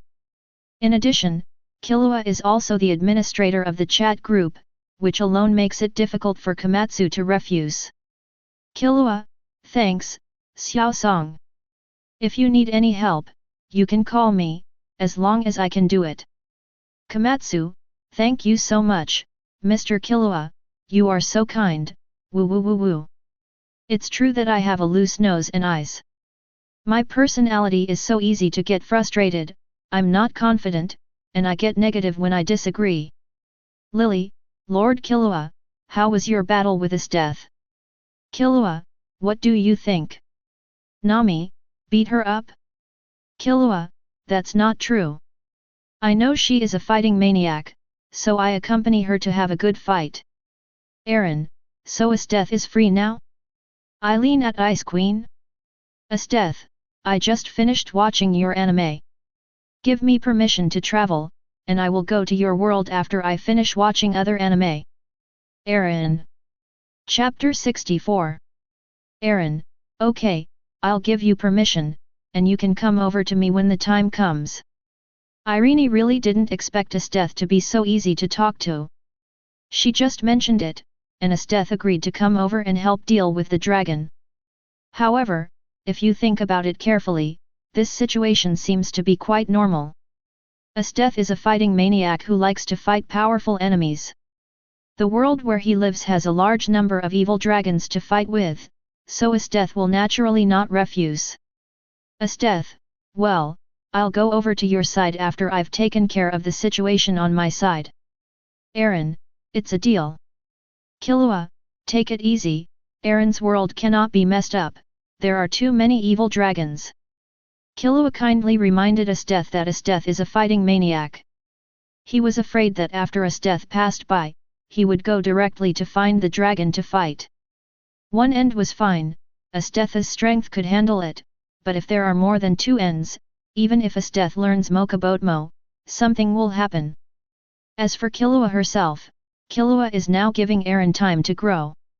In fact, with Killua's strength, he can completely kill all the evil dragons in Fairy Tail.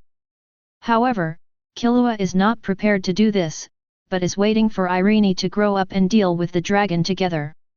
If Killua really kills all the evil dragons, then Aaron will have one less way to earn points. This is going too far. You know, the value of the dragon magic crystal is as high as 50,000 points. Killua doesn't mind gaining points in other worlds, but he won't kill everyone, he will act appropriately, and he won't give other members the opportunity to gain points and become stronger. However, Komatsu's world is an exception. Even if Killua fights hard in the past, it won't affect Komatsu's ability to become stronger. After all, that world is really too big.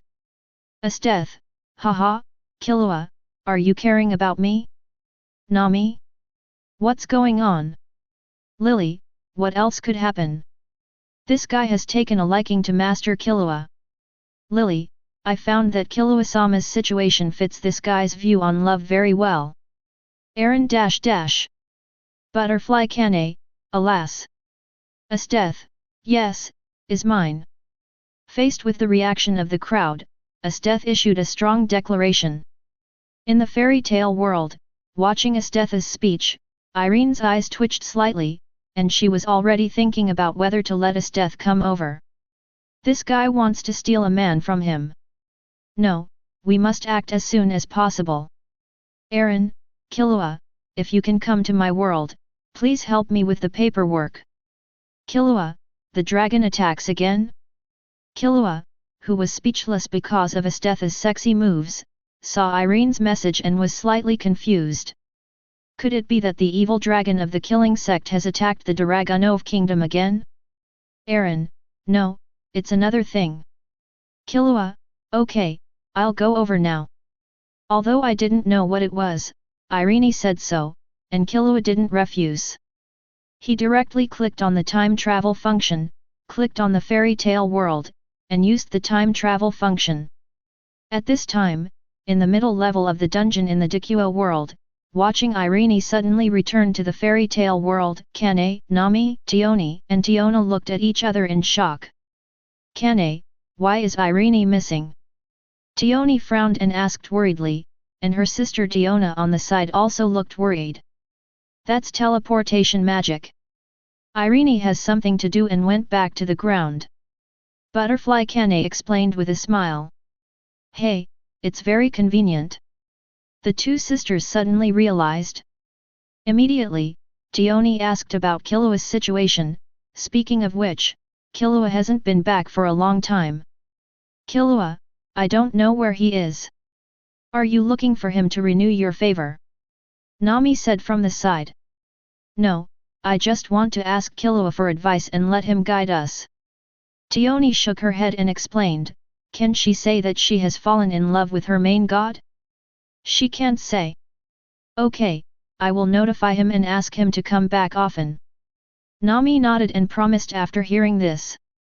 How did you contact Killua?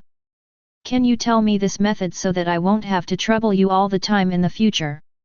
Tioni nodded and continued to ask. There is nothing we can do about this. Our contact method with Killua is somewhat special and we cannot leave it to you.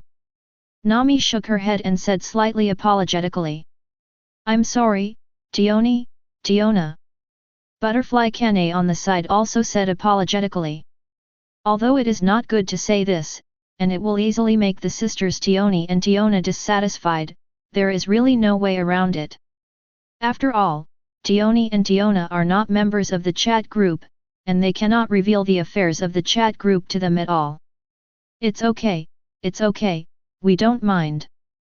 Seeing the expressions of Nami and Butterfly Kane, Tioni was slightly startled, then understood something, and quickly waved her hands to express that it was okay. Thion is right, don't worry about us being dissatisfied. After knowing Killua's situation, we are mentally prepared to kill more. At this time, my sister Tiona also spoke, looking at the two of them with a bright smile. Thank you for your understanding. Butterfly Kane breathed a sigh of relief. Hey, Kane, do you think Irene has something to do with Killua? Nami was the same, and soon, Nami asked about Kane. I don't know, I went back without warning at all, and it didn't look like something was wrong. Butterfly Xiang, Nyozea Hao, Newi frowned in a rare way. It's not without warning. After that guy's death issued the declaration, Irene left directly. Nami said mysteriously with a meaningful expression on her face. After saying this, Butterfly Kane was slightly stunned. Then she seemed to think of something, and Butterfly Kane's face became slightly hot and swollen. In order to hide the change in her face, Butterfly Kane quickly turned away. That's it for today. Let's go back to the ground first. That's okay, go back. Well, someone just happened to come to me yesterday and said that she wanted to join the Familia. I will go up and talk to her now. That guy seems to have come in from the outside world just like Tioni and Tiona, an Amazon from the sect, and he also brought a fox girl with him. Hey, it's interesting. Let's go back quickly. Chapter 65. What Killua didn't know about the situation in the wrong world was that at this time Killua had already arrived at the kingdom of Dragunov in the fairy tale world. What happened? let me come here suddenly. Did the dragon attack again? As soon as he crossed over, Killua saw Irene and walked towards Irene, asking curiously as he walked. No, the dragon has not attacked during this period. I am looking for you for another matter. Irene shook her head and replied seriously. Another thing? Tell me, what is it, as long as I can help? Killua was slightly surprised, then nodded. Eren didn't hesitate and said directly, Killua, I remember that you feel sorry for the Fairy Queen, right? That's true. Killua nodded. Eren's future has changed. She will not marry that scumbag general, and Urza will naturally not be born. I have decided to give birth to Urza. So, Killua, come and help me. Eren said in shock. Hey! Killua's head was full of questions. I say, Killua, marry me. Let's get married in the name of the Queen of the Dragonov Kingdom and the young head of the Zoldyck family. Irene asked with a serious look, not paying attention to Killua's question. Wait, marriage 687. Killua reacted and was startled. Irene made it so clear. How could Killua not understand what Irene meant? He was not a fool. Yes, marriage, me and you. Irene's expression remained unchanged, still very serious. Seeing Irene's reaction, Killua fell silent for a moment. Faced with Killua's silence, Irene did not speak again, quietly waiting for Killua's answer. After a while, Killua finally spoke. Okay, I promise you. Killua, who was stimulated by Estetha's sudden confession, was no longer repelled by this matter. In addition, Killua really liked Irene, so Killua did not refuse Irene's sudden proposal of marriage.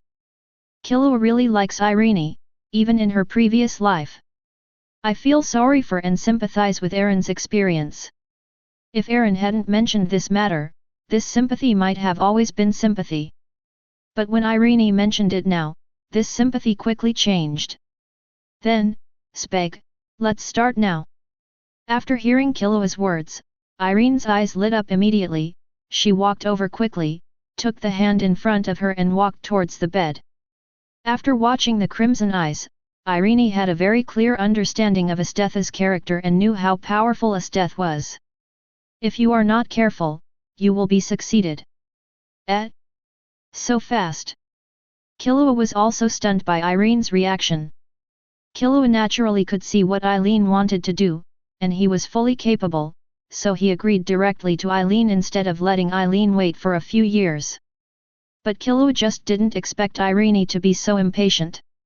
However, Irene ignored Killua, pushed Killua forward, and then leaned down to overlord her bow. Well. It rains suddenly and the wind blows, and day and night alternate. You are too impulsive. Holding a bowl of food, Killua said funnily while feeding Irene. I'm sorry, after seeing Estetha's future, I know her character. I'm afraid that if I don't act first, she will succeed. Her cheeks turned slightly red, and only then did Irene realize what her previous behavior was. I was very excited, so I was very shy inside. After hearing what Irene said, Killua fell silent. Because if Eileen hadn't done that last night, it would have been exactly what she said. With Estetha's character, if he and she meet again, she will definitely mention it again, and she will 100% forcefully treat him like Irene did last night. It seems you agree with my idea. Looking at Killua's silent look, Irene immediately covered her mouth and chuckled. Ahaha, I'm thinking about how to deal with Estetha now. That guy's character is self-centered. Even if I refuse, she won't give up. Killua shook his head irritably and said with a bitter smile. Hearing this, Irene's expression also changed slightly, her brows furrowed slightly, knowing what Killua meant. However, Eileen finally relaxed her brows. It doesn't matter. If Estetha really does this, just obey her. Irene put her hand on the back of Killua's hand, patted it gently, and said with a smile. Now Killua was confused. What the hell? Eren, listen to what you said? You are pushing your husband out. As you said, Astetha's character is like that, and no one can change her will. When the time comes, she will definitely stalk you and won't give up. Instead of acting like this, it's better to comply with her wishes. The most important thing is that I quite like Astetha. Irene explained softly, still smiling. She likes Astetha very much, even if she knows Astetha's character, she also likes it. Because Astetha, like her, is very cruel when dealing with enemies, but treats ordinary people very well. This made Aaron identify with Astetha. This was one of the reasons why she still chose to invite Astetha over, knowing that Astetha was a fighting maniac and would cause some trouble. Others are afraid of Astetha, fearing that when Astetha comes to their world, he will cause a bloody storm because of his fighting personality. Listening to Eileen's explanation, she slapped himself in the face. What is this? Although when I read the novel in my previous life, I yearned for the hugging plots in the novel, but when it was really my turn, Killua really didn't have such thoughts. The most I can do is look at beautiful women for eye candy. Seeing Killua's reaction, Aaron laughed. Come on, Killua, try your best to take down that Astetha guy, but don't be like me. Irene said with a smile. Hearing this, Killua suddenly twitched his eyes, put the bowl on the bedside table, grabbed Irene's face with both hands, and began to ravage her. You dare to mention last night's overlord's attack? Do you know that being pushed back by a woman makes me very undignified? Banju. Chapter 66. How is the situation here? Killua and Irene were walking side by side in the corridor, and Killua asked Irene. With the strength of the Dragonov Kingdom, there are simply not many dragon slayers that can be created. So the Kingdom of Dragonov has contacted and formed alliances with several surrounding countries. I helped other countries create dragon slayers. Irene replied with a smile on her face. Although there was no marriage, Eileen still formed an alliance with other countries that owned dragons, and used additional magic to help other countries create dragon slayers. Most of the dragons in Ishgar are very gentle, and there are many countries like the Kingdom of Dragonov that coexist with dragons. These days, she has tried her best to improve her magic skills, but the additional magic she possesses still has some flaws. When adding dragon-slaying magic to others, it is not perfect enough, so that many people cannot withstand the power of the dragon. And with the strength of the Dragonov Kingdom, the whole country was able to identify 100 Dragon Slayer wizards who could withstand the power of the dragon. 100 Dragon Slayer wizards, even if they grow up, are still a drop in the bucket for those thousands of evil dragons. So after discussing with Berzarian, Irene decided to form alliances with other countries and allow other countries to give birth to Dragon Slayers. Of course, during this period, she also strictly controlled the creation of the Dragon Slayer, and did not allow Anan Lenokia to be born.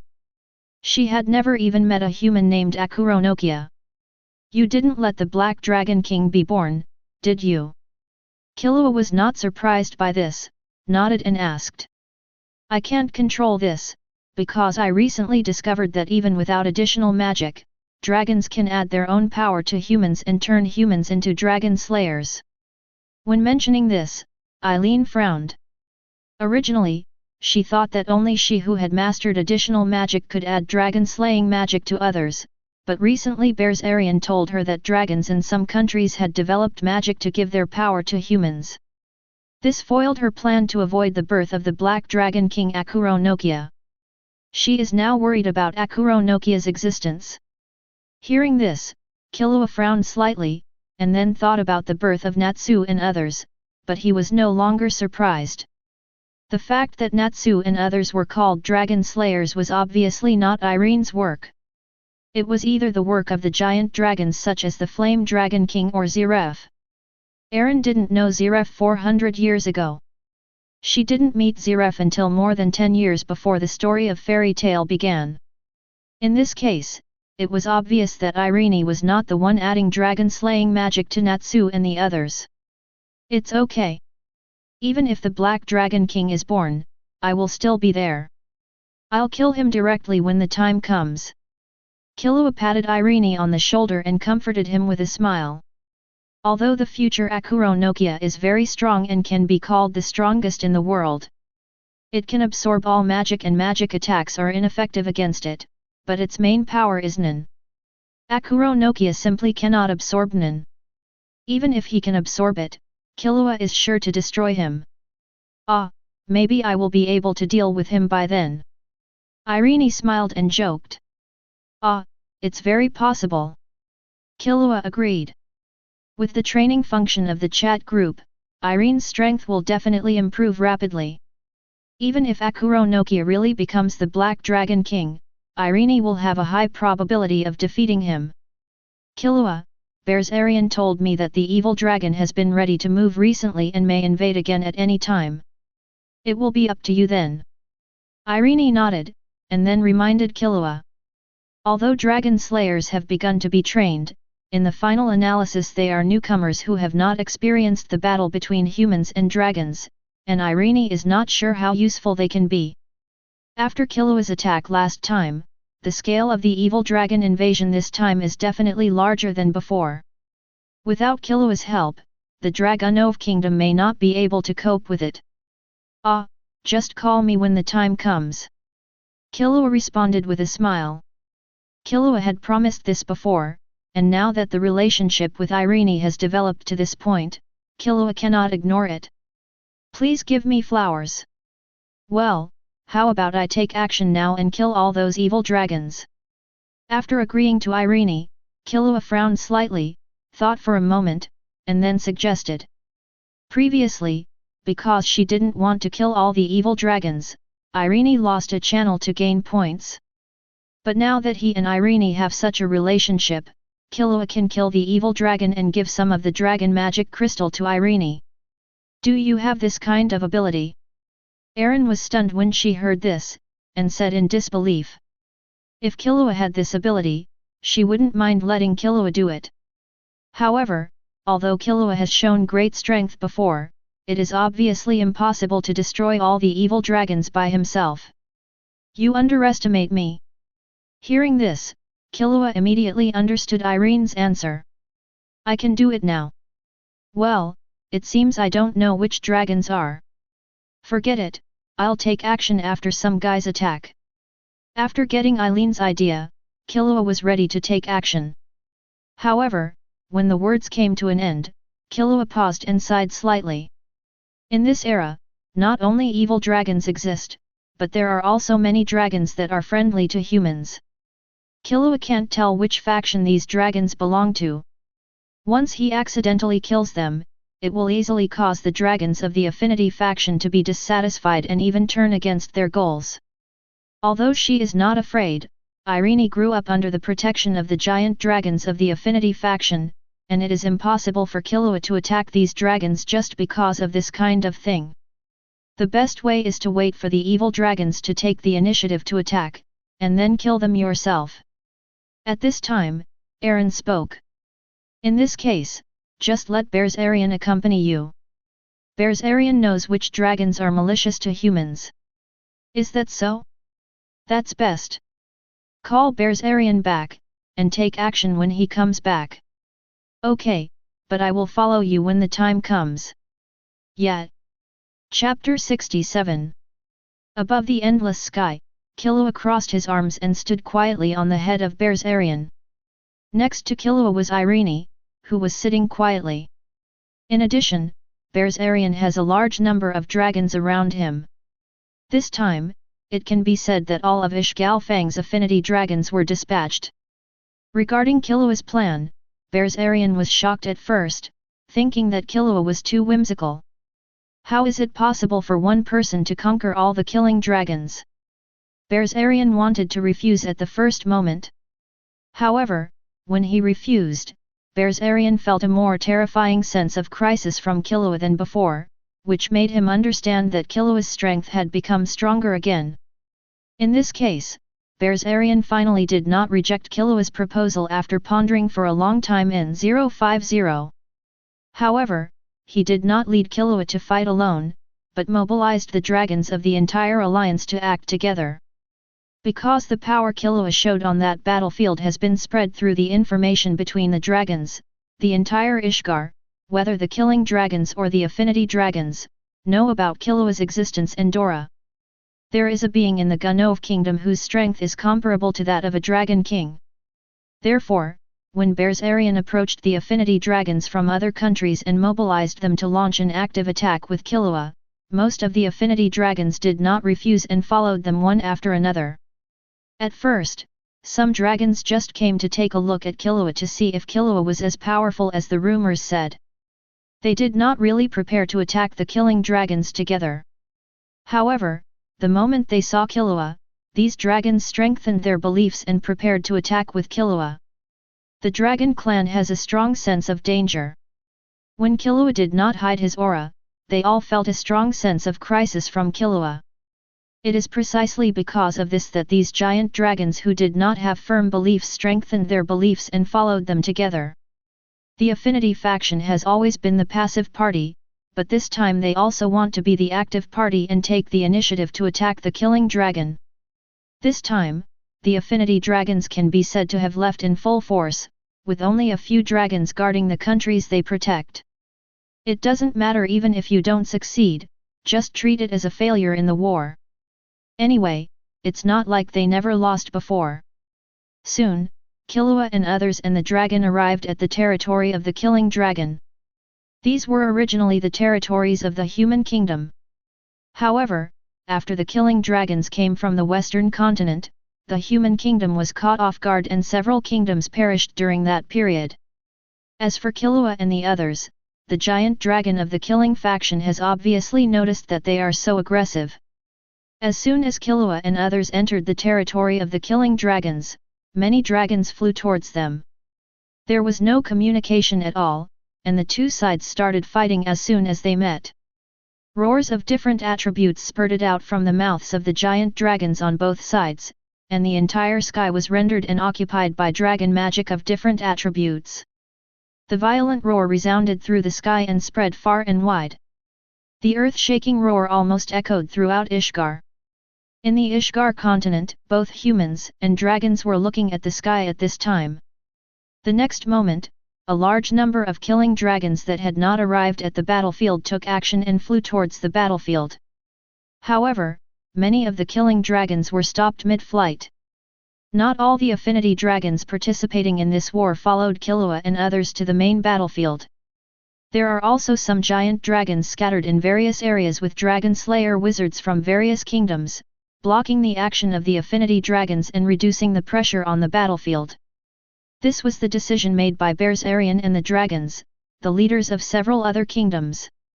Even though Killua said there was no need to do this, they still decided like this. It can be said that this time Ishgard's friendly dragons and the killing dragons are in a head-on battle.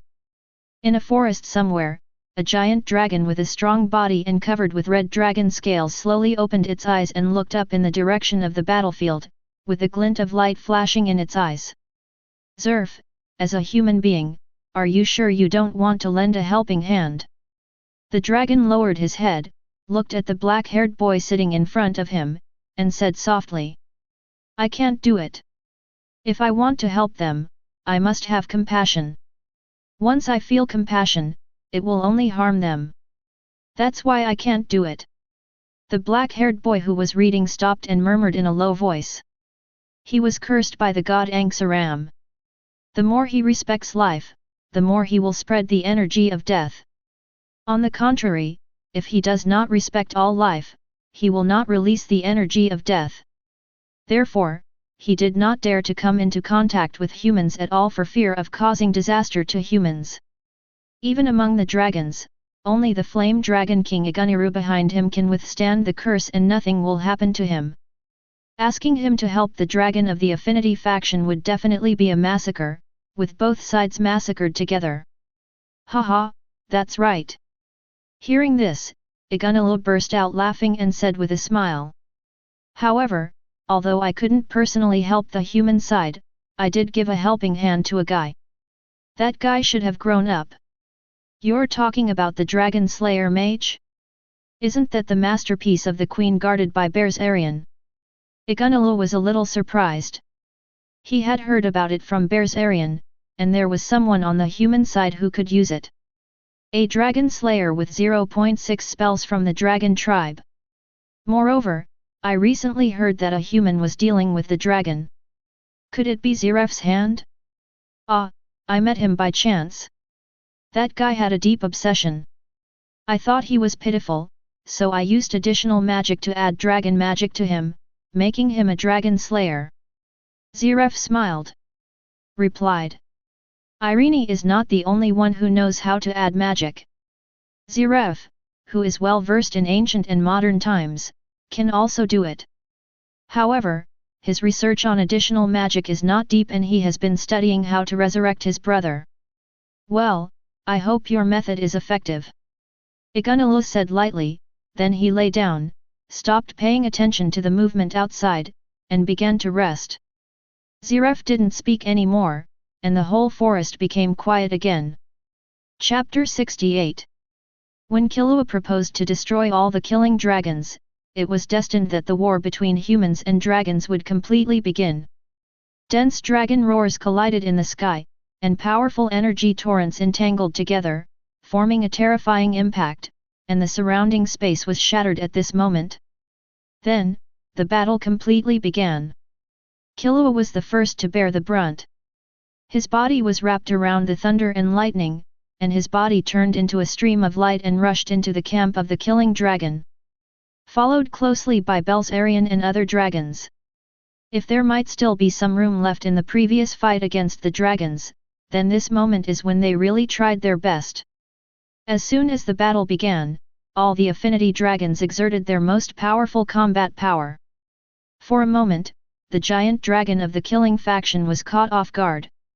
In just 1 minute, the killing dragons lost 10 dragons. However, only one of the 10 dragons was the work of the affinity dragon, and it was killed by Bersarion and Eren together. As for the remaining 9 heads, it was Killua alone. 5 copies of Nen has been completely upgraded to 4.7. The improvement in strength brought to Killua is extremely terrifying, and the mental energy in the body is extremely huge. The huge mental energy also allows Killua to perform more terrifying mental energy attacks. The previous Killua was already able to kill ordinary dragons in an instant. Now after being upgraded again, Killua's strength has skyrocketed, and it can even kill a titled dragon in an instant. Among the 9 dragons, 2 are dragons of the same level as Bersarion.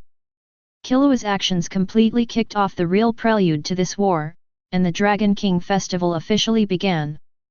Witnessing the death of their companions, all the killing dragons fell into madness and launched attacks regardless of risk. The entire battlefield was completely transformed into a bloody field. It could be said to be a decisive battle. Not counting Killua, one of the giant dragons from the Slaughter faction and the Affinity faction fell from the battlefield every 10 minutes. The dragon's blood stained the sky and the earth. The entire battlefield was filled with a strong smell of blood, and blood flowed into rivers. Because of Killua's terrifying combat prowess, the dragons of the killing faction regard Killua as a thorn in their side. They may deal with the dragons of the affinity faction 1-on-1 or 2-on-1, but Killua's treatment is dozens of times. Compare 1. The dragons of the killing faction have long known of Killua's existence and are very afraid of Killua. The reason why Killua killed the 9-headed dragon all at once was because they were caught off guard. Now that he has regained his composure, the dragons of the killing faction surrounded Killua. Dozens of dragons surrounded and killed Killua alone, including 10 dragons of the same level as Bersarion. It's just that there is no Dragon King that makes Killua feel very regretful. There are even dragons that are constantly joining in the siege of Killua. However, even with this formation, Ji Tong still did not feel any pressure. When Killua didn't improve his strength before, Killua killed ordinary dragons like he was killing chickens and dogs, but now that he has improved his strength again, Killua killed the titled dragon like he was killing chickens and dogs. In just 5 minutes, 5 of the 10 titled dragons that surrounded Killua had fallen into Killua's hands. More than 30 ordinary dragons died. If the giant dragons of the killing faction hadn't come up one after another, the battlefield on Killua's side would have ended long ago. Even though Bears Aryan and other dragons have sent a large number of dragons to intercept other dragons, the number of dragons from the Affinity faction is already small, and they cannot stop many dragons. The number of dragons from the killing faction on the battlefield continues to increase. As time goes by, a large number of killing dragons rush to the battlefield from all directions. Among the dragons that surround Killua, there are no ordinary dragons anymore. It has completely turned into a siege by titled dragons. However, in the face of this situation, Killua is still calm, not falling behind at all, and he can deal with it with ease. From time to time, a titled dragon falls into Killua's hands, and the dragon magic crystal is thrown into the chat group mall by Killua. Exchange points. By the way, the price of the magic crystal of an ordinary dragon is completely different from that of a titled dragon.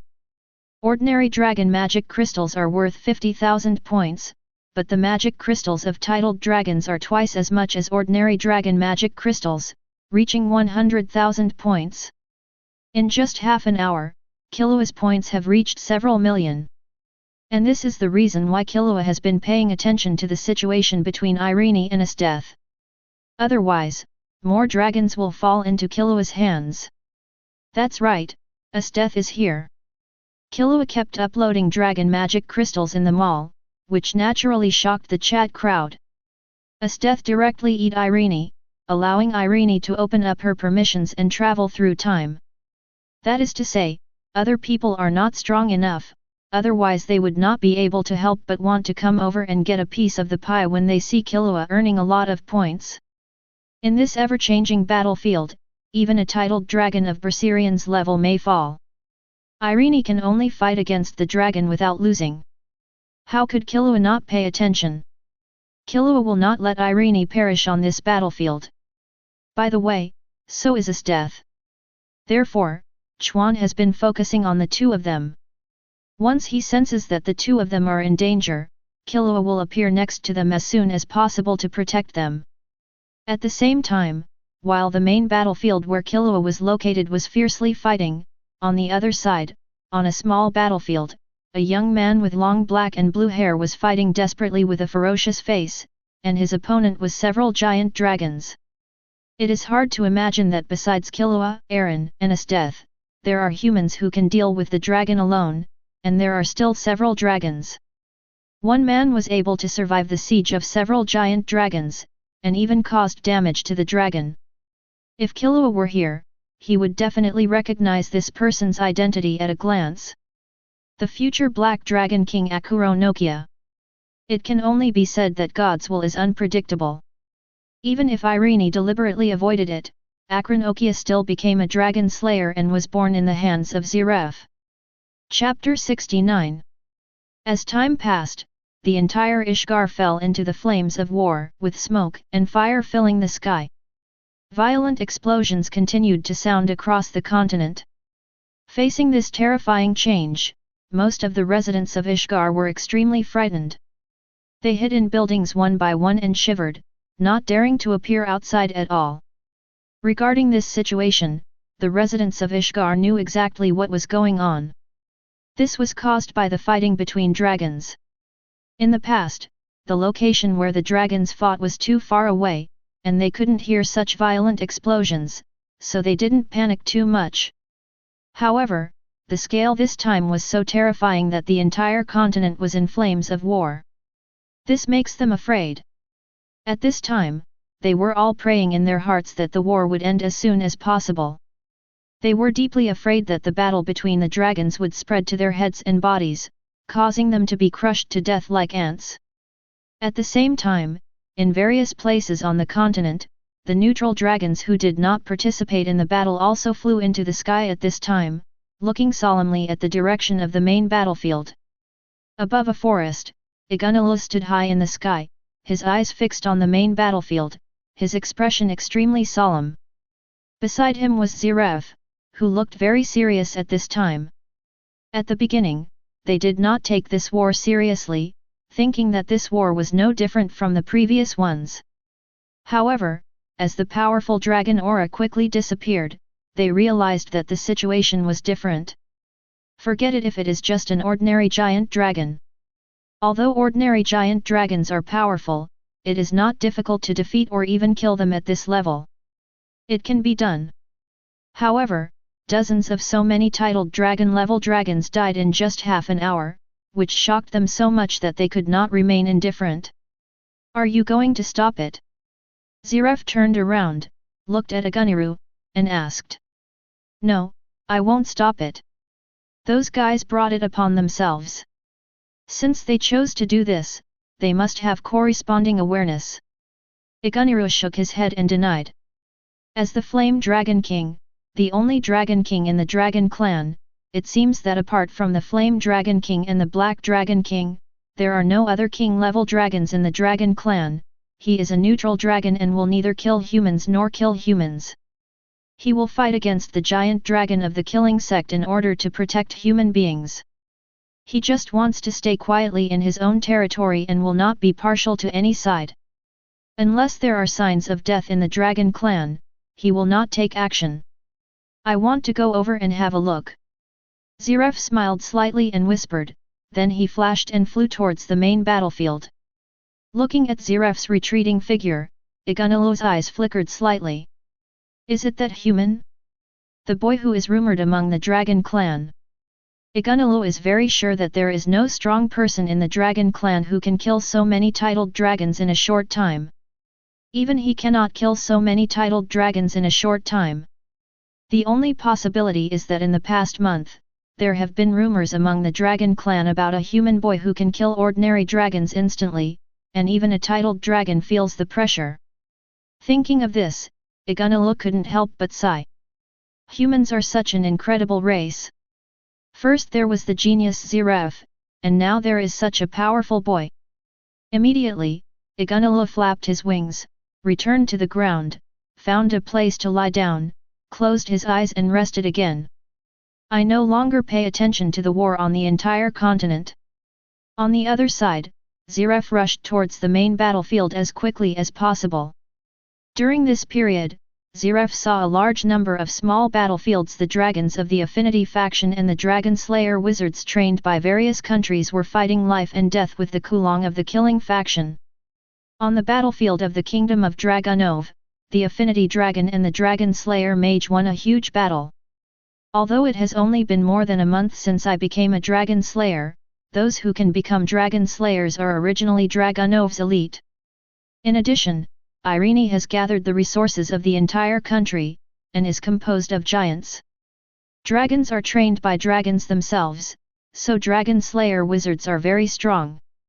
If placed in future generations, every Dragon Slayer mage would have at least the strength of an S-class mage, and some powerful Dragon Slayer mage even surpass S-class.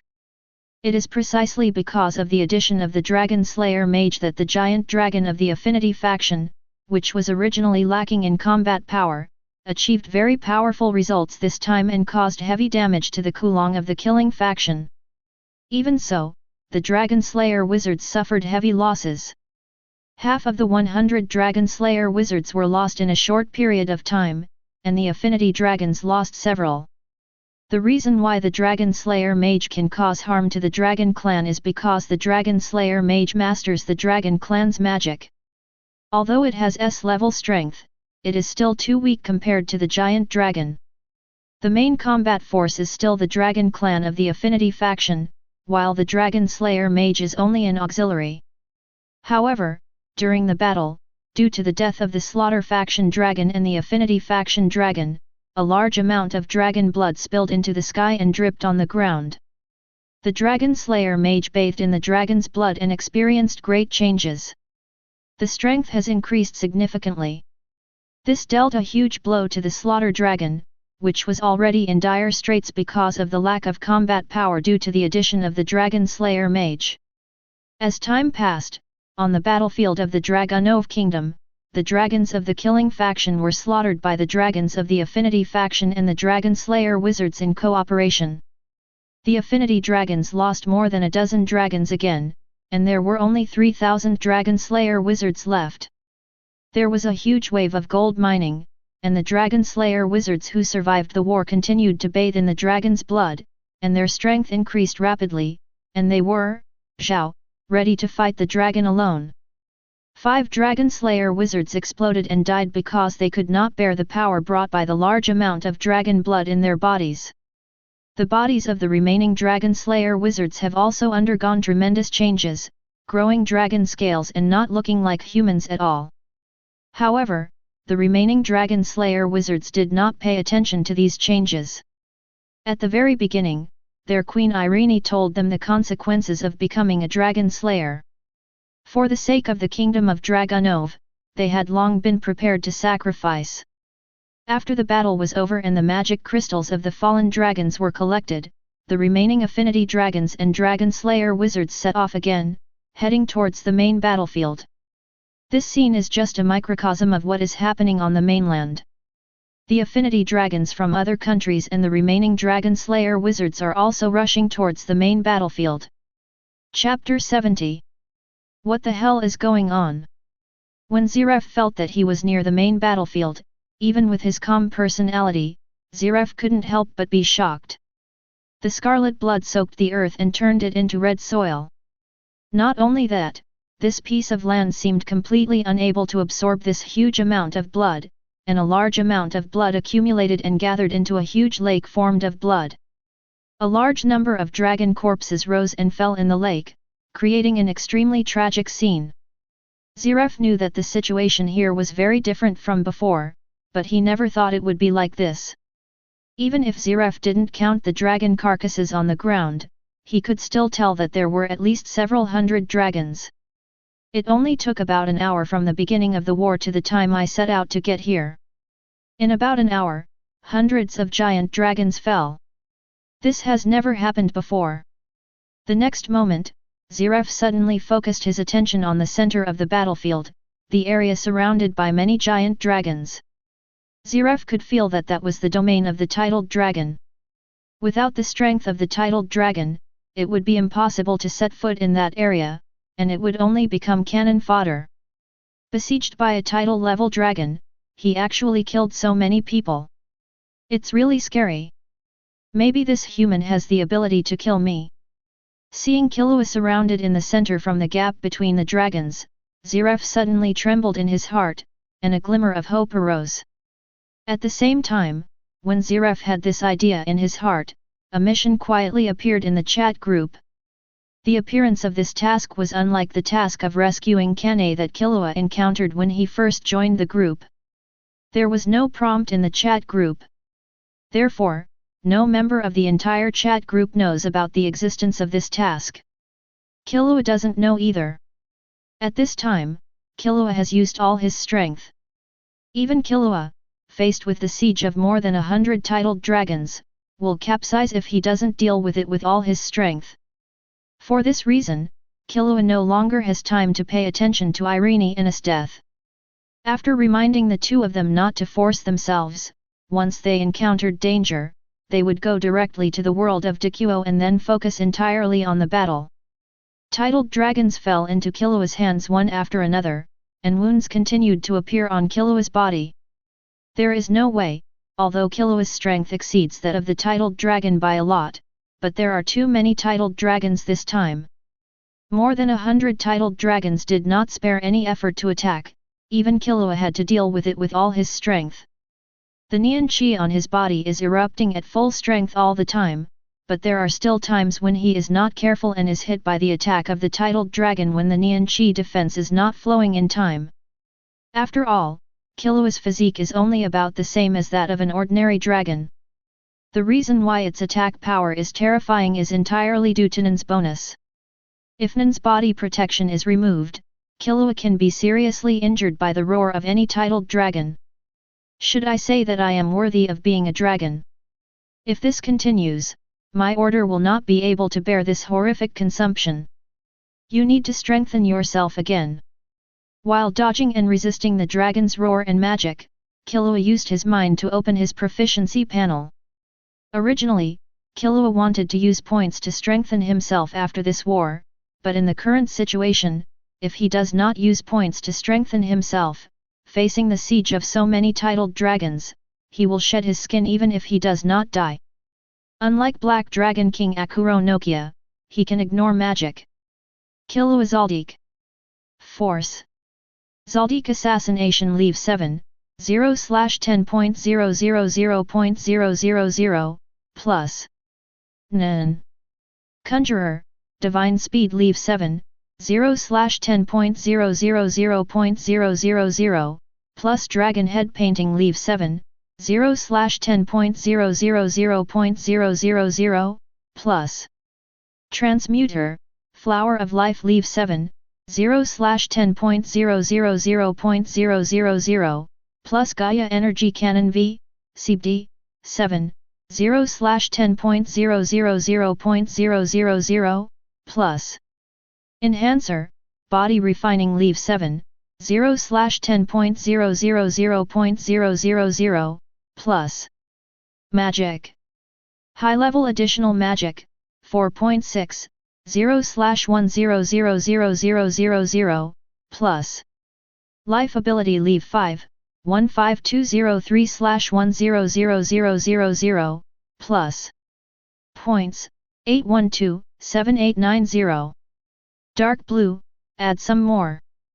Buzz. With Killua's expression of emotion, the Nin that Killua knows has been upgraded again, reaching level 8.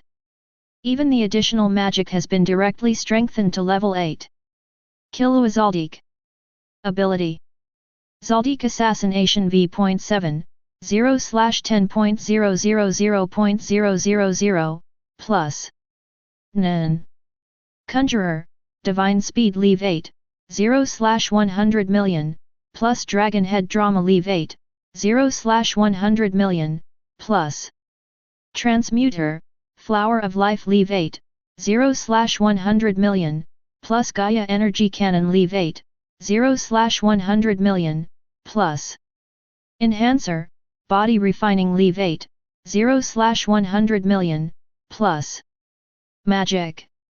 High Level Additional Magic, Leave 6, 0/10000000, plus. Life Ability V.5, 15203/100000, plus. Points, 202-7890. As the point addition was completed, an extremely terrifying aura erupted from Killua's body, and a powerful impact blew everything away. Even the tidal dragons that were besieging Killua were thrown away by this powerful impact. In the past, Killua added points quietly. Even if his strength became stronger, Killua did not explode his strength. But this time Killua did not keep a low profile and unleashed all his soaring strength. The powerful impact knocked away the surrounding tidal dragons, which shocked the tidal dragons. Many companions had died at the hands of Killua before, but this was still within their tolerance. However, just using the impact to lift them all was completely beyond their expectations, and it was enough to scare them. Just a single impact can lift them off, which requires terrifying strength to do this. For a moment, the tidal dragons who used their own strength to stabilize their bodies after being thrown away were all shocked and confused, and stopped their never-ending attacks. The next moment, all the tidal dragons that besieged Killua unconsciously shrank their pupils, staring at Killua and the aura erupting from Killua's body. Then, without hesitation, a tidal dragon flapped its wings and turned around to run away. The action of the first giant dragon seemed to push dominoes, and the giant dragons turned around in panic, flapped their wings, and flew outside at the fastest speed. Chapter 71. Great Terror. The tidal dragons felt unspeakable terror in Killua's body. If they only felt a strong sense of crisis from Killua before, then what they feel from Killua now is a sense of suffocation, which is the feeling of death. Every cell in the body is resisting fighting Killua, telling them to leave this place quickly, otherwise it will be too late. If you don't leave them, you will die here. The instinct of the body cannot be suppressed even if the tidal dragon is proud of itself. Therefore, they followed their body's instinct and began to flee. But, can you escape? Impossible, because it's too late. The moment the first titled dragon began to flee, Killua had already moved. Thunder and lightning burst out from Killua's body, turning into thunder snakes and spreading around. The speed was so fast that even if the title dragon ran away at full speed, it still couldn't escape. In an instant, the titled dragons that besieged Killua were wrapped in thunder and lightning at this moment. Boom, boom, boom. Not one of the titled dragons escaped with just one blow. All the titled dragons that besieged Killua fell under the attack of thunder and lightning, and their heads slowly fell from the sky with sea-black smoke. As soon as Killua thought, countless thunder snakes shot out, directly hitting the fallen titled dragon, taking out all the magic crystals of the titled dragon, and uploaded them directly to the chat group's mall. In an instant, Killua's points reached 8 figures, 13 million. After adding more points, Killua's strength is terrifying. In the distance, Zeref looked at this scene, unable to remain calm anymore and extremely excited. Absolutely, this boy can definitely kill me. Looking at the corpses of the many titled dragons that were still falling, Zeref shouted excitedly, wishing he could run to Killua to kill him now. However, at the critical moment, Zeref suppressed this impulse. Natsu must be arranged well. Looking at the godlike figure in the distance, Zeref murmured in a low voice, then turned and left. While Zeref left the battlefield, all the dragons on the battlefield looked at this scene in shock. They didn't expect that things would change so quickly and take a turn for the worse. Just now, Killua was besieged by many dragons from the killing faction and was in jail. However, the next second, Killua unleashed his power and instantly killed all the titled dragons from the killing faction. The speed of all these changes made all the giant dragons present feel very incredible, and they were all stunned for a while. However, the dragons quickly reacted. The giant dragon of the Affinity faction made no move, but the giant dragon of the Slaughter faction did not hesitate and ran away in all directions.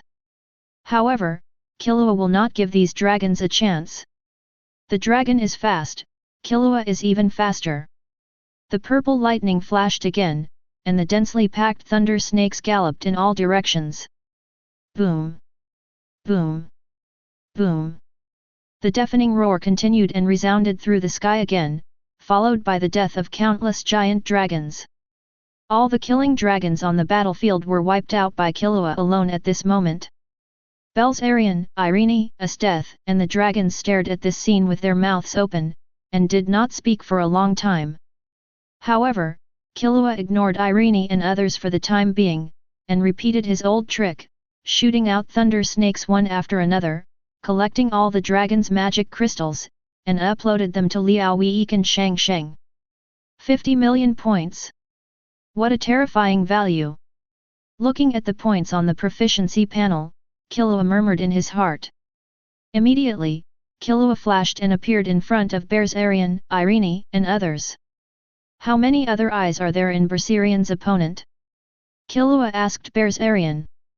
When Killua spoke, Belzerian came back to his senses. The number of evil dragons is more than twice ours. And there are about 2,000 dragons here. The number they came this time is about 3,000, and there should be about 1,000 more. I just don't know what the situation is like in other places. Belzerian opened his mouth slightly and answered. Please give me flowers. The number of Ishgar's dragons plus the dragons from the West Continent is about 10,000, calculated according to the dragon clan mentioned by Da Mo Do Yan Wu. There are about 2,000 giant dragons of the Affinity faction, and many of them have died during this period. The number of dragons in the killing faction is over 5,000, and many of them have also fallen during this period.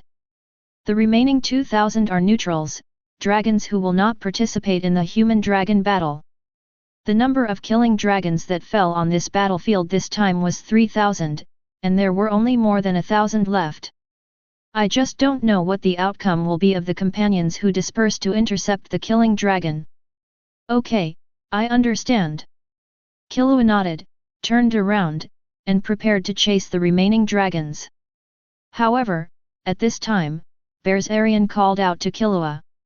Killua, leave the rest to us. In this war, they didn't kill many dragons on their side. Most of these fallen killing dragons were skilled. But not everyone can kill a dragon like Killua does, killing a chicken or a dog. If they want to kill their opponent, the giant dragon, it will take at least several hours to determine the winner. Killua has now eliminated so many evil dragons, which has greatly reduced their pressure. It is their turn to take action next, and they have to make some efforts. Well, Killua, you have already put in a lot of effort just now. Let's take a rest. The rest will be left to us and Bear's Arian. Irene also spoke at this time. It's time for you to calm down for a while, Killua. If you do this, I won't have any enemies to fight against. Esteth on the side also spoke. She came here just to fight, but she was disturbed by Killua, so she was very unhappy at this time. Of course, it's just that she's unhappy, she won't mess around. After hearing the words of the 2 men and 1 dragon, Killua thought for a moment, then nodded and agreed. I won't take action, but I will follow for a long time. Chapter 72. Killua did not take action in the ensuing dragon-slaying battle, but followed quietly, leaving the battle to Irene, Esteth, Bear's Arian and other dragons. Because the big head has been destroyed by Killua, Killua doesn't have to worry about the next dragon-slaying battle. Killua already knew it from Bear's Arian. There is only one Dragon King in the Dragon Clan, and that is Flame Dragon King Aguniru. The rest are all titled dragons. There are titled dragons from both sides, and Flame Dragon King Aguniru is a neutral dragon and will not take action, so there is no need to worry about the appearance of a dragon more terrifying than the titled dragon. Of course, even if Aguniru prefers the killing faction, John is not afraid at all. Killua wasn't afraid of Aguniru before he broke through again, let alone now. While Eren and Esteth were hunting down the killing dragons with 540, Bear's Arian and other dragon armies and the Dragon Slayer Mage Legion, Killua was chatting with Nami in the chat group. The others started chatting. However, as soon as he entered the chat group, Killua generously sent a big red envelope. Ding! Killua Zoldyck sent 7 exclusive red envelopes, designated as Butterfly Kane, Lily Luca Erd, Nami, Irene, Bear's Arian, Esteth, Alvis, Komatsu. Except for Irene, Killua was stuffed with 50,000 points in the other 7 red envelopes. Don't ask why he gave so many red envelopes. To be honest, Killua was happy. As for Irene, Killua directly gave away 5 million. After all, Eileen is already his woman, so why not give her more? Killua's current points are as high as over 50 million, and these gifts are just the first step for Killua. Soon, the chat group sounded a prompt for everyone to receive red envelopes. Except for Irene and Esteth, 2 people who had no time to watch the chat group, everyone else received the red envelopes. Lily, thank you very much, Lord Killua. Nami, long life Killua. Butterfly Kane, Killua, you spent money again. Alves, thank you, Mr. Killua. Komatsu, thank you very much, Mr. Killua. Komatsu, Mr. Killua, please come here and let Komatsu prepare the richest banquet for you. Killua, you're welcome. By the way, Xiao Song, I may have to go to your place in a while. Don't dislike me then. Although he has gained so many points from the fairy tale world, Killua will not be satisfied just because of this. Killua also wants to go to the delicious captives to gather the wool of that world. That world is much scarier than the fairy tale world. Komatsu, not at all, not at all. Komatsu is very much looking forward to Mr. Killua's visit.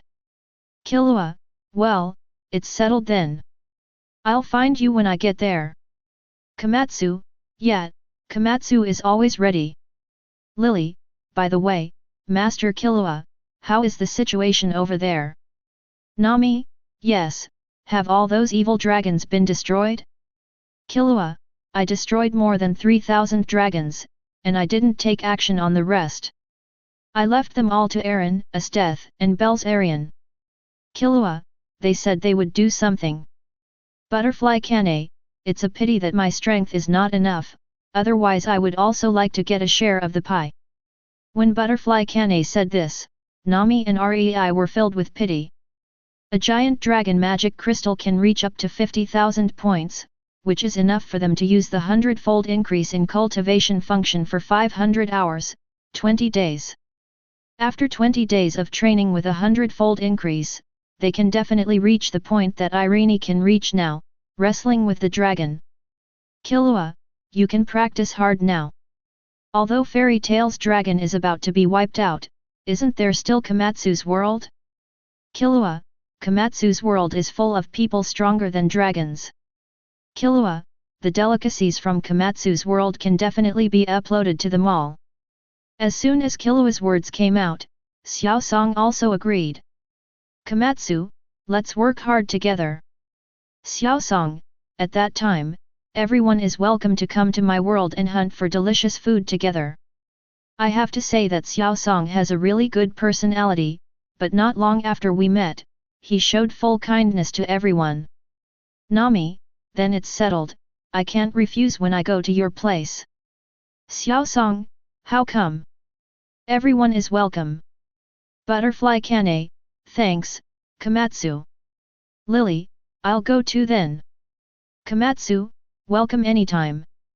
After communicating with everyone for a while, Killua stopped talking and instead checked the changes in the chat group. The moment he became an administrator, Killua was reminded by the chat group, allowing Killua to check changes in the chat group at any time. The chat group may send invitations at any time. However, after checking, Killua did not see the quota for the chat group. Instead, he saw a new task in the task function column, and it was a designated task, with Killua designated as the only candidate. Quest name, Zeref's Wish. Mission Introduction, Zeref Dragneel in the fairy tale world has been looking for someone who can kill him. After seeing the powerful strength of the group member Killua Zoldyck, do you hope to die in the hands of Killua Zoldyck? Invite group members to go to the fairy tale world and kill Zeref Dragneel. Mission Reward, The Legacy of Zeref Dragneel, Perfect Version. Seeing this task, Killua was slightly silent, and then sent the task to the chat page. Everyone saw this mission at a glance. After reading this task, everyone was silent. 0.0 Lily, there are actually designated tasks. Butterfly Kane, it seems that it can only be done by Killua. None of us have the strength to do it. Nami, Killua, can you kill Zeref? Komatsu, although this is cruel, it may be a relief for Mr. Zeref. Everyone in the group has watched Fairy Tail, knows about Zeref's situation, and understands that death is a relief for Zeref, so no one feels ungrateful about this mission. Killua, after I kill all the evil dragons, I'll go find Zeref and see what's going on. Chapter 73. Our Heaven, in a hut in a forest, Alves sat cross-legged and slowly opened his eyes. Is this a 100-fold increase? 1 hour of practice is equal to 100 hours of practice. It means I have been practicing for almost a week. It's incredible. I really have to thank the young man named Killua in the group. Alves murmured to himself, feeling the much stronger magic power in his body. He now also has some sense of belonging to the chat group. Although he has just joined, he is very aware of the preciousness of group points under the influence of group members. But now Killua suddenly sent him 50,000 points. Does Killua have any purpose? No, not at all. Our Heaven has nothing worthy of Killua's planning. Even the various arms of our Heaven are the same. He had watched Fairy Tail. Any giant dragon from Fairy Tail could dominate our Heaven, and no one could do it when Flame Dragon King Iguniru and Black Dragon King Akron came to our Hive where he was enemy. However, Killua slaughters these beings at will. What kind of existence does our Heaven have worth planning? What is there about this new member that Killua should pay attention to? No. 21 Maybe Komatsu, the new member like him, can Moreover, after observing in the group these days, he also knows the atmosphere and situation in the group, and has some recognition of other people in the group. However, recognition is recognition, and he still has not made up his mind to release the permission to travel and let other group members come to his world. On the other hand, Killua can let go of his authority. After all, Killua gave him so many points, and he was too embarrassed not to respond. There is nothing he can do now, and the only reward is to open up permissions so that Killua can come to his world. Thinking of this, Alves immediately spoke in the chat group. Alves, Mr. Killua, are you interested in coming to our heaven? Alves, our heaven has many strange arms that may be able to help you. Lily, hey, Alves actually invited Killua to our heaven. It's really strange. Butterfly Cane, isn't this great?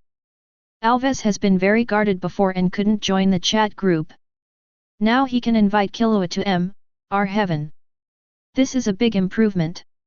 Nami, I think the points given by Killua have worked, hehe. Alves, there is indeed this reason.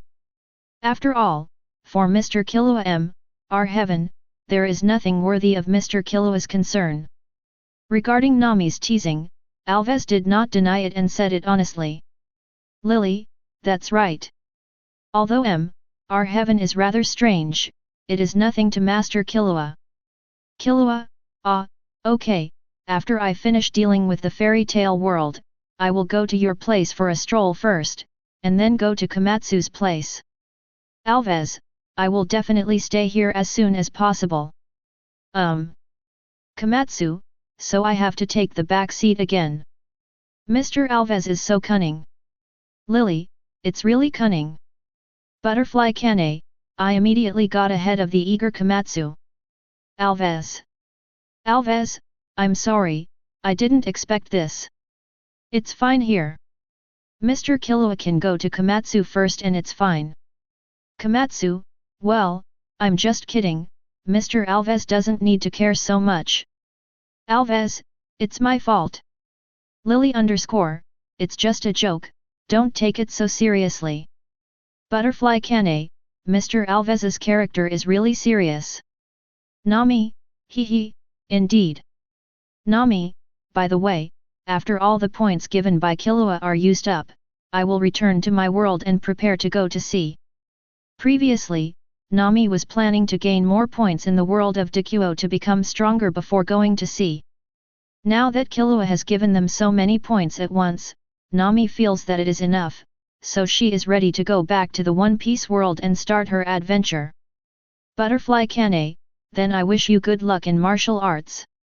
I may also want to sail with you for a while, but don't refuse, Nami. Nami, you can come over anytime. Butterfly Cane, yeah, by the way, Killua, Nami and I have recruited several women from Amazons and other races. If you have time, come over and give them some grace. Killua, okay, sorry to trouble you. Butterfly Cane, how could it be? I am the one who is troubling you, Killua. Butterfly Cane, by the way, these people are a little special. It will definitely be a surprise when you come over. Nami, that's true, it's a surprise, laugh. Killua. Watching Nami and Butterfly Cane playing riddles, Killua was slightly speechless. What a surprise! Although I don't know too much about Dikuo world, I know the general situation. How could it surprise me? Ignoring everyone's chatter, Killua withdrew from the chat group and continued to focus on the dragon-slaying activities in the fairy tale world. Time passed quietly, and 2 days passed quietly. At this time, the giant dragons of the Affinity faction had returned to their respective countries with the surviving Dragon Slayer wizards from their respective countries. The first day of the 2-day dragon-slaying activity was quite smooth. The municipal dragons and demonic tens from several countries had impressive results. In one day, more than 500 killing dragons were wiped out.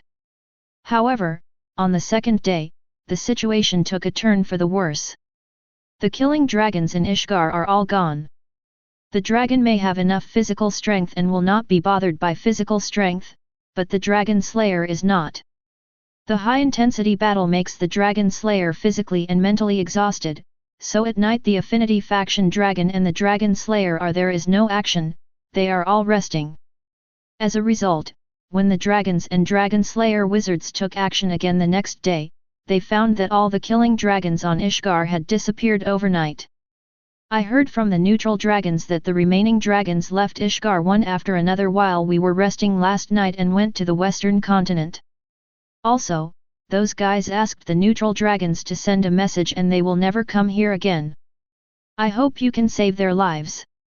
Killua, what do you think? In the atrium of the palace of the kingdom of Dragonov, Bears Arian told the news he had learned. Run away. Killua's face looked a little strange when he heard this. He really didn't expect that the giant dragon of the killing sect would actually do this. After thinking for a moment, Killua raised his head and looked at Aaron beside him.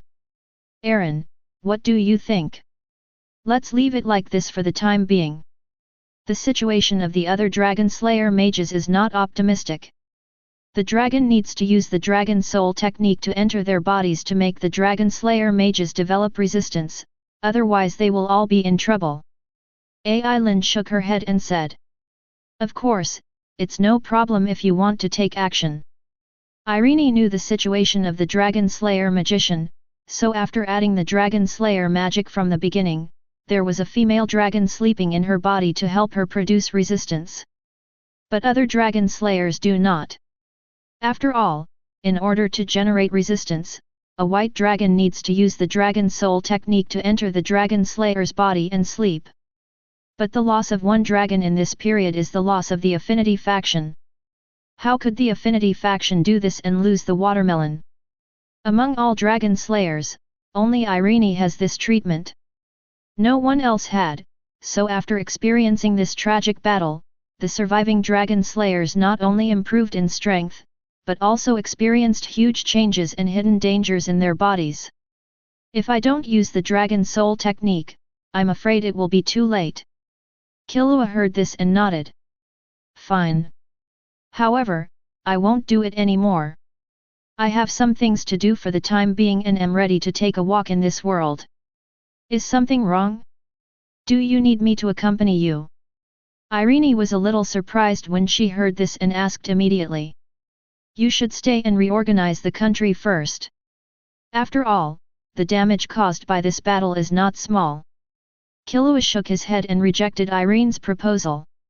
Yes, then I won't accompany you. After hearing this, Aileen said nothing more. However, what Killua and Irene didn't know was that when the killing dragons left Ishgar and returned to the western continent, a special existence also passed by. Chapter 74. After being temporarily separated from Irene, Killua left the Dragonov kingdom and began to search for Zeref's location. Killua didn't know Zeref's location, so he could only fly around, releasing his circle to the maximum while flying, to detect Zeref's location. With Killua's current strength, it is not difficult to find Zeref's location in the entire Ishgar. If you want to use circle to search the entire Ishgar before adding points again, it may take some time. But now, it only took half an hour to find Zeref's existence. When Killua found Zeref, Zeref was in a remote cave. The cave was transformed into a laboratory, and Zeref was standing in front of a giant petri dish. In a huge glass bottle similar to a formalin jar, a child with cherry hair was floating in the nutrient solution. Zeref just watched quietly. When Killua's circle swept over Zeref, Zeref's pupils suddenly shrank and turned quickly. What's this? The next moment, a figure appeared in front of Zeref, officially Killua. Zerf Dragneel. First time we meet, I'm Killua Zoldyck.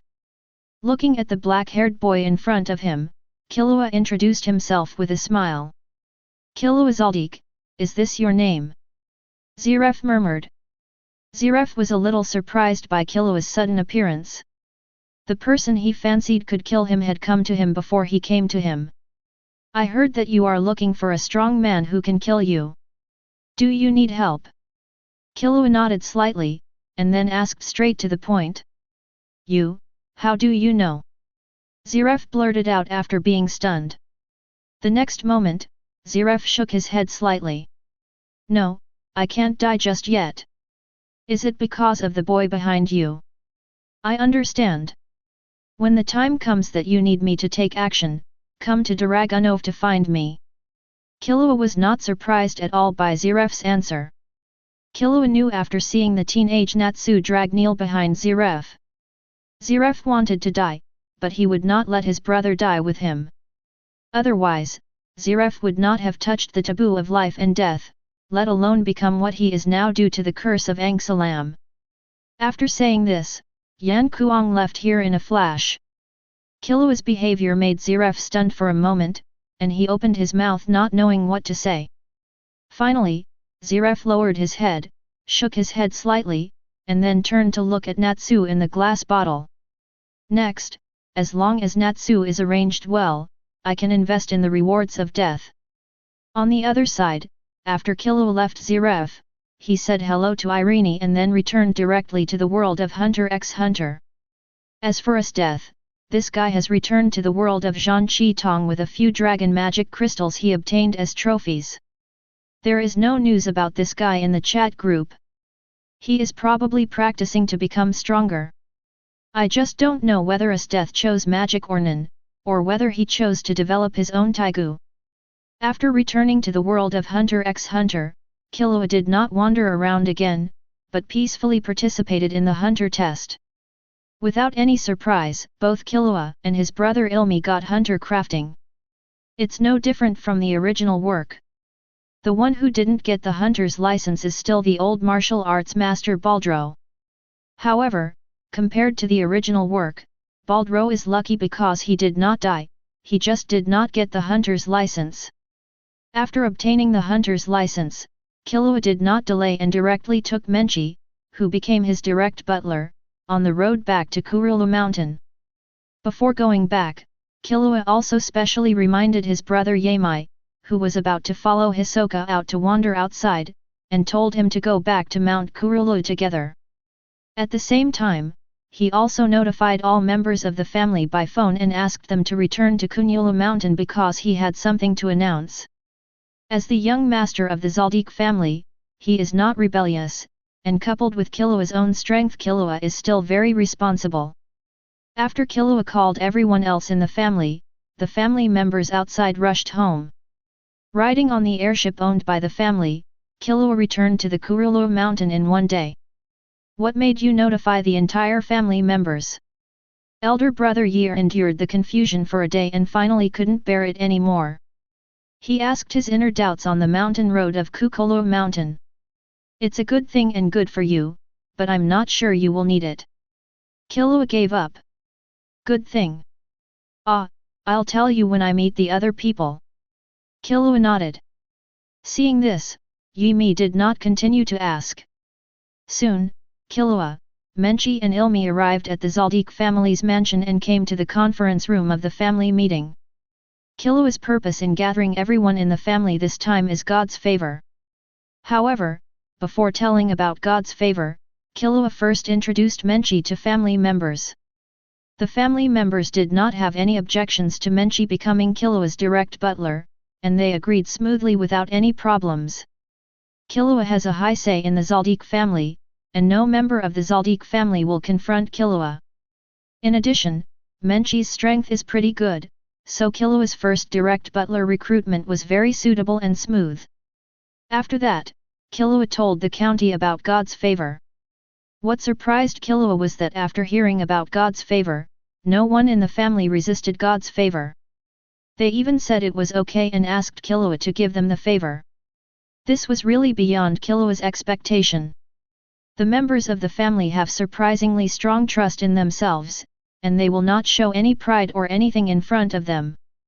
Now that the situation was like this, Killua did not delay, and quickly portrayed his divine favor to everyone.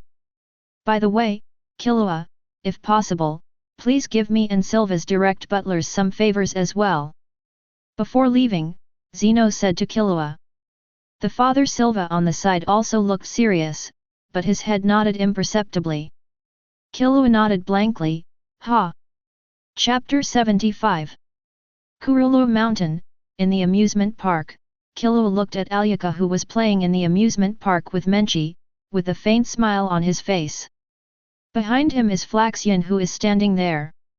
After giving favors to the family members, Killua also gave favors to the immediate butlers of his grandfather and father, as well as Killua's own immediate butler, Yin. However, great-great-grandfather Maha did not depict it. According to what his great-grandfather Maha said, he is already old, and God's favor is an ability that requires fighting to improve his strength. With his strength, no one in the world can fight him and let him improve his favor. It was only possible on the Dark Continent, but he didn't want to go to the Dark Continent, so he forgot about it. In this regard, Killua respected his great-great-grandfather Maha's choice and did not portray him. Just as great-grandfather Maha said, great-grandfather is already very old, and he is also in the retirement age. It is okay to let him go on missions occasionally, but to let him keep running out to fight with powerful opponents at such an old age, this what kind of? Apart from this, the only ones who do not have grace depicted are Aluka and Nanika. Again, there is no need for Aluka and Nanika to portray the so-called favor of God. After all, Alyaka's character is not suitable for training or fighting. In addition, there is Nanaga, whose strength even Killua cannot understand now. In summary, it is not necessary. Now, Killua, who had nothing to do, brought Menchi, the newly recruited direct butler, to get acquainted with Aluka and get along with him. This is what you have to go through as Killua's direct butler. Killua will not restrain Menchi, but this is necessary.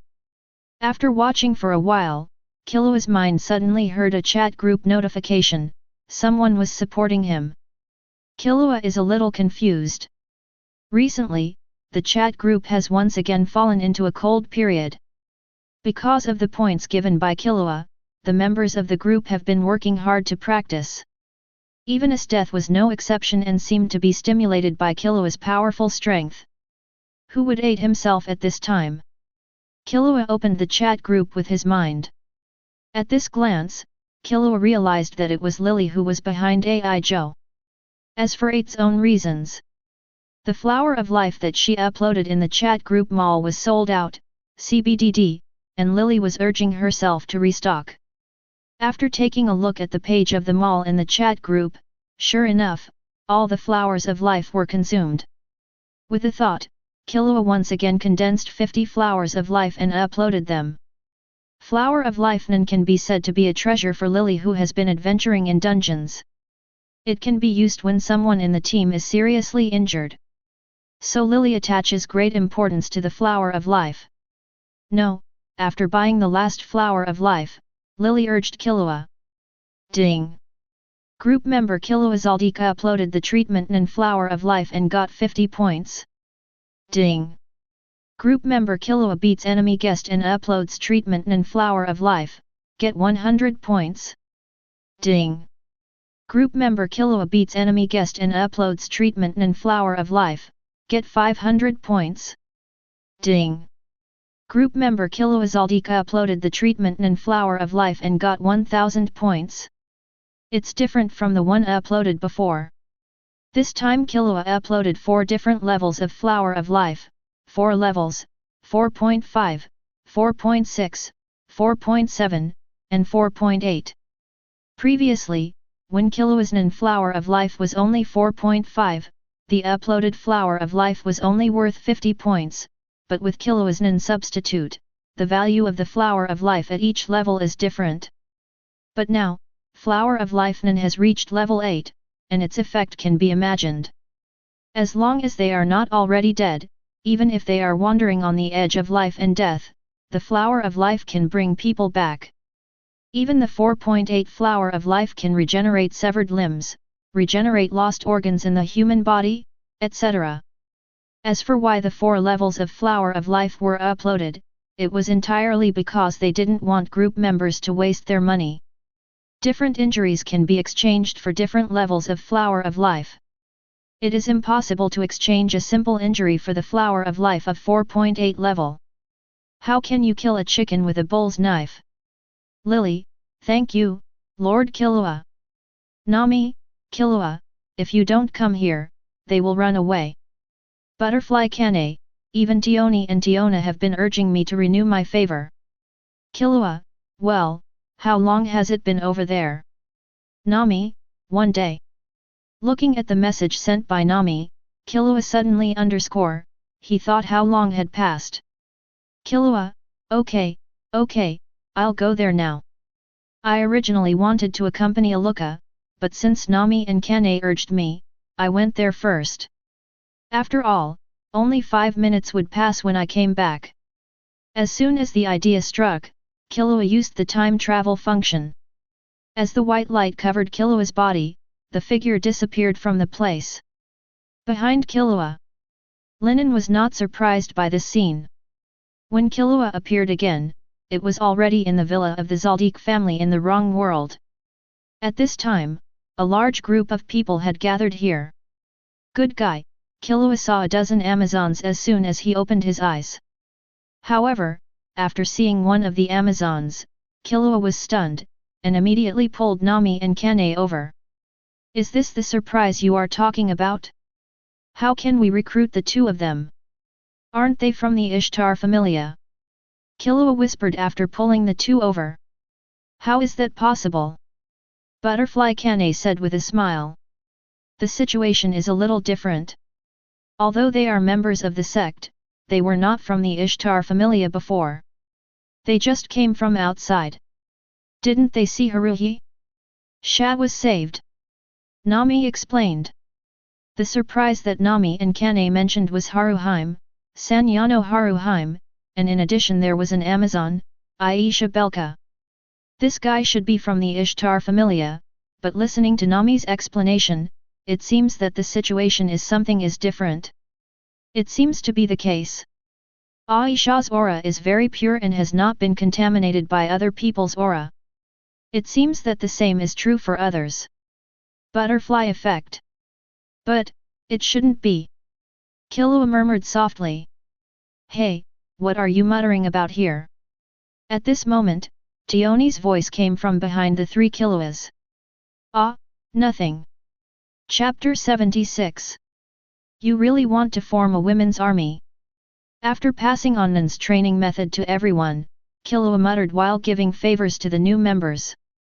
The new members recruited by Nami and Kane are all women, and except for Sanyano Haruheim, they are all Amazons.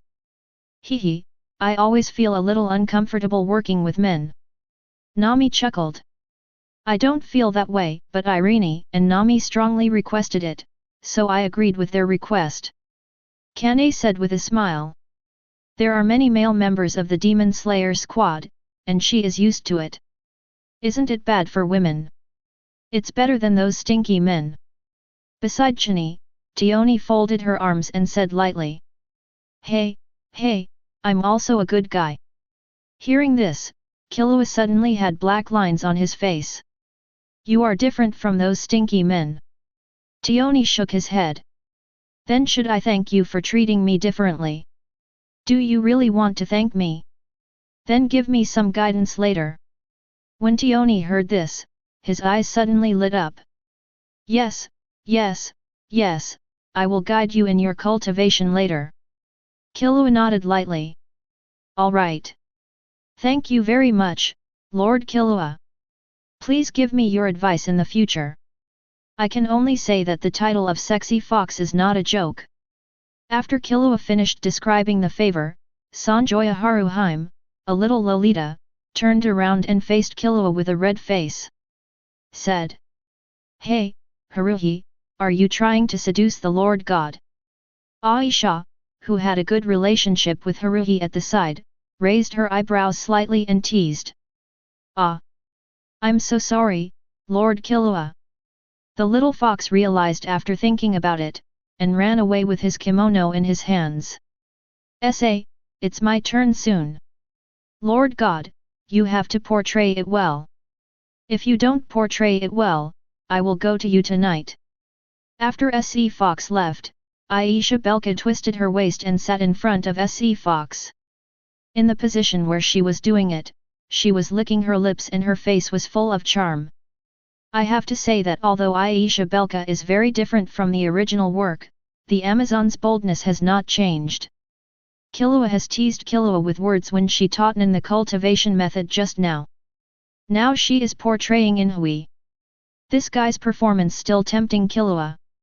If he had never had S*X before, Killua might have ignored it, but now, being teased like this by this guy, Killua was really angry.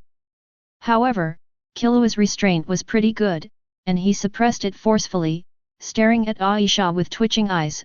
Be more serious, Aisha. Hey, Lord God, do you want to taste the boldness of Amazon?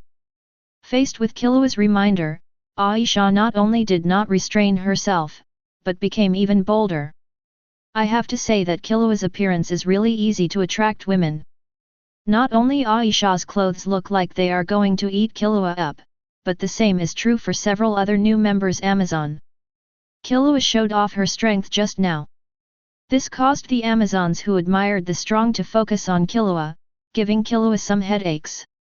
Hey, Aisha, do you want to be beaten? Tioni on the side suddenly hardened her fists when she heard Aisha's words. How could the man he liked be teased by other Amazons? Well, let's have a fight later. After hearing this, Aisha not only did not flinch, but instead challenged Tioni to a fight. Okay, you two, please calm down or I will punish you. Killua scratched his head and said helplessly. Isabelka is still only 4.2, how can she beat Tioni? She will only get beaten. It would be fine if it was a sparring match, but Tioni didn't look like she was going to spar with Aisha. Humph one. What's the punishment? One snorted, and the other one was eager to try. The one who snorted was Tioni, and the one who was eager to try was Aisha Belka. Killua. After giving favors and conversions to Aisha and other new members, Killua renewed the favors to the Tioni sisters, Nami and Kane. The values of Tioni and Tiona have slightly improved, but they have not yet reached the level. However, Nami and Kane's various values have reached S, and their achievement values are also satisfied. Killua directly updated the favors for them. Please give me flowers. By the way, Killua, Finn, the leader of the Loki Familia, came to visit you once in the past few days and said he wanted to see you. After upgrading the favor, Nami seemed to have remembered something and said. Ah, come to think of it, I forgot about him. That guy Finn even invited me to have dinner with him before. I'll go over and take a look later. Killua suddenly said after hearing this. I had promised Finn that I would agree to his invitation the next time we met, but as a result, I rarely came to the wrong world during this period. Unexpectedly, this guy Finn came directly to visit. Well, there's no need to go for now. Finn just entered the dungeon yesterday with members of the Loki Familia. It seems that he grabbed the tail of the dark faction and attacked. He hasn't come back yet. Nami heard this, shook his head and said. Because the Australia Familia did not decline, and Liu did not break out like in the original work, desperately annihilating the entire Rudra Familia, so it did not cause a series of reactions. Although the dark faction was weakened, it has not yet followed suit. The original work was completely defeated. Recently, large clans such as Astria Familia, Ganesha Familia, and Loki are still hunting down the dark faction leader. Is that so? Forget it. Okay, Inhui is done, let me practice with you next. After hearing Nami's words, Killua had no choice but to give up and said immediately. I'll go first. Thyagni raised his hand first, seizing the first place. Yes. Chi Wei smiled slightly. Killua is not an idiot, this guy Tioni seems to be interested in him. However, Killua did not respond to this. Because Killua doesn't know what to do, just let nature take its course. It can only be said that Amazons all admire the strong, and Chi happens to be Xingni among the strong. In the following time, Killua has been accompanying Nami and others to discuss and guide them in fighting skills. The discussion didn't stop until a message from 8 sounded in the chat group. Aaron at Killua, Zeref came to see me. Killua? Do it so quickly. Chapter 77. Fairy Tale World, Dragonov Kingdom Palace, Aaron's office. With a flash of white light, Killua's figure appeared in front of Irene. Irene, I'm coming. Killua shouted with a smile. Long time no see, Killua. Irene also smiled slightly and nodded in response. It seems like it took a long time to pass here. Killua was slightly startled when he heard this and said with a smile. Half a month has passed since you left last time. Irene nodded and explained. How have things been in the past half month? Killua asked. With the help of Bears Aryan and others, the repairs in various places are progressing very well. Moreover, the situation of the Dragon Slayers has stabilized. Although their resistance has not yet been completed, they can continue to fight. I am planning to conquer the Western continent in a few days. Irene replied. 157 Okay, I'll come over and keep an eye on it then.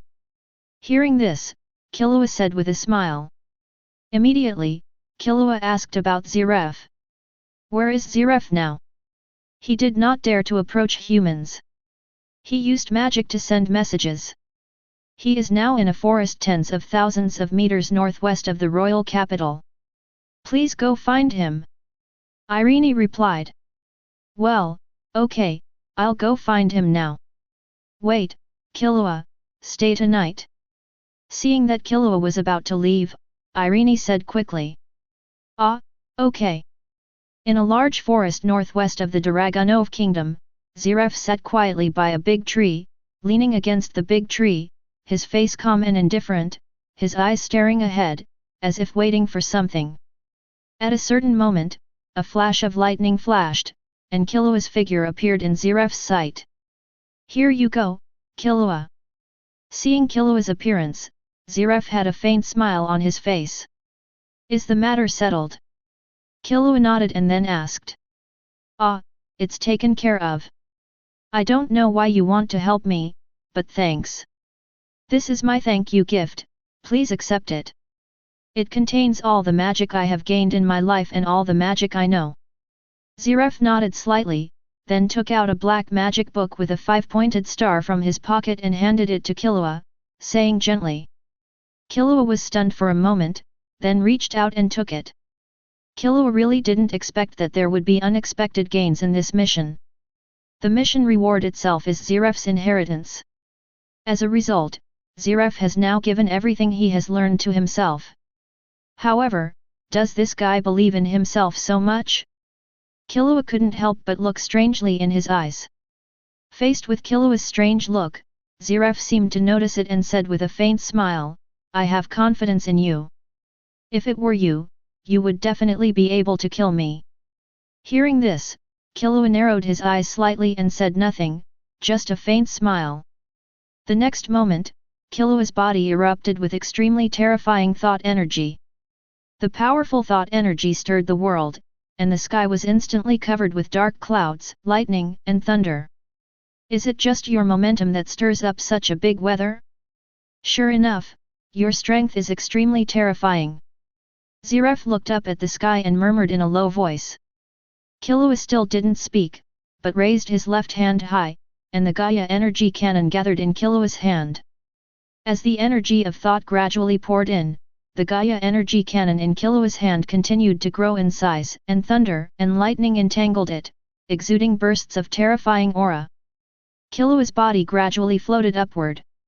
Watching Killua fly into the sky, Zeref said nothing. The smile on his face never disappeared, and there was a touch of relaxation in his eyes. That's it. As Zeref's thought flashed through his mind, the Gaia energy cannon in Killua's hand in the sky fell from his hands and crashed down at an extremely fast speed.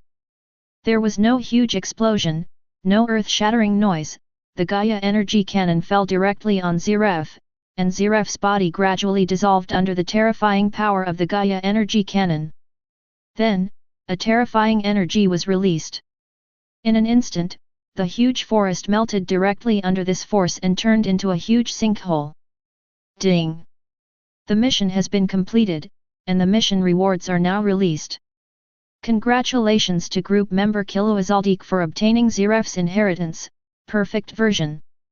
Killua felt an extremely huge torrent of information instantly emerge in his mind, and then an invisible force circulated in Killua's body, allowing Killua to master everything about Zeref in an instant. Opening his eyes, Killua's face looked slightly strange. I even obtained the curse of the god Angsaram. However, because it is the perfect version, I only gained the ability to be immortal and was not cursed. I'm so impatient. Zeref knows many things, almost omnipotence, black magic, ancient lost magic. Zeref can be said to have mastered more than 9 levels of magic in this world, but Killua is most concerned about this. The curse of God Angsalam. This curse makes Zeref almost immortal and almost invincible in the real fairy tale world, because no one has enough power to kill him, even the Black Dragon King Akron is same. And now, Killua has even achieved this. Moreover, because it is a perfect version of inheritance, this inheritance discards the bad and extracts the essence. It only allows Killua to gain the power of immortality, but it does not allow Killua to inherit Zeref's contradictory curse. Not enough.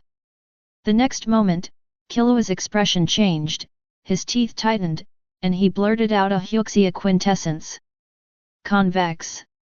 Immortal, that is to say, my time has been frozen, and I will remain this way forever. FK, is this a reward or a punishment? Killua gritted his teeth and cursed secretly. With a dark face, Killua dodged and used space magic to return directly to Irene's office. This is one of the magics that Zeref knows, space transfer.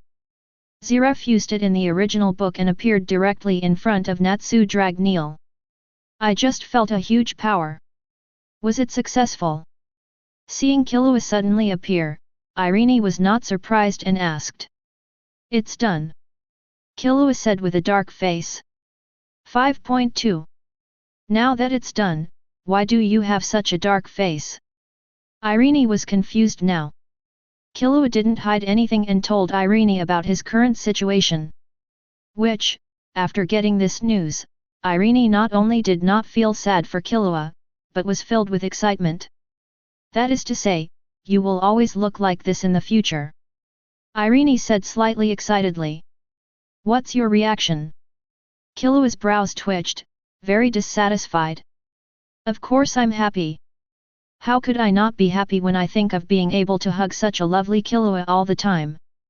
Aaron said excitedly, and immediately jumped up from the desk, pounced on Killua, and threw Killua to the ground. Leaned down. Looking at Irene's face so close, a thought flashed through Killua's mind. Damn, Irene is a junior. Chapter 78. Is this Mar Heaven? Standing on a cliff, Killua looked at the alien scenery below and murmured in a low voice. Compared with fairy tale and the earthly world 400 years ago, Mar Heaven is more like the magical world Killua longed for when he was a child in his previous life. Ah, this is Mar Heaven. Welcome to the world of Mar Heaven, Mr. Killua. Behind Killua, Alves said with a smile. On his shoulder, the elf Belle looked at Killua with confusion. She didn't know why her friend Alves respected the young man in front of her so much. Ah! Killua sighed slightly, with a smile on his face. The world of fairy tale and the world of Deco can be said to be hot-blooded comics. The Legend of Demon Soldier is also a hot-blooded comic, but it is more like a fairy tale world that children long for. Even though he has grown up, Killua still longs for this kind of world and is very satisfied with the world of Mar Heaven. Mr. Killua, this is the gatekeeper clown I found before I turned 21. Please accept it. Alves took out a ring engraved with a clown pattern from his trouser pocket and handed it to Killua. Aren't you going to summon Tiger Water Jinta? Hearing this, Killua was stunned for a moment, turned his head and looked at Alves, and said unexpectedly. Ah, no need. With Mr. Killua and others here, I believe we can solve Marheaven's crisis. In contrast, summoning Tiger Water Jinta will eventually bring danger to it. Alves shook his head and replied. Although he longs for this world, I can't be so selfish as to summon a child who lives in a peaceful world to adventure. As for his father and master, I will find a way to rescue him later. It is undeniable that Marheaven in the original work was led by Hu Shui Jinta and everyone worked together to save Marheaven. But along the way, Hu Shui Jinta also encountered many dangers. But now that he has the ability to save Marheaven, there is no need to summon him. Hey, that's it. As long as you like it. If you need help then, just ask in the group. The members in the group are very willing to lend a helping hand. Killua heard this and didn't pay too much attention. He stretched out his hand to pick up the gatekeeper clown and nodded. I understand, Mr. Killua, let me take you around Marheaven. Alves also nodded, expressing his understanding, and immediately offered to show Killua a tour of the Marheaven world as a landlord. However, Killua rejected Alves' proposal. Alves, you should improve your strength first. There shouldn't be much time left before the war game starts. Hearing this, Alves fell silent. Although he has been using the training function to practice during this period, his strength has not yet improved enough to ignore the chess core. His top priority now is indeed to improve his strength. I'm very sorry, Mr. Killua. After a moment of silence, Alves made a decision and apologized to Killua. Don't worry about me, I can just walk around by myself. However, I may leave at any time and come back at any time. The permission to travel is open to me. Killua waved his hand and said casually. Okay, I won't close the permissions. Mr. Killua is welcome to come to Marheaven at any time. Sada, where should we go next? On the vast plain, Killua sat on a broom and flew quietly with the wind. The broom is just an ordinary broom, and the reason why it can fly has nothing to do with it, but is caused by Killua using the magic obtained from Ziref's inheritance. Now that he has arrived in this fairy tale-like magical world, Killua also chooses to do as the Romans do. When it comes to flying, Killua's first choice is the witch Dorothy's Zephyr broom. It's just that Killua's broom is made of wood. With the help of flying magic, he can barely fly, but it is impossible to control the storm like the west wind broom. Of course, Chi can be simulated. Even without Ziref's inheritance, Killua can still use additional magic to stir up strong winds, let alone now that he has Ziref's inheritance. Killua Zoldyck. Ability. Zoldyck Assassination Leave 8, 0/100 million, plus. Nun. Conjurer, Divine Speed Leave 8, 0/100 million, plus Dragon Head Drama Leave 8, 0/100 million, plus. Transmuter, Flower of Life Leave 8, 0/100 million, plus Gaia Energy Cannon Leave 8, 0/100 million, plus. Enhancer, Body Refining Leave 8, 0/100 million, plus. Magic. High-level additional magic, Leave 8, 0/100 million, plus. Ziref Inheritance 4.8, 0/100 million, plus. Living Ability Leave 6, 0/17030000000, plus. Points, 50 million. When Killua first received Ziref's inheritance, his magic itself was as high as V.7, Killua just upgraded one level. When adding points to Ziref's inheritance ability, Killua also added points to Zoldyck's assassination technique, and at the same time added some sparse points to his life ability. The remaining points were exactly 50 million, easier to calculate. As for the 50 million points, they were not used when they were borrowed. Anyway, the strength is enough for the time being. Wait until you go to the food captive world and then use it depending on the situation. And while Killua was looking at his proficiency panel, a voice was approaching quickly from behind Killua. By the time Killua noticed it, the figure had already appeared on Killua's left side. Dorothy! Killua couldn't help blurting out when he saw the figure appearing next to him. What a coincidence! Flying aimlessly over the plain, I could actually encounter a witch. That's right, the person who appeared in front of Killua was none other than the popular character in the legend of the demon soldier, the witch Dorothy. At this time, this guy's eyes were moving back and forth between Killua's body and the broom under Killua's body with a suspicious expression on his face. Chapter 79. It's really strange. This is not an arm. How can it fly? Pale complexion and slender figure. The long crimson hair is tied into 2 braids, each tied with dark purple gemstones. A tight black skirt reaches the knee, with short and fluffy sleeves, a bow under the back, and a slit on the left leg, a matching dress. He wears a black elf hat, a white bow tie around his neck, and jewelry tied in the middle. In addition to the skirt, she also wears black boots that go above the knees, and long gloves that extend to the elbows and are fixed with metal bracelets on the middle fingers and wrists. It is Dorothy, the Karudian witch in Marheaven. Dorothy was looking at the wooden broom under Killua with an inquiring look on her face, looking puzzled. Is there a possibility that the reason why the broom can fly is because of me? Looking at Dorothy's appearance, Killua reminded in a low voice. People can fly. Dorothy was stunned when she heard Killua's words and shouted out in surprise. She had never heard that you could fly in Marheaven without using arm. Although the broom under her looks like a broom, it is actually a very powerful arm that can control the wind element, so it can fly. At most, people in Marheaven can only rely on magic power to float in the air for a short period of time. If they want to rely on magic power to fly, they don't even think about it. Why can't people fly? Killua was also shocked when he heard Dorothy's words. As soon as these words came out, the scene suddenly became quiet. Killua and Dorothy stared at each other. Dorothy was shocked by Killua's words, but Killua was not. Instead, Killua thought of something. That is, Marheaven seems to have no so-called magic. Although it can cultivate magic power, these magic powers are used to drive arm. Naturally, no one can use magic to fly. Sorry, my fault. Killua scratched his cheek in embarrassment and apologized. Hey, boy, tell me how you fly. At this time, Dorothy also came back to her senses and said seductively with a face full of profiteers.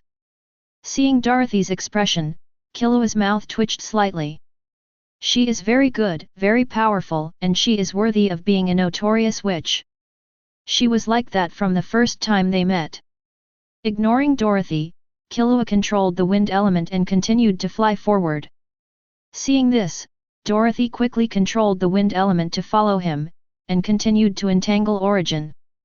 Boy, if you tell me how you fly, I will give you this dagger. This is a very powerful arm. After arriving at Killua's side, Dorothy's hand flashed with brilliance. The dagger appeared in Killua's hand, and Dorothy continued to coax Killua with the dagger, hoping that Killua would tell her the secret of flying. Looking at the dagger, a picture appeared in Killua's mind, and the corner of his mouth twitched again. Very good, he tricked me into thinking I was that guy from Hu Shui Jinta. I remember that Hu Shui Jinta met Dorothy on the first day she came to Marheaven. This was the same as herself. She met this guy the first time she drove over. Dorothy used the silver ring and dagger to trick Jinta into exploring the road. When it comes to myself, I want to use this dagger to obtain wind attribute magic.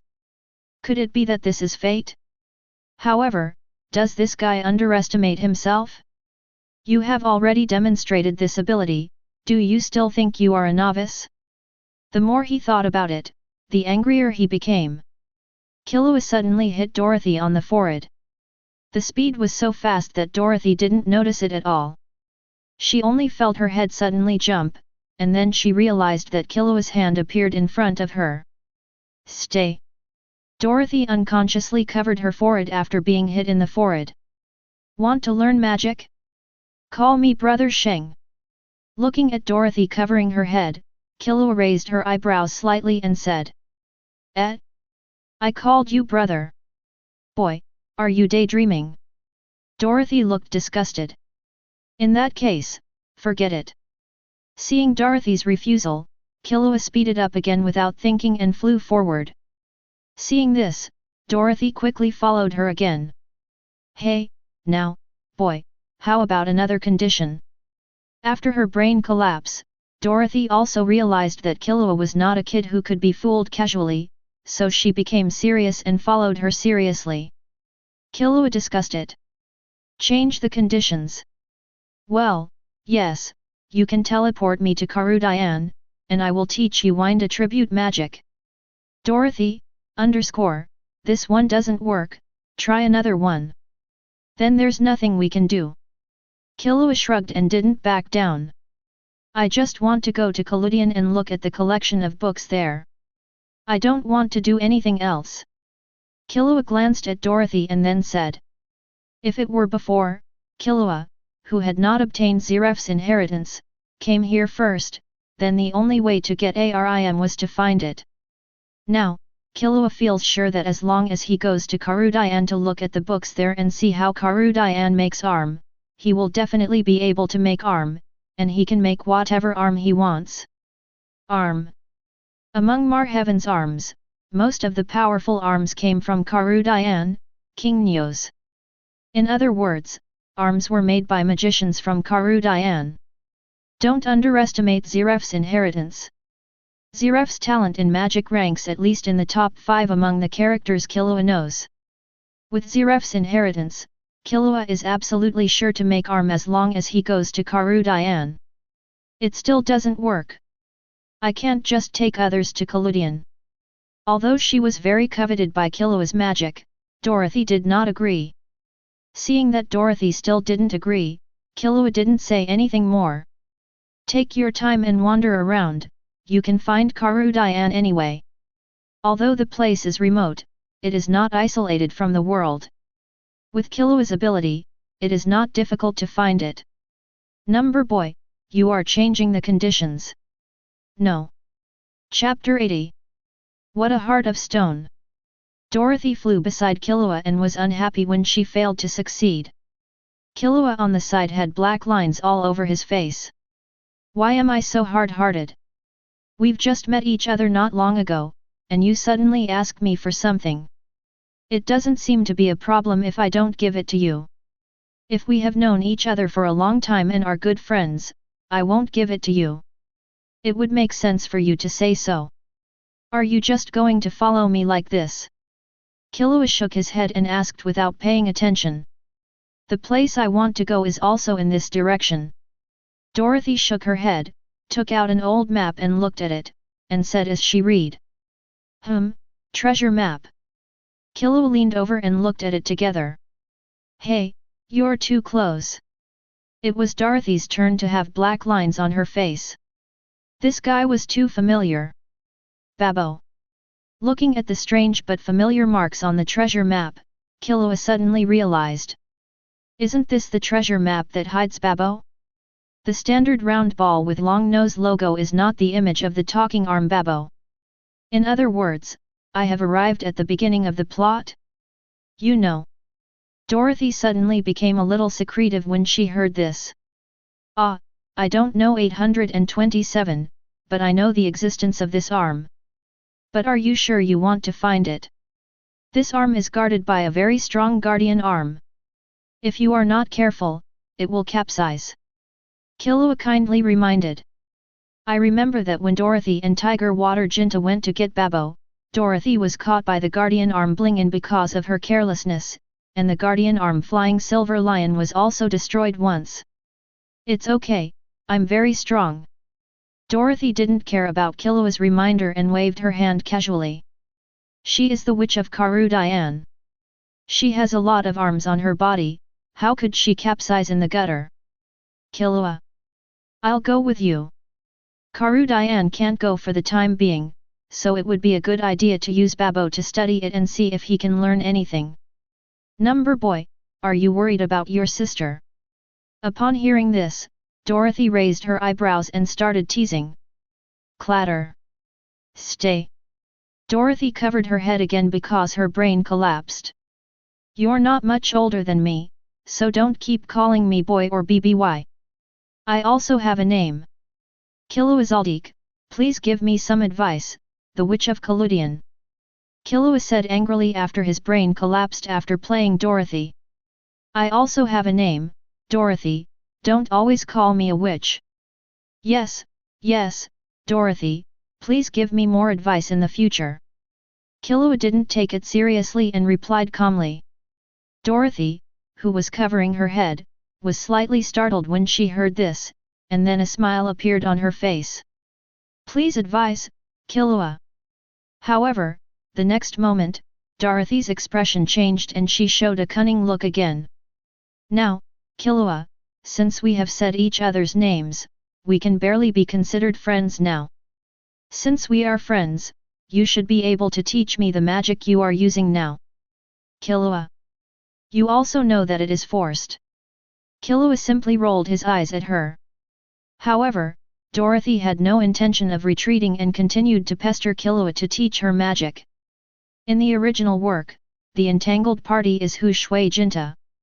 Hu Shui Jinta pesters Dorothy and wants Dorothy to give him arm, but here Dorothy really pesters Killua and asks Killua to teach her magic. However, for the time being, Killua has no intention of teaching Dorothy. Maybe after some time, the two get along better, and Killua may teach her some magic. Soon, as Dorothy pestered Killua for advice on magic, the two came to the place where the treasure was hidden, outside an underground palace entangled with vines. Killua punched through the entrance and then walked in. Wait a minute, I want to be the first one in. Dorothy followed in belatedly, shouting as she ran. There are quite a few traps in the underground palace. But both Killua and Dorothy are good at taking risks, and these traps have no effect at all. The two of them arrived at the center of the underground palace smoothly. A wooden box was quietly placed on the stone platform. Dorothy was overjoyed when she saw this scene. However, she didn't just run over so recklessly, but began to observe the surrounding situation. She is very familiar with this situation and knows that most of these treasure places have guardians. And Killua also said just now that the guardian arm exists here and there is no room for her not to pay more attention. Sure enough, within 2 seconds, the orban laid on the stone platform burst out with light, and then a large-eyed rock demon appeared in front of the two of them. How? Leave it to you. Looking at the guardian arm blinking in front of him, Killua looked at Dorothy and asked calmly, without any panic at all. Can you handle it? Dorothy did not immediately accept the job, but asked Killua. Leave it to you. Upon hearing this, Killua's eyes turned into dead fish eyes and he stepped back for 2 seconds. Hey, are you serious about backing off? Dorothy's brows suddenly jumped when she saw this scene. I don't have an arm on me. I won't leave this big thing to anyone else. Killua shrugged and said with a slight smile. Hearing this, Dorothy wanted to say something else, but Blinken was already close. Dorothy had no choice but to give up and quickly activated the Guardian Arm. Guardian Arm, come out and fly the silver lion. As Dorothy finished speaking, the silver bracelet on Dorothy's wrist burst out with rays of light, and then a lion with a pair of wings soared into the sky from the light. I see, that's it. It's really interesting. Killua, who had been prepared for a long time and witnessed the appearance of the Guardian Arm flying silver lion, muttered to himself, seeming to see something. Chapter 81. Watching Dorothy deal with Blinken, Killua did not stand still. He stepped forward and opened the box containing Babbo. The thing that caught my eye was a big iron ball with a long nose and a gentleman's mustache. The iron ball was fast asleep at this time, and the snot bubbles in his nose were getting bigger and smaller. It seemed that because Killua made a little noise when opening the box, the guy's eyes moved slightly, and then he opened them. Who are you? Babbo, who had just woken up, was still a little confused and asked unconsciously. However, Killua ignored him. He placed his index and middle fingers together, and a small magic circle appeared. Then the purple light on Babo's body flashed with lightning waves and he slowly closed his eyes. This is Zeref's magic that Killua obtained, the sleeping moment, which can make a person's consciousness fall into a deep sleep without waking up. It all depends on Killua's mood when he wakes up. Killua didn't have any idea about Babo. He just wanted to study the structure of this guy and see if he could use this to analyze the manufacturing method of arm. To be honest, Killua is very confident in making arm or something. Because the existence of arm is very similar to the demon created by Zeref. It is similar to the guardian arm in arm. Guardian arms are made of magic in this world and possess intelligence. Some guardian arms can even speak after being summoned to reality by the user. This situation is similar to Zeref's creation of demons, which can be regarded as the creation of life. It's just that there is no such thing as a curse from the gods in this world. The existence of most guardians is not considered a real living entity. They are incomparable to the demons created by Zeref. They can only stay in the arm and can only appear when the master uses them. They cannot have independent consciousness like demons. Stay outside all the time. If Babo's consciousness existed, this guy would definitely not let Killua study it. So Killua directly chose this approach and let Babo continue to sleep. However, Killua is not a domineering person. If he studies Babo, Killua will also give Babo some benefits. When the time comes, Babo's consciousness will be returned to his original body. After all, the consciousness in Babo's body used to be an evil thought in the real world, but now it is the father of Hu Shui Jinta. Problem: temporary amnesia. Now take Babo for research, and help him regain his body as reward. Hey, Dorothy, I got Babo here, are you okay over there? Killua shook Babo with one hand and shouted to Dorothy who was dealing with Blingin over there. Ah, it's almost ready, wait a minute. Dorothy responded without turning her head. Because there was no carelessness, Dorothy quickly took care of Blingin. All I can say is that she deserves to be Dorothy. Even if Blinkin is a night-level member of the chess corps, it will take a lot of effort to clean it up. The two of them left the place as quickly as possible without saying anything. Dorothy made a lot of noise when she was cleaning up Blingin just now, causing a lot of damage to this cave. If you don't leave here quickly, who knows whether this place will collapse in the next second. Soon the two of them left the underground palace and returned to the surface.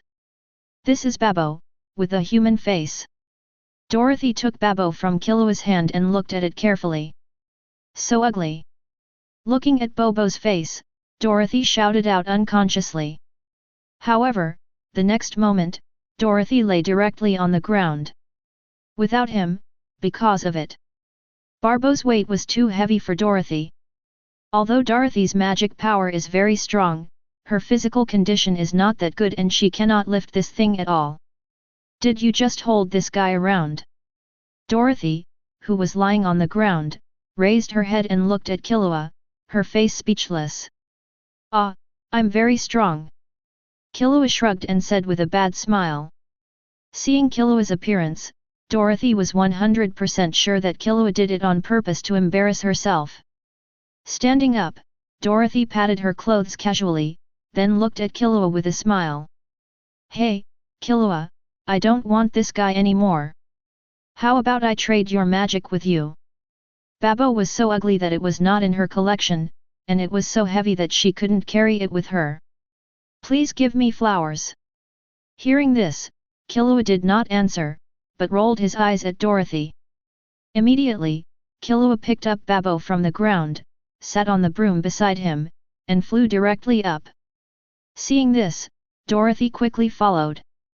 She hasn't gotten the magic to fly from Killua yet, and she doesn't want to give up just yet. However, this time Dorothy did not catch Killua chattering like before, but quietly stared at the broom Killua was sitting on. No, it should be said that he stared at Killua's butt quietly without saying a word. Killua naturally noticed Dorothy's behavior. 0. However, Killua didn't pay attention. Instead, his eyes glowed with a faint blue light and he began to observe Babbo. This is the gazing eye, the magical eye that Ziraf uses to observe and analyze. In order to find the magic that can resurrect his brother Natsu Dragneel, Ziraf often visits various ruins and searches for various lost magics. This is one of the reasons why Ziraf is so knowledgeable, and the words of gaze are the means that Ziraf uses to decipher various lost magics. Killua is now using this to analyze arms manufacturing process. However, you don't know if you don't analyze it. Once you analyze it, Killua was really shocked. The gazing eye suddenly saw the biggest secret of arm. This thing is linked to Marheaven and is a specialty of this world. Marheaven has a special rule. Only in the world of Marheaven can magic props like arm be made. Even if Killua learns how to make arm, he will not be able to make an arm after leaving the world of Marheaven. Unless Killua can take away this rule, but Killua does not have this ability. Even if there was Killua, he wouldn't do this. It seems that if you want to make arm in the future, you will have to come to this world. Although Killua was a little surprised when he got this information, he didn't care much. After thinking about it silently, he continued to analyze the arm production process in depth. Chapter 82. I know, let me teach you magic. High in the sky, Killua looked at Dorothy and reluctantly agreed. Killua agreed to teach Dorothy magic. As for why this is the case, it starts with Dorothy's attitude towards Killua these days. In the past few days, Killua has been studying arm. Killua understood the arm production method clearly on the first day, but it was just a simple production method. If you want to create some powerful arm, Killua needs to continue to understand it in depth. In the past few days, Dorothy stayed by Killua's side without making any noise or fuss. It would be fine if it was just like this, but this guy has no martial ethics and keeps staring at Killua's butt every day. No, it should be said that he was staring at the 407 broom under Killua. Although he knew it, Killua didn't say anything. After all, his eyes were on someone else's body, so what could he do?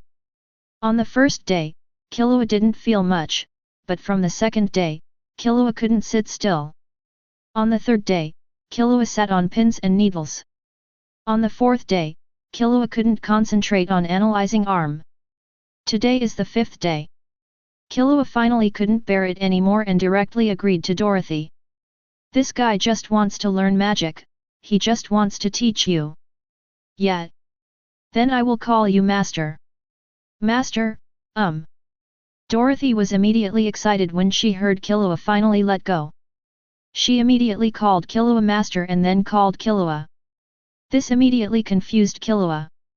While calling her Master, she also perfumed herself. What this witch did was really unpredictable. However, the next moment Killua thought about the situation of Marheaven he was in now, and he didn't feel strange anymore. The world of Marheaven is like the medieval era in Europe in the previous life.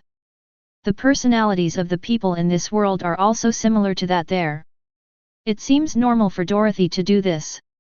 But you don't often treat others like this, do you? Killua wiped the moisture on his face catching the traces, and glanced at Dorothy lightly. How is it possible? Master, you caught my eye, that's why I did this. Dorothy retorted without thinking. Really? Don't call me Master, just call me by my name. Also, lend me the arm you own. Killua nodded, then corrected. Okay, Killua. But why do you want to see arm? Also, Killua, why have you been staring at this ugly guy these days? Dorothy did not refuse Killua's request, but directly agreed, and then asked about Killua's behavior these days. In the past few days, Killua has been holding Babo and staring at him all day long. She has long wanted to ask Killua what he is doing.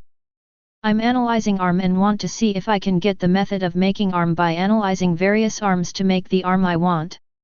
Killua didn't hide anything and told Dorothy what he had been doing in the past few days. What? You've been busy with this these past few days.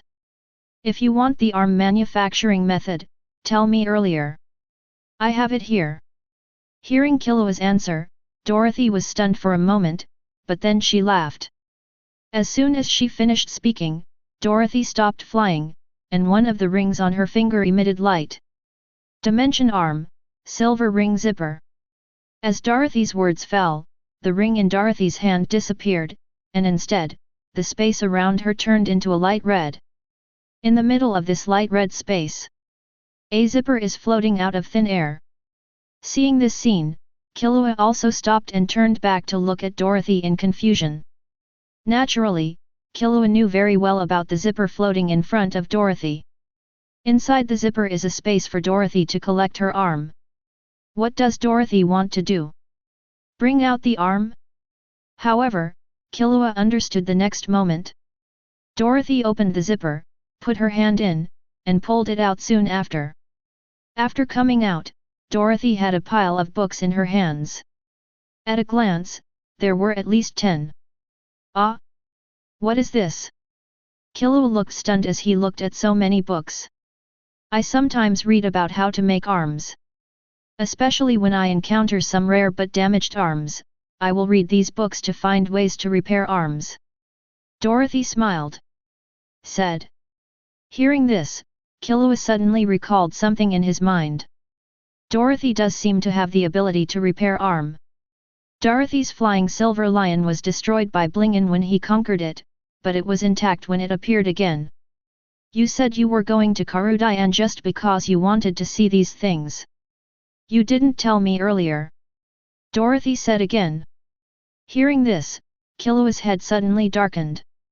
I said at the beginning that I wanted to see the collection of books. Is there any? Dorothy was stunned. Yes, I'm sure. Ahaha, even if you have me, I can't just take you there. However, I happen to have the book you want here, so I'll give it to you directly. Dorothy thought about it and realized that Killua really said that at that time. She couldn't help but feel a little embarrassed.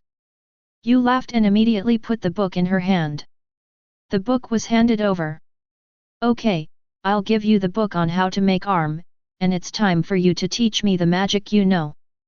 4.2 Ah, I keep my word, I will teach you later.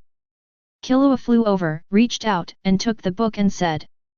In the next few days, Killua taught Dorothy wind-based magic while reading the books Dorothy took out. In his free time, he would also enter the chat group to chat with the members of the group. However, the atmosphere in the group has become a bit deserted recently. Everyone seemed to have gone to practice again, so the chats in the group were all non-stop. Usually there are only 1 or 2 people. Killua didn't care. Because it was related to cultivation, the 2 of them no longer flew around in the sky, but entered the cultivation door opened by Dorothy. On the 3rd day, Killua read through Dorothy's book collection and started the first arm production. Chapter 83 Killua, you are a monster. Looking at the huge rock guardian arm in front of her, Dorothy shouted unconsciously. That's right, Killua, who had been reading for several days, successfully created the Stan Yuing demon. The original protagonist Hu Shui Jinta is in State 3.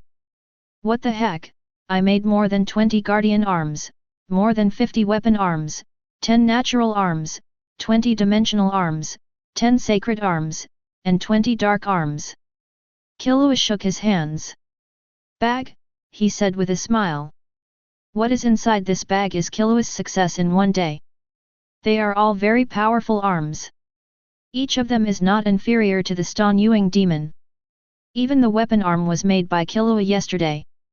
The making of the magic stone, the carving of the arm, and the granting of form and abilities were all done by Killua alone, within one day.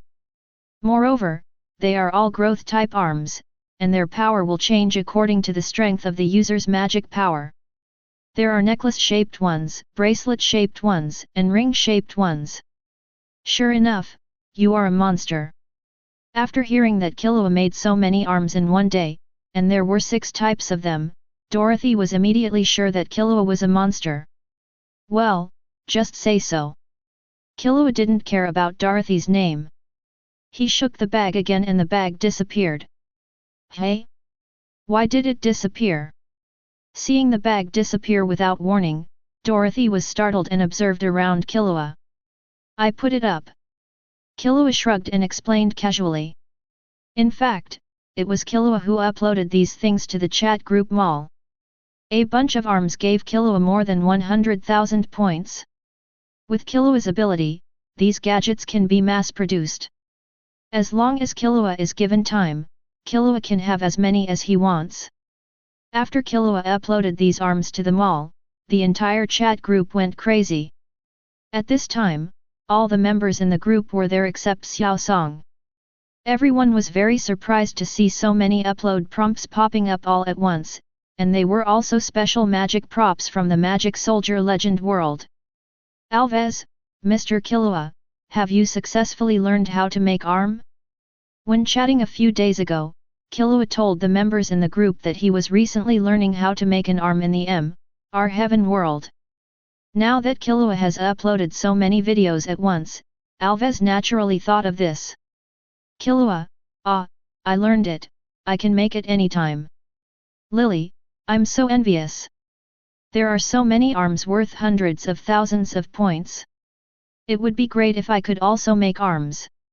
Killua, I will upload the arm production method later, and you can learn it by buying it yourself. Killua, however, this thing can only be made in the our heaven world, and cannot be made in other worlds. Killua, moreover, even if you learn it, you can only start from the lowest level arm. It is impossible to make so many top-level arms at once like me. Killua, the reason why I can produce so many top-notch arms is entirely because I have the inheritance of Zeref. Lily, forget it.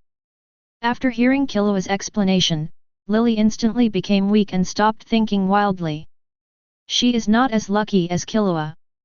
Ding! Group member Killua Zoldyck uploaded the arm production method and received 5,000 points. Nami, Lily, you should just kill monsters and explode magic stones honestly, hehe. Lily, have you found the devil fruit? Nami, damn it. Butterfly Kane, not long after I went to sea, I couldn't find it. That's right, Nami went to sea. After learning domineering, she went to sea, and even called Kane to come with her.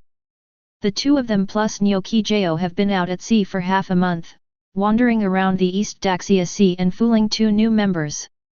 Kaya from Ziluabia village, and Carmen, a beautiful chef from Rog Town. There are now 5 people on the boat, a captain, 2 deputy captains, a doctor who has just started studying medicine, and a cook. After being at sea for half a month, none of the 5 of them found a single devil fruit. Lily's words were completely meant to mock Nami. Aaron, Killua, make me some powerful guardian arls. I'm about to leave for the western continent. Killua, got it, I'll send it over when it's ready. Esteth, damn Alves, why don't you give me permission to travel through time? Alves, it's impossible for anyone else to give you permission to travel. Our heaven is already in chaos. The chess corps has begun to revive. The war game declaration has been issued. I don't want you to come over and make our heaven worse. Killua, Alves, are you going to play a war game with the chess corps? Alves, yes, Mr. Killua, I want to try to use Re-Event's own strength to defeat the chess corps and return our heaven to peace. Alves didn't want to rely on help from other people in the group unless he had to. Alves, I have found Princess Schwetter, Ellen, Kira, and Rebelia's current boss Nana C, and persuaded him to come and participate in the war game. 293 Killua, can 5 people really do that? The number is not enough. Alves, it doesn't matter, even if it's a 6-person game, as long as you win 4 games. Lily, you are really confident. Nami, but how did you get that pervert Nana C over? Alves, it's very simple. I told him that Riberia's former boss was in the chess corps, and then this guy came over angrily. Butterfly Kane, very good, very powerful. Killua, I haven't thought about this, but it is indeed a good idea. Killua, forget it, I'll take Dorothy over to have a look, and also participate in the war game. Alves, really, sir? Alves is very excited. If Killua joins, this war game will be won 100%. He was originally planning to ask Killua to take action if they lost, but he didn't expect Killua to actually take action. Killua, I was very interested in war games in my previous life. By the way, I will get a sacred arm to lift the curse for you and Alan. Esteth, didn't you say you don't want the members in the group to help? Contempt.jpg. Alves, thank you very much, Mr. Killua. Alves selectively ignored a certain Ice Queen. Chapter 84. Hey, do you want to participate in the war game? Then I'll go too. After hearing Killua say that he was going to participate in the war game, Dorothy immediately said that she would go too. She has not forgotten the mission she brought out of Karu Dian this time. Killed his sister Diana, and although Diana's whereabouts are not certain, it is definitely related to the chess core. Marheaven. Most of the world's top arms come from Karu Dian, and only a few are manufactured by outside manufacturers. She had inquired about it. In the last war game, many members of the chess corps held top-notch arms. It wasn't Diana who brought it out, she didn't believe it 100%. Your cultivation gate is really interesting. It actually allows the user to enter it. Coming out of the cultivation gate, Killua looked at Dorothy, who was wearing the cultivation gate bracelet. Said with interest. Isn't this normal? I also want to practice. If I can't enter the door of practice by myself, then I don't have to practice. Dorothy didn't think this was strange. She is the witch of Karu Dian. She has no friends in the outside world, and no one will open the door to her cultivation except relying on herself. This is a special training door specially made by the elder before she came out. Magic power can also be supplied inside the door. Humph, I have understood it clearly in the past few days. I will make one myself later. Killua touched his chin and said jokingly. Dorothy, you are indeed a monster. It's night outside. Ignoring Dorothy's complaints, Killua looked at the surrounding situation. It's late at night outside the cultivation gate now. Hey? It seems like we came out at the right time. Dorothy opened her mouth, ready to say something, but when the words came to her mouth, she raised her head to the sky and forgot about what she wanted to say. Yes. Killua nodded and looked towards the night sky. It was a bright full moon, but at this time, the full moon was extremely smooth, like a mirror. When Killua looked over, a man wearing a pointed cap, one eye exposed, and a strange skin appeared in the mirror-like moon. He is the second night-level member of the chess corps and his deputy, Beta. The scene in front of me was caused by a special projection arm, and was a means for the chess corps to officially declare war on the entire Marheaven. The war game is restarted. The initial location of the game is Lycanleaf City. Those who want to join the war need to go there for screening. As soon as Beta finished speaking, the chat group notification sounded in Killua's ears. Alves at Killua, Mr. Killua, did you see that?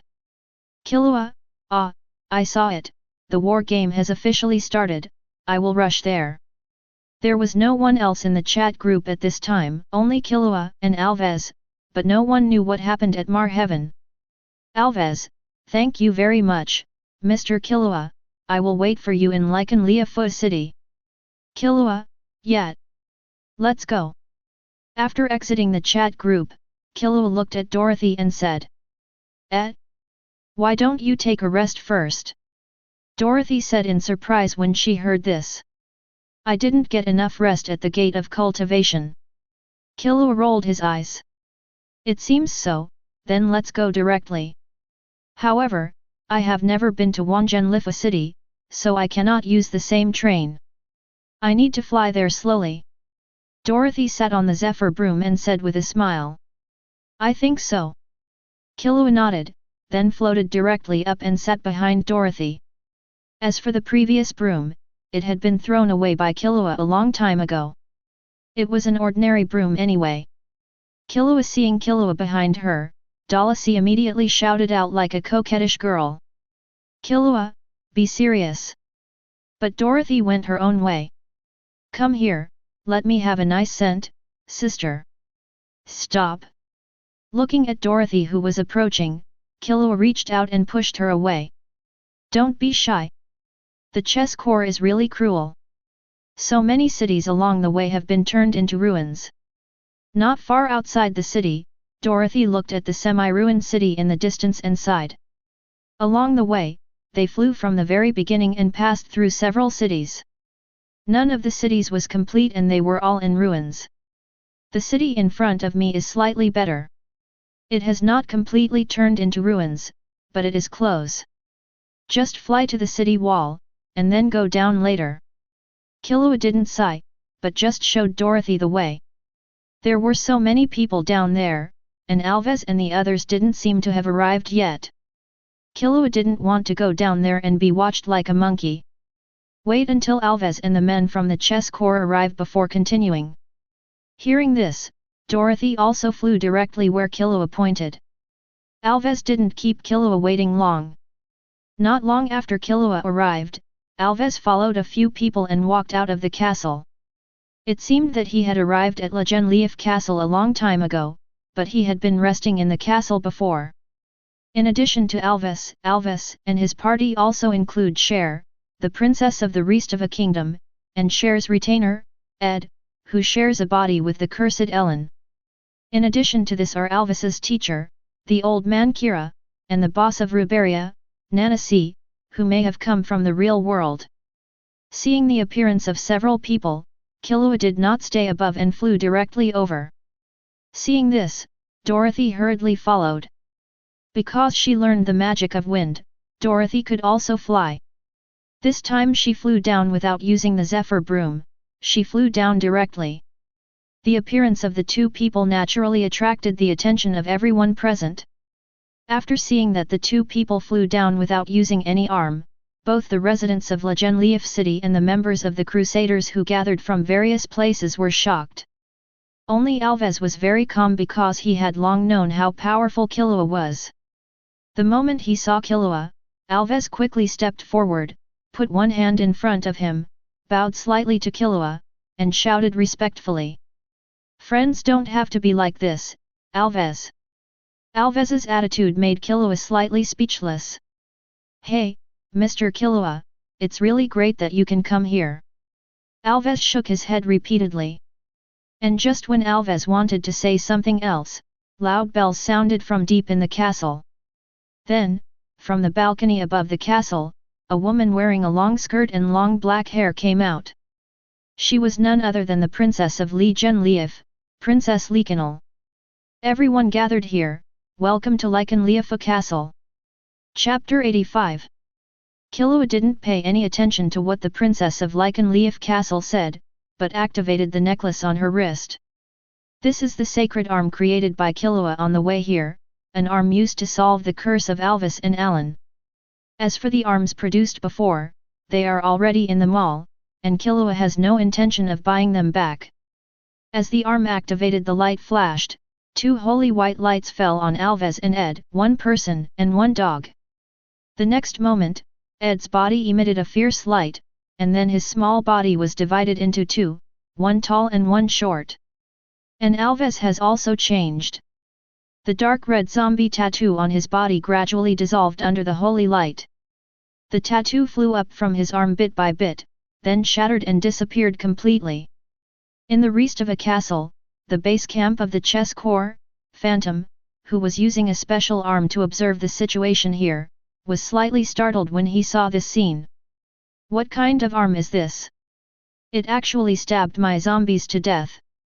At the same time, in a room in the castle, a woman dressed in black, wearing a black mask on her face, and with the same hair color as Dorothy was also looking at Lief 523 castle. Condition. This woman is Dorothy's sister, Princess Diana of Restava City. Unlike the phantom whose eyes fell on Alves, Diana's eyes fell on Dorothy the whole time after Dorothy appeared, and her eyes flickered slightly. Let's leave aside the situation at Restava City Castle for the time being and return to Legion and Medical City. At this time, Killua was accepting the thanks from Alves and Alan. You're welcome. In response to the two's thanks, Killua waved his hand casually. At this time, the princess above the castle also finished speaking, and the test of the war game began. Killua and others, including several members of the Crusaders, took a dimensional magic stone. Mr. Killua, could you please condense a few flowers of life? After picking up the dimensional magic stone, Alves looked at Killua and asked him. He knew that there was a night-level chimera in this test. Although I don't know who will encounter this time, I need to prepare just in case. Who knows if there will be some butterfly effect? CBBD, except for myself, Killua, Dorothy, and Alan, who had just lifted the curse, none of the people here had the strength to compete with the members of the night-level chess corps. Even his teacher Kira is not as strong as before due to old age and frailty, and cannot deal with the night-level chess corps. Once the butterfly effect occurs and Chime pulls the dead hand, it will be bad. So just in case, he asked Killua. Of course, he only asked Killua to bring him a few people to condense the flower of life, but he did not care about the remaining crusade members. Alves. Asking Killua to help these people around him is already very presumptuous. Asking Killua to gather more flowers of life means that he has no self-awareness. Hearing this, Killua did not refuse and condensed a few flowers of life into the bodies of several people. The flower of life at level 4.8 can be used as a prop. Once condensed, it can exist in the world forever and will not lose its effectiveness within a few decades. However, except for Alves, no one else in this world can drive Nen, so Killua simply sent it directly into the bodies of a few people. When their lives are in danger, the effect of the flower of life will take effect automatically. Although Alan and others didn't know what was going on, they also knew that the things that Alves could get from Killua were good things, so they all thanked Killua. Thank you, Mr. Killua. Thanks, I'm so embarrassed. Thank you so much. After thanking each other one by one, the magic stones in the hands of everyone present emitted light, and then everyone was teleported to a dimensional space. Not long after, Killua and others appeared again. There is no difference from the original work. Except for Alan, none of the members of the Crusaders passed or came out. Moreover, Kira did not appear, which made Alves frown slightly. He still met him. Out. Next to Alves, Killua shook his head slightly, knowing that Kira was still the same as in the original book. She met Chimera. Although she would not die, she was definitely out. Although Killua gave everyone the flower of life, the conditions he set were that it would only be triggered when life was in danger, otherwise it would only lurk in their bodies. If nothing else goes wrong, Kira will be injured at most, but her life will not be in danger, so she is definitely eliminated.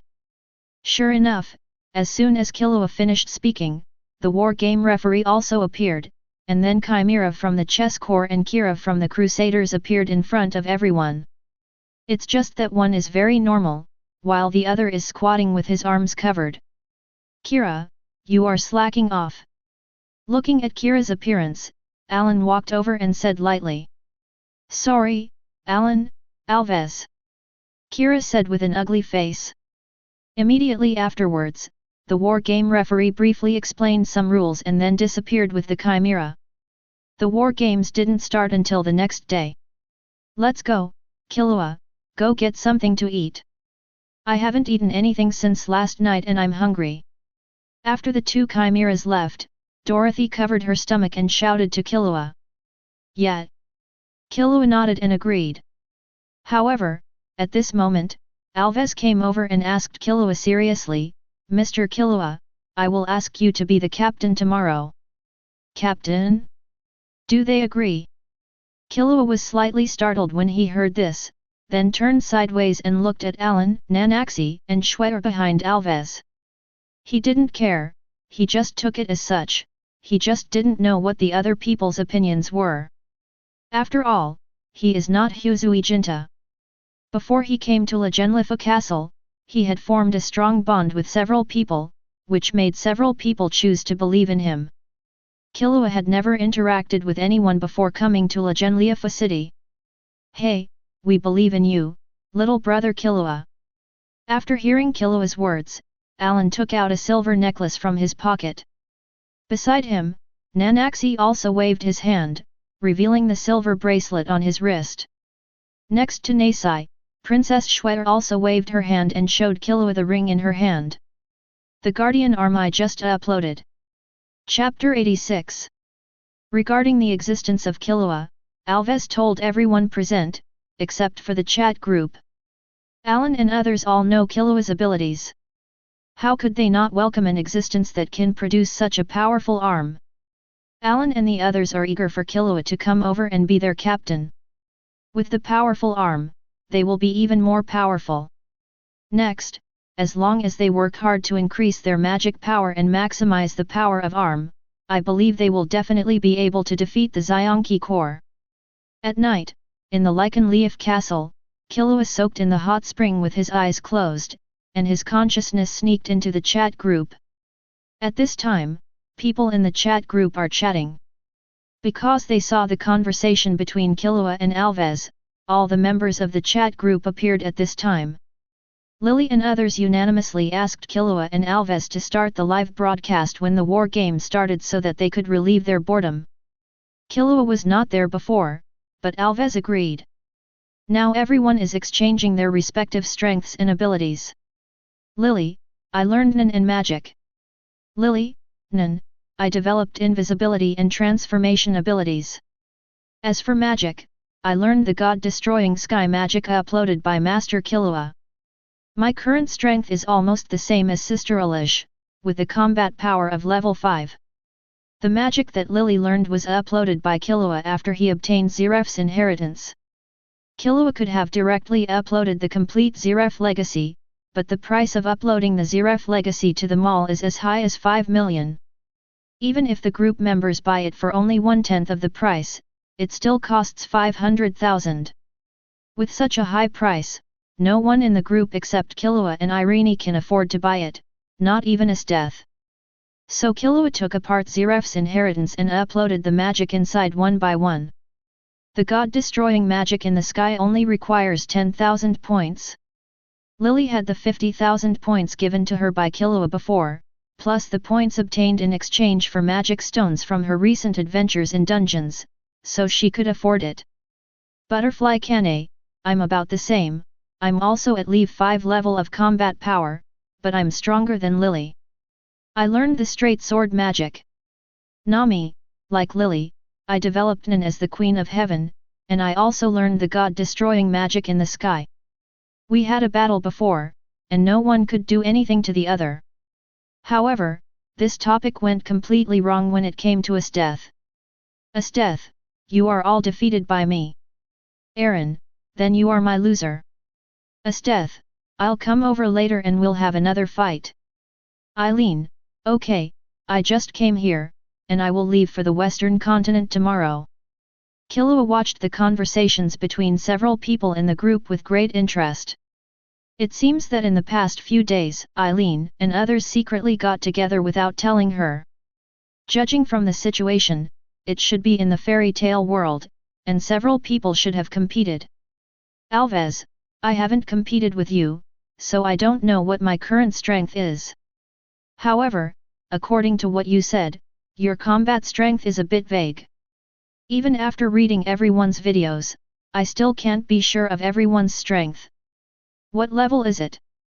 Komatsu, that is to say, although there is a comparison, it feels very unreal and I am not sure at all. Nami, that's true. I compared it based on the grace of God in the earthly world. Butterfly Kane, me too. Lily +1. Aaron, if I want to compare, it would be with Bersarion and the others. Aaron, my current strength is no weaker than Belsarian's. Esteth, I'm not weak either. Seeing the topic raised by Alves and Komatsu, Killua frowned slightly. This is really true, I have never noticed it before. Because everyone was very weak before, no one mentioned their strength at all. But now everyone's strength has improved. When it comes to strength, there is no specific reference at all. Thinking of this, Killua couldn't help but think of the strength levels in the chat groups he had seen in his previous life. Chat group. Killua used administrator rights to call out the chat group in his heart. Ding! We have understood the wishes of the group members and are now starting to develop new features, please wait. Please give me flowers. It's different from opening it directly before. It has become a development. So the chat group functions that were opened before have already been available, so we opened them directly. The strength level I am thinking about now should not exist in the chat group, so it is in a development state. Does this mean that if I have any ideas in the future, I can mention my thoughts to the chat group and let the chat group develop new features? Killua fell into deep thought after hearing the special prompt from the chat group. Thinking of this, Killua sent his guest to the group and told everyone.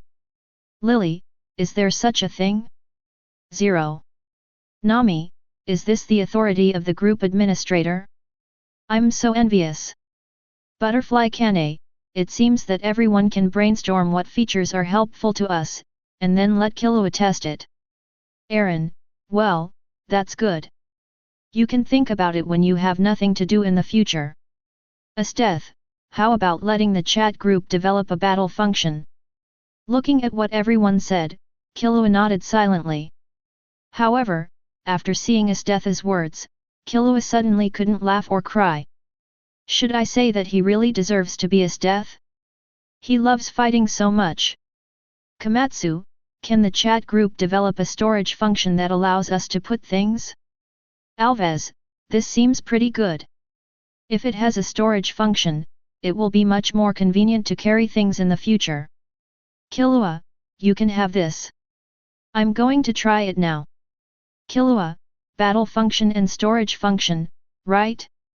Just do what you say. Killua directly used administrator rights to pass his ideas to the chat group. Sure enough, Killua's mind was filled with reminders from the chat group again, 2 more. This means that the opinions of Esteth and Komatsu were adopted by the chat group. Ding! We have understood the wishes of the group members and are now starting to develop new features, please wait. Ding! We have understood the wishes of the group members and are now starting to develop new features, please wait. Killua, it worked. Chapter 87. The chat group did not keep Killua and others waiting for a long time.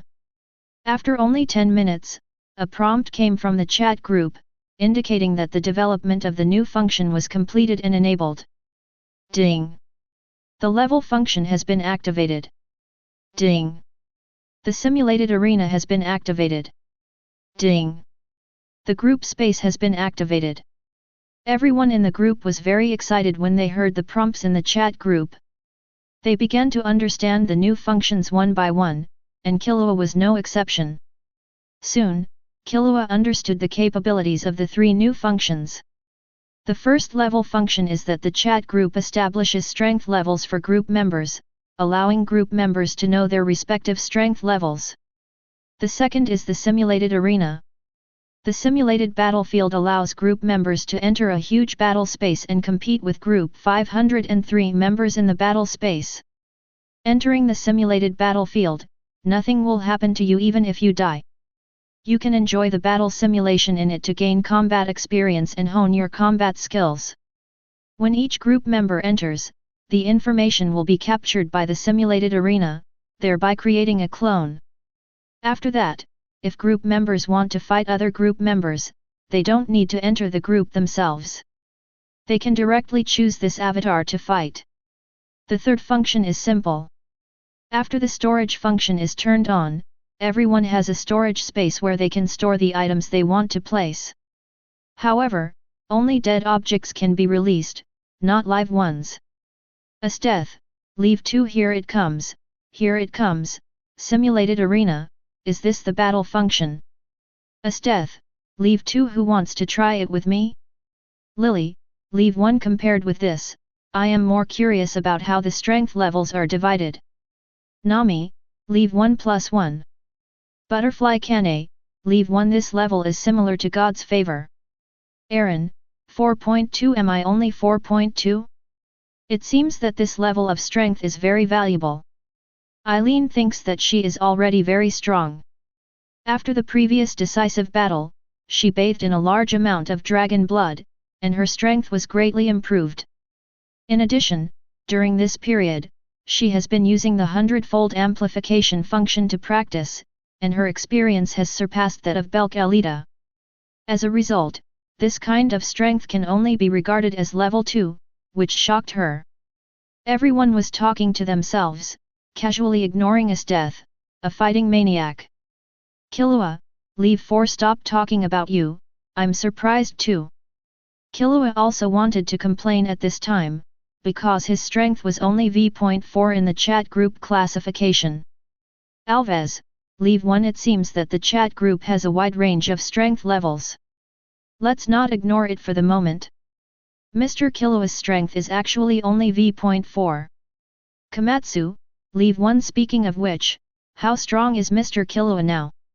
Killua, 4.4. Is it my strength? Killua, V.4. 1/10 of my strength can destroy a 10,000 meter mountain with one blow. Xiaosong, leave 1, hehe. So scary. Alvis, leave 1. The level in the group is much more terrifying than the level of God's favor. Alvis, leave 1. God's favor leave 4 can't even destroy a small town, let alone destroying a 10,000 meter mountain. Lily, leave 1. 1/10 of the power can destroy a 10,000 meter mountain with one blow. This is already a god level strength. Lily, leave 1. Lord Killua definitely has the power of a god.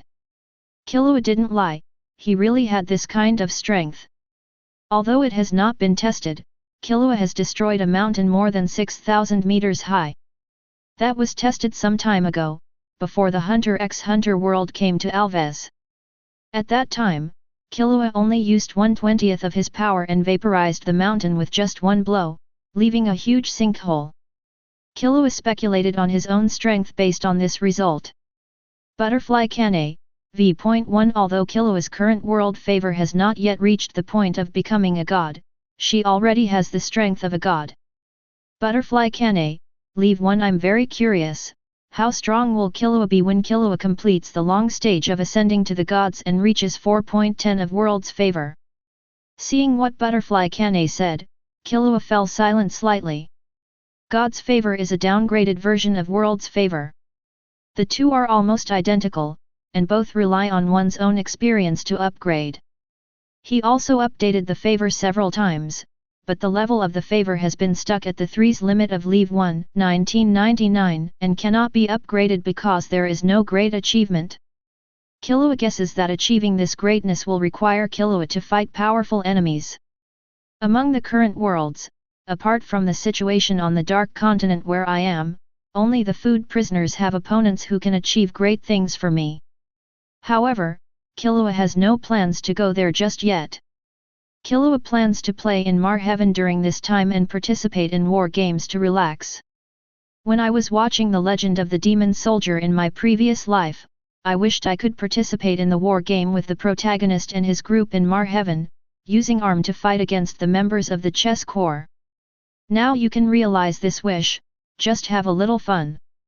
This time Killua is not planning to use power other than Marheaven, but is preparing to make various arms for use. Shaking his head slightly, Killua turned his attention to the chat group again. Chi 3.4 Yay, leave 4. I don't know either. Lily, leave 1. Speaking of which, what is the highest level of this chat group function? I can't see it here. Killua, 4.4. I can see it here, the highest level is leave 10, which is the same level as God's favor. Lily, leave 1. The administrator is great.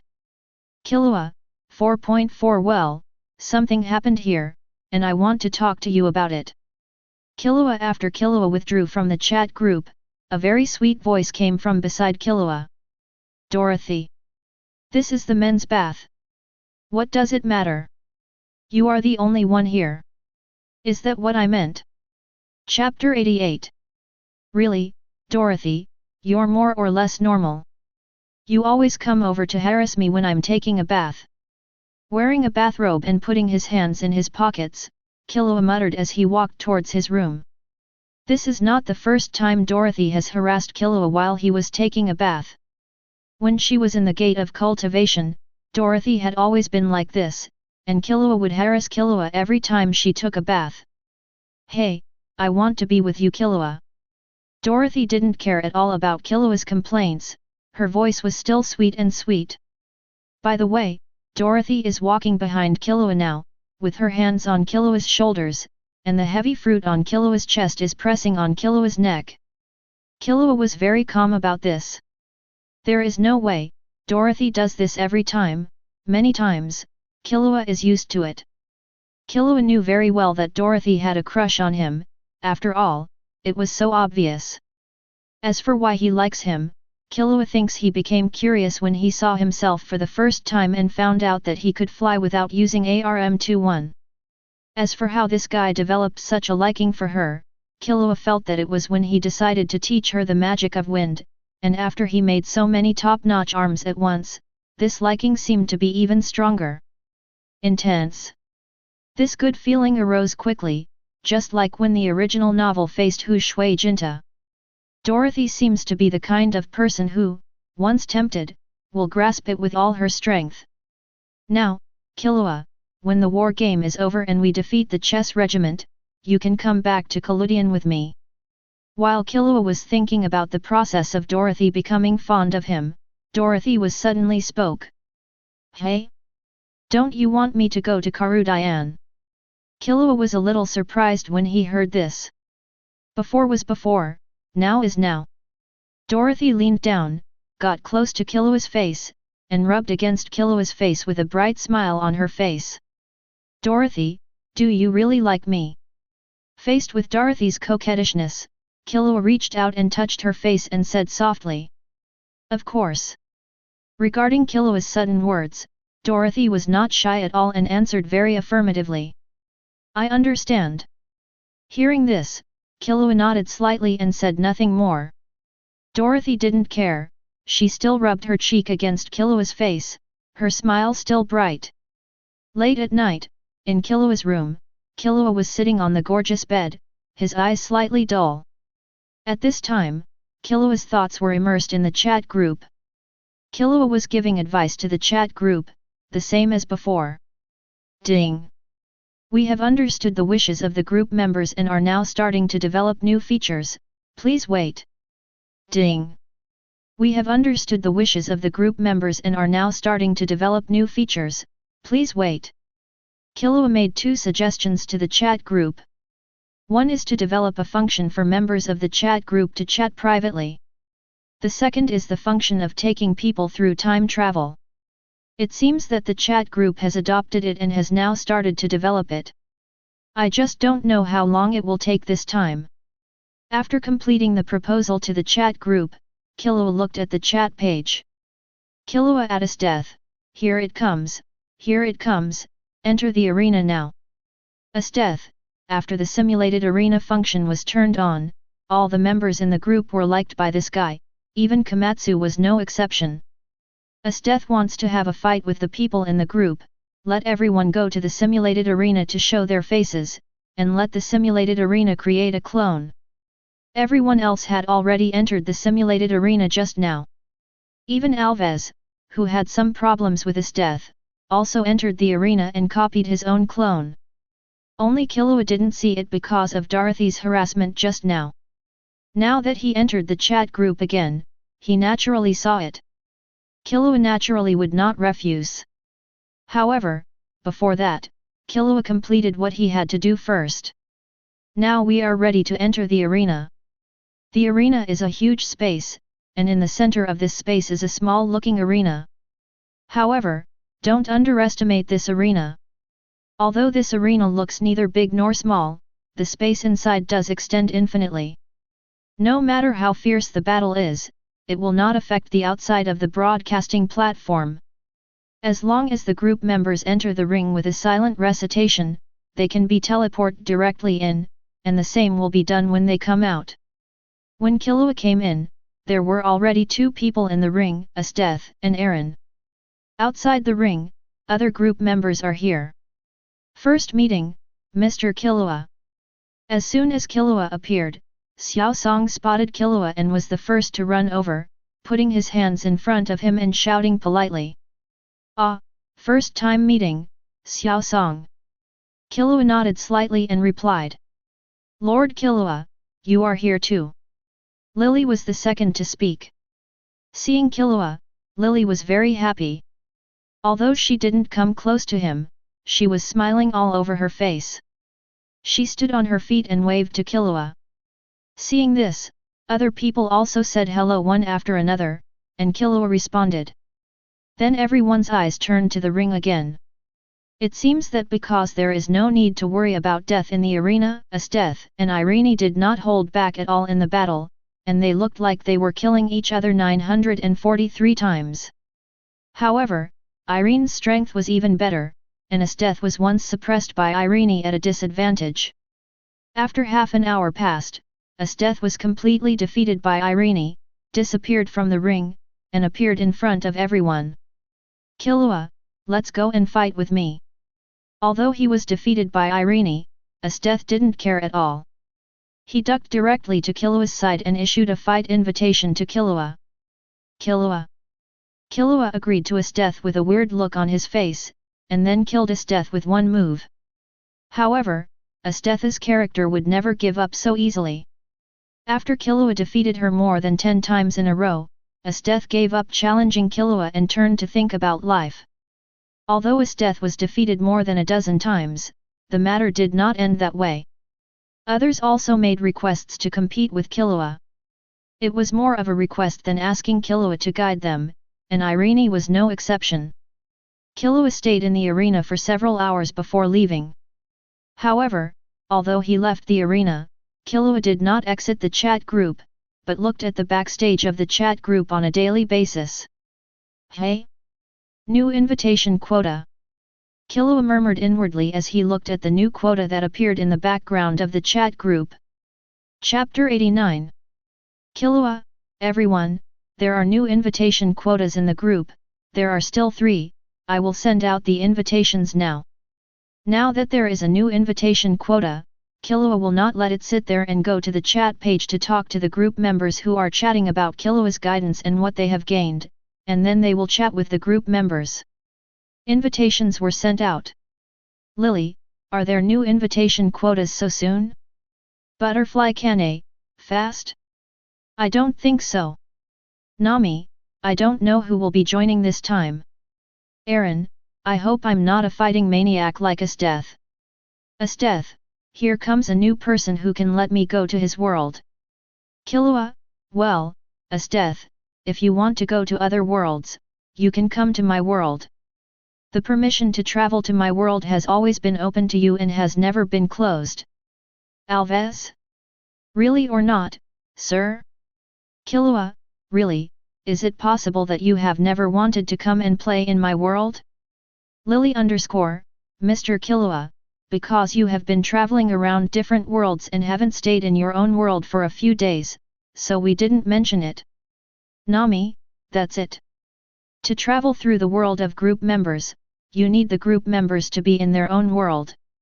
Butterfly Kane, Killua, you haven't been to my place for a long time. Shinobu and Kane told me that they miss you very much and come over when you have time. Killua, okay, I'll go over after the war game here at Mar Heaven is over. Komatsu, Mr. Killua, you promised to come to my place first. Aaron, Killua is really popular. Killua _ it seems so. Don't worry, Komatsu, I will stay at Kane's place for 1 day and then go to your place in 10 days.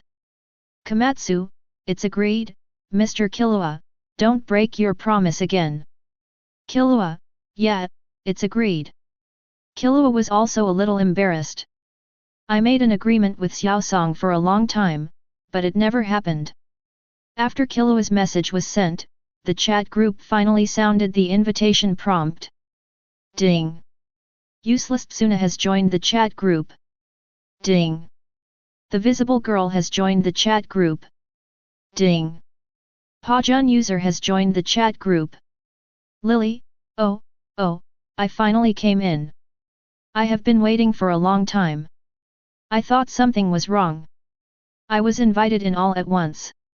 Nami, Killua, give it to me, give it to me. Butterfly Kane, Killua, do you know the situation of these newcomers? Aaron +1. Alves, Komatsu and I are no longer considered newcomers. Komatsu, that's right. Killua, I know the first two, but I'm not sure about the third one yet. Killua, however, the first one is quite normal, but the second one is rather strange. Killua, forget it, you will know after I upload it. Ding. Group member Killua Zoldyck uploaded tutor, please download it yourself. Ding. Group member Killua Zoldyck uploaded visible seeing sun, please download it yourself. As Killua's memory file is uploaded, a notification sound indicating that members of the group have downloaded it appears on the chat page. Everyone ran to watch the new show, and the entire chat group instantly became cold.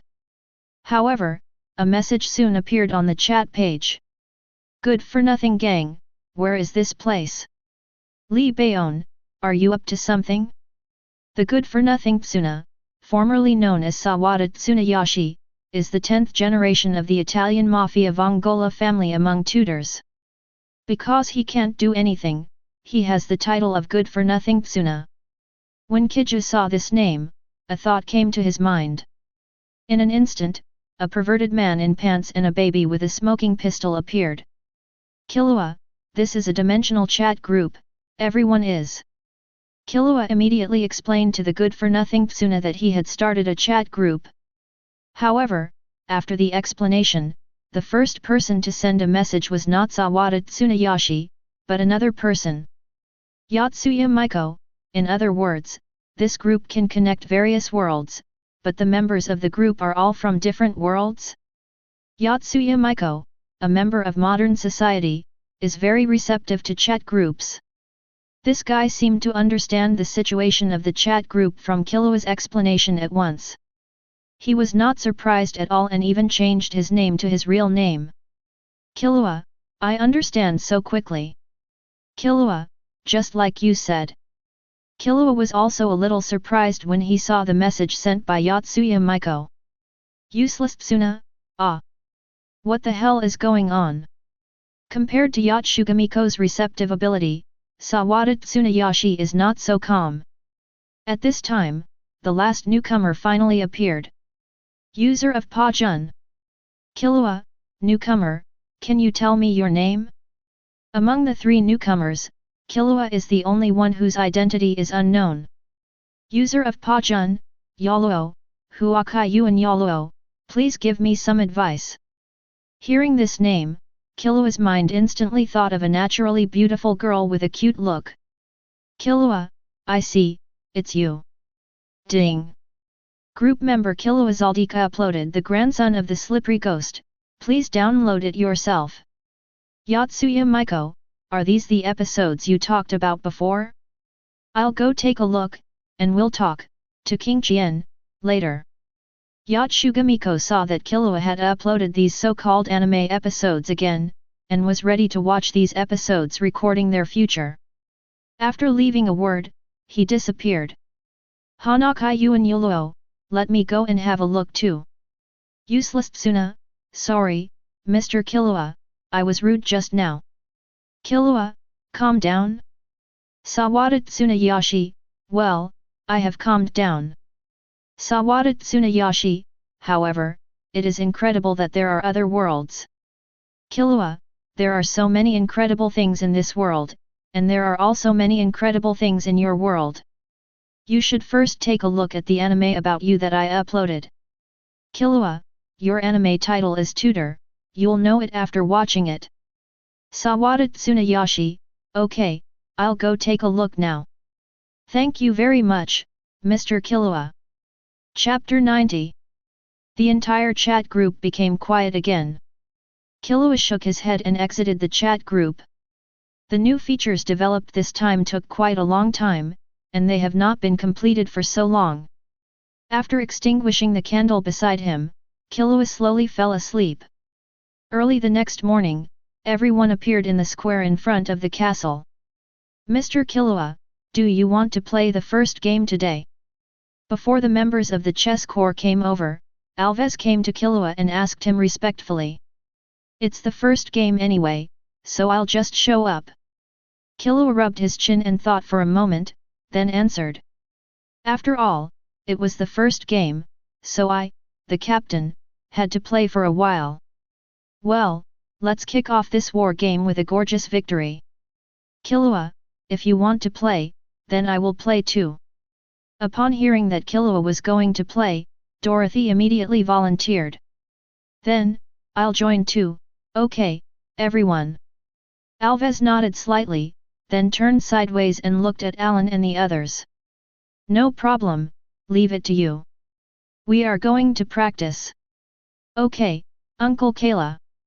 Nanaxi waved his hand, completely indifferent, and 367 immediately looked at Kayla beside him. Yeah, sure. Kira, who had her hands behind her back and missed the war game, agreed. We can't determine the number of people yet. What if there are 6 people? Alan glanced at Nasai and said speechlessly. There are only 6 people participating in the war game this time. If you go to practice now, what will you do if the number of people reaches 6 later? That's right, Ed. Princess Schwer on the side nodded her head in agreement. Don't call me Ed, we're already separated. Upon hearing this call, Alan suddenly felt like a cat whose tail had been stepped on, and his hair exploded. Princess, I'm here. The dog beside Princess Schwer, Ed, pulled on Princess Schwer's sleeves, feeling a little aggrieved. Ahaha, sorry, Ed. You shouldn't be so unlucky. Let's get off to a good start right away. Nanaxi raised his eyebrows and joked. In short, if you want to practice, you need to determine the number of people first. Soon, the referee of the war game appeared. Princess Lei Qin Lai. After the game referee briefly explained the rules of the game, he called Princess Lei Qin Lai above the castle. Still on the balcony, Princess Lei Qinlai's figure slowly appeared in front of everyone. Then, 2 dice, 1 red and 1 blue, were thrown down. There is no difference from the original work, it is still 3 versus 3, and the location has not changed. After confirming the number of people and the location, the referee waved his hand, and a violent vibration came from the square, the ground split open, and a ring slowly rose from the ground. It seems like nothing has changed. Looking at this situation, Alves murmured. In that case, it will be me, Dorothy and Mr. Killua who will appear next, no problem. Alves glanced at Alan and the others and confirmed. Ah, okay. 11. Kira, open the door to practice, let's go practice. Alan waved his hand casually, and then shouted to Kira. Then I'll leave it to you. Nanaxi said to Killua and the others with a sideways smile. Do you really want to practice? Today is the first game, don't you want to watch it? However, Princess Schwer had no intention of entering the cultivation gate at this time. She was very concerned about this first game. I want to be here. Watch. Come on, leave this to us. Sitting on Ko's Zephyr broom. This place is left to me and Killua. Even if that kid loses, Killua and I will not lose. Dorothy, Spag, who was also sitting on the broom, said with a smile. Alves _. Soon, the war game began. The first unit of the chess corps was teleported here at the call of the referee and slowly walked out of the castle. In the first battle, Alves volunteered to be the first contestant. However, Killua didn't pay much attention to the battle and was chatting with Dorothy on the side. I think there is no need to really take action against your sister. Your sister is just bewitched. Then I will purify her and let her recover. The conversation between Killua and Dorothy something about my sister Diana. But, Caradian's rules.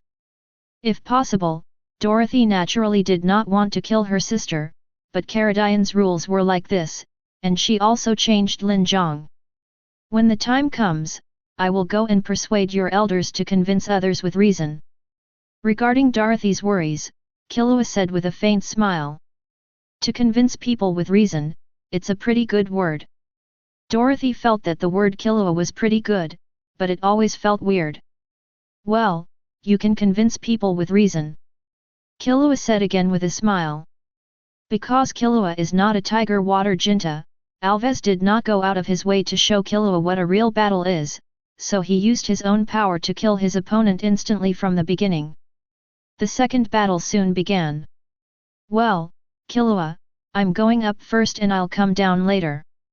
Dorothy took the broom and walked towards the ring, waving as she walked. Except for the bald man, the first team of the chess corps were all scum. The female member of the second chess corps, Barno, was also directly defeated by Dorothy. Dorothy waved the zephyr broom, and a strong wind blew the guy into the sky, and then fell down. 2 consecutive strong victories greatly increased the confidence of the spectators present, and a strong hope arose in their hearts. Everyone cheered. We have won both games, do we still need to fight in the third game?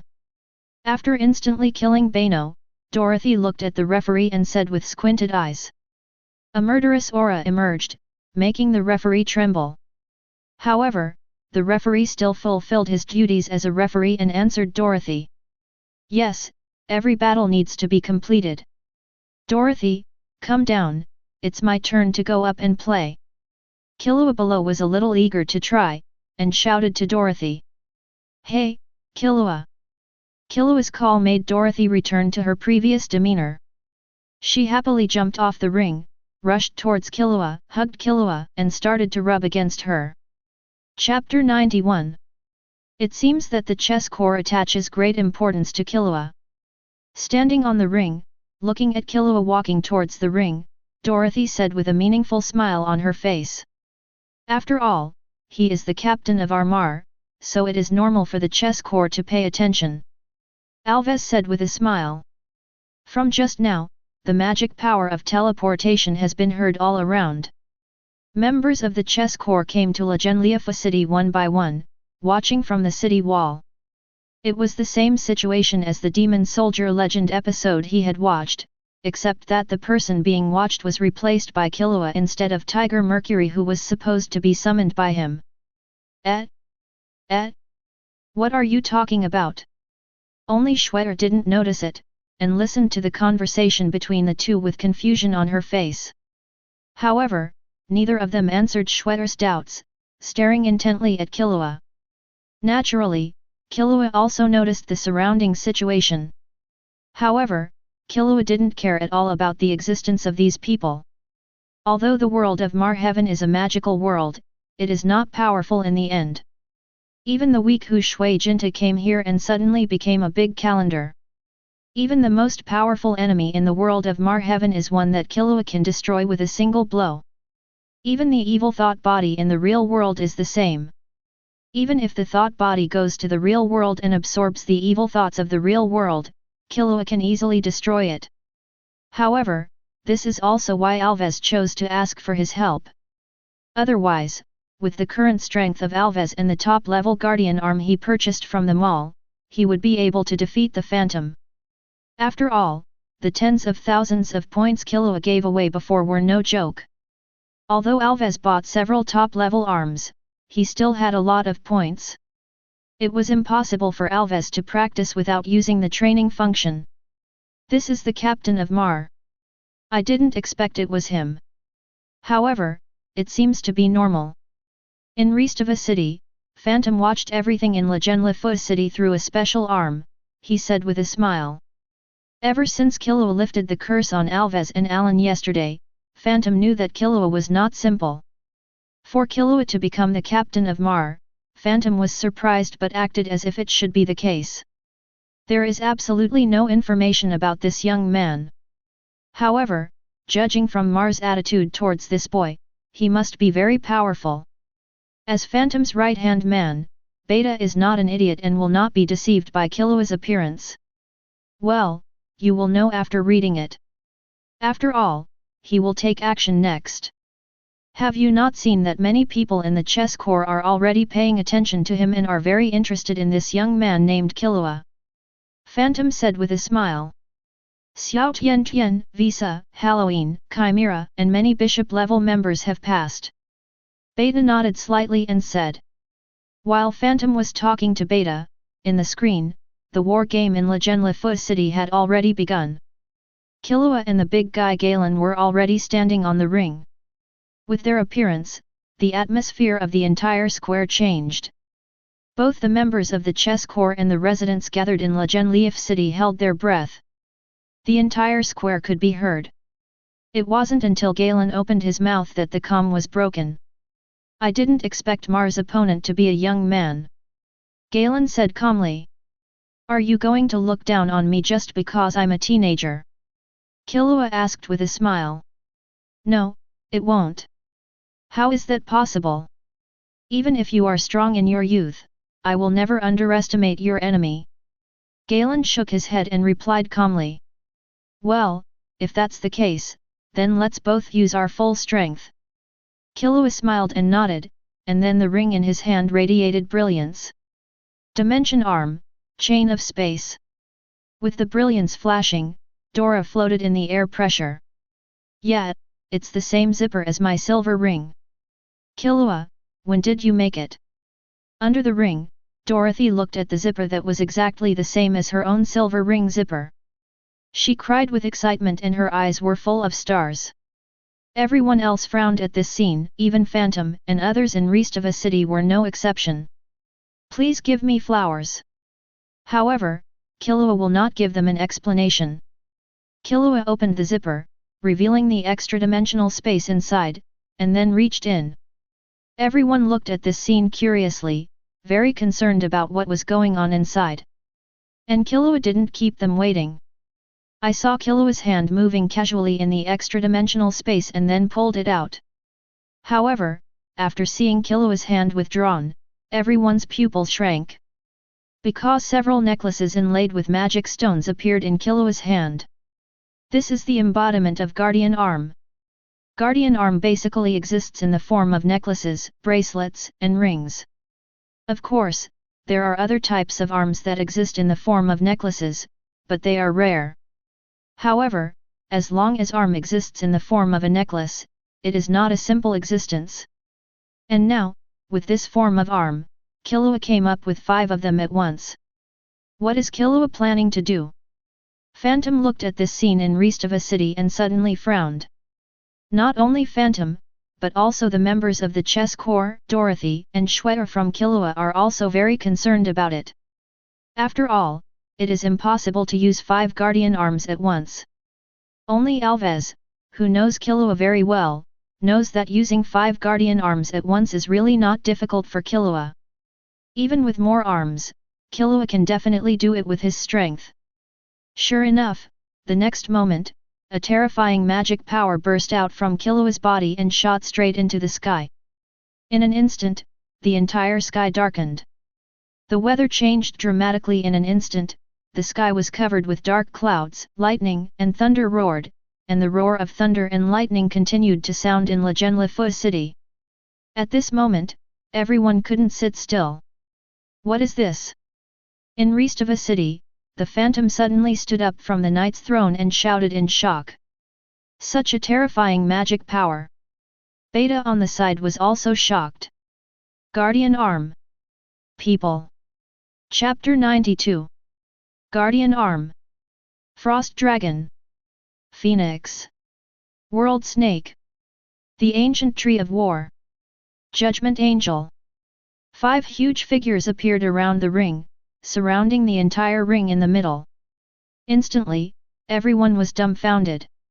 Especially Killua's opponent Galen in the ring was even more frightened and made emoticons at this time. 1. Oh. In Restava City, Phantom looked at the 5 behemoths that appeared on the screen and fell into silence. They really released 5 guardians at once, and at first glance, these guardians are more terrifying than the guardians they own. The size alone is about twice the size of the guardian he owns. Not to mention that the limit of the guardians I can release at one time is only 3. How do I fight this? Beta, open the door to practice for me. After a long silence, Phantom spoke and ordered in a hoarse voice. There must be a fight. After all, the war game was started by the Zionki Corps, and as the strongest knight in the Zionki Corps, there is no way he would surrender. Then you can only work hard to become stronger. I see. However, I also want to go in and practice, and I will let others open the door to practice. Beta was also in a daze at this time, and replied blankly after hearing the Phantom's words. Not only the Phantom, but other Knight-level members of the chess corps also fell silent after seeing this.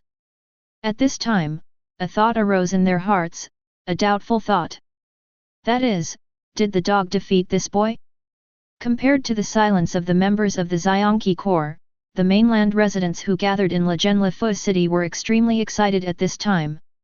Just by looking at the drastic changes in the sky and the 5 behemoths released by Killua, they knew that Killua's strength was terrifying. This is a huge hope for them. Defeating the chess corps will no longer be a luxury for them. You don't seem to be surprised at Killua's strength. Under the ring, Dorothy was a little surprised to see Alves, whose expression had not changed at all and looked as if he was used to it.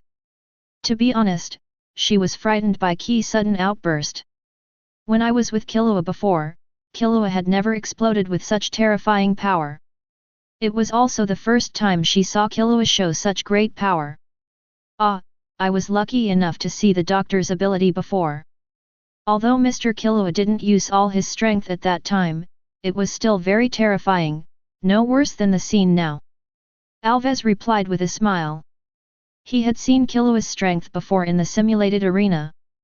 You must know that before Killua entered the simulation arena, he was inside and saw the battle between Esdeath and Irene. The battle between the two can be said to be earth-shattering, and their strength is extremely terrifying.